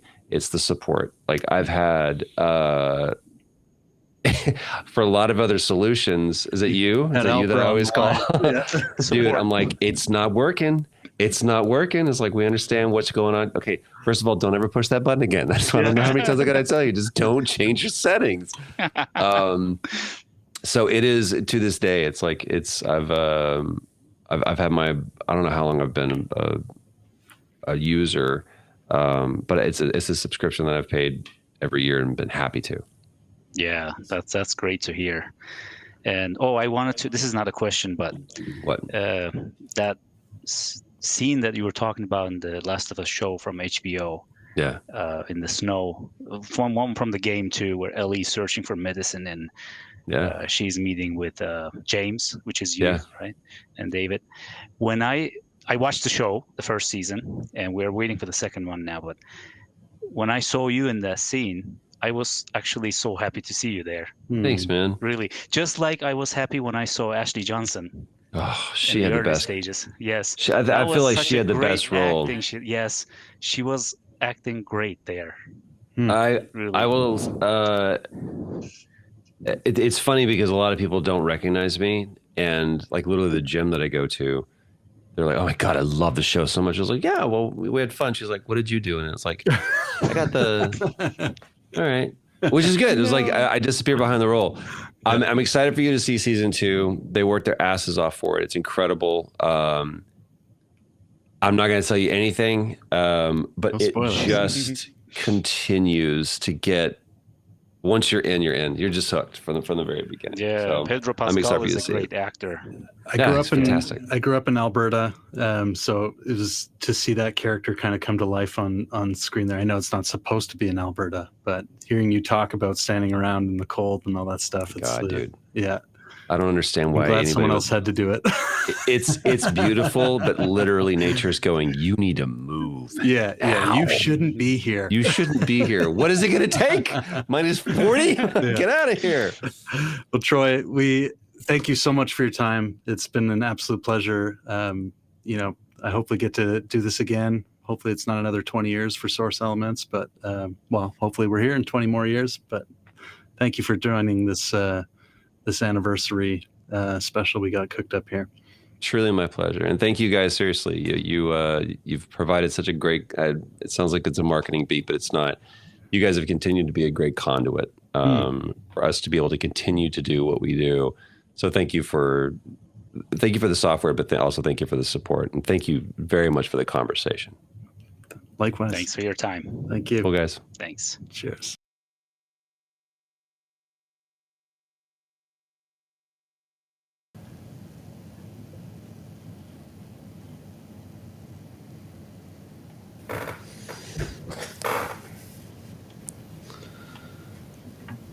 All right, this is gonna be hilarious.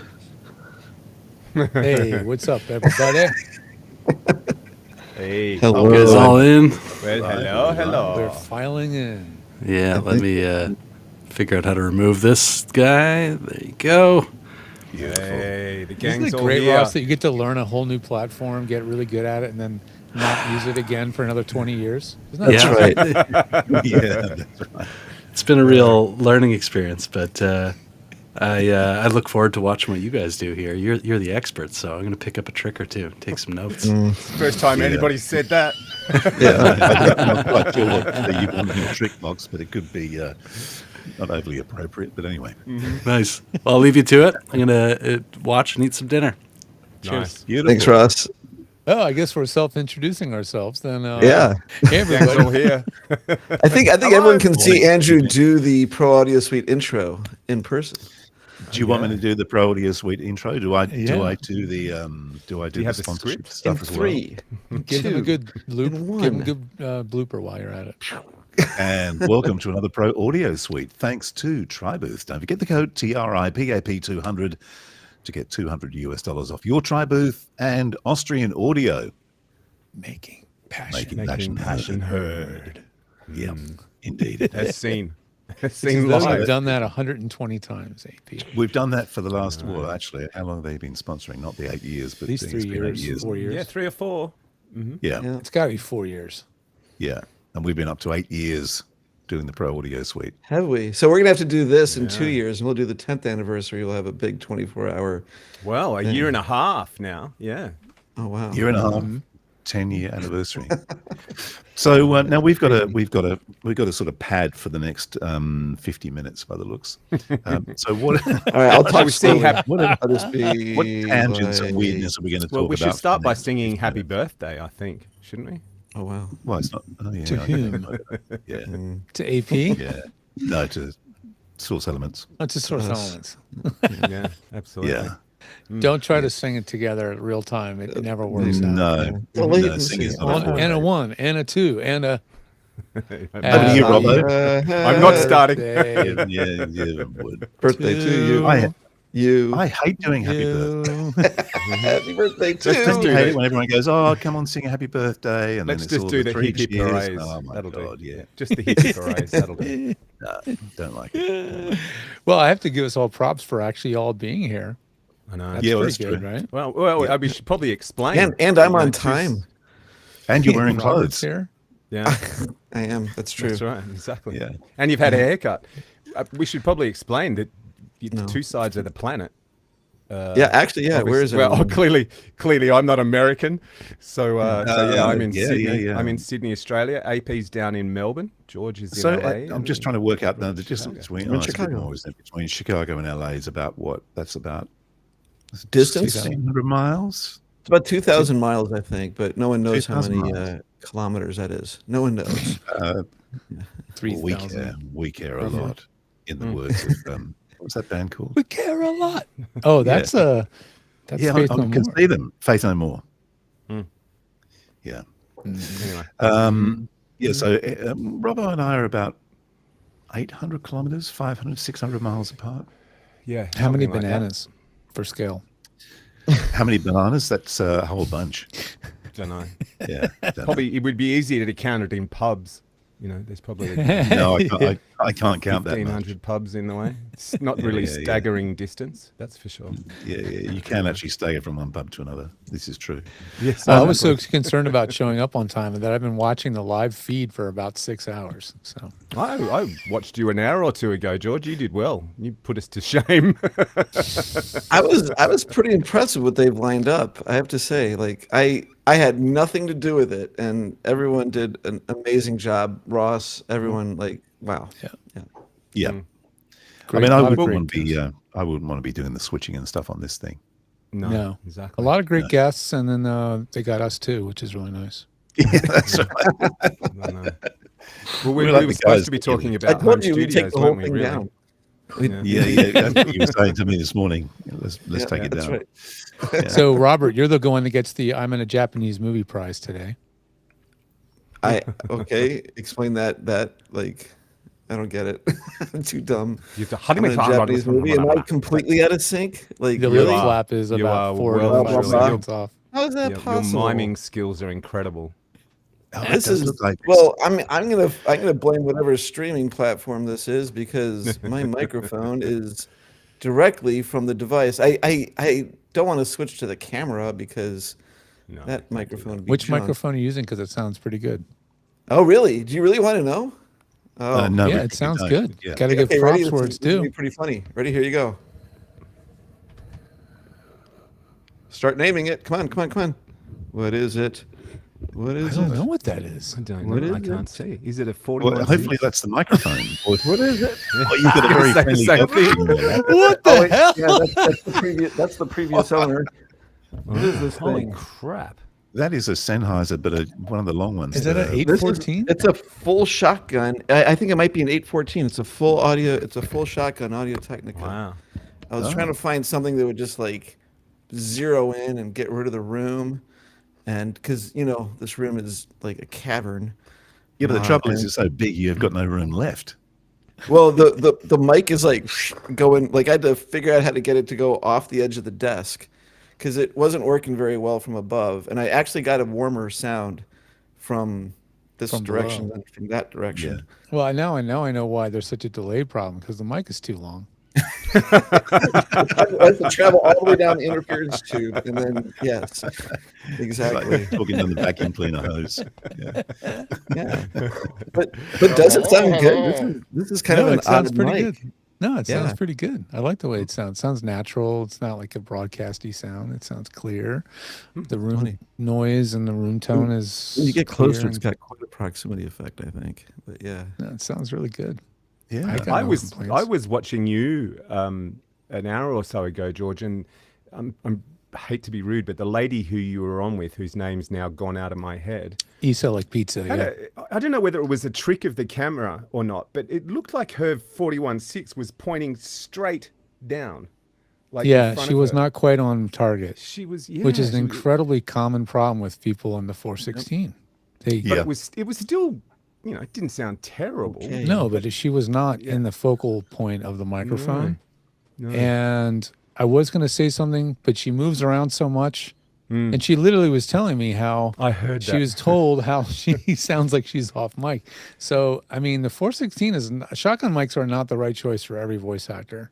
Some people just physically move too much. Yeah, yeah. And they're not consistent enough on where their scripts are. And, and that stuff all really matters when you're on a mic that has a pickup sweet spot of about the size of a softball. yeah. I mean, You know at what I some mean? point, you're better Baseball. off talking into the back of the mic than the side of it. Literally. Well, yeah. Well, the people lady- think it's a boom mic and that it should be suspended overhead, and that's what a lot of people end up telling you. But what ends up happening mistakenly is that you end up talking more into the side of the mic than you thought you were, and the 416 does not sound good tucked into the side of it.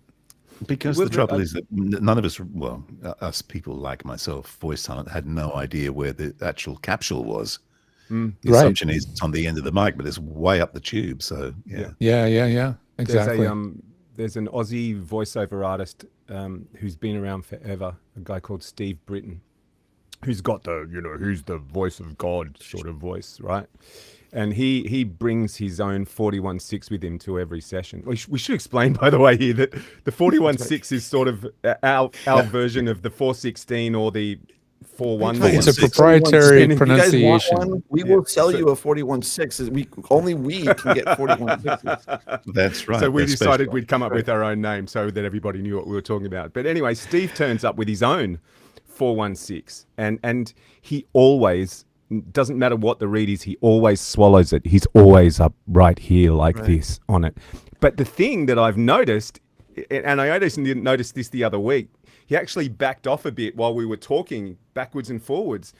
And so much of that resonance of his voice falls away when he's not on it. Yeah. Yeah. You know what I mean? Like when he's right up here like this, okay, that's Steve Britton. But when he's back here like this, it's sort of like, oh. Do you know what it is? I can probably tell you what it is. Directional microphone's got a ton of proximity effect. You start with the figure eight pattern, and that's got a bunch of proximity effect, and all of the directional mics are going to give you more proximity. And it's As someone who something to knows play. Britain, as someone who's, and I've worked with Britain, and I hope he's not watching this, but his voice is He on the back of wouldn't his throat. That's Yeah. why if he gets up close, you get that deepness, because when he's away, it's all here. Yeah. There's not that Yeah, much down it's true. here. Yeah. And he's got that crackle, so it's all from the back of It's the a throat. beautiful voice. I mean, I put it up there with AP. It's one of those voices. It's an nowhere near It's an angry AP. That's probably the best way Yeah, to that's put it. pretty right, actually. move that. Actually, yeah. speaking of, I should blow my own trumpet here because I've just been given an award. Oh, For what? As congratulations! the Nice. best For showing male up? voiceover in Southeast Asia for 2025. Hey, Which one? The Voice Arts Award? How much did that Which cost? award? No, it's APAC. No, you didn't have to pay for it. I got Oh. I got an email saying someone's nominated you. Are you happy to be nominated and run for the award? And that was a few months ago. And I was like, yeah, whatever. Nice. And then I got an email about 2 days ago. So it's not official yet, but I got the email saying I won the award. So Wait, APAC is for Congratulations, audiobook that's great. publishing. Yeah. APAC is Asian Pacific. Yeah, what is that? Asian Yeah. Pacific. That's basically Wait a minute. There's more than one APAC? no, No. this one's, oh God, I should know, shouldn't I? I'm terrible. I can't remember. APAC Anyway, is Asian the Pacific Audiobook Audio Club? Publishers Association conference, and then there's the then there's the Audies. So is which there is the the award they APAC give at version of APAC? APAC? APAC, what is it? APAC, here we go. Let's see if I can find it. Yeah, it's APAC Insider, which is their magazine. What does it stand for? APAC. Australian People Against Crappy Microphones. Well, I'm not even going to tell you what the C might mean, but See, condenser. if I could, I can't find it. But anyway, I'll have a look. No, well, actually, I'll look at the sent thing. Let me have a look. See if I can see. But I just want to know: is there like a APAC, like like the American version and that, and then the APAC? No. I have no idea. And I'm This standing show is so well researched. This is so not fair I because wasn't we're doing awarded, this I have no live. idea what I I won. know. Yeah. This is how. By the way, this is where we start every single podcast recording. Exactly what we're doing right now. Yeah, that's So you're We'll get basically an hour watching later. the pre-show of a podcast episode for the next. How much more time? 40 more minutes. Yeah, exactly 40. This is yeah. what you're going to be seeing right now. Okay, what have I won? Let me have a look here. What did I win? As I was waiting to get into the green room, I was applying stickers to these cute little dust brushes. Aren't these the cutest little things? Oh, I'll have one of those. I could use They that. look golden. It's a detailing brush for like cleaning your keyboard or your mouse. Oh, well, here you go. I've got an original Japanese one from maybe the 60s. Oh, yeah. is that the stuff for your records? Is that what that is? Like Or the- camera It's, lens. well, it's actually for your camera lenses. Okay. Is that like an air puffer? In Yeah, fact? so it's got Sweet. like air puffer thing at the bottom and the brush. Well, it's funny. Made in I show up Japan. to client studios, right? Some of them are really gross and disgusting. But one guy's is always really clean. And it's because one random trip to the studio, I left behind something like this, something similar to one of these brushes. And so when he's just waiting to get onto the session or waiting for client approval, and he's just sitting there, he's dusting his gear off. So every time I show up, exactly like that one, Robbo. And every time I show up, the board, everything is spotless. And I'm like, dude, eureka. So now every one of my clients that I physically go to their studio is going to have a brush like that. So Wow. I have a There you hopes go. of it being clean when I show up for that. And then, Oh, and then guys, they want to have like remember a white keyboard that every key has like the black circle around each one. Oh, that's so gross. But my keyboard You will know, fall into that category. Keyboards are like a record library. I remember in radio, record Yeah. library, the biggest letter in recording is S. Oh, is There it? are more artists that start with the letter S than anybody Is that else. true? Yep. Really? Who Go did into a that record research? library. Someone with no time. No, you used to go and you remember we said the compactors with all the Seal. vinyl, right? So you go in Yeah. there and S took up like shelves. Wow. Interesting. There you go. Yeah. Yeah. I was just going to say about Dirty Studios. There's this Aussie radio announcer, a guy called Alan Jones, and he's like really famous. He's a talkback host. Well, he's actually probably, but he's a real Yeah, prima allegedly donna. goes. And there's this blooper tape of him going around, and he's obviously sounds like he's sitting in the production suite in the radio station, and he's recording some commercials. And I can't use the expletives, but I'll just use F. For everyone will know what I'm talking about. He's going, and you hear him going, "Oh, Flipping. the effing dust in here. There's, I can't effing concentrate with all this effing dust and blah blah." And he's blaming everything except himself for just screwing this thing up completely. It's so funny. There's too many oxygen molecules in the room, and it's distracting me. It's like the Oscar Orson Welles when he's doing the Bird's Eye Fish campaign back in the 70s, where he's just losing his shit. It's Is that the it's peas? hysterical. Yeah, I think it was fish. I thought it was fish, but it could be peas. But Is it the yeah, peas where he like basically tells the guy that it's like the worst script he's ever read? yeah. It's like, oh my Fantastic. gosh, yeah. Oh, God. I had Well- there was a tech at Cutters and Arnell. He was like freaking most awesome guy, but he used to joke like he'd go to the board and if like a fader wasn't working and you'd take the fader bay out and he'd basically be like, how much lunch are we going to find under here? Like just from the How much just lunch like, or how much? Yeah. How much cocaine? yeah, maybe that Yeah. too. Yeah. Well, That was- there's more motivation to go in there and get that stuff. So you know, Depends what decade I guess we're talking about, right? Yeah. Yeah, I remember the repairs on the desks in a radio station in Sydney back in the 80s. And I know the story you're gonna there's tell, yeah, well, probably not, but I Oh, can tell you, they please, probably got a few we're weeks in the worth. prime time slot, at least in Yeah, yeah.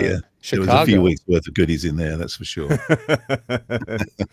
It would like take the lid off the console, you know, lift the Yeah. faders and all that up, and it'd be like a drugstore underneath. Yeah, it was green and white. Stems, The other seeds. side, yeah. Anything, you name it. God knows. Probably Yeah. be a bit of red wine, truth be known too. Yeah, well, there was definitely champagne because I remember I was working one New Year's Eve, and our technician was a Scot, and of course, New Year's Eve is the biggest night for the Scots. And I jokingly the week before said to Robbo, who was the tech, "I'll be giving you a call on New Year's Eve," and he's like, "Yeah, right, okay." And stupidly, I knocked over a glass of champagne into the desk while I was working. Holy cow! And I thought I hopefully get away with this, and then I could just hear the left channel just going. So I'm on the phone with Robbo, and he's like, "No way, I know you're a joke." I said, "Turn on the radio, Robbo. Turn it on." And he's he was not a happy camper. No, I wouldn't be either. No, My dad anybody would. spilled a beer into my mixing console when I had my remote recording truck. I'll never forget that either. Like, just a total fluke. We'd be hanging out in there. And my dad's not a drunk either. He's not a drunk, but he was. Yeah, Sorry, Ross, what's up? well, I just had to join. I recently spilled a beer in my Avid S3, so I'm feeling. Oh no! Did you really? I feel like very, very little, and very quickly just flipped it over. But I have yet to figure out if the damage is lasting. But well, you let it dry. That's the first thing. Is there? Yeah. Yeah, I Well, definitely unplug- unplugged the Is there an power open first speaker thing. over there? Pardon? Never mind. Might have an open Yeah, mic yeah, speaker. that's Yeah, yeah. classic me. Sorry, put the Yeah, headphones I was on. going to say, Radio, Russ. if you're going to drink near electronics, just drink vodka. Right. Why? Because Yeah. it'll clean it. There's It'll no clean sugar. it. It'll another- clean it, yeah. and it'll evaporate. So it's Evaporate, a perfect. bit like Drink, isopropyl alcohol. Usually grain the sugar- alcohol.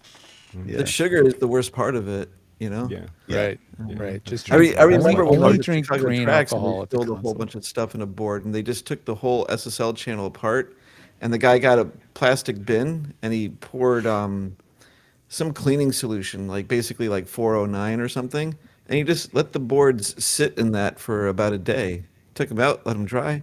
There's the repair. What? Wow. Yeah. No Like, way. Look, I've Yeah, spilled something- coffee in my keyboard before, and I've just taken the lid off the isopropyl alcohol spray and just basically washed it out. Sort of done the same thing, sort of done this sort of thing, and it seems to have saved it. I don't know that I'd be doing that to a console, but first you know. thing you Did do you is type you it- turn did you it type off. any faster? Did you type faster with the caffeine in your keyboard? Yeah. It was like it was on steroids. Come on, Robbo, keep up. What's next? Well, I watched a video on the S3 disassembly, and I was basically like, "This is beyond my pay grade." There's all sorts of special tool tips that I've never seen, and then I was like, "Oh, there's like tin foil that you got to like pull apart, and you're just gonna pray that it comes back together properly." So, I think it's gonna be fine. Good to see Avid is sparing no expense with the build quality of their consoles. A bit of tin foil to hold it all Yeah, together. yeah. If you Actually, really the S3 is one questioning of the buying better one. built ones. You should hear all the people with the S6 complain about how bad the S6 is compared to the S3. Really? Like, Right. oh yeah, the S6 has wiggly knobs compared to the S3. Is that, did Like, they get it interesting. made in China or something? Is that what it is? Or I'm sure Taiwan they or are something? because who was it? Well, I guess I can't say, but I know that right before all the tariffs came in, one big TV studio just rush bought two like S6s, like $200,000 worth of boards, trying to get ahead of tariffs.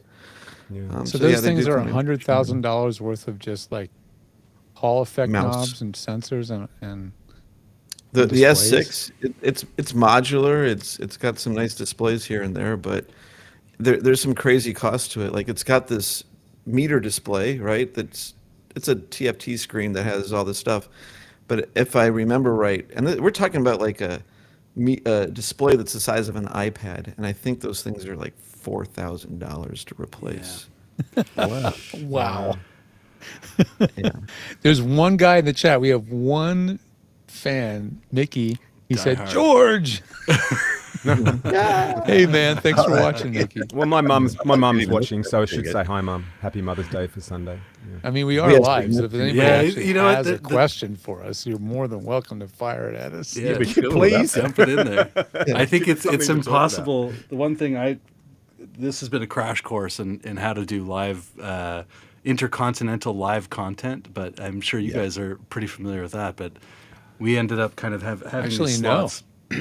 We No. never do live. I mean, our show is Right, never it's all, live. It's all pre-recorded. Always pre-recorded, yeah. And I understand why, because it's so, like, I expect, we're going to keep Well, this the up main for a reason is while. to make Robbo work harder, right?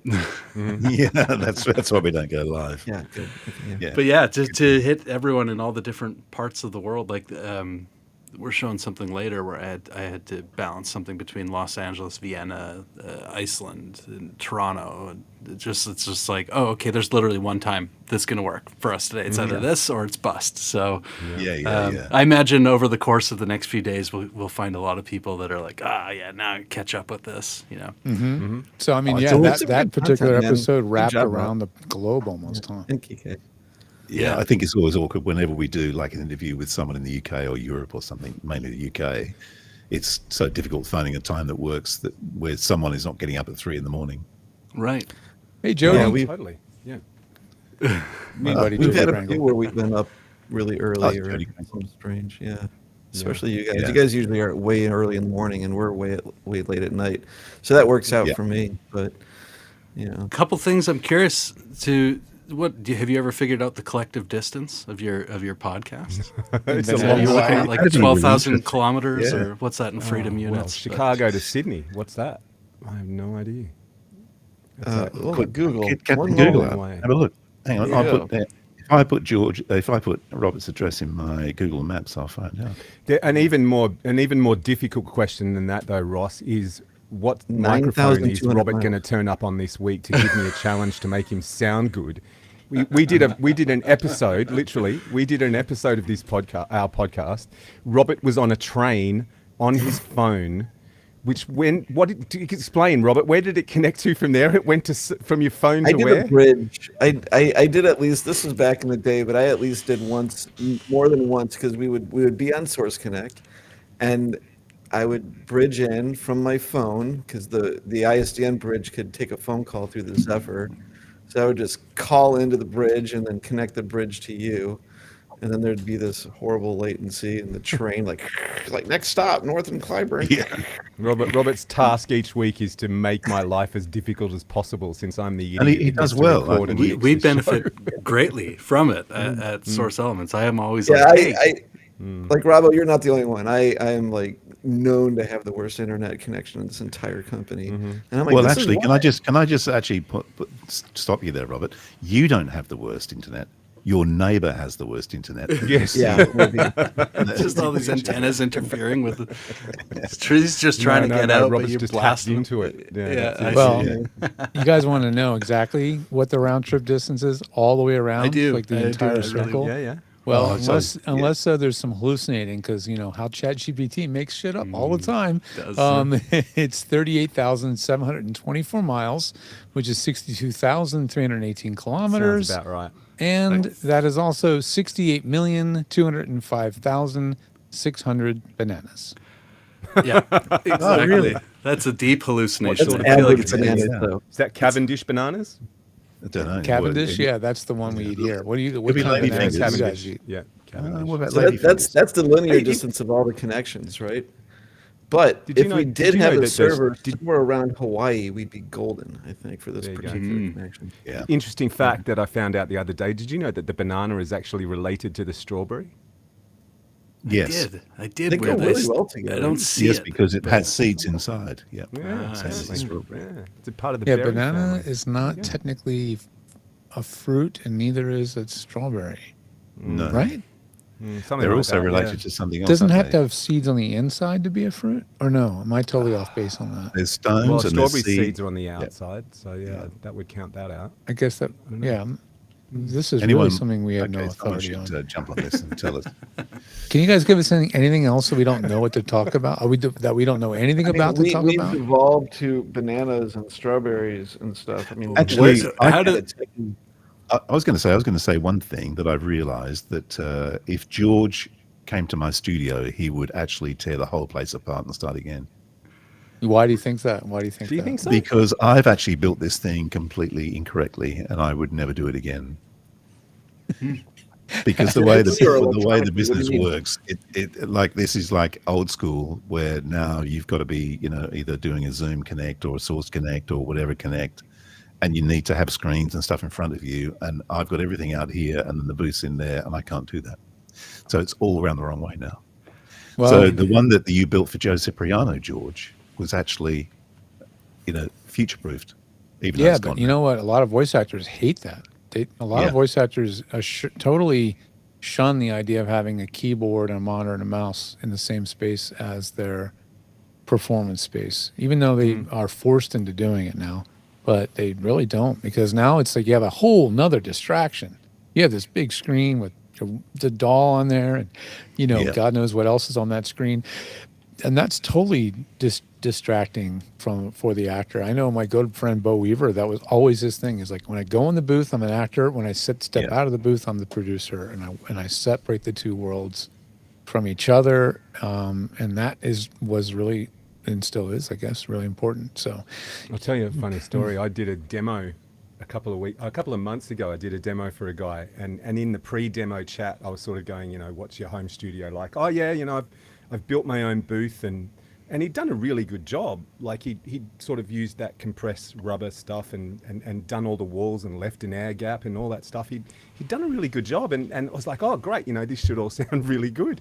And we jumped on to record the first session, and I went, what's that fan? Have you got the door open? And he goes, no. I said, what's that fan noise? And he goes, oh, I've got the computer's fans going. And he had the computer in the booth with him. So he'd gone to all this trouble to make this amazing room. Compromise. But Yeah. The PC was in the room, and he was going in the background. Yeah.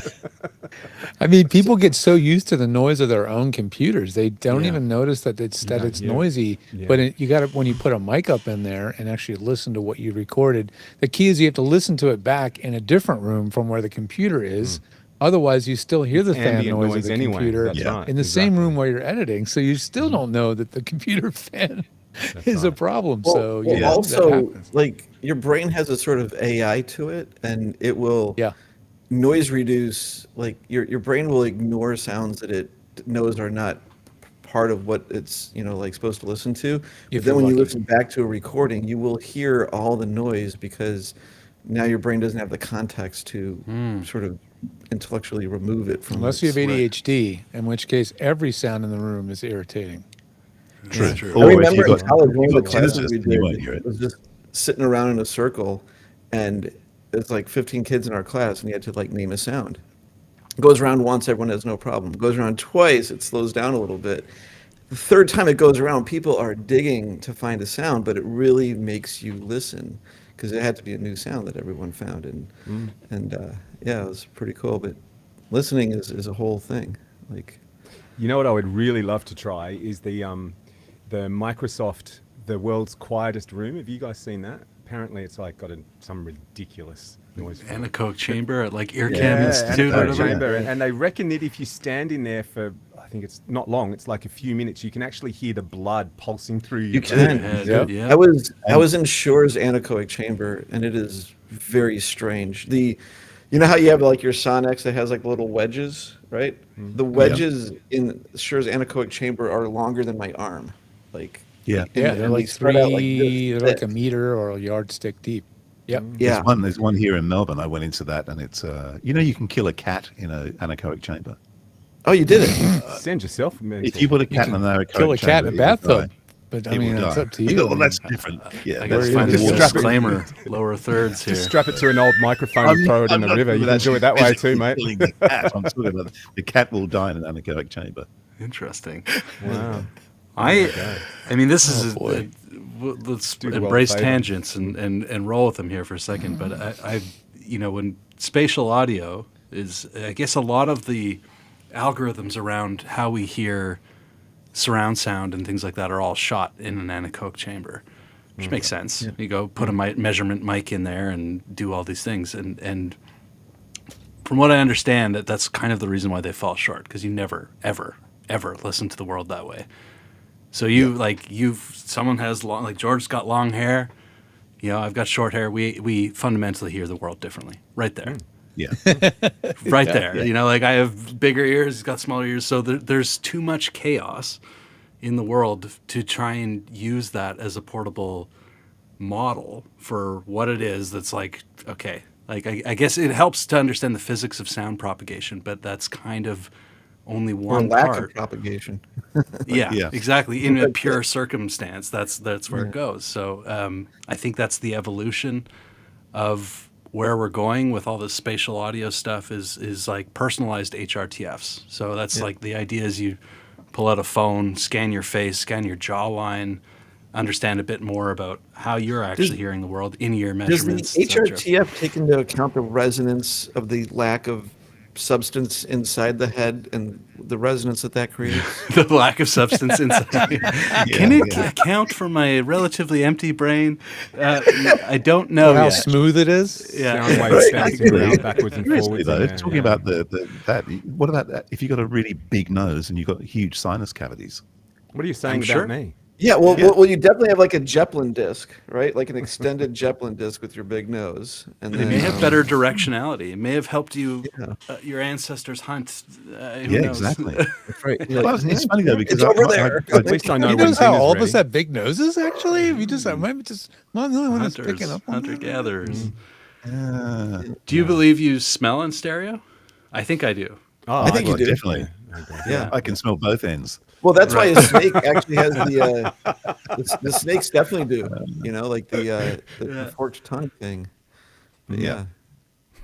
Why? is the So forked so tongue? here, I've got Sorry. something to throw in. Last night, I was on there's this group in LA called the Sapphire Group, which is basically like, you think that our podcast is a geek fest. Like this is like a bunch of audio engineers, and who they had on it was this guy named John, and I wish I could remember his name, but he was an engineer from Motown.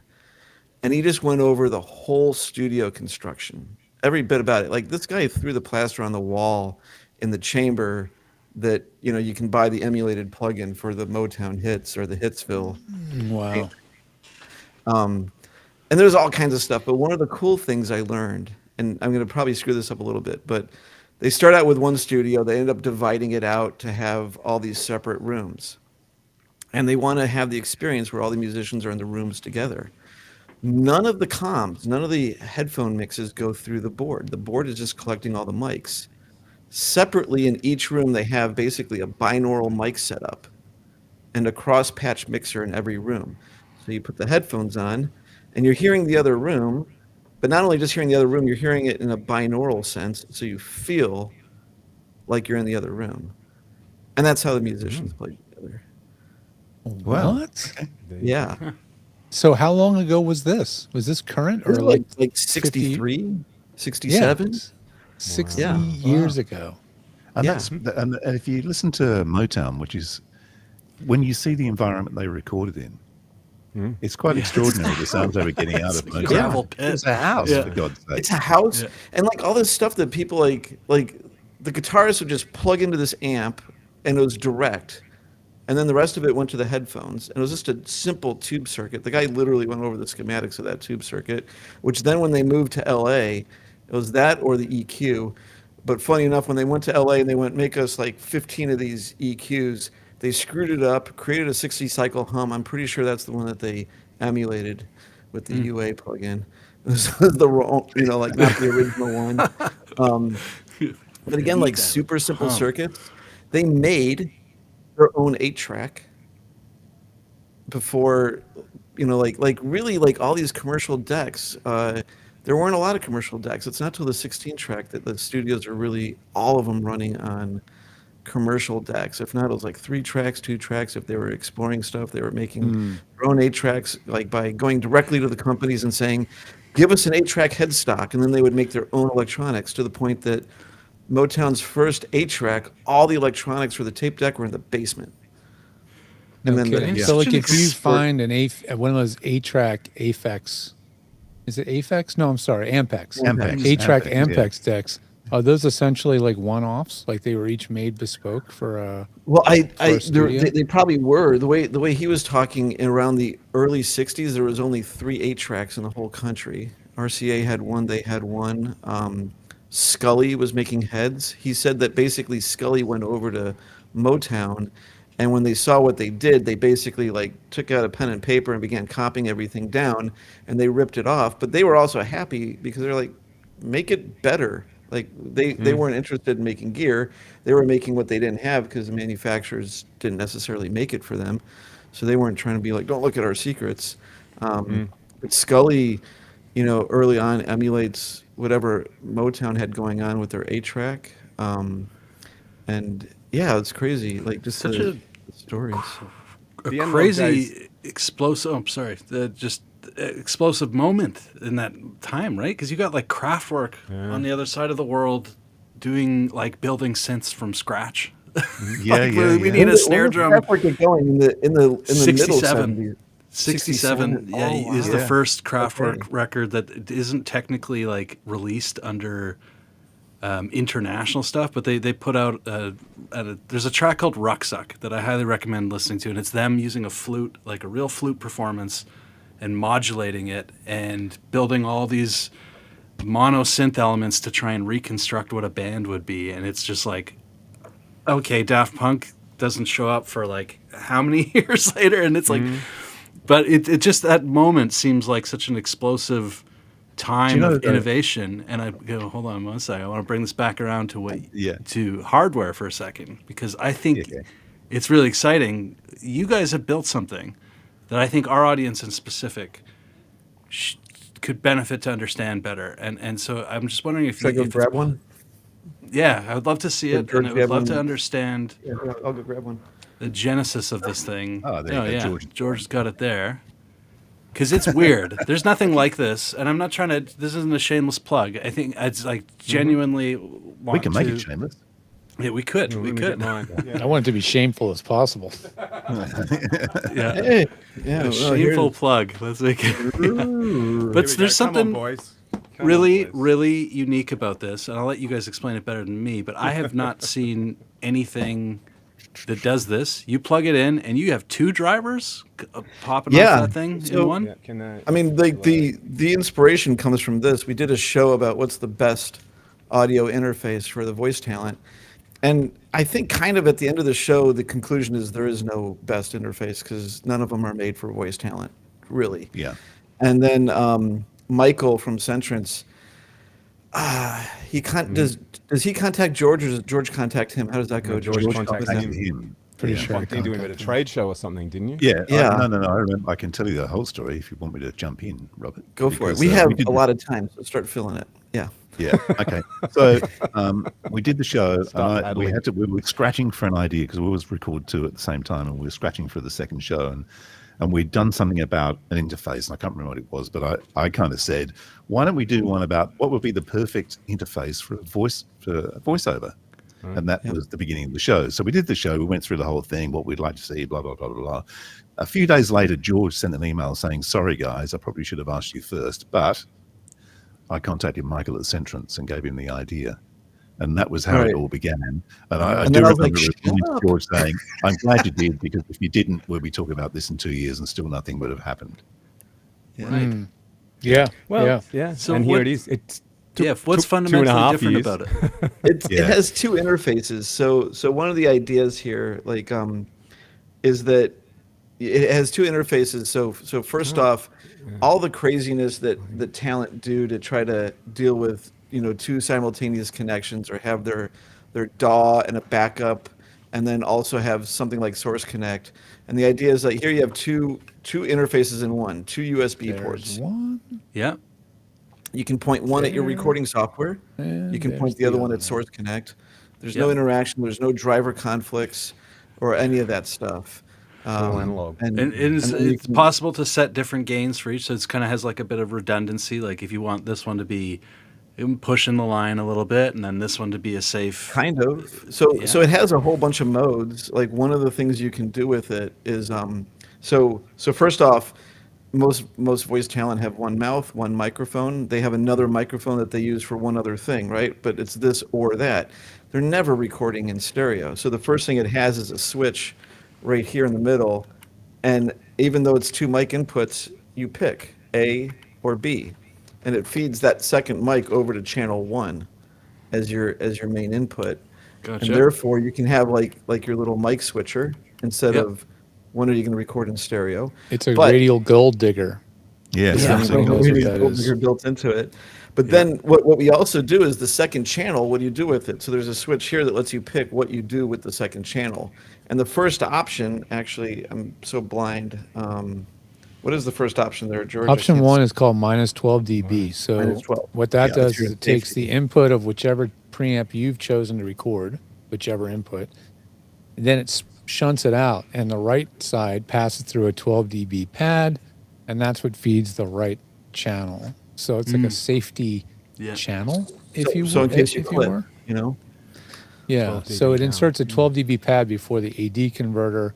So you could still theoretically clip the mic preamp itself Yep. before that, but it's got a lot of headroom.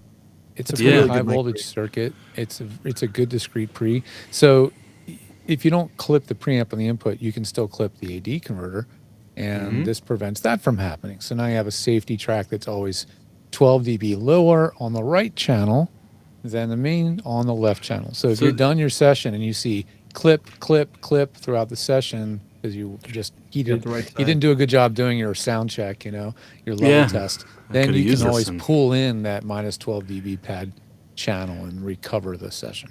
It's very You've it's also almost got a similar to compressor as well. bracket exposure for any photographers out there, right? They give Oh you, yeah, you're right. Yeah. Over, Yeah. 2 under, 2 over, or whatever. Yeah, gives you that's some right. But the real- safety. And, yep. the But then real the beauty of same the switch thing is gives in- you a couple options. So the second position lets you record stereo, so the two mic preamps, or the third position lets you record the channel coming in from the audio interface on the other side, the second audio interface. The So you can just communication record an interview that easily. Right. And Robbo, ISO. you were about to. I was just going to say that for me, the real beauty of the thing for podcasters and voiceovers alike, right? Who, let's be honest, aren't particularly technically minded. You say set up a mix minus, and they're like, "What? Yeah, no thanks." You know what I Yeah. mean, right? So effectively, with the two USBs, you plug them into your computer, and they come up as, boys remind me, they come up as comms.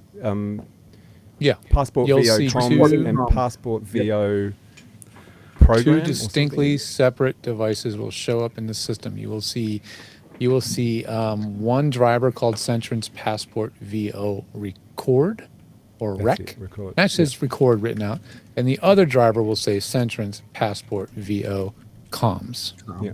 So you have So two you fully use- distinctly different input-output drivers, and then as you start using it, you start realizing, oh wait a minute, record.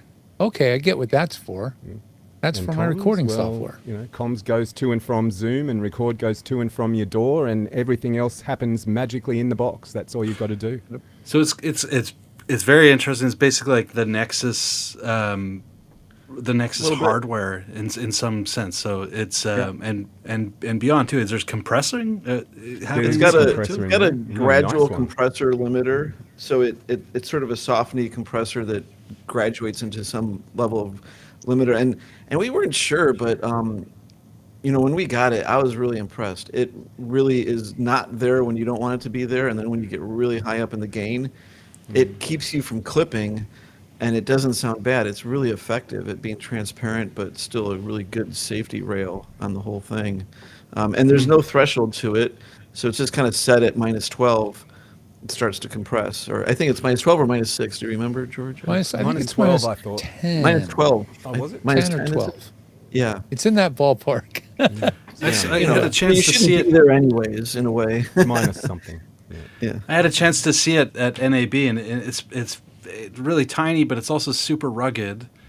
And I like it's got very not detented, but like a recess switch. It almost seems like it's designed to be like, set your workflow up, forget about it, just rely on it. Like you're gonna come back. It's plug and play, I assume. Yeah, or classic plug. To the point that Andrew got it the first day, and he's like, "What do I like? How do I set this up to do whatever?" Playback. Playback. I couldn't. I was trying to do the mix minus. I'm going. How do I do mix minus? working? And then like 2 emails later, it's like, "Oh, I just don't do anything," and it does it. Well, I shouldn't laugh either because I forgot to turn I didn't forget to turn mine on, but you've got to tell it which USB port you want the power to come from, and I forgot to flip that switch the first time I used it, and I'm going, mine doesn't work. Right. Yeah. Got the lemon. Whoops. Yeah, So the there you trickiest That's some part of other fun design. stuff. Like it doesn't feed the microphone out. It has a separate control room speaker output. The microphone never goes there, so Yep. you're never going to have a feedback in the room. It's got an actual hardware mic mute button. Go find that on an audio interface. Then you know, like for your 2 interfaces, you've got volume control of your comm, so you can control how much you hear of your clients and whatnot.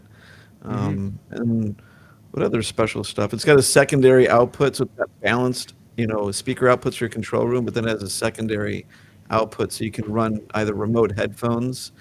And we kind of figured out the other day that if you run the remote headphones in control room mode, then for those voiceover people that don't want to hear themselves in their headphones, they can flip that switch. So it seems pretty flexible. Yeah. It is really a Swiss Army knife. But you know what I think that makes it so special to me. This is really what I really try to hammer home to people is that it has no control panel.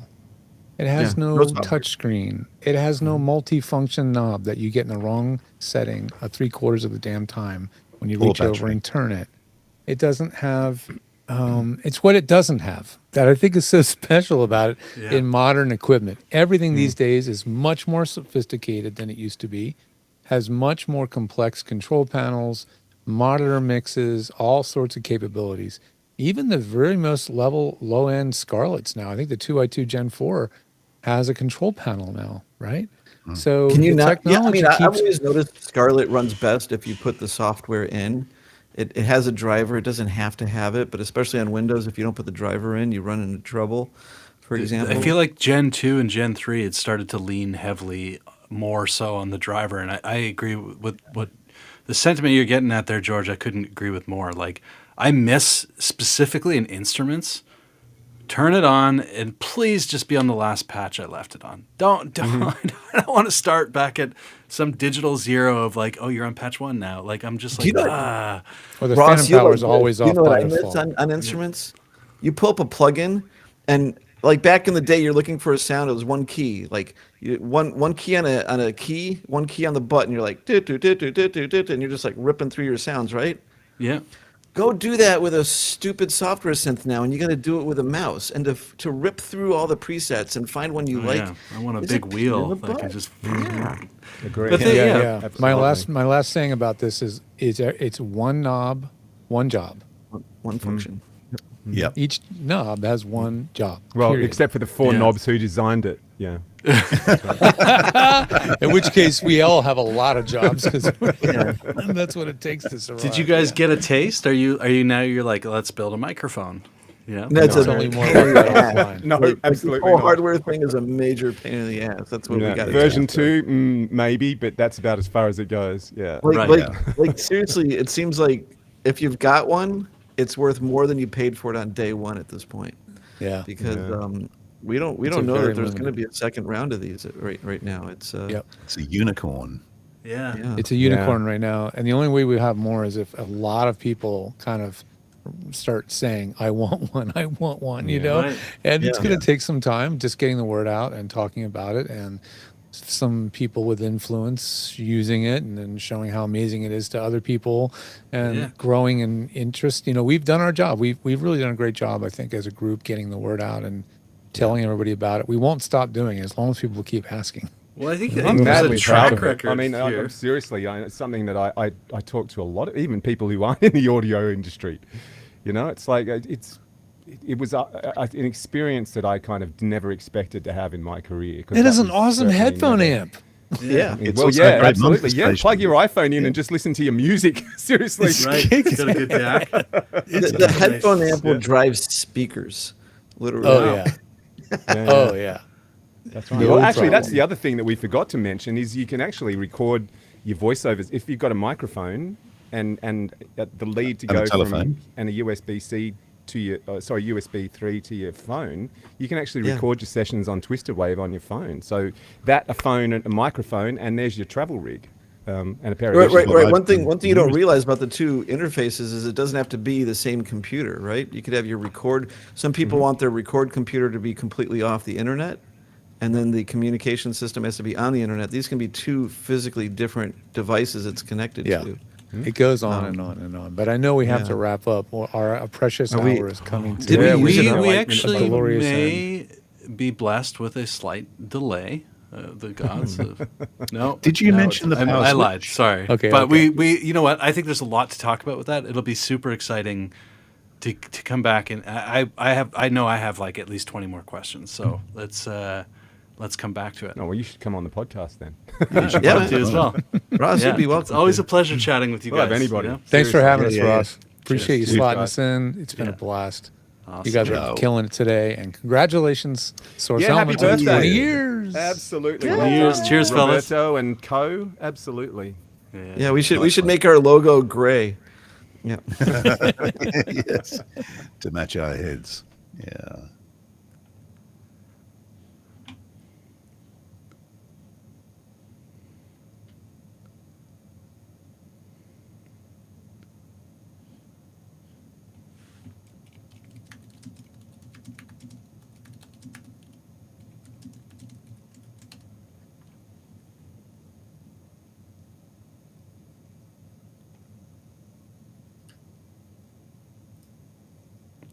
All right. Am I up? Hello, hello. Hello. Oh, sorry. Let me figure out my camera angle here. Aha, there he There we is. go. Magic. How is everyone? Hello, Ross. How are you? Excellent. I All am right, fantastic. now I'm here. There's Kike. I think we may have hit our cap there for a minute. That's all. What's kind of here? Hello, everyone. All We right. made it. We made it. Great to see you all. Yeah. Same. Great that, well, I know that today has been also like a very important day for NAVA. There has been a lot of things going on. And also like we are really, really lucky that Matthew could join also. And of course, Kim and Emma as well. We talked before.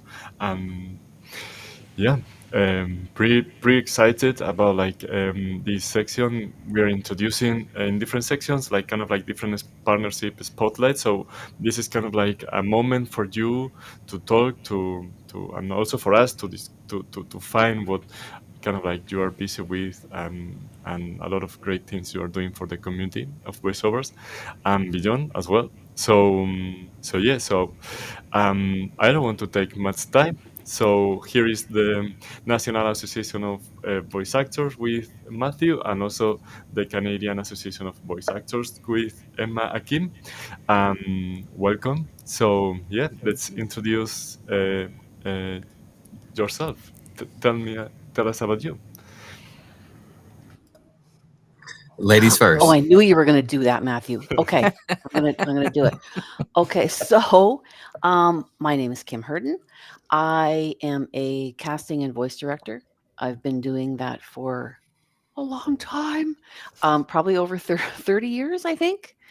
So voiceover exclusively, I love it. That's my bag. That's my game. And I love voice actors, and so wanted to help out, and that's why I'm here. Co-Vice. I'm going to throw to Emma. Co-vice for Kava.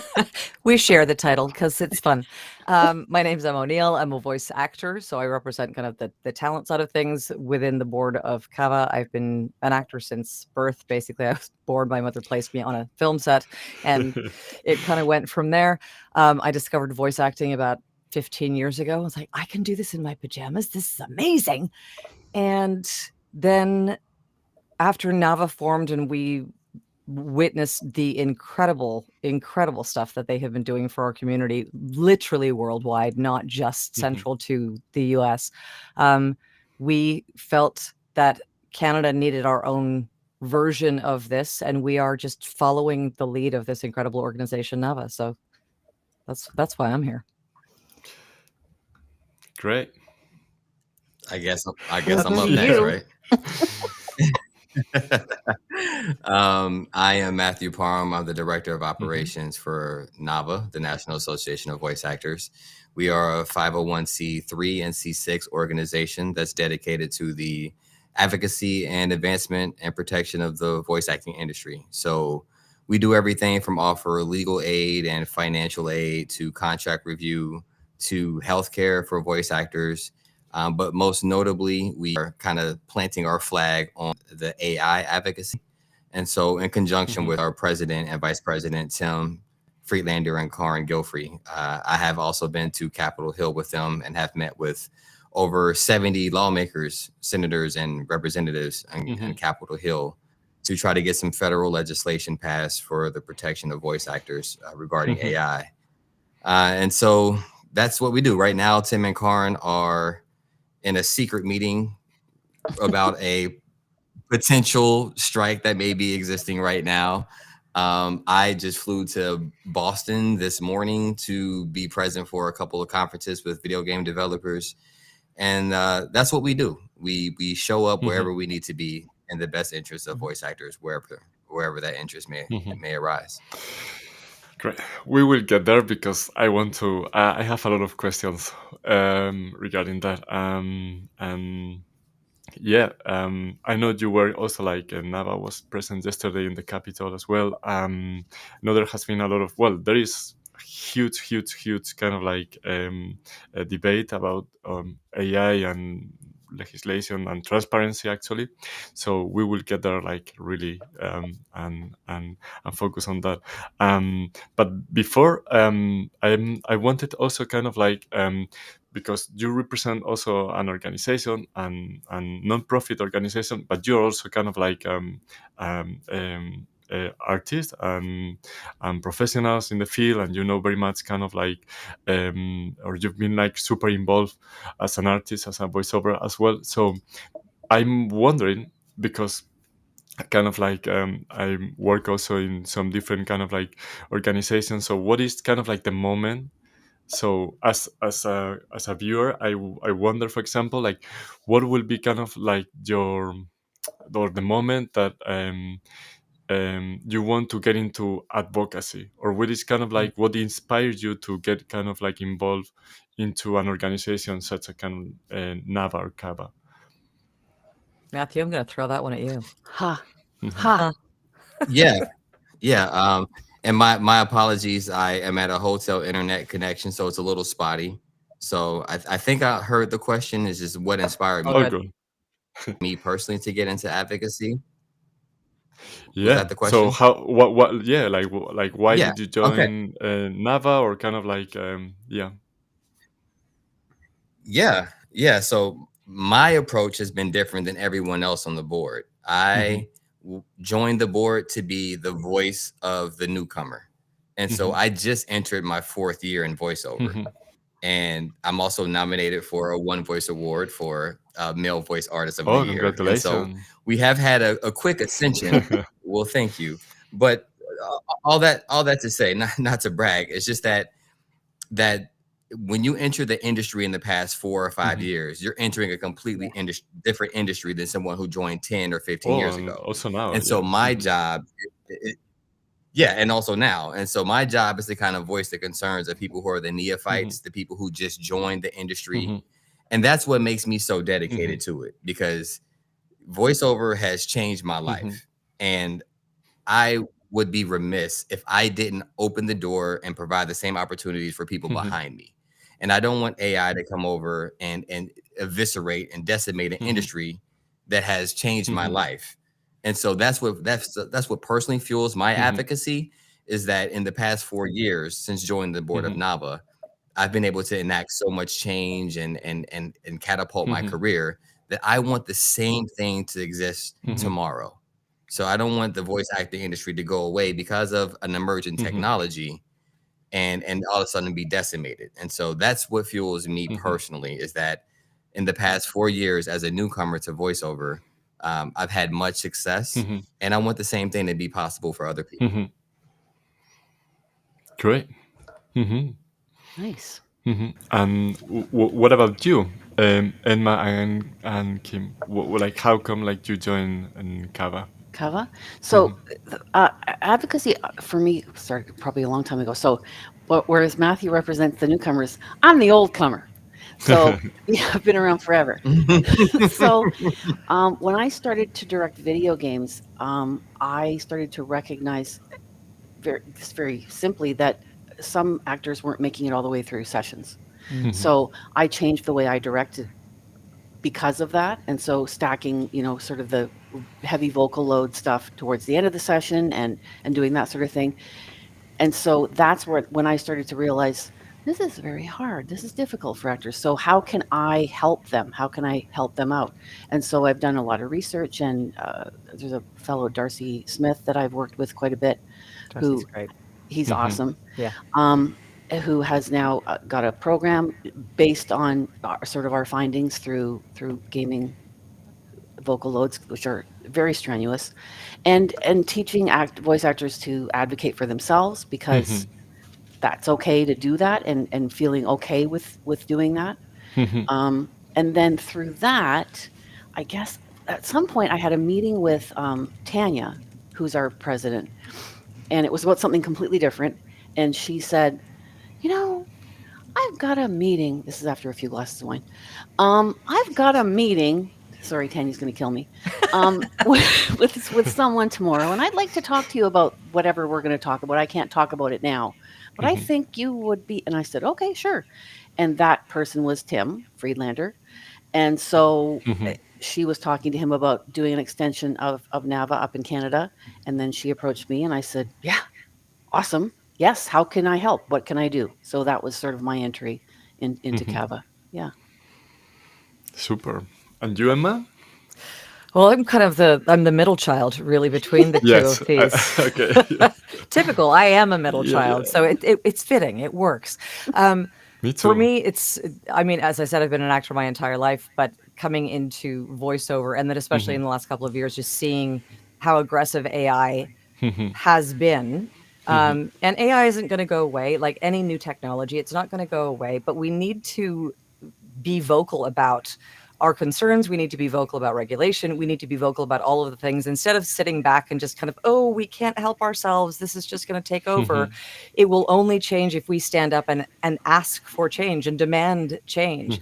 So when I was given the opportunity, because I was the third child in, so Kim sent me a message saying, hey, I want to talk to you about this thing. And I was like, Irish middle child, guilty. What am I in trouble? Why? Tell me what this thing is. And then we met and had this conversation. And immediately I was like, yes. What can I do? How can I contribute to this? How can I support? How can I use my own platform? Because I'm a bit mouthy and I've got a bit of a following on social media. So I felt like it was like, let me use that for good. So that's how I ended up where I am. And this is where I feel that as using one voice is fantastic, but coming together as a group, and then coming together as a larger group, and coming together as a larger group, the more voices, the more people speaking about it, the more people standing up and saying, no, we need this regulated, the more power we have. Yeah, totally. And this is also like why I wanted kind of like to meet both of you, Kava and Nava, so like we could explore kind of like, and also this is the intention of the conference actually, to bring kind of like all kind of like different professionals and organizations and groups and people, and so we can have a stronger voice also as a community. So this question was kind of like kind of in the direction of I think also like or me personally, like I would like to think that I want to leave the world better than I found it here. So for me, like social impact or like providing something to the society is really important. No, so for example, I believe a lot. Like for example, Source Connect has a social impact in a way, allowing a lot of people to choose the life they want to choose, working in the places, in the circumstances that sometimes it's difficult if you live if you don't live in a city or something. So that's motivating me a lot, no? So and besides that, of course, like besides Source Elements, I also like can collaborate with another organizations. But for me, it's really interesting, like how you combine your profession with also an organization that is bringing this advocacy or kind of like kind of like wealth to the community, you know. So what was kind of like your driving force to join NAVA and CAVA was kind of like very, very important to me. So let's get into kind of like or Ross, do you have another question or something? Or? I do. Well, you know what? I'm just going to be honest, and it's there's a blurry line for me, and I'm trying to. I assume it's a blurry line for a lot of people right now. Is what's the difference between a union, an advocacy group, and a lobbyist group, and what are we missing right now to protect ourselves? Like I kind of see that some of these things tend to be contained to a region, but it feels like some regional solution may not be the answer right now, that we need to be united in a global sense. So I see a lot of promise around right now. It seems like there's a movement, your CAVAs, your AVAs, your NAVAs, like there's something going on. Maybe you could paint a picture about 5 years from now or something, where does this go? How do we put this toothpaste back in as far as it relates to AI? So I'll step into that. So there's SAG-AFTRA, which is the union, and that is the union for all actors, at least in America, mainly because they are the only ones who can collectively bargain contracts. We can't do that. So when SAG-AFTRA merged, AFTRA was the voiceover division, essentially, that joined with SAG. And so because of that, they are the ones who represent all actors, and they are the ones who collectively bargain contracts. As a social impact advocacy group, we can't do that. And in order to do that, SAG-AFTRA would have to relinquish those contracts, which is messy. And so we already have a union that fights for all actors. They should be the union for that. So what we try to do is fill in the blanks, because SAG-AFTRA represents all actors, and they do a great job at that, but they represent actors on TV, movies, celebrities. What we try to do is focus specifically on the unique needs of voice actors, because the concerns of a voice actor is different than an A-list or B-list celebrity who's on the silver screen. And so what we try to do is fill the gaps of needs. And one of those needs was insurance, because in order to qualify for SAG-AFTRA insurance during the pandemic, the cap raised to about $26,000, $27,000. And so a lot of our friends during the pandemic lost their insurance. And so what we try to do is fill in that gap and provide insurance. And so that's essentially why we exist, is to kind of help SAG-AFTRA protect all voice actors.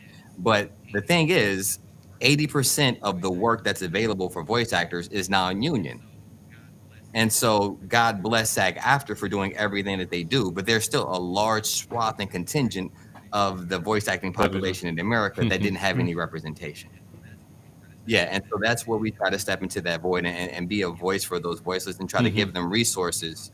But when you talk about a global need to kind of combat the existential threat of AI, what we're trying to do is create a consciousness through the population to understand the difference between theft and a tool.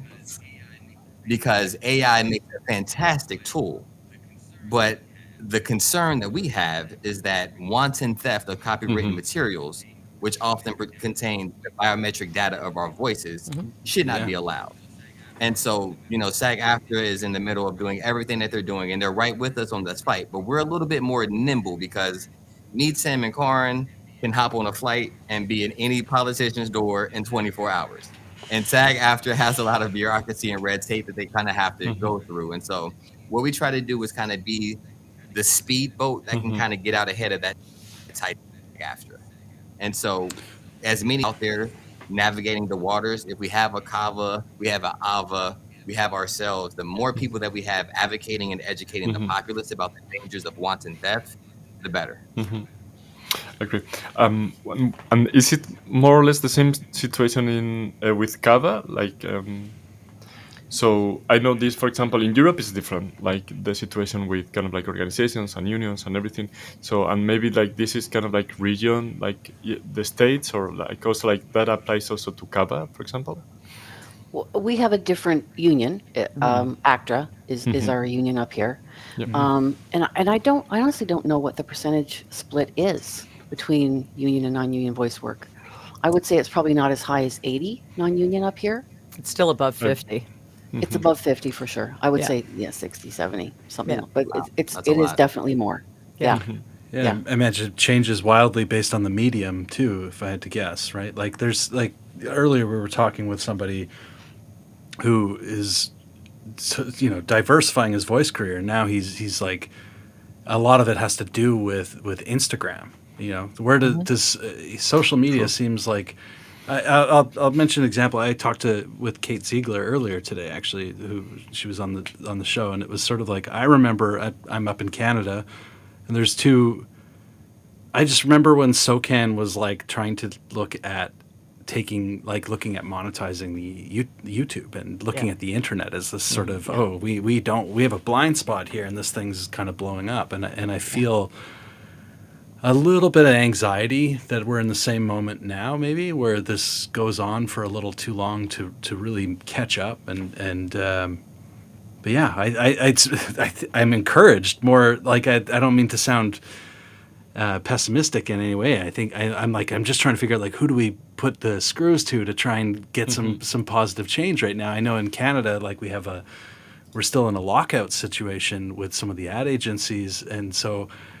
It's like it's kind of feels unwieldy to know who are we supposed to be trying to influence change with right now? I think it's probably across the board. So Matthew, it seems like you have a thought there, but I yield. Yeah, well, I mean, this is the conundrum of capitalism, is that if corporations can find a way to save $1, they will put forth those changes as though it's in the benefit of everyone. And so what that results in is a technocracy where the tech bros have the ear of politicians because they think that it's better for the economy. And that is arguable because the creative industry is worth more than the potential gains of the AI industry. So that is negligible in the first part. But then also, is the juice worth the squeeze? Like, is the complete atrophy and the cannibalism of creativity worth the privatized advancement of 3 or 4 companies? And is the wealth concentration of 3 or 4 successful tech companies worth completely abandoning tech? And so at least in America, where we don't have GDPR and we don't have biometric laws, and like that. So we are a lot more vulnerable. Even the most successful of us, the highest voice actors, we still don't own the rights to our voice. And so when it's a question of who to put the screws to, I mean, it's everyone from the big tech companies to your politicians. And so that's Nava's approach, is that we're pulling up. We're talking to all your major top 5 AI companies, and we're going to DC and the Capitol, and we're trying to talk to representatives and senators, because the more people that we can create a consciousness in to understand the risk, the better. And so it's you're talking about putting the screws to 1 or 2 people. It's about putting the screws to the whole damn system. Well, and because Michael or Matthew, rather, it's not just voice actors. It's everyone. No one owns their voice. That's what's scary. and that's an easier sell when you're talking to politicians. Like, you want a deep fake on you? Because it can happen. Like, and it has. Absolutely. So Absolutely. Yeah. Usually, one of the things that I like, also like Ross mentioned, like, and I like a lot, and also like Ava is part of the conference as well. Like later, also what I see, for example, I live in Spain, and I know like the situation with there is no union, so, and so like there are kind of like things that are really different, but every time there is kind of like a movement or a collective kind of like a momentum of this is not right, like this is really interesting to me. And I think what is happening now is like different organizations, because one kind of like situation, which is the AI, but if we get kind of like out of the AI, there is something else happening, which is kind of like the communities coming together, and we are supporting each other in different fields, also like mentoring. I know a lot, like kind of like there is a lot of like tax consultancy, like you help each other with kind of like trainings and conference and lawyers. And so besides AI, there is a huge world that also like your organizations are kind of like really helping, no? So AI is kind of like the big elephant in the room, but kind of like what is also like kind of provoking is a bigger movement, which is like getting together and trying to sort kind of like very important problems. Because solving AI was just the catalyst. solving the problem so big, like I'm very small, I live in Madrid, and like, but if a lot of individuals start to organize and think and create kind of like a good kind of, I don't know, a momentum, I think some things might change, or at least we will create kind of like an awareness of the situation. And I go to a session and I know that my voice is protected by X I don't know, legislation or transparency when I sign a contract, or that's really important. And also because sometimes like all these big kind of like, for example, the tariffs, if I don't know how that is going to affect me, so like organizations like yours kind of like help professionals also and voice actors to understand the impact of the legislations on my life, how it's going to affect me, for example, now the tariffs in the film industry, or like in anything, in my work. So I think we are helpless in so many fields that your organizations are bringing kind of like a lot of very important resources to understand the world better, actually. But I think it's like with Nava does the same thing. We're starting to do similar things, that we're offering webinars and information sessions for this exactly, so that because people who are in voiceover, they're from all walks of life, they're at all different levels, and we're trying to cater to everybody, so that it's the top of the top and relatively new individuals that aren't really familiar with contract law, aren't really familiar with reading a contract, signing a contract. So Nava creating the AI writer was such a feat, because it's something that crosses all boundaries, it crosses all borders. And the simple act of including that in your contract. So when you're quoting a job, which is something that we're also helping people understand, that there is a standardized method of rating something. But if you're including the Nava writer in your contract, and personally, I use it every time I send an estimate out, and the number of people, I think I've had one pushback, and it was because they're like, we're the third party, we can't sign this. I was like, but you actually can for yourself. You can state that you are not going to do this thing.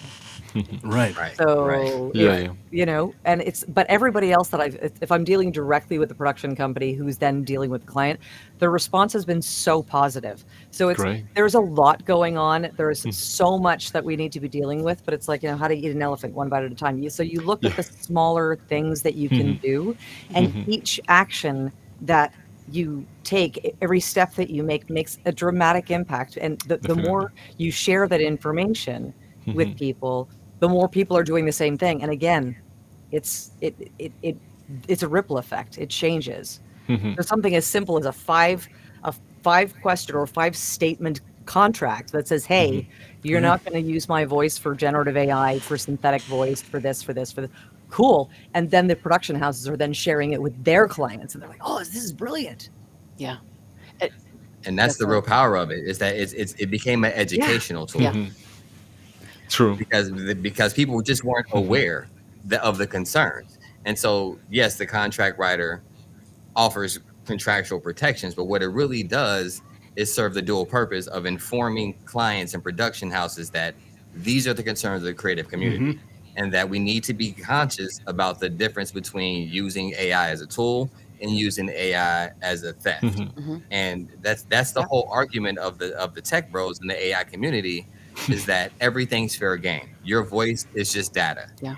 And my argument and our argument is that copyright exists for a reason. Oh, yeah. Copyright law has existed for decades. And so just because you find a more effective way of stealing doesn't legalize the theft.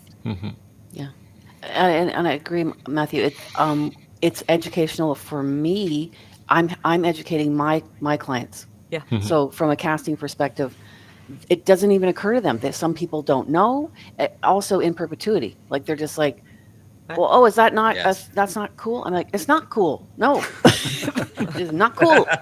So Not just cool, bro. teaching them and having the tools to do that has been super helpful for me. And it is out of ignorance. It's not usually because they're trying to get one over on anybody. They just don't know. Yeah. Yeah. Russ, seems that you have something in your mouth. I mean, I love it. I love what I'm hearing. I think it makes a lot of sense. Like that, I don't think someone's gonna. I've seen this in the music industry, which is largely where my background comes from, and you see the odd Taylor Swift or Adele kind of weigh in, right, and say, "Hey, these payment platforms are unfair." And every time I see it, I'm like, "Oh, is this the moment? Is this the moment? Is it gonna work?" Is it good? Oh, my camera's like, this is the moment. I get a mind of my own, and it does its thing. Ooh, But look over here, pretty things. yeah, it fizzles out really quickly, and I think that it is too big. Basically, like, I don't think there's anyone to come in on a white horse and save the day, if you will. Like, I think this is meaningful change, small, bite by bite. And slowly ratchet in towards things. So I'm really encouraged when I hear, those incremental steps. Here's a rider. Here's a rider that makes more sense, that maybe at least sets a framework for how do we at least have the conversation about what's ethical and what's not. I know for us at Source Elements, it's top of mind for us in a lot of ways. And, we're a real-time platform in most cases. In most every aspect of it. So but I can see how the moment that, like, it's not like we wouldn't want to try and figure out how to improve sending files from point A to point B. A lot of collaboration does happen asynchronously. And then there comes the question of how do we do it? So I'm excited and encouraged to see organizations talking with each other right now and thinking about creating a framework of what is the best method of this look like, so that we can kind of model a future that we all want to live in together. Because I haven't talked to anyone in the past 2 weeks, and we've talked to a lot of people that seems like they're not worried about leaving this thing unchecked. So it's top of mind for everyone. I know that. And, totally.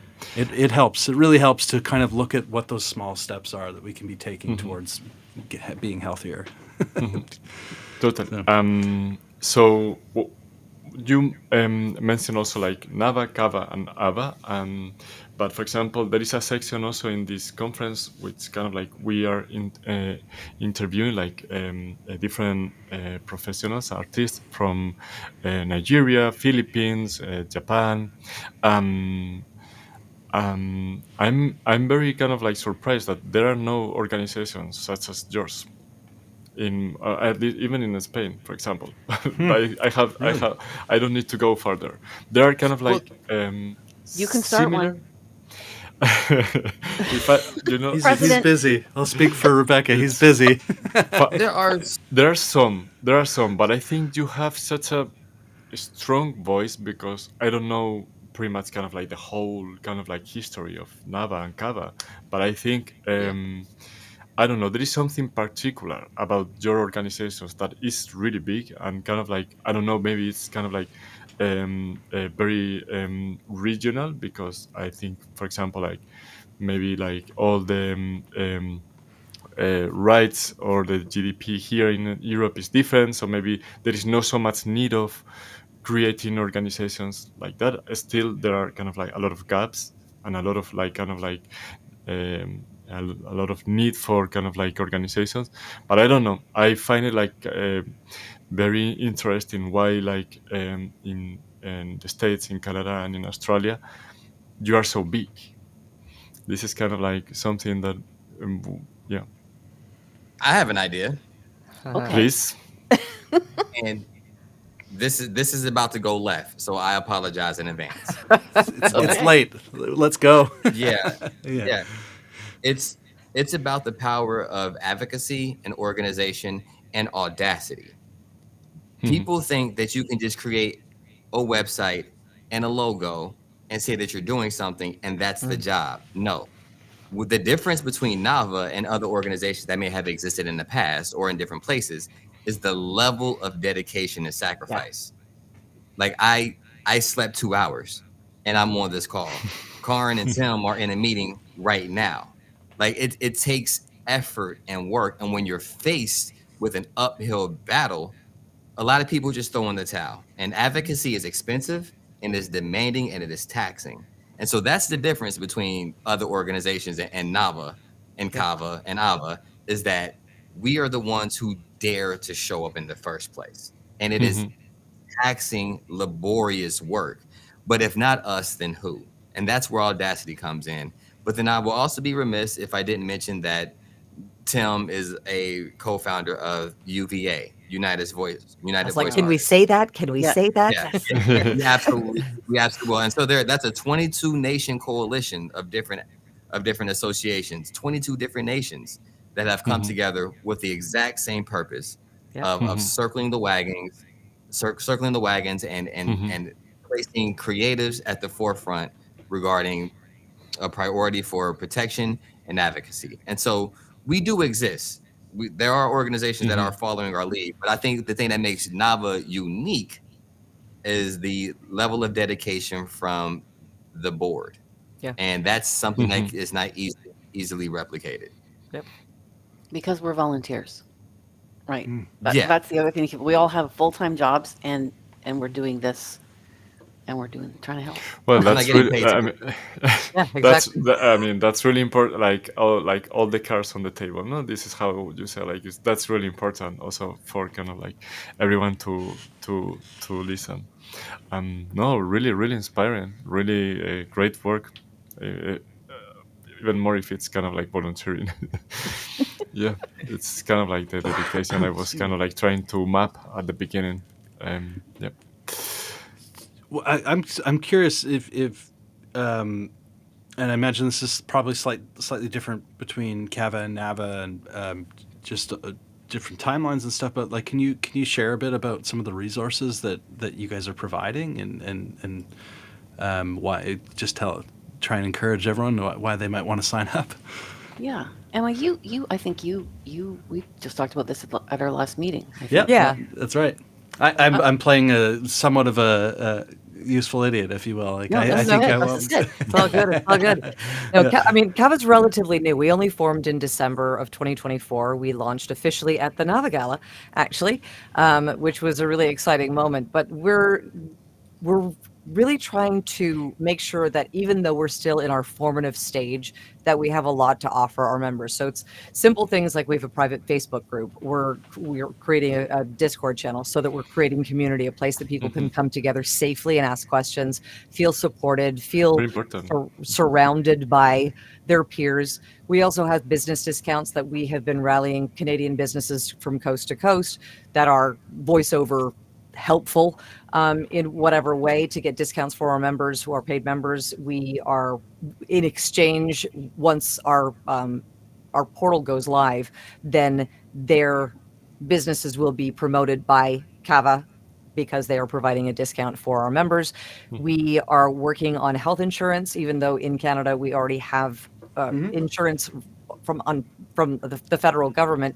There's gaps where things need to be, taken care of, and so we're trying to provide affordable and functional insurance, like for dental insurance, but eyeglass prescriptions, things like that, things that are not covered by national insurance. So we're slowly building up the resources that we're providing, and then simple things like we have on our advisory board, we have an accountant, an entertainment accountant, we have a lawyer, we have so someone who can review contracts, we have people who can listen to your sound and make sure that your studio is up to scratch, we have demo producers and casting directors and coaches. We have all of these people that are pretty much available to you all the time that you can ask questions to. Here, can I send you my demo? Can you give me honest feedback? So even in a really short period of time, I mean, it's literally, we're just coming up on 6 months, really.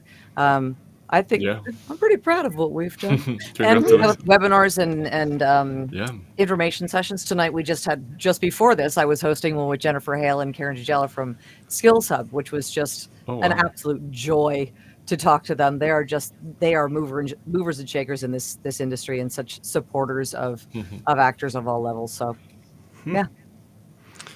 How about you, Matthew? Is there anything kind of uniquely different in NAVA? From what I understand, it's kind of in more of a. Was it the first of the AVAs, if you will? Yeah. Yeah. Let's get into it. We launched in 2022, so we definitely was the first shoe to drop, but not in an egoic sense. It was just out of need, as I mentioned. So as during the pandemic, Tim and Carn both operated on the coast. Tim was in LA and Carn was in New York, and they both were independently running groups that were providing financial aid to voice. So they both were circulating about $40,000 through their own personal accounts and getting payments out to the community, but they're taxed on that.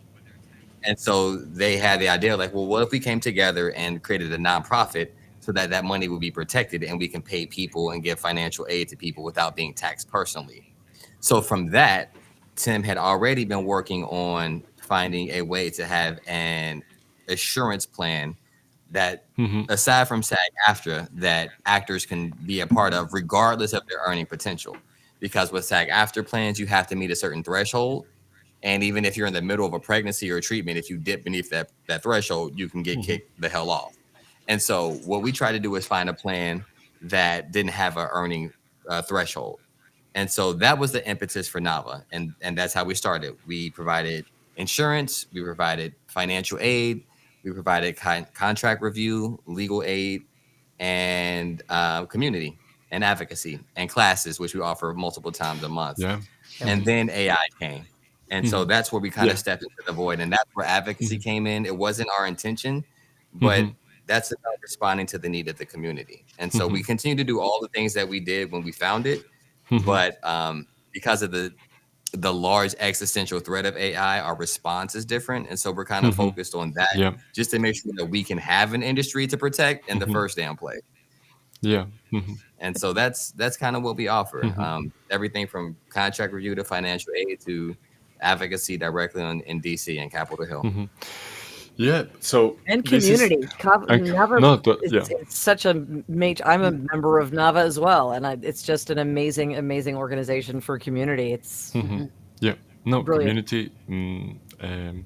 I think now so. Trying also to see kind of like the different, because the picture is really complex, no? Like we are kind of like trying to solve many problems. Some are kind of like so big that we need a stronger and bigger voice, but there are so many kind of like daily problems and daily circumstances and situations that you are kind of like winning every day. And that's kind of like where kind of like also like brings, that's what brings to me kind of like you're doing a huge job even if the AI is constantly in the room or in the conversation or something, no? So why your organizations are growing so much or are so impactful, and I keep hearing and hearing everywhere, and I see Nava and Kava in most of the conference, and so it's because you are doing many great things. In voiceovers are what I see, and I think not only voiceovers, but voiceovers especially have like more skills to polish, which is you are your personal branding, you are your tax lawyer, you are your sometimes self-engineer, self-director, so many things. So in top of that, having these organizations, I think help a lot to mitigate most of these kind of like situations, and that's why like many voiceovers Yes, I always say, go for it. Sorry. voice actors, we are our own mom and pop shop. Every voice actor is their own mom and pop shop, their own independent business, and AI doesn't pay taxes. And so when you talk about the impact on the economy, like, it's essentially this whole economic swath of the American pie that is the creative industry. And so that's the pivot that we've been making in DC, is that, we are just trying to step into the void and respond to the unique needs of voice actors. And I will tell a quick story about Ava. I remember meeting with Tim and all the agents and voice actors in Australia. It was about 1 a.m. in the morning in LA, and it was about 2 o'clock in the afternoon in Australia. And they had a lot of questions about what should they do and the concerns about AI. Fear. And what I told them, stop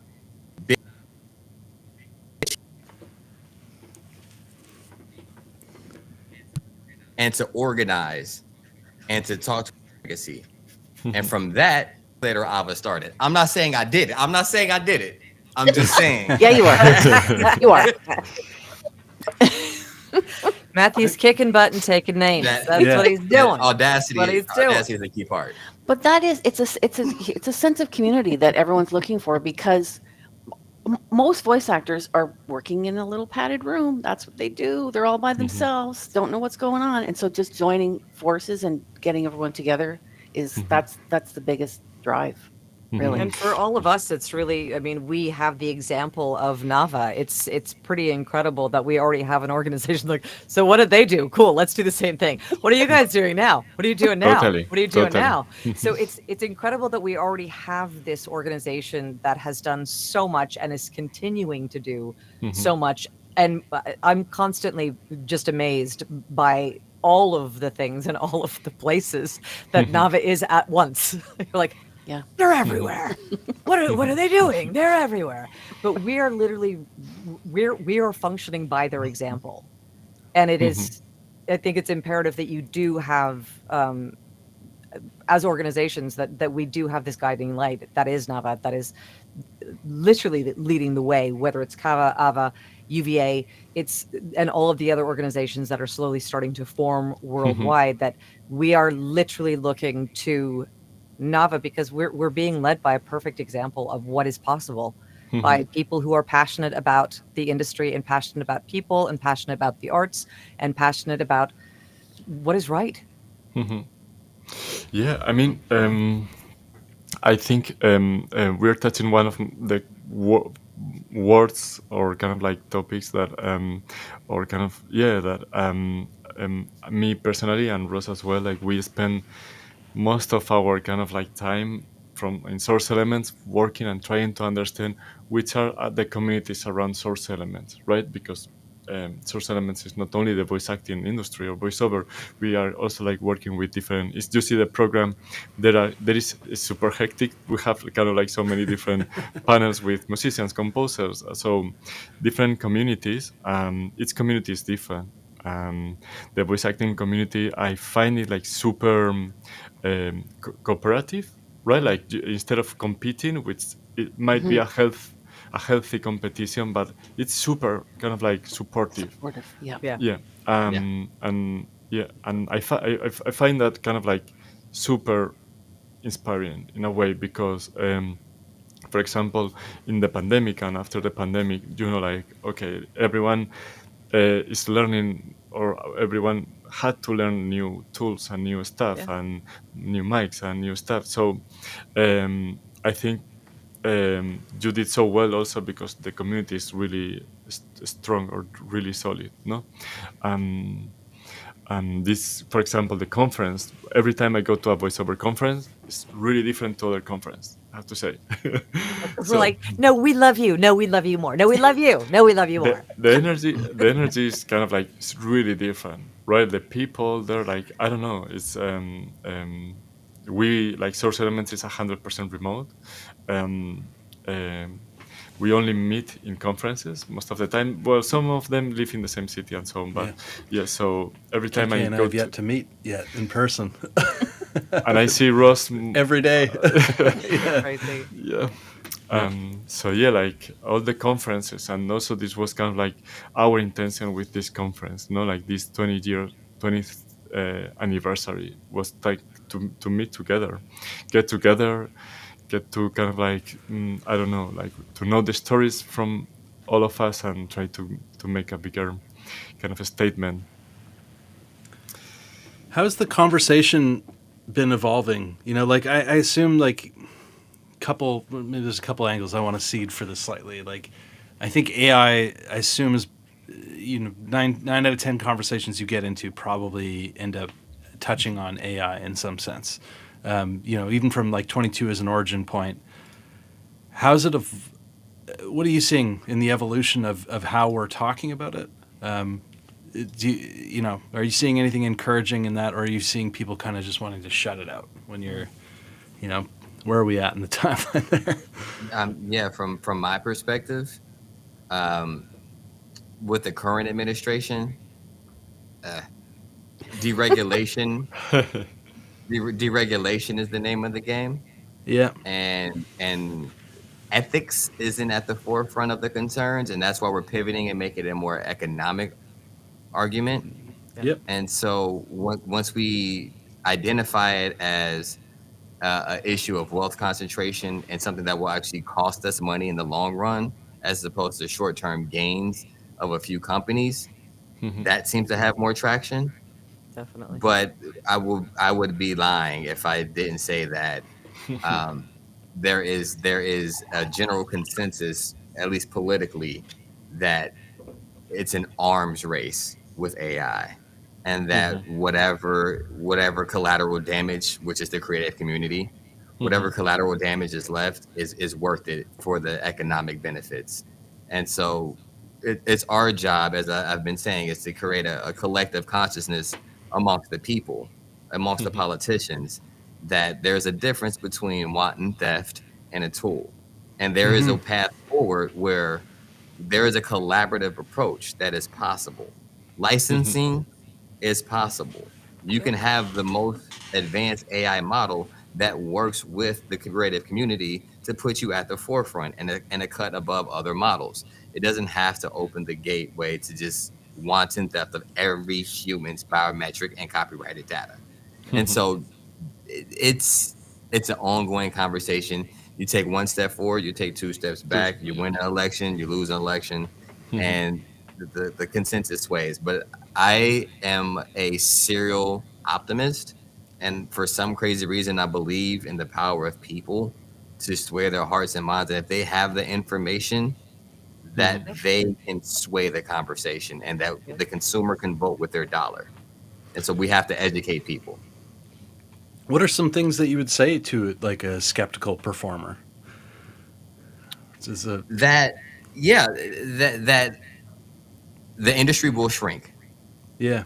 But there's always going to be a need for high quality content.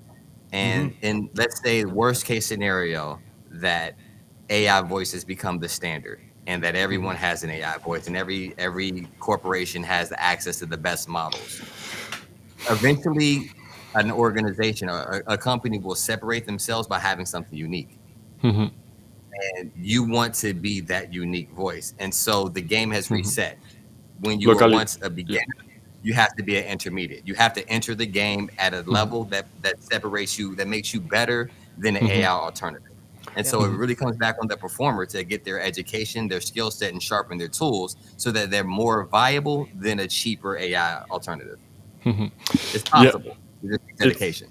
It's really great moment, because one of my also like kind of like takeaways from many of the interviews is the importance of localization to bring authentic voices and to bring kind of like authentic characters. And this is something that AI is also like so homogeneous in many of the cases, right? Like we don't know 20% of the voices of the world.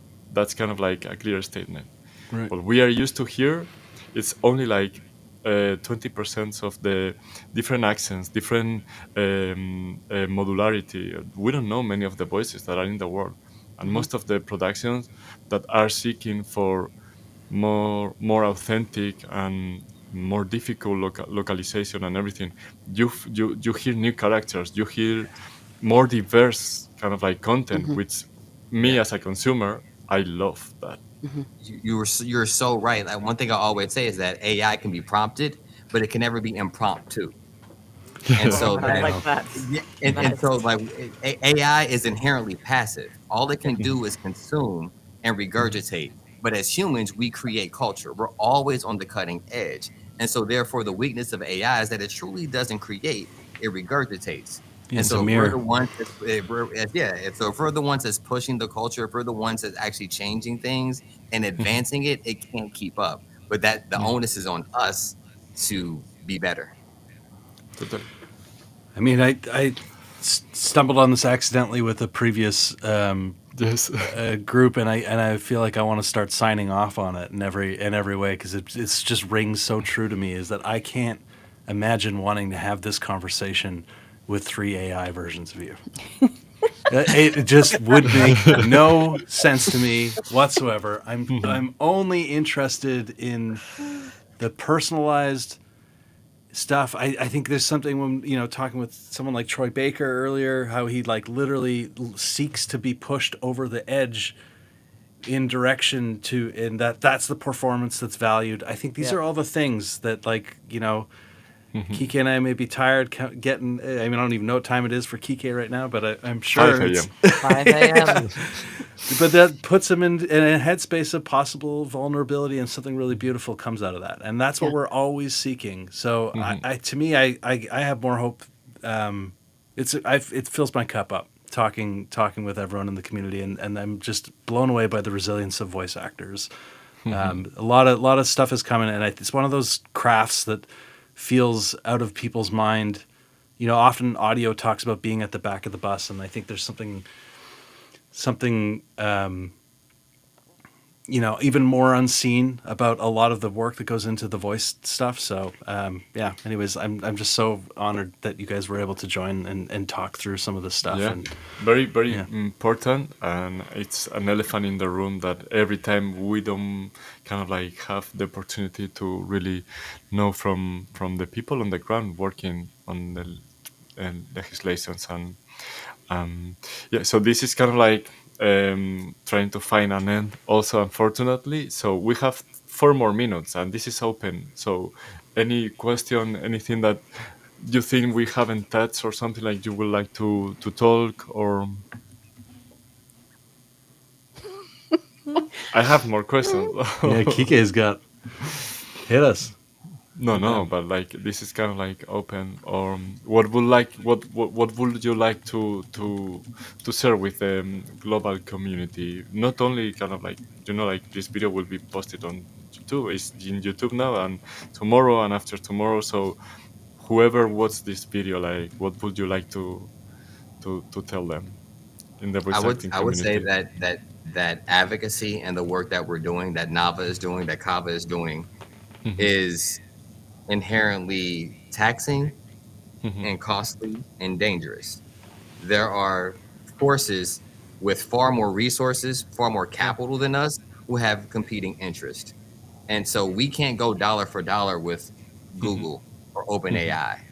But that doesn't stop us from showing up. That doesn't stop Kava from showing up. And so elevating our messages, being a part of our newsletters, being a part of our social media campaigns, retweeting our information, donating to the organizations matters. And it's not a push for money. It's a push for the resources to go bullet for bullet with these big war machines. And because we're on the front lines and we're just showing up without any ammunition. We're just showing up because someone has to be on the front line. Yeah. And so the more support that we get is like the more armor that we get. The more donations that we get, the more retweets, the more signups for the newsletter, the stronger we are. And so the biggest thing that you can do is just support Kava, support Nava, and just tap in with us. Yeah, it's exactly that. It's with the support. It's something as simple as engaging on social media, following on the public social media channels, engaging in the posts, like Matthew's saying, retweeting, like whatever platform you're on, sharing the information and using your voice to support us. That can make all the difference, because if you don't have $1 to donate, you have social media. You can share on social media. You can promote on social media. That's great. And you're doing a lot of things for the community, which are kind of like very accessible to anyone. Like I want to mention also like the report that Nava brings to the community. I love to read this report, the state of the voiceover community. Yeah, that's really important. That's kind of like we're doing this on a shoestring budget. Like imagine what we can do with resources. Imagine we can do with more people behind us. We're at 1,500 members. Imagine we have 15,000.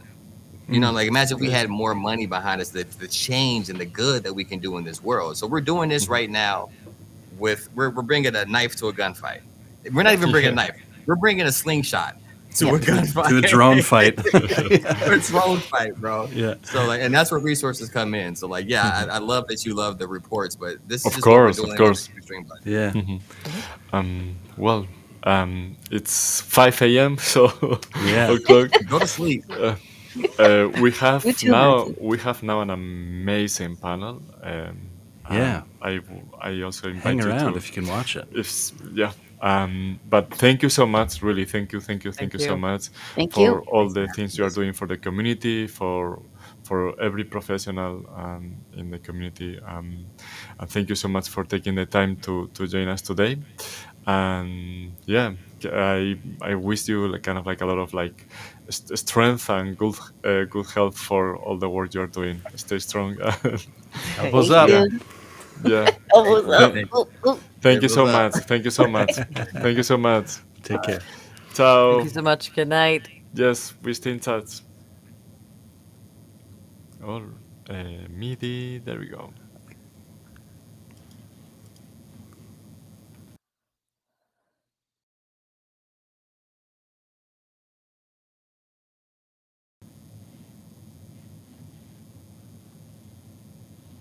Mic is muted.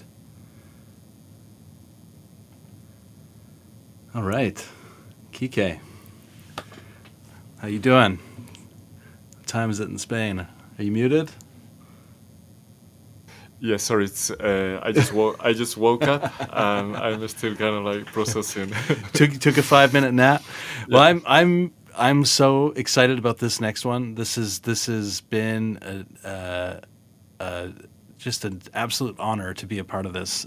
You know, it's the pedigree of everyone involved here is special. And you know, I'm just a massive Bjork fan, so this one hits home for me. And you know, just to kind of give a top line of this, I think the idea here was to try and make this process of taking a musical idea across the world on a laptop, or from a laptop to orchestra, realizing it. These are probably some of the best experts in the world that could provide some insight on that. It may not be the most practical for somebody who's just picking up a keyboard for the first time, but if you're mid-career composer, this one's for you. Okay, so welcome everyone. Jay, you doing all right? Where are you right now? I'm just in the heart of Yorkville, Toronto. It's a beautiful, brisky day. I'm for some reason an hour shifted in my accuracy of time today. So you caught me in a commute from the gym, but I'm nevertheless here representing the newbies, I guess, who are getting times wrong still. You just had your first Still lesson adjusting. in intercontinental remote collaboration, I guess. Yeah. It's a pleasure to be here, though. Great. It's great to have you. Oscar, how about you? Where are you right now? I'm in Valencia, Spain right now. So nice. Early evening for me. Yeah. Bernd? I'm in Vienna, so it's around 6:00 p.m. Nice. And how about you, Berger? Yeah, I'm here in Reykjavik, Iceland. Very good. Is that natural sunlight I'm seeing in your studio there? It is, yeah. Oh, amazing. Well, I'm wondering, maybe to kick things off, if you could each tell us a little bit about yourselves and kind of what you've been up to lately. Maybe we'll start with you, Bernd. You're kind of in the top middle, at least on my screen. Well, I see. I'm Bernd. I'm the mixing and recording engineer of Synchron Stage Vienna. We are a big scoring stage, so we do a lot of scoring for movies or video games. I had the pleasure to plan the whole facility technical-wise. So I know exactly where every cable is, where the network is, and so on. We worked already with Oscar together and with the big composers like Hans Zimmer, Rupert Gregson-Williams, Harry Gregson-Williams. We're kind of the home base of Marvel now. So a lot of the latest Marvel shows are recorded here. We have now our own Synchron Stage orchestra. And just amazing. Try to make a little bit music to the movies. Yeah, that's a remarkable space. I was watching some videos earlier, and it just looks like a total fun house. How about you, Berger? And you can have a lot of fun if you want to. Yeah, I bet. Yeah, so I'm Bert Good. I'm a recording engineer and producer in Iceland. And I do everything from pop to classical. I do a lot of records for Deutsche Grammophon and for all the big major labels. And I also serve as a musical director for Björk. And I've done quite a lot of work with, most Icelandic artists. I do also recording for film here, for orchestra, for, choirs, all kinds of stuff. Nice. I understand the Cornucopia premiere was recent, right? Was that last week? Yeah, exactly. It's actually going to be in theaters on Thursday all around the world, 700 cinemas around the world. Amazing. Well, I can't wait to see that. I've been a huge fan of hers for a very long time. Oh, yeah. How about you, Oscar? What have you been up to lately? Hey, so I'm Oscar Senen, and I am a composer, conductor, and especially orchestrator for film, video games, etc. And I've worked on, for last years with Hans Zimmer and Lauren Balfe and projects such as like James Bond, No Time to Die, Dune Part 2, etc. And the experience of recording remotely sometimes as well with Bernd, sometimes in person, sometimes I go to conduct the sessions, sometimes it's remote, so I get like the best of the two worlds, I guess.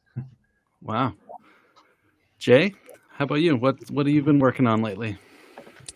Well, first of all, I'm really impressed by just being on this panel with you guys. I'm big fans of all the artists that you work with, and subsequently the work that obviously is involved in the whole team behind those amazing artists. And that whole world is, I'm uncovering a little bit more and more as I sort of grow as a composer. I've done some film scores in the last 5 years. I did The Kid Detective, Blackberry, and coming up, Anthony Bourdain biopic from A24. And I am starting to bridge that gap between being a lone composer who has learned how to massage quite meticulously all of my MIDI to sound like real orchestra, and I'm trying to find a new process to up my game and level it up from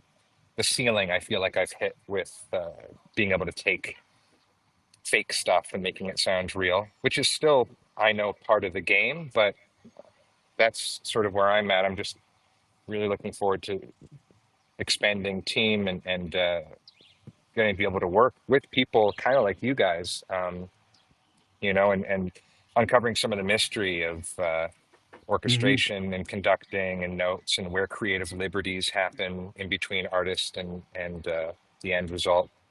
Yeah. Awesome. Well, that's one of the I guess the overarching theme that I imagine this discussion will kind of cover, and I hope that we can let some of the composers at home who are in a similar space kind of feel like this process is a little bit easier. My first experience or like eureka moment with Source Connect was in 2013, and the studio I was working at the time had a few composers in it that were writing score for a feature film, and they got their score realized by an orchestra in Prague. And at that time, I had no idea that anything like that was even remotely possible.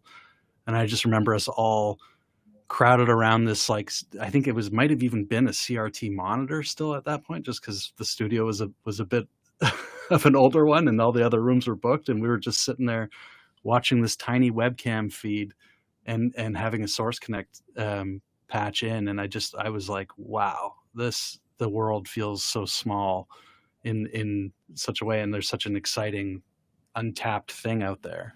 So, it's where I am today, being inside the company, it's been a goal of mine to try and make other people have that aha moment, and that hopefully we start to see this collaboration around the globe happening more and more.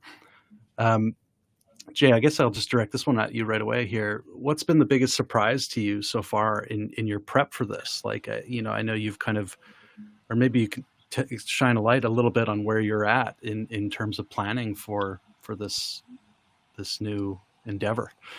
Well, I'm in the middle of sending my MIDI and my wave stems of sections to an orchestrator who, this is going to happen in Moscow, I believe. And I'm just kind of working with someone for the first time as they take all of my parts and make sense of the MIDI, because as you guys know, like, there's a lot of different ways up the mountain when it comes to the sum of all parts of what a MIDI orchestration is. Like, it's sort of like, I feel like it's not so much an amateur thing at all for there to be a lot of skeletons that you have under the closet to sort of create the sum of all parts to create a realistic, it's not always about realism, but just something that sounds good. And I'm in the middle of going over, like, okay, this MIDI that you have here, which is just one note, that's just a trill sample. So we need to kind of go over that language.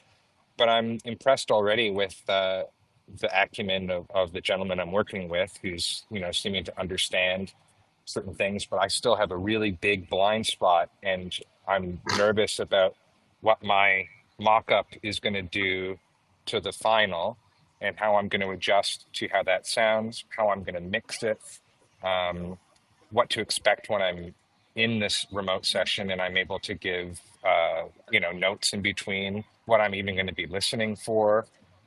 I assume that I'm going to hear something that sounds, exciting and real, but I'm also just as big of a snob as the next guy. And as much as I'm going to be excited about what I'm hearing, if it doesn't sound right, or if I know that it doesn't have that thing that works with the picture that the director is signed off on, then I'm going to feel a little bit lost, and I'm not going to know how to adjust. But then I guess mixing will come in. So it's just a lot of big question marks, and I'm excited to see what ends up coming back.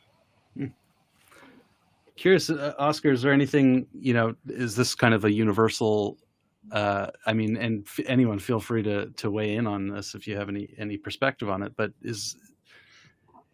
how often do you encounter, this anxiety from composers? Is there anything you can kind of share with Jay right now to maybe put some of his anxieties at ease, or tell him what he may need to be worried about more than something else, if you will?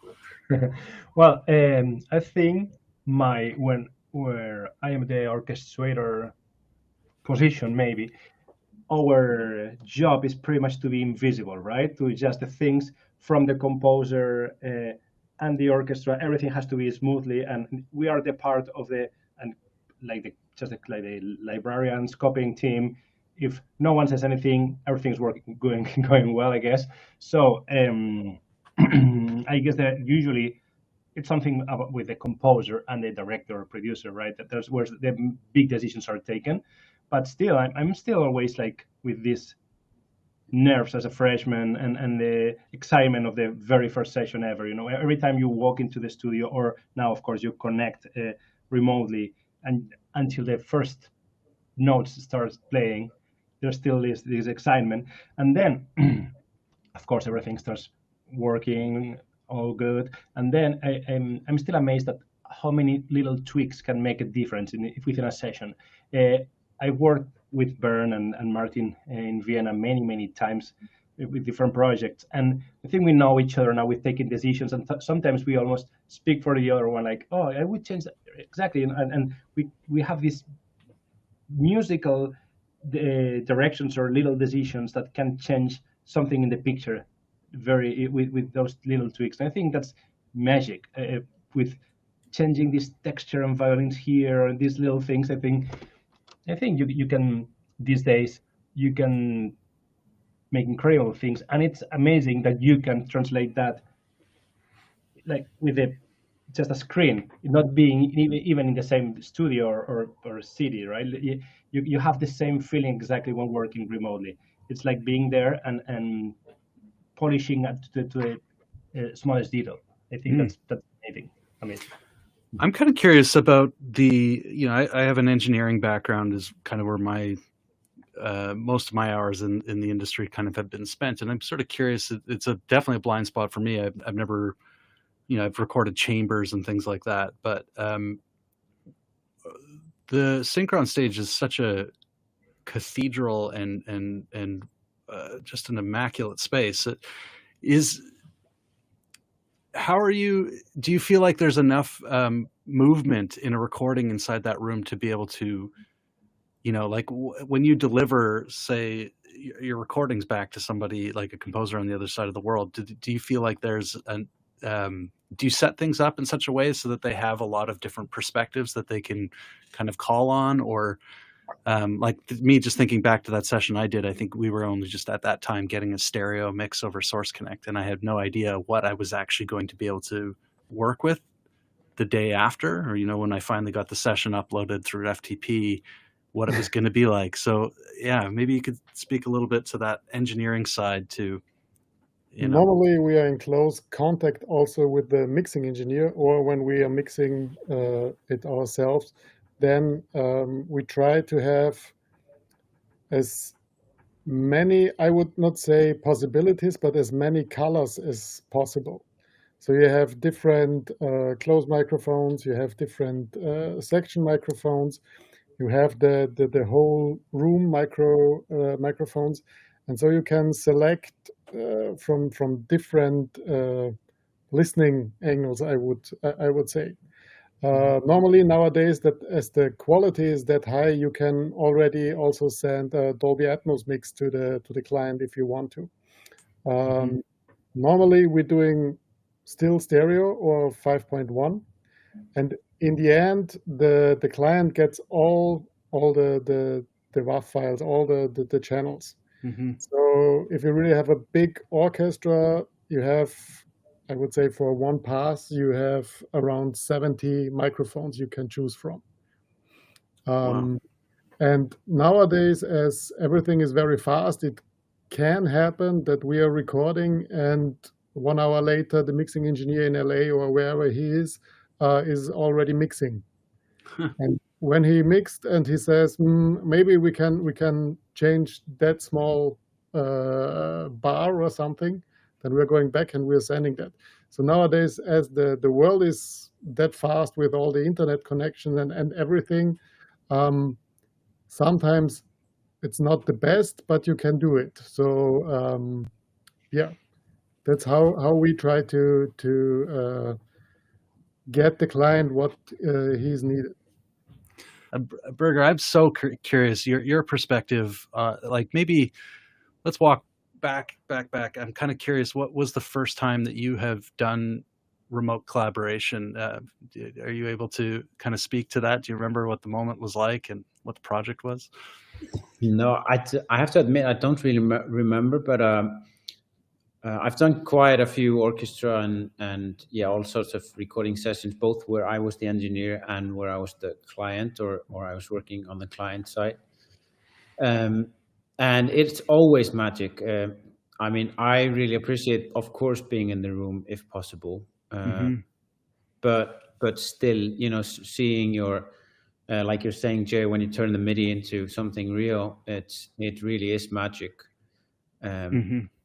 And yeah, I had also a fun experience with the Source Connect a couple of years ago because we had to do some ADR with Björk for the Northman film. And that's the first time we were using Source Connect in sort of a ADR environment, which is totally different from what we do in the music recording world, but still sort of similar. So yeah, it's yeah. We have an exciting conversation about ADR with you after this too. We've got some really interesting stuff coming.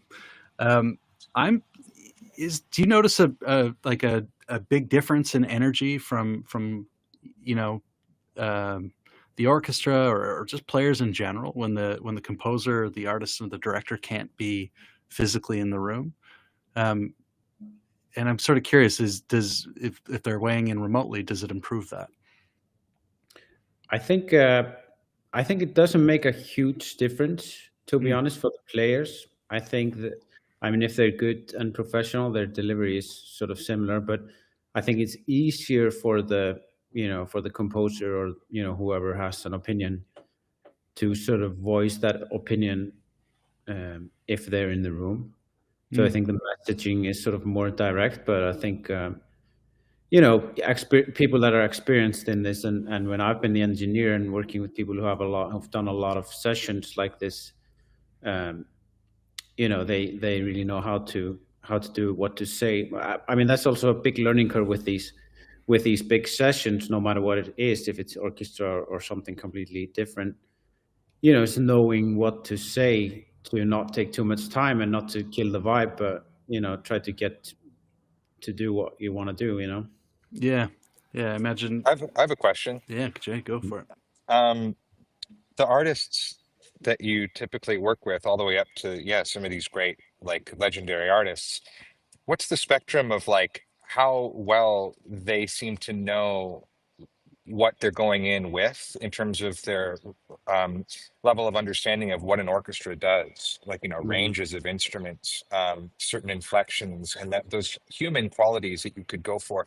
For instance, I was in a recent conversation about my piece that I'm having done, and I'm talking about something in the lower section of the orchestra with some horns and some low strings, and it does this thing that I can only kind of sing out to the orchestrator and say, I'm trying to make it go do-re-o, not like a full glissando, but then he said to me, oh, it's like a flip there. I'm like, okay.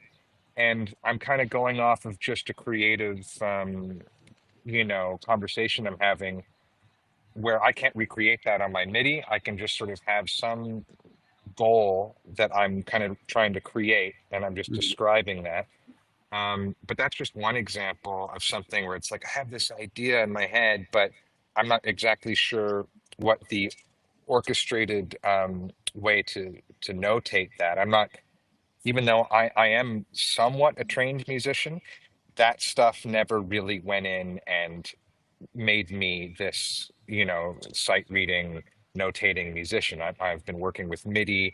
I've always had a strong ear, so that like I've been able to kind of get away with just trying things. And luckily, and this is also kind of a two-part where it kind of goes into like a lot when it comes to working with orchestra stuff and strings.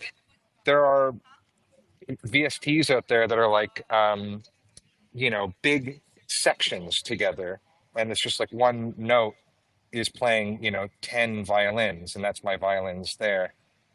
How much is an artist going in typically and talking through this process and talking about the specifics of that, or how much are they deferring to some professional help and creative liberties in this in-between process? How much can I lean on this in-between process to sort of make my orchestra legit and make it authentically ready?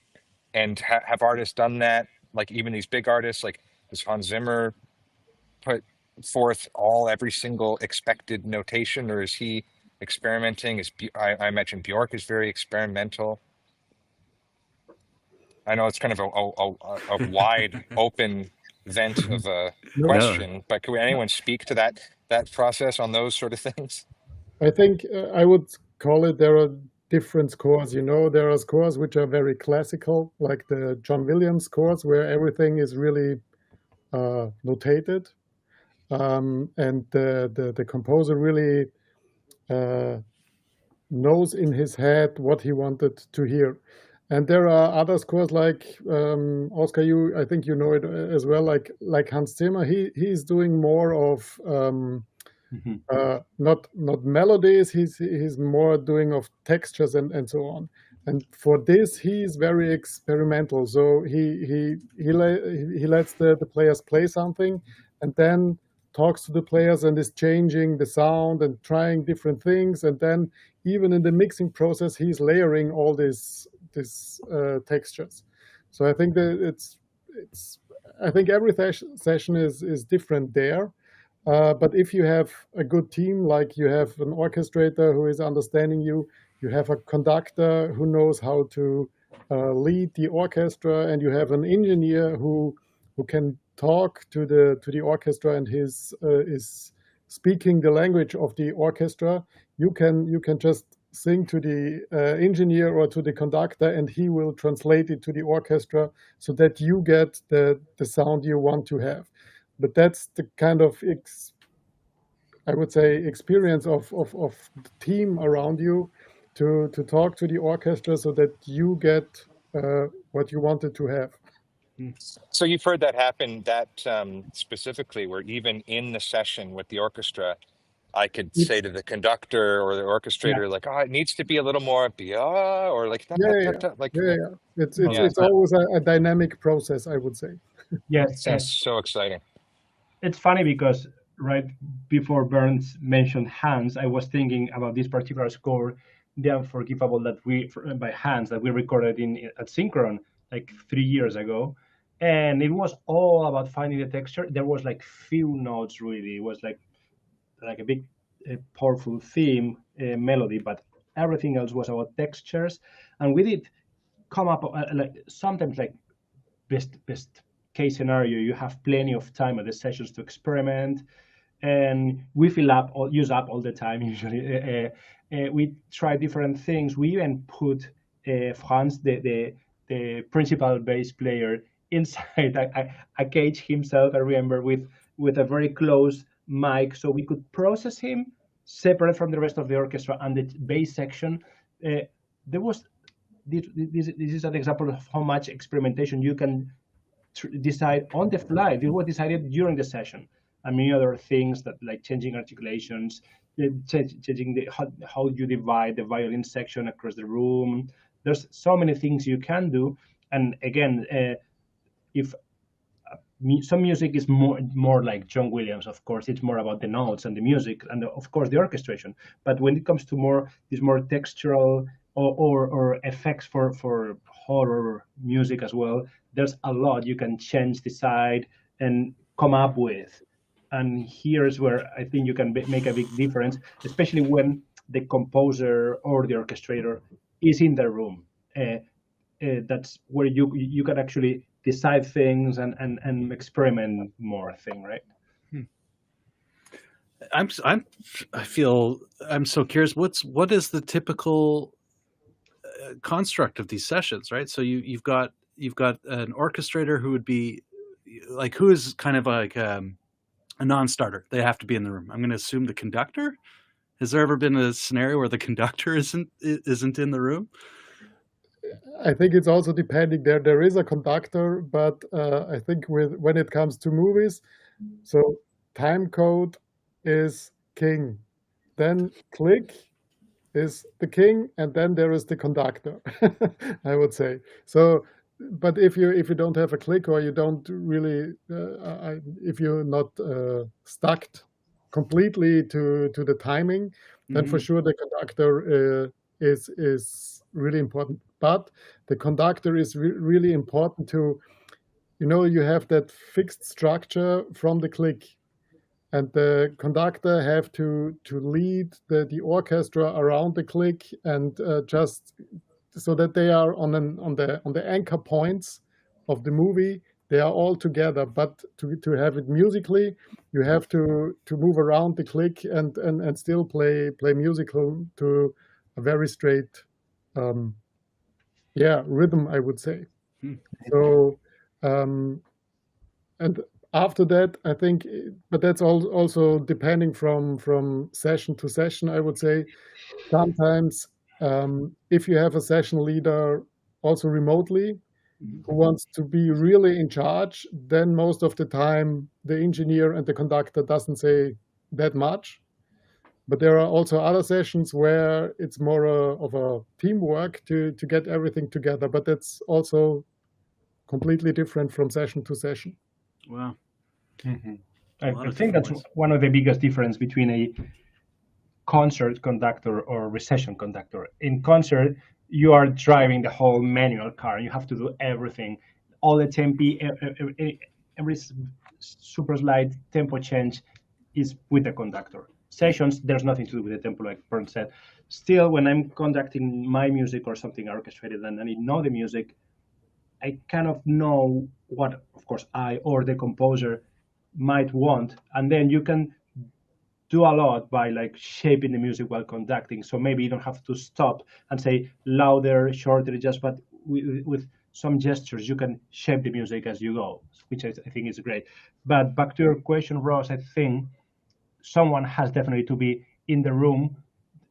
Very important has to be the session producer. Sometimes it is the conductor, especially if it's the composer orchestrator. Sometimes it is someone in the booth, composer, orchestrator, and now many times, especially with the remote recordings more recently, sometimes it's just even the engineer. We've recorded, well, I've been to Vienna many times with Bernd and Martin, and again, we pretty much partner up for this, but sometimes they are the people in charge.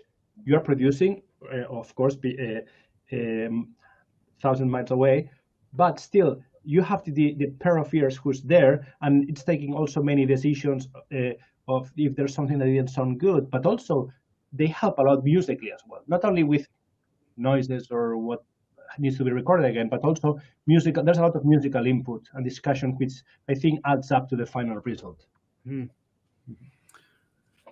Birger, I'm kind of, I think your perspective, I'm sort of, this may seem like a slight tangent, but Björk has such a incredible history of collaboration and a history of bringing all of these eras of her albums forward into new tours.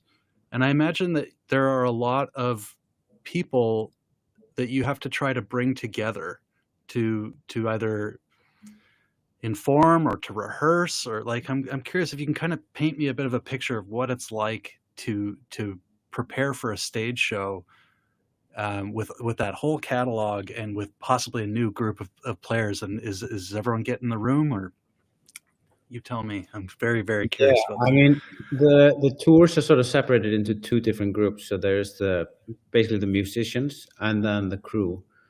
On the big tours, there's like it's almost 100 people total, with like 12 containers worth of stuff and all sorts of things. So there's a lot of things that need to work out, a lot of logistics. I try to focus on just working with the musicians, although of course there's a lot of involvement with the audio team, especially on the tech side. but yeah, I mean, there's we also then we have to, of course, work with lighting and with visuals, projections, all that sort of stuff. So there's a lot of collaboration. But yeah, I mean, we take music from the catalog. We try to start with choosing, a bunch of songs. We might not end up playing them all, but we will, make some choices, and then we will work on the arrangements for the group we have. Last tour, the one that's out on Thursday, Cornucopia, was 7 flute players, myself playing keyboards, and a drummer called Mano Delago, and the harpist. So yeah, we have to make versions of all these different songs and see what works and what doesn't. And usually doesn't rehearse with us, so she will just be, sometimes she will listen, sometimes not. So we have, more than a few times played the song for the first time with her singing on stage in front of, thousands of people, which Wow. is it's a lot of fun. It keeps everyone on their toes. So all those, because yeah, if you look across her career and all those live performances, there's such a massively wide scale of like setup, and yeah, as you say, like a bunch of flutes. Are these preconceived ideas that she is coming up with? Is she leaving it to the group? Are you doing experimental sessions? Are you, as you say, sometimes you guys are rehearsing without her there, Yeah, and yeah. so sometimes you just kind of come up with these just kind of wild ideas. Is it sort of everything goes, or how does that typically work that gives you that spectrum like that? Yeah, I mean, I think she is an incredible like an art director of the whole thing. She is always the boss. She comes up with a lot of the ideas, but she is also working, and has been forever working, with amazing people. Also, because you were asking about using the words, like, are we using all the correct, technical names for whatever, musical things like instrument theory stuff. And my experience, both with her and with others, is that very often, if the artist, even though they're capable, even if they don't use that, but like she would say, like, okay, that sounded good, but can you play it like you're playing on a frozen lake and there's like a small fire beside you? And what's the players going to play? It's going to be something they could never put onto the sheet music. It's a feeling more than it's a technique. So, and I feel that very often that sort of triggers the players into playing even better. So, Yeah, it's almost like there could be too much detail, right, in your prep for doing all this stuff. You could send a tome of ideas, right, and it is that to your advantage or not? And it sounds like maybe less is a bit more in this case, or yeah, because you are working with all these like incredible players and musicians, and you want their input, because it's their experience is good as long as you have the control in the end. But input is good. Does that dramatically change when we talk about a different medium, Oscar? I can imagine you have some ideas around scenarios where you have not received enough feedback or enough prep notes and expecting a lot on the outset, or inversely, where you have an immense amount of prep and notes, and yeah, kind of curious. Well, I imagine everyone has a bit of that experience, but for whatever reason, my feeling is that all the time has been condensed and reduced over the years for anything. Like the last couple movies I orchestrated had to like over an hour of music in like just a week or even less. And it's like everything goes pretty fast, and maybe you get some feedback on the first cues, or especially if there's when you set the general vibe of the music, and if there's effects or something that needs to be transcribed, maybe there are some questions come up. But I think these days our job as orchestrators are not to make something like to change a lot of the music, but to make it sound as the composer has the music in his head, or because there's the demo, right? And there's an approved mock-up already, and you can really change much. You have to make it sound as good or the best you can, but still within this big idea. Because if you change many things, the composer, but especially producer, director, may not like it, right? But then there's the other side with everything that is not purely musical notes, but like more like effects and all these graphic design. Sometimes you have to do on the scores, take more time, and this can be more something to probably finish deciding in the studio. But I think the more accurate you are with all the materials you deliver, the more time you save at the sessions and give time for just more musical decisions and not deciphering what's in the score. Have What you you also- worked? Sorry, go ahead. Go ahead. No, what I just want to say is that for the musicians, they see the score on the day they are recording. There is no rehearsal. There's the click starting, and then the first take has to be all ready. You could use it maybe later in the mix if you need something. So if you as clear as possible to the musicians so that they really can do a cue with just 3 takes without knowing what they will have to play on this day. I think that's very important for the musicians on the movie side. If you have time to try and if you have time to give also the musicians creative choice, I think that's really rare nowadays, that you have the time and the money to do it like this. Yeah, it seems Time Yeah, is go- a big thing. I was going to ask because in the event of doing something, let's give an example where you have a traditional orchestrated score and you're under the timeline. Have you been able to, just speaking to this orchestration in between, have you been able to work basically very simplified and sketches basically that will have your main idea, a melody, and just basically what the cue is, but then maybe just like I can imagine getting to a point in a cue in an early stage before I really spend a lot of time figuring out the in-betweens of like maybe even just sketching some runs from the strings and some doubling, and then let's get the winds in there too. Things that are mostly just flavoring that you're doing, and if it's going to a real orchestra, if I know that this is part of my process, how am I going to adjust from taking taking time from that and then putting it into, I guess, working with the orchestrator where they can say, okay, I see where you don't need to go any further with your mock-up. I see what you're trying to do. And this is like, how much creative liberty are you taking before you start becoming a co-composer? Because you have the main idea, but there's still, I could picture getting something to a very minimal spot, but with orchestration, flavoring it up with lots of little things, especially in the typical way if you're doing John Williams or Silvestri or something like that. I think these days, this side of orchestration, more of like developing ideas from sketch ideas and rearranging them or building a new cue coming from a different one, is more from someone within the composer's team, because they will need eventually to create a full mock-up of it and send it to the orchestra. These days, everything that's gonna be played in the session is something usually in the mock-up already. Sometimes, of course, I've been asked to sweeten something up or add some runs or something like that, but it's more rare these days. They want to finish. I mean, first we have pretty much everything with samples you can do with runs or effects and everything, but also it has to be, again, for the, I don't know if it's a good or a bad thing, but everything has to be approved usually by the client.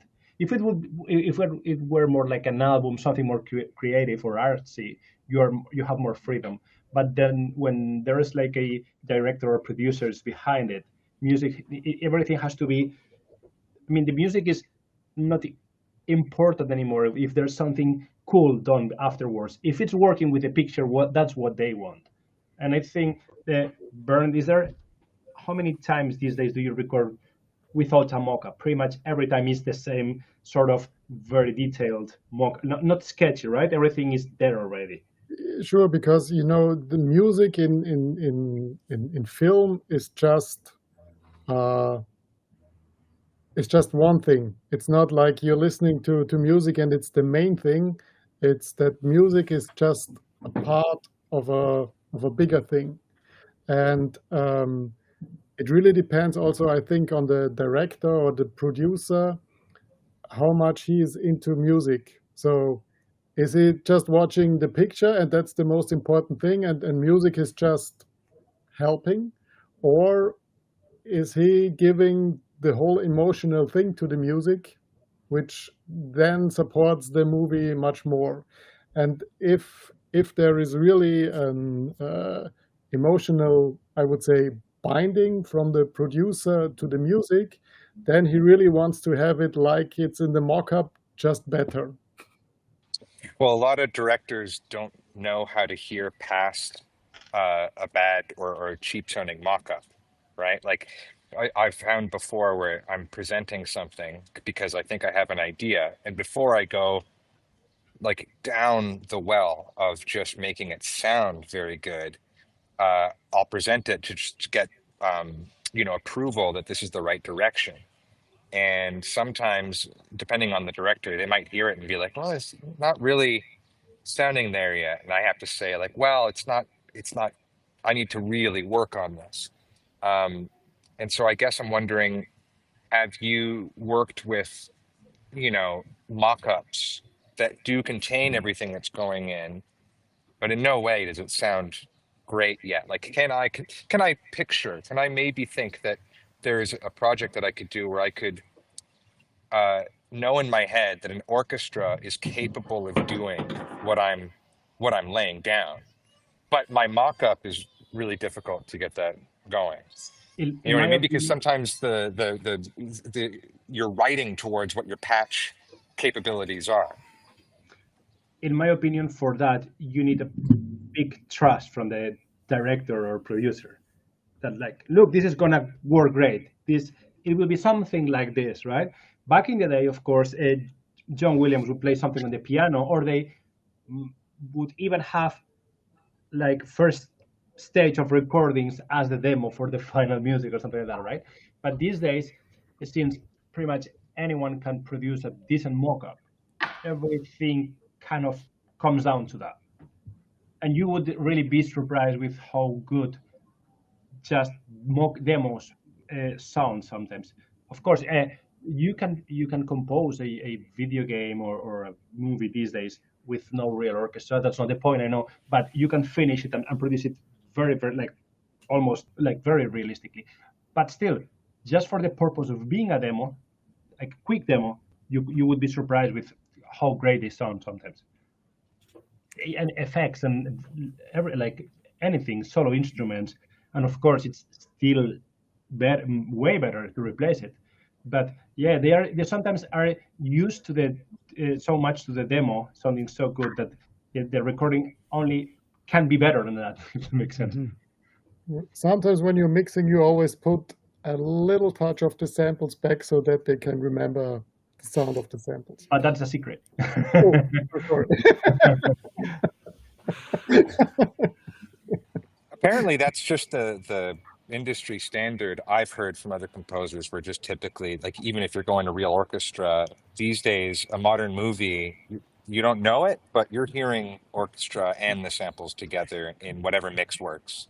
That has many reasons behind it, and let's not get too technical with this now. But if you're composing with samples and you're using these cello staccato samples and you're playing the chords like pam pam pam pam pam, you have 16 16 16 16, and you hear it like this big, and then you probably have 12 cellos divided by 3, and you have 4 4 4, something like that, right?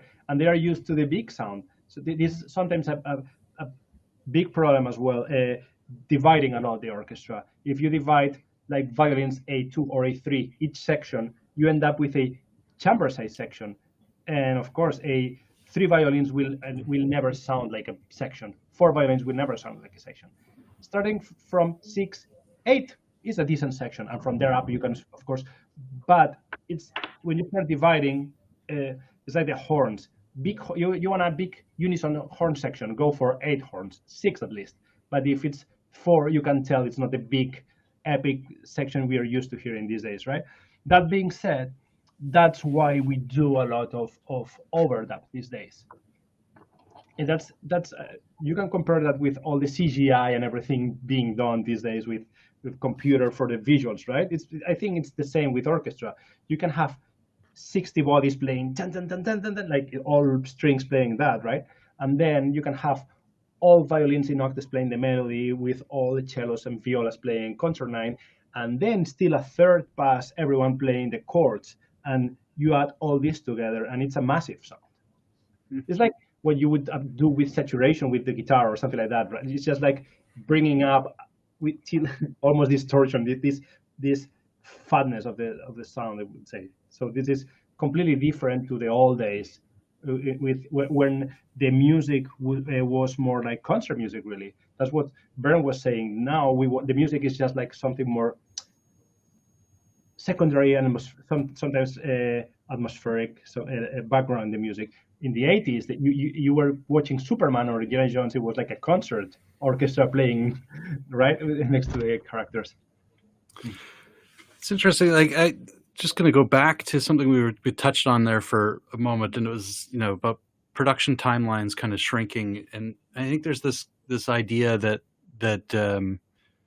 music as art like doesn't necessarily have it. And I'm curious if that's true in your experience, Birger. Like, do you feel like there is a decreasing production timeline as well, or this pressure to move faster and faster in a project like something with Björk? I imagine you still have deadlines.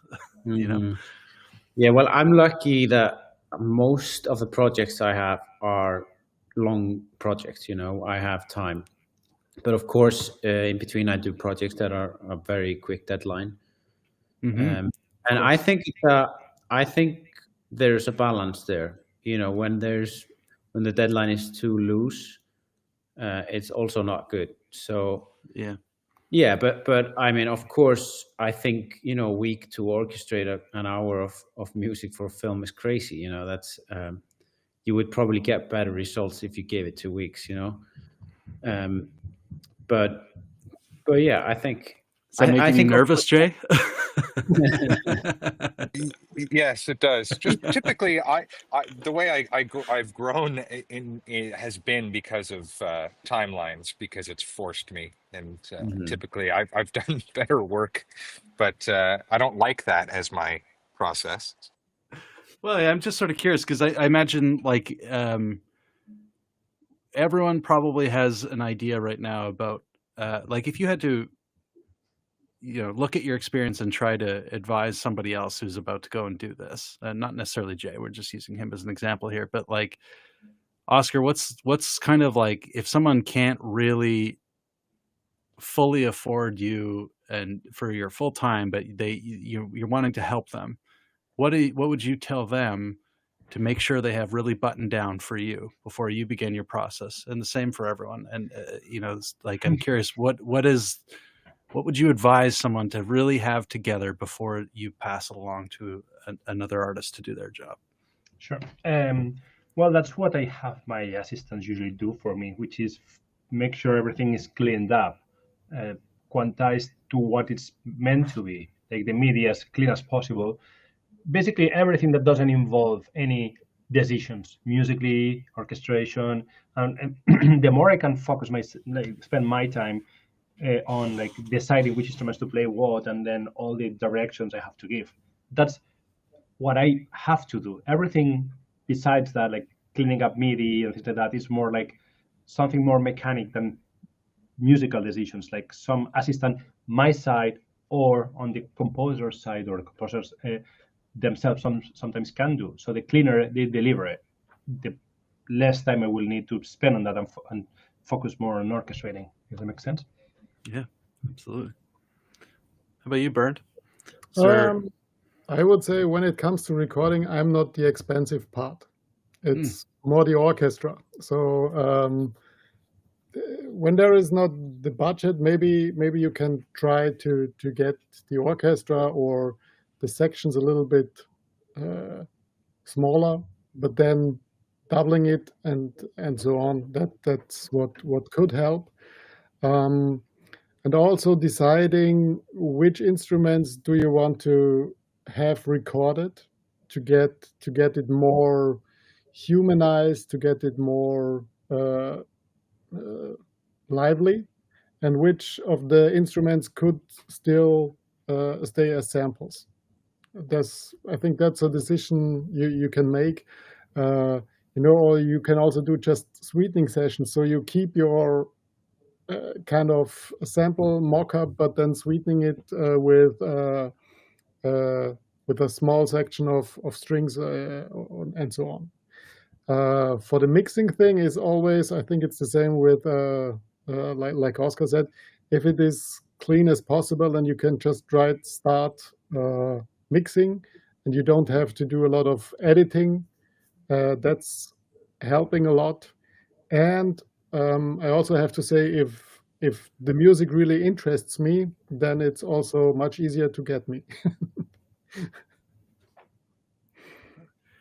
How about you, Berger? Is there anything that you feel is like your sort of, when do you know that you're ready to pass something off to someone else that you're working with? Do you have a sort of checklist in your mind of, I'm got to meet this, or I'm going to waste this person's time, or be inefficient?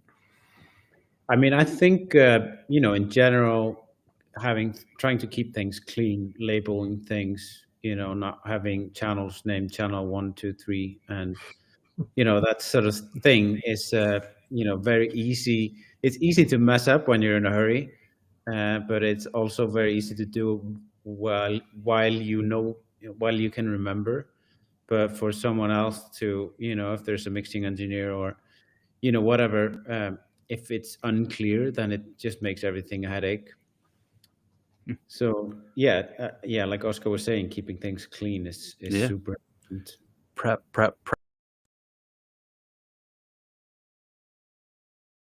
I think, in general, trying to keep things clean, labeling things, not having channels named channel 1, 2, 3, and, that sort of thing is, very easy. It's easy to mess up when you're in a hurry, but it's also very easy to do while you can remember.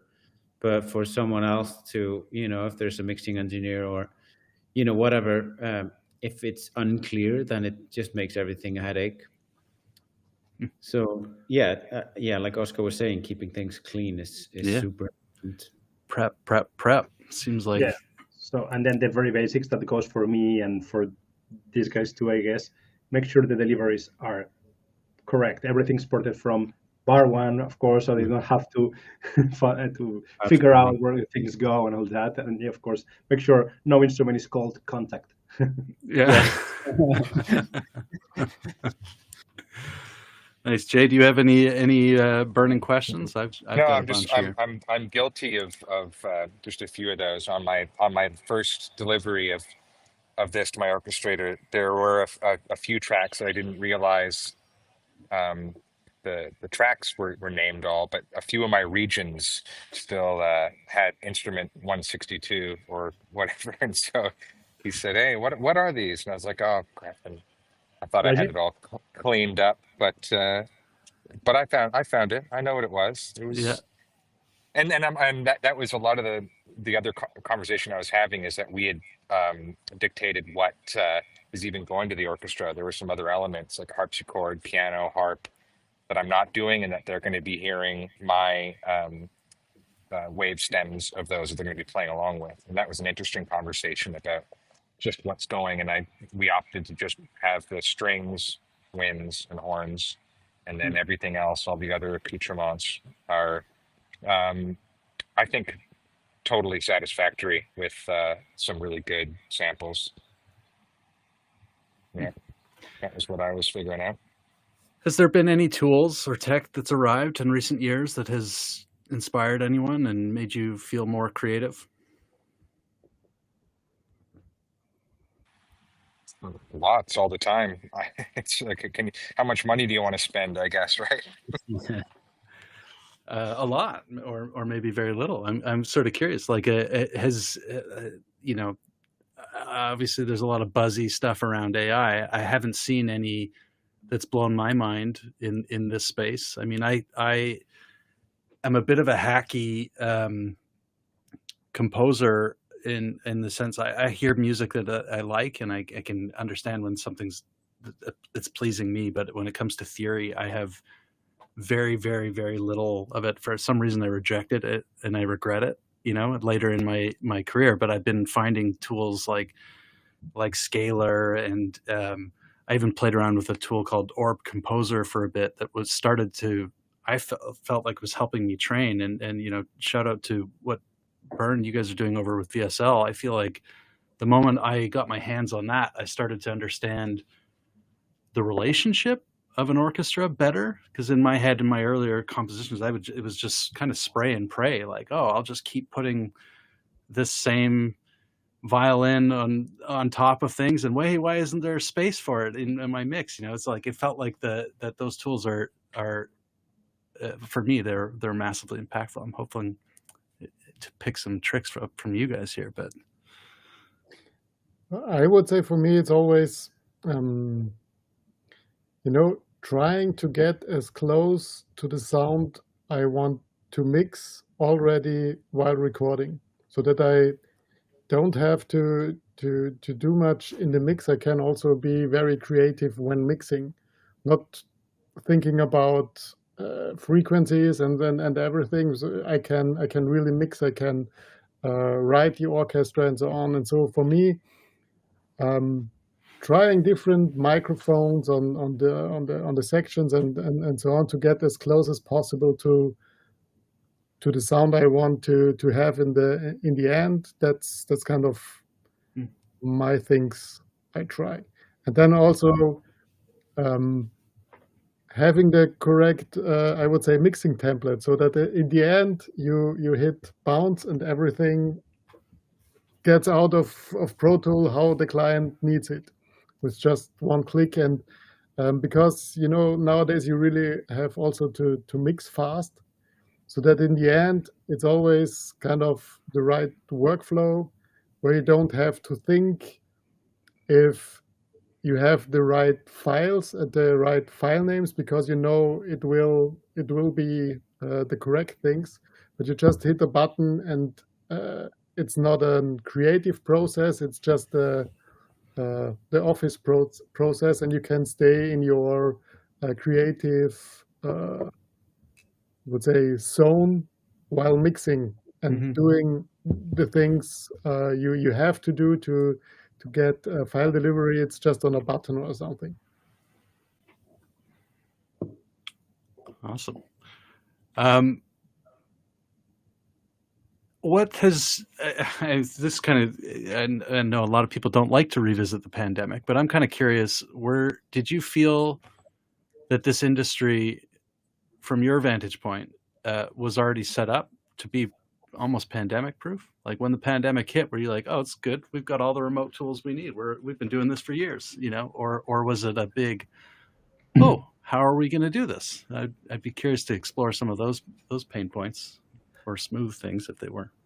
I think pandemic made a huge global change, but not for us, maybe, because I had, of course, recorded remotely with orchestras years before pandemic, but also when I started orchestrating for Hollywood, my very first gig was already remote, really.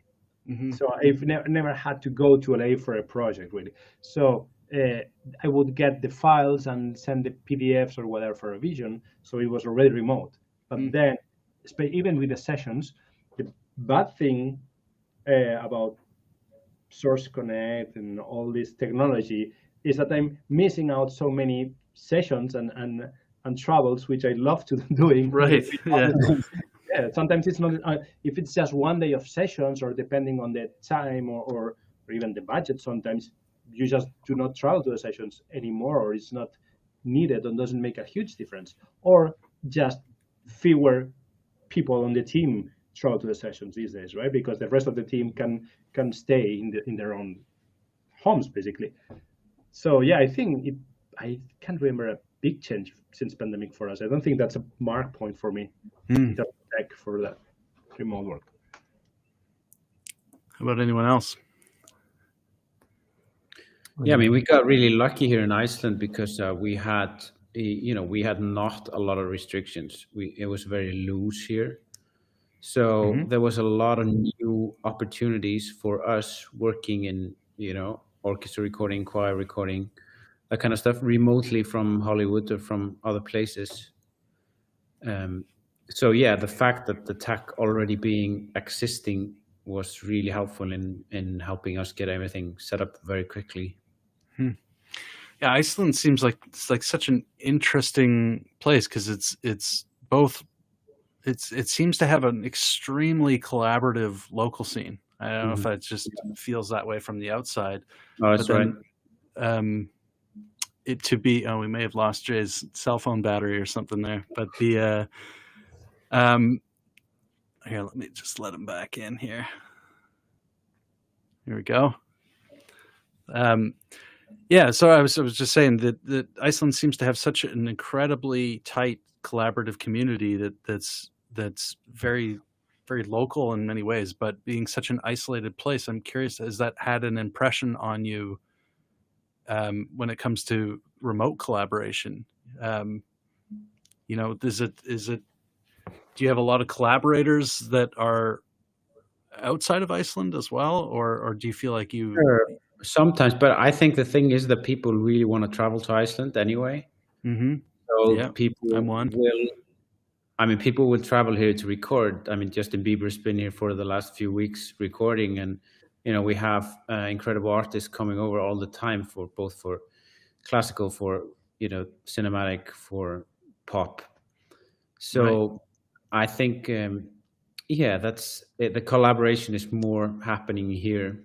But of course, very often on those kind of sessions, there's all kinds of different producers or label record people that, they are, ringing in from abroad. So the tools are very helpful. Yeah. Very cool. Are these remote sessions at the point now where you're piping in potentially a full orchestra right into my DAW at home?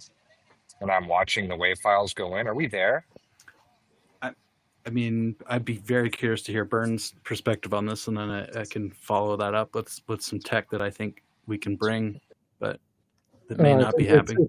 It's depending on how many channels you have. You can do that, but normally with us, with the orchestra, it's not that you are recording the channels on your side.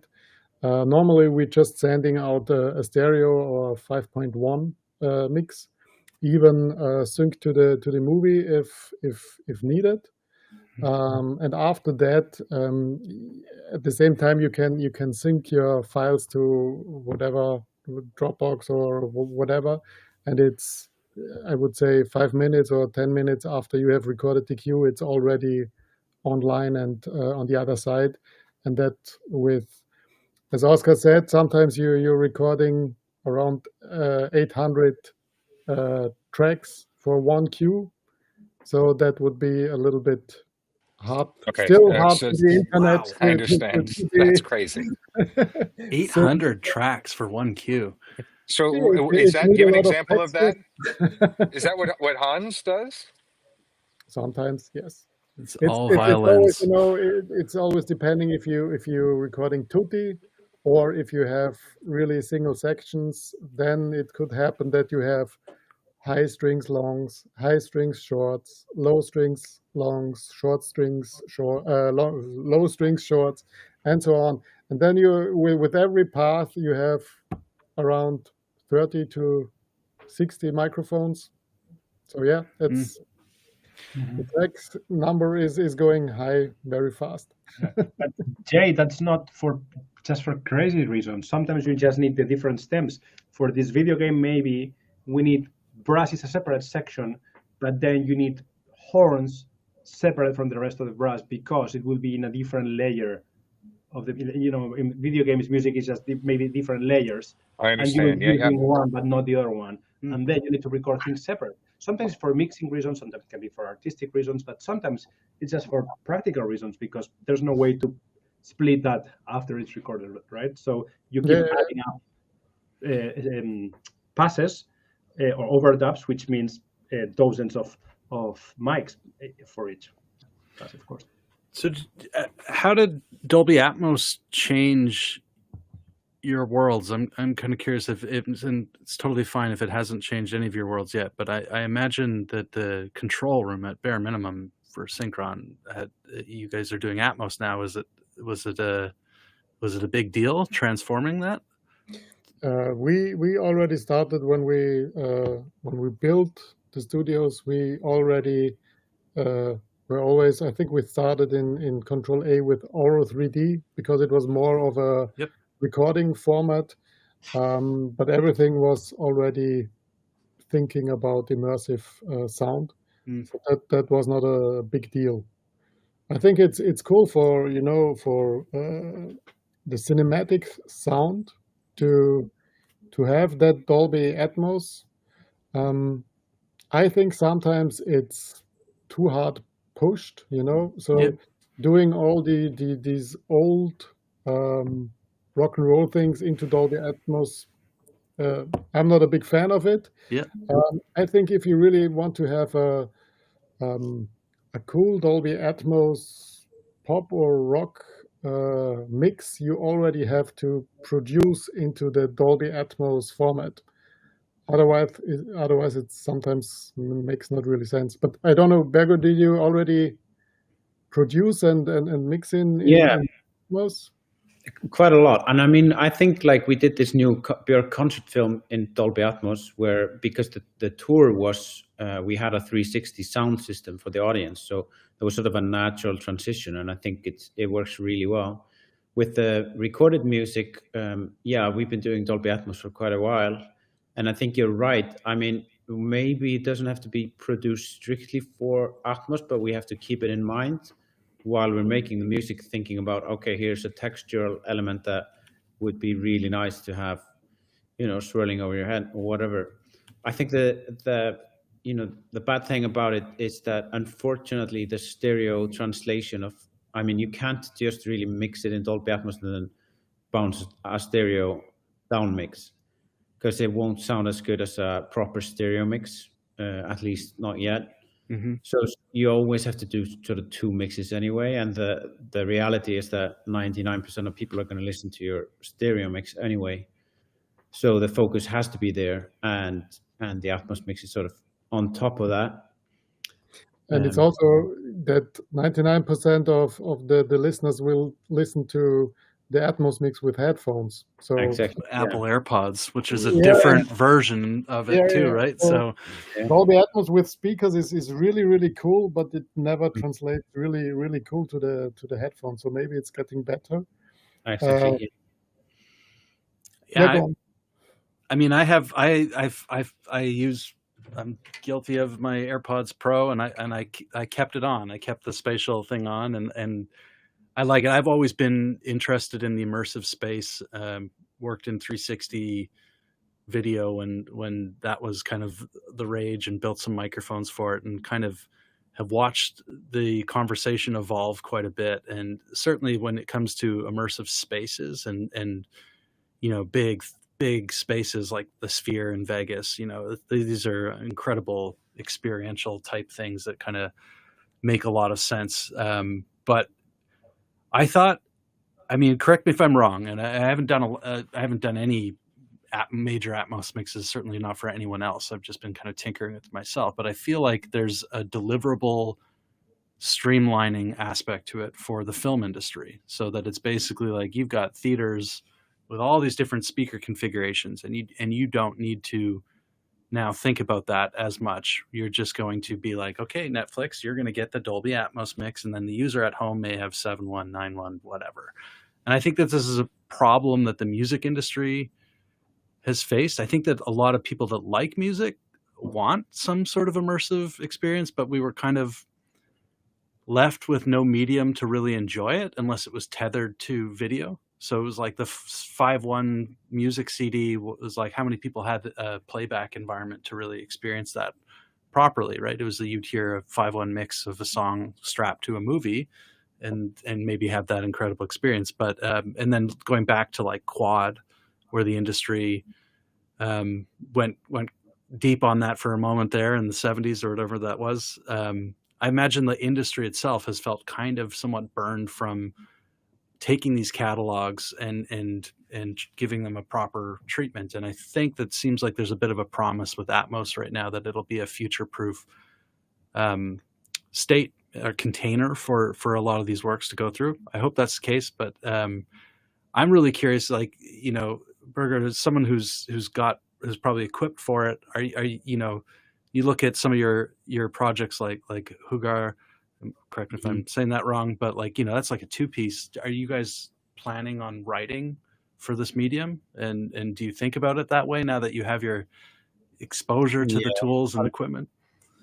I mean, it's tricky. That was, of course, my first instinct when I got my Dolby Atmos control room and started working with the format. But then, yeah, the reality is, like I was saying, you know, not too many people are going to be able to listen to it. And also, we still just have 2 years. And I think there's a lot of, you know, people are experimenting with a lot of, especially in orchestra recording, with a lot of different 3D microphone arrays and that kind of stuff.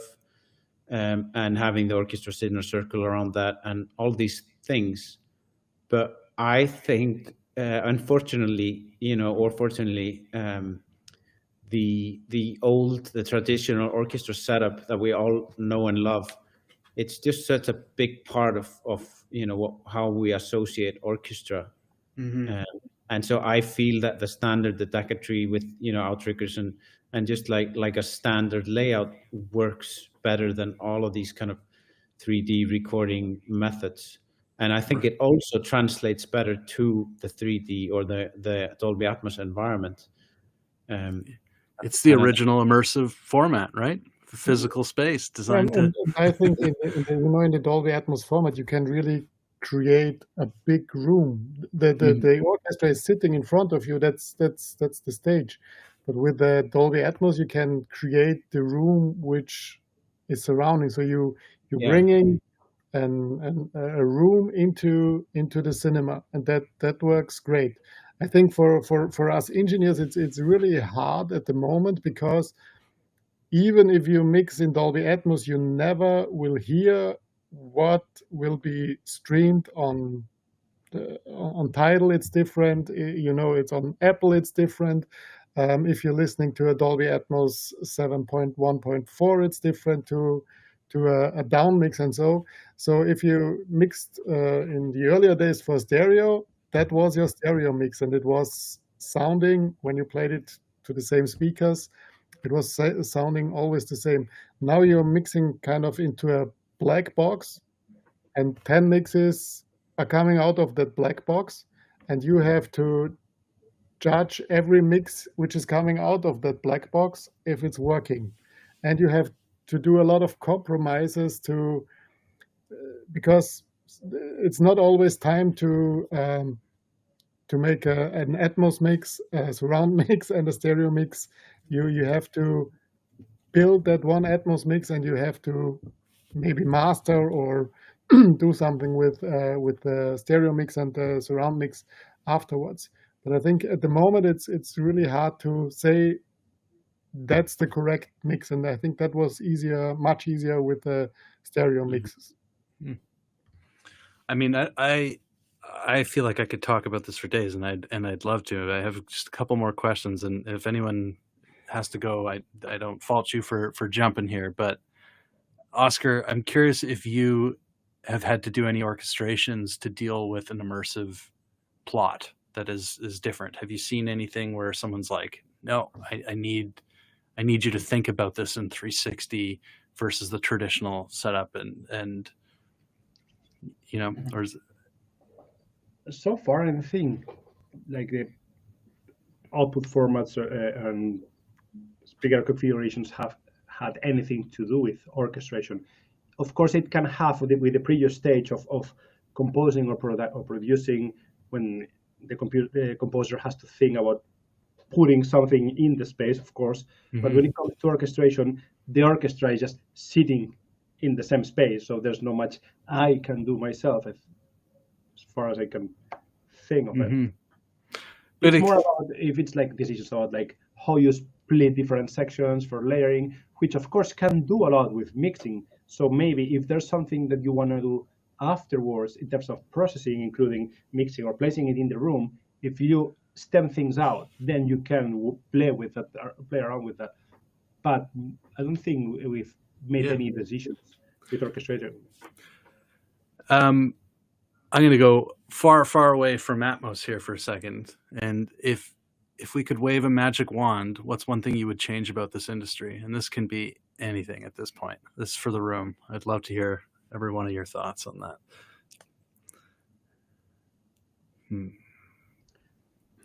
No tariffs? No tariffs. There you go. I would Yeah, I say think we sort of have to, or we should try to rethink, and this is going to happen automatically, rethink how the whole, record label deals work both in film music and recorded music. They just don't fit with the consumption on streaming anymore, where the artist is getting a maximum of maybe 20%. And the Mhm. label is getting 80% from, basically no work, and all the monies, that the labels are paying are being recouped by the artist anyway, so they're not actually paying for anything. So It I think- seems like, yeah, sorry, I don't mean to No, cut it's, you off I there, mean, but it's something that we need to fix as an industry, because otherwise the artists are not able to pay for studios or for, orchestration or for mixing or whatever. And I think, that's why we see, the big projects are now moving more and more into film music, which is, that's great. The film music is still there, but I think, in a way, film composers are lucky that this hasn't really messed them up as it has with a lot of other musicians. hmm yeah, it seems like with the music industry, there's like, I don't know, like a triopoly or something going on, and it's they're all fashioned the same way, and maybe I'm missing something here, but it almost seems like the inverse Robin Hood model, where everyone is contributing into this pot, and then it just goes into the top 1% of the artists that are in these platforms. And I personally would love to see, that would be my magic wand thing, is a consumption-based distribution model. I pay $10 a month for both Spotify and Apple Music. I don't know why. I figure, it's like some foolish ethics inside me thinking that it's going to help the industry more by just being in both those. But at the end of the day, if I only listen to 3 or 4 artists at the end of the month, it doesn't change. Like, they should be getting the royalty share of, I don't know, take the operating costs out of it and leave a royalty pool and just share it with the artists that I'm listening to. I think it would fix, because I personally, I know Jay probably has some passion. We both are in the same area here, and there's a lot of small bands that could survive well off of 500 to 1,000 dedicated fans listening to their music every month at $8 a pop or whatever. If that's like, that's my listening behavior. I tend to go deep and just listen to one artist like nonstop for a month straight, and then move on or something like that. So I think that it would be a meaningful change, but yeah, I really appreciate that insight there. Anyone else have any magic wand fixes? Or sometimes a little bit more time. Yeah, more time. Yeah. That's just the nature of the job, it seems, and that's the bane of our existence. Just dealing with that, like on a film production, you are the last department that the entire production can lean on, and so sometimes that means crazy time constraints. And I'm dealing with right now a whole lot of picture changes that have happened to our movie after we premiered at South by, and I had spent a month before that just getting the score so meticulously just worked with hundreds of tracks for a very typical orchestra arrangement, and now they've gone in and they've cut little pieces, and I need to go in and do like brain surgery, it feels like. So if I can wave a magic wand, I don't know, I guess it's more speaking to just the fact that I don't have a bunch of assistants to do that for me yet. So Right. magic wand put me a year in the future when my team was a little bigger, but But also yeah, pause time for a month or two while you catch your breath. yeah, seriously. What happened to the good picture log? Oh yeah. Does that even exist anymore? Not with our production model. I really appreciate you guys all taking the time to answer some of these questions and just be open to chat. So, but It's an I think inspiring conversation to be talking Mhm. to you guys who are. It's a very small club, as we all know, Mhm. and so it's always. I always really appreciate the time I get with the people who are doing it on a deep level. I don't have in my circle. I've got a lot of composer friends. Most of them are band people, and I know a lot of just a few other composers and arrangers that we've leaned on each other. But it's always really inspiring to talk to people who are nice and deep in the system. And yeah, it's a really cool, small, and fun club to be a part of. Well, thank you all. I'm going to, yeah, I can't stress any parting words for people coming up. Just great to meet you. Yeah. Hope to meet you all. You guys want to start a band? Yeah. Yeah, why not? All right.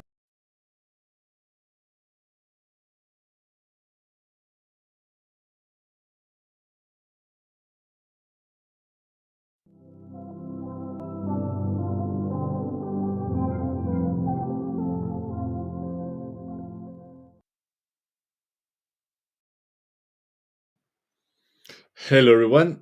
We are reaching the 12, the middle of the conference, so almost 12 hours.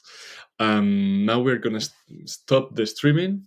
We're gonna continue with the next section, which is called Hybrid World for Human Voices, which is a collection of interviews that Rebecca made to some of the most incredible thought leaders and industry leaders around us. So we're gonna watch a couple of hours of really, really, really great interviews. So I'm gonna stop the stream, and 1 second after, join again the YouTube channel. So thank you so much for staying with us for this first section, and bear with us. Thank you.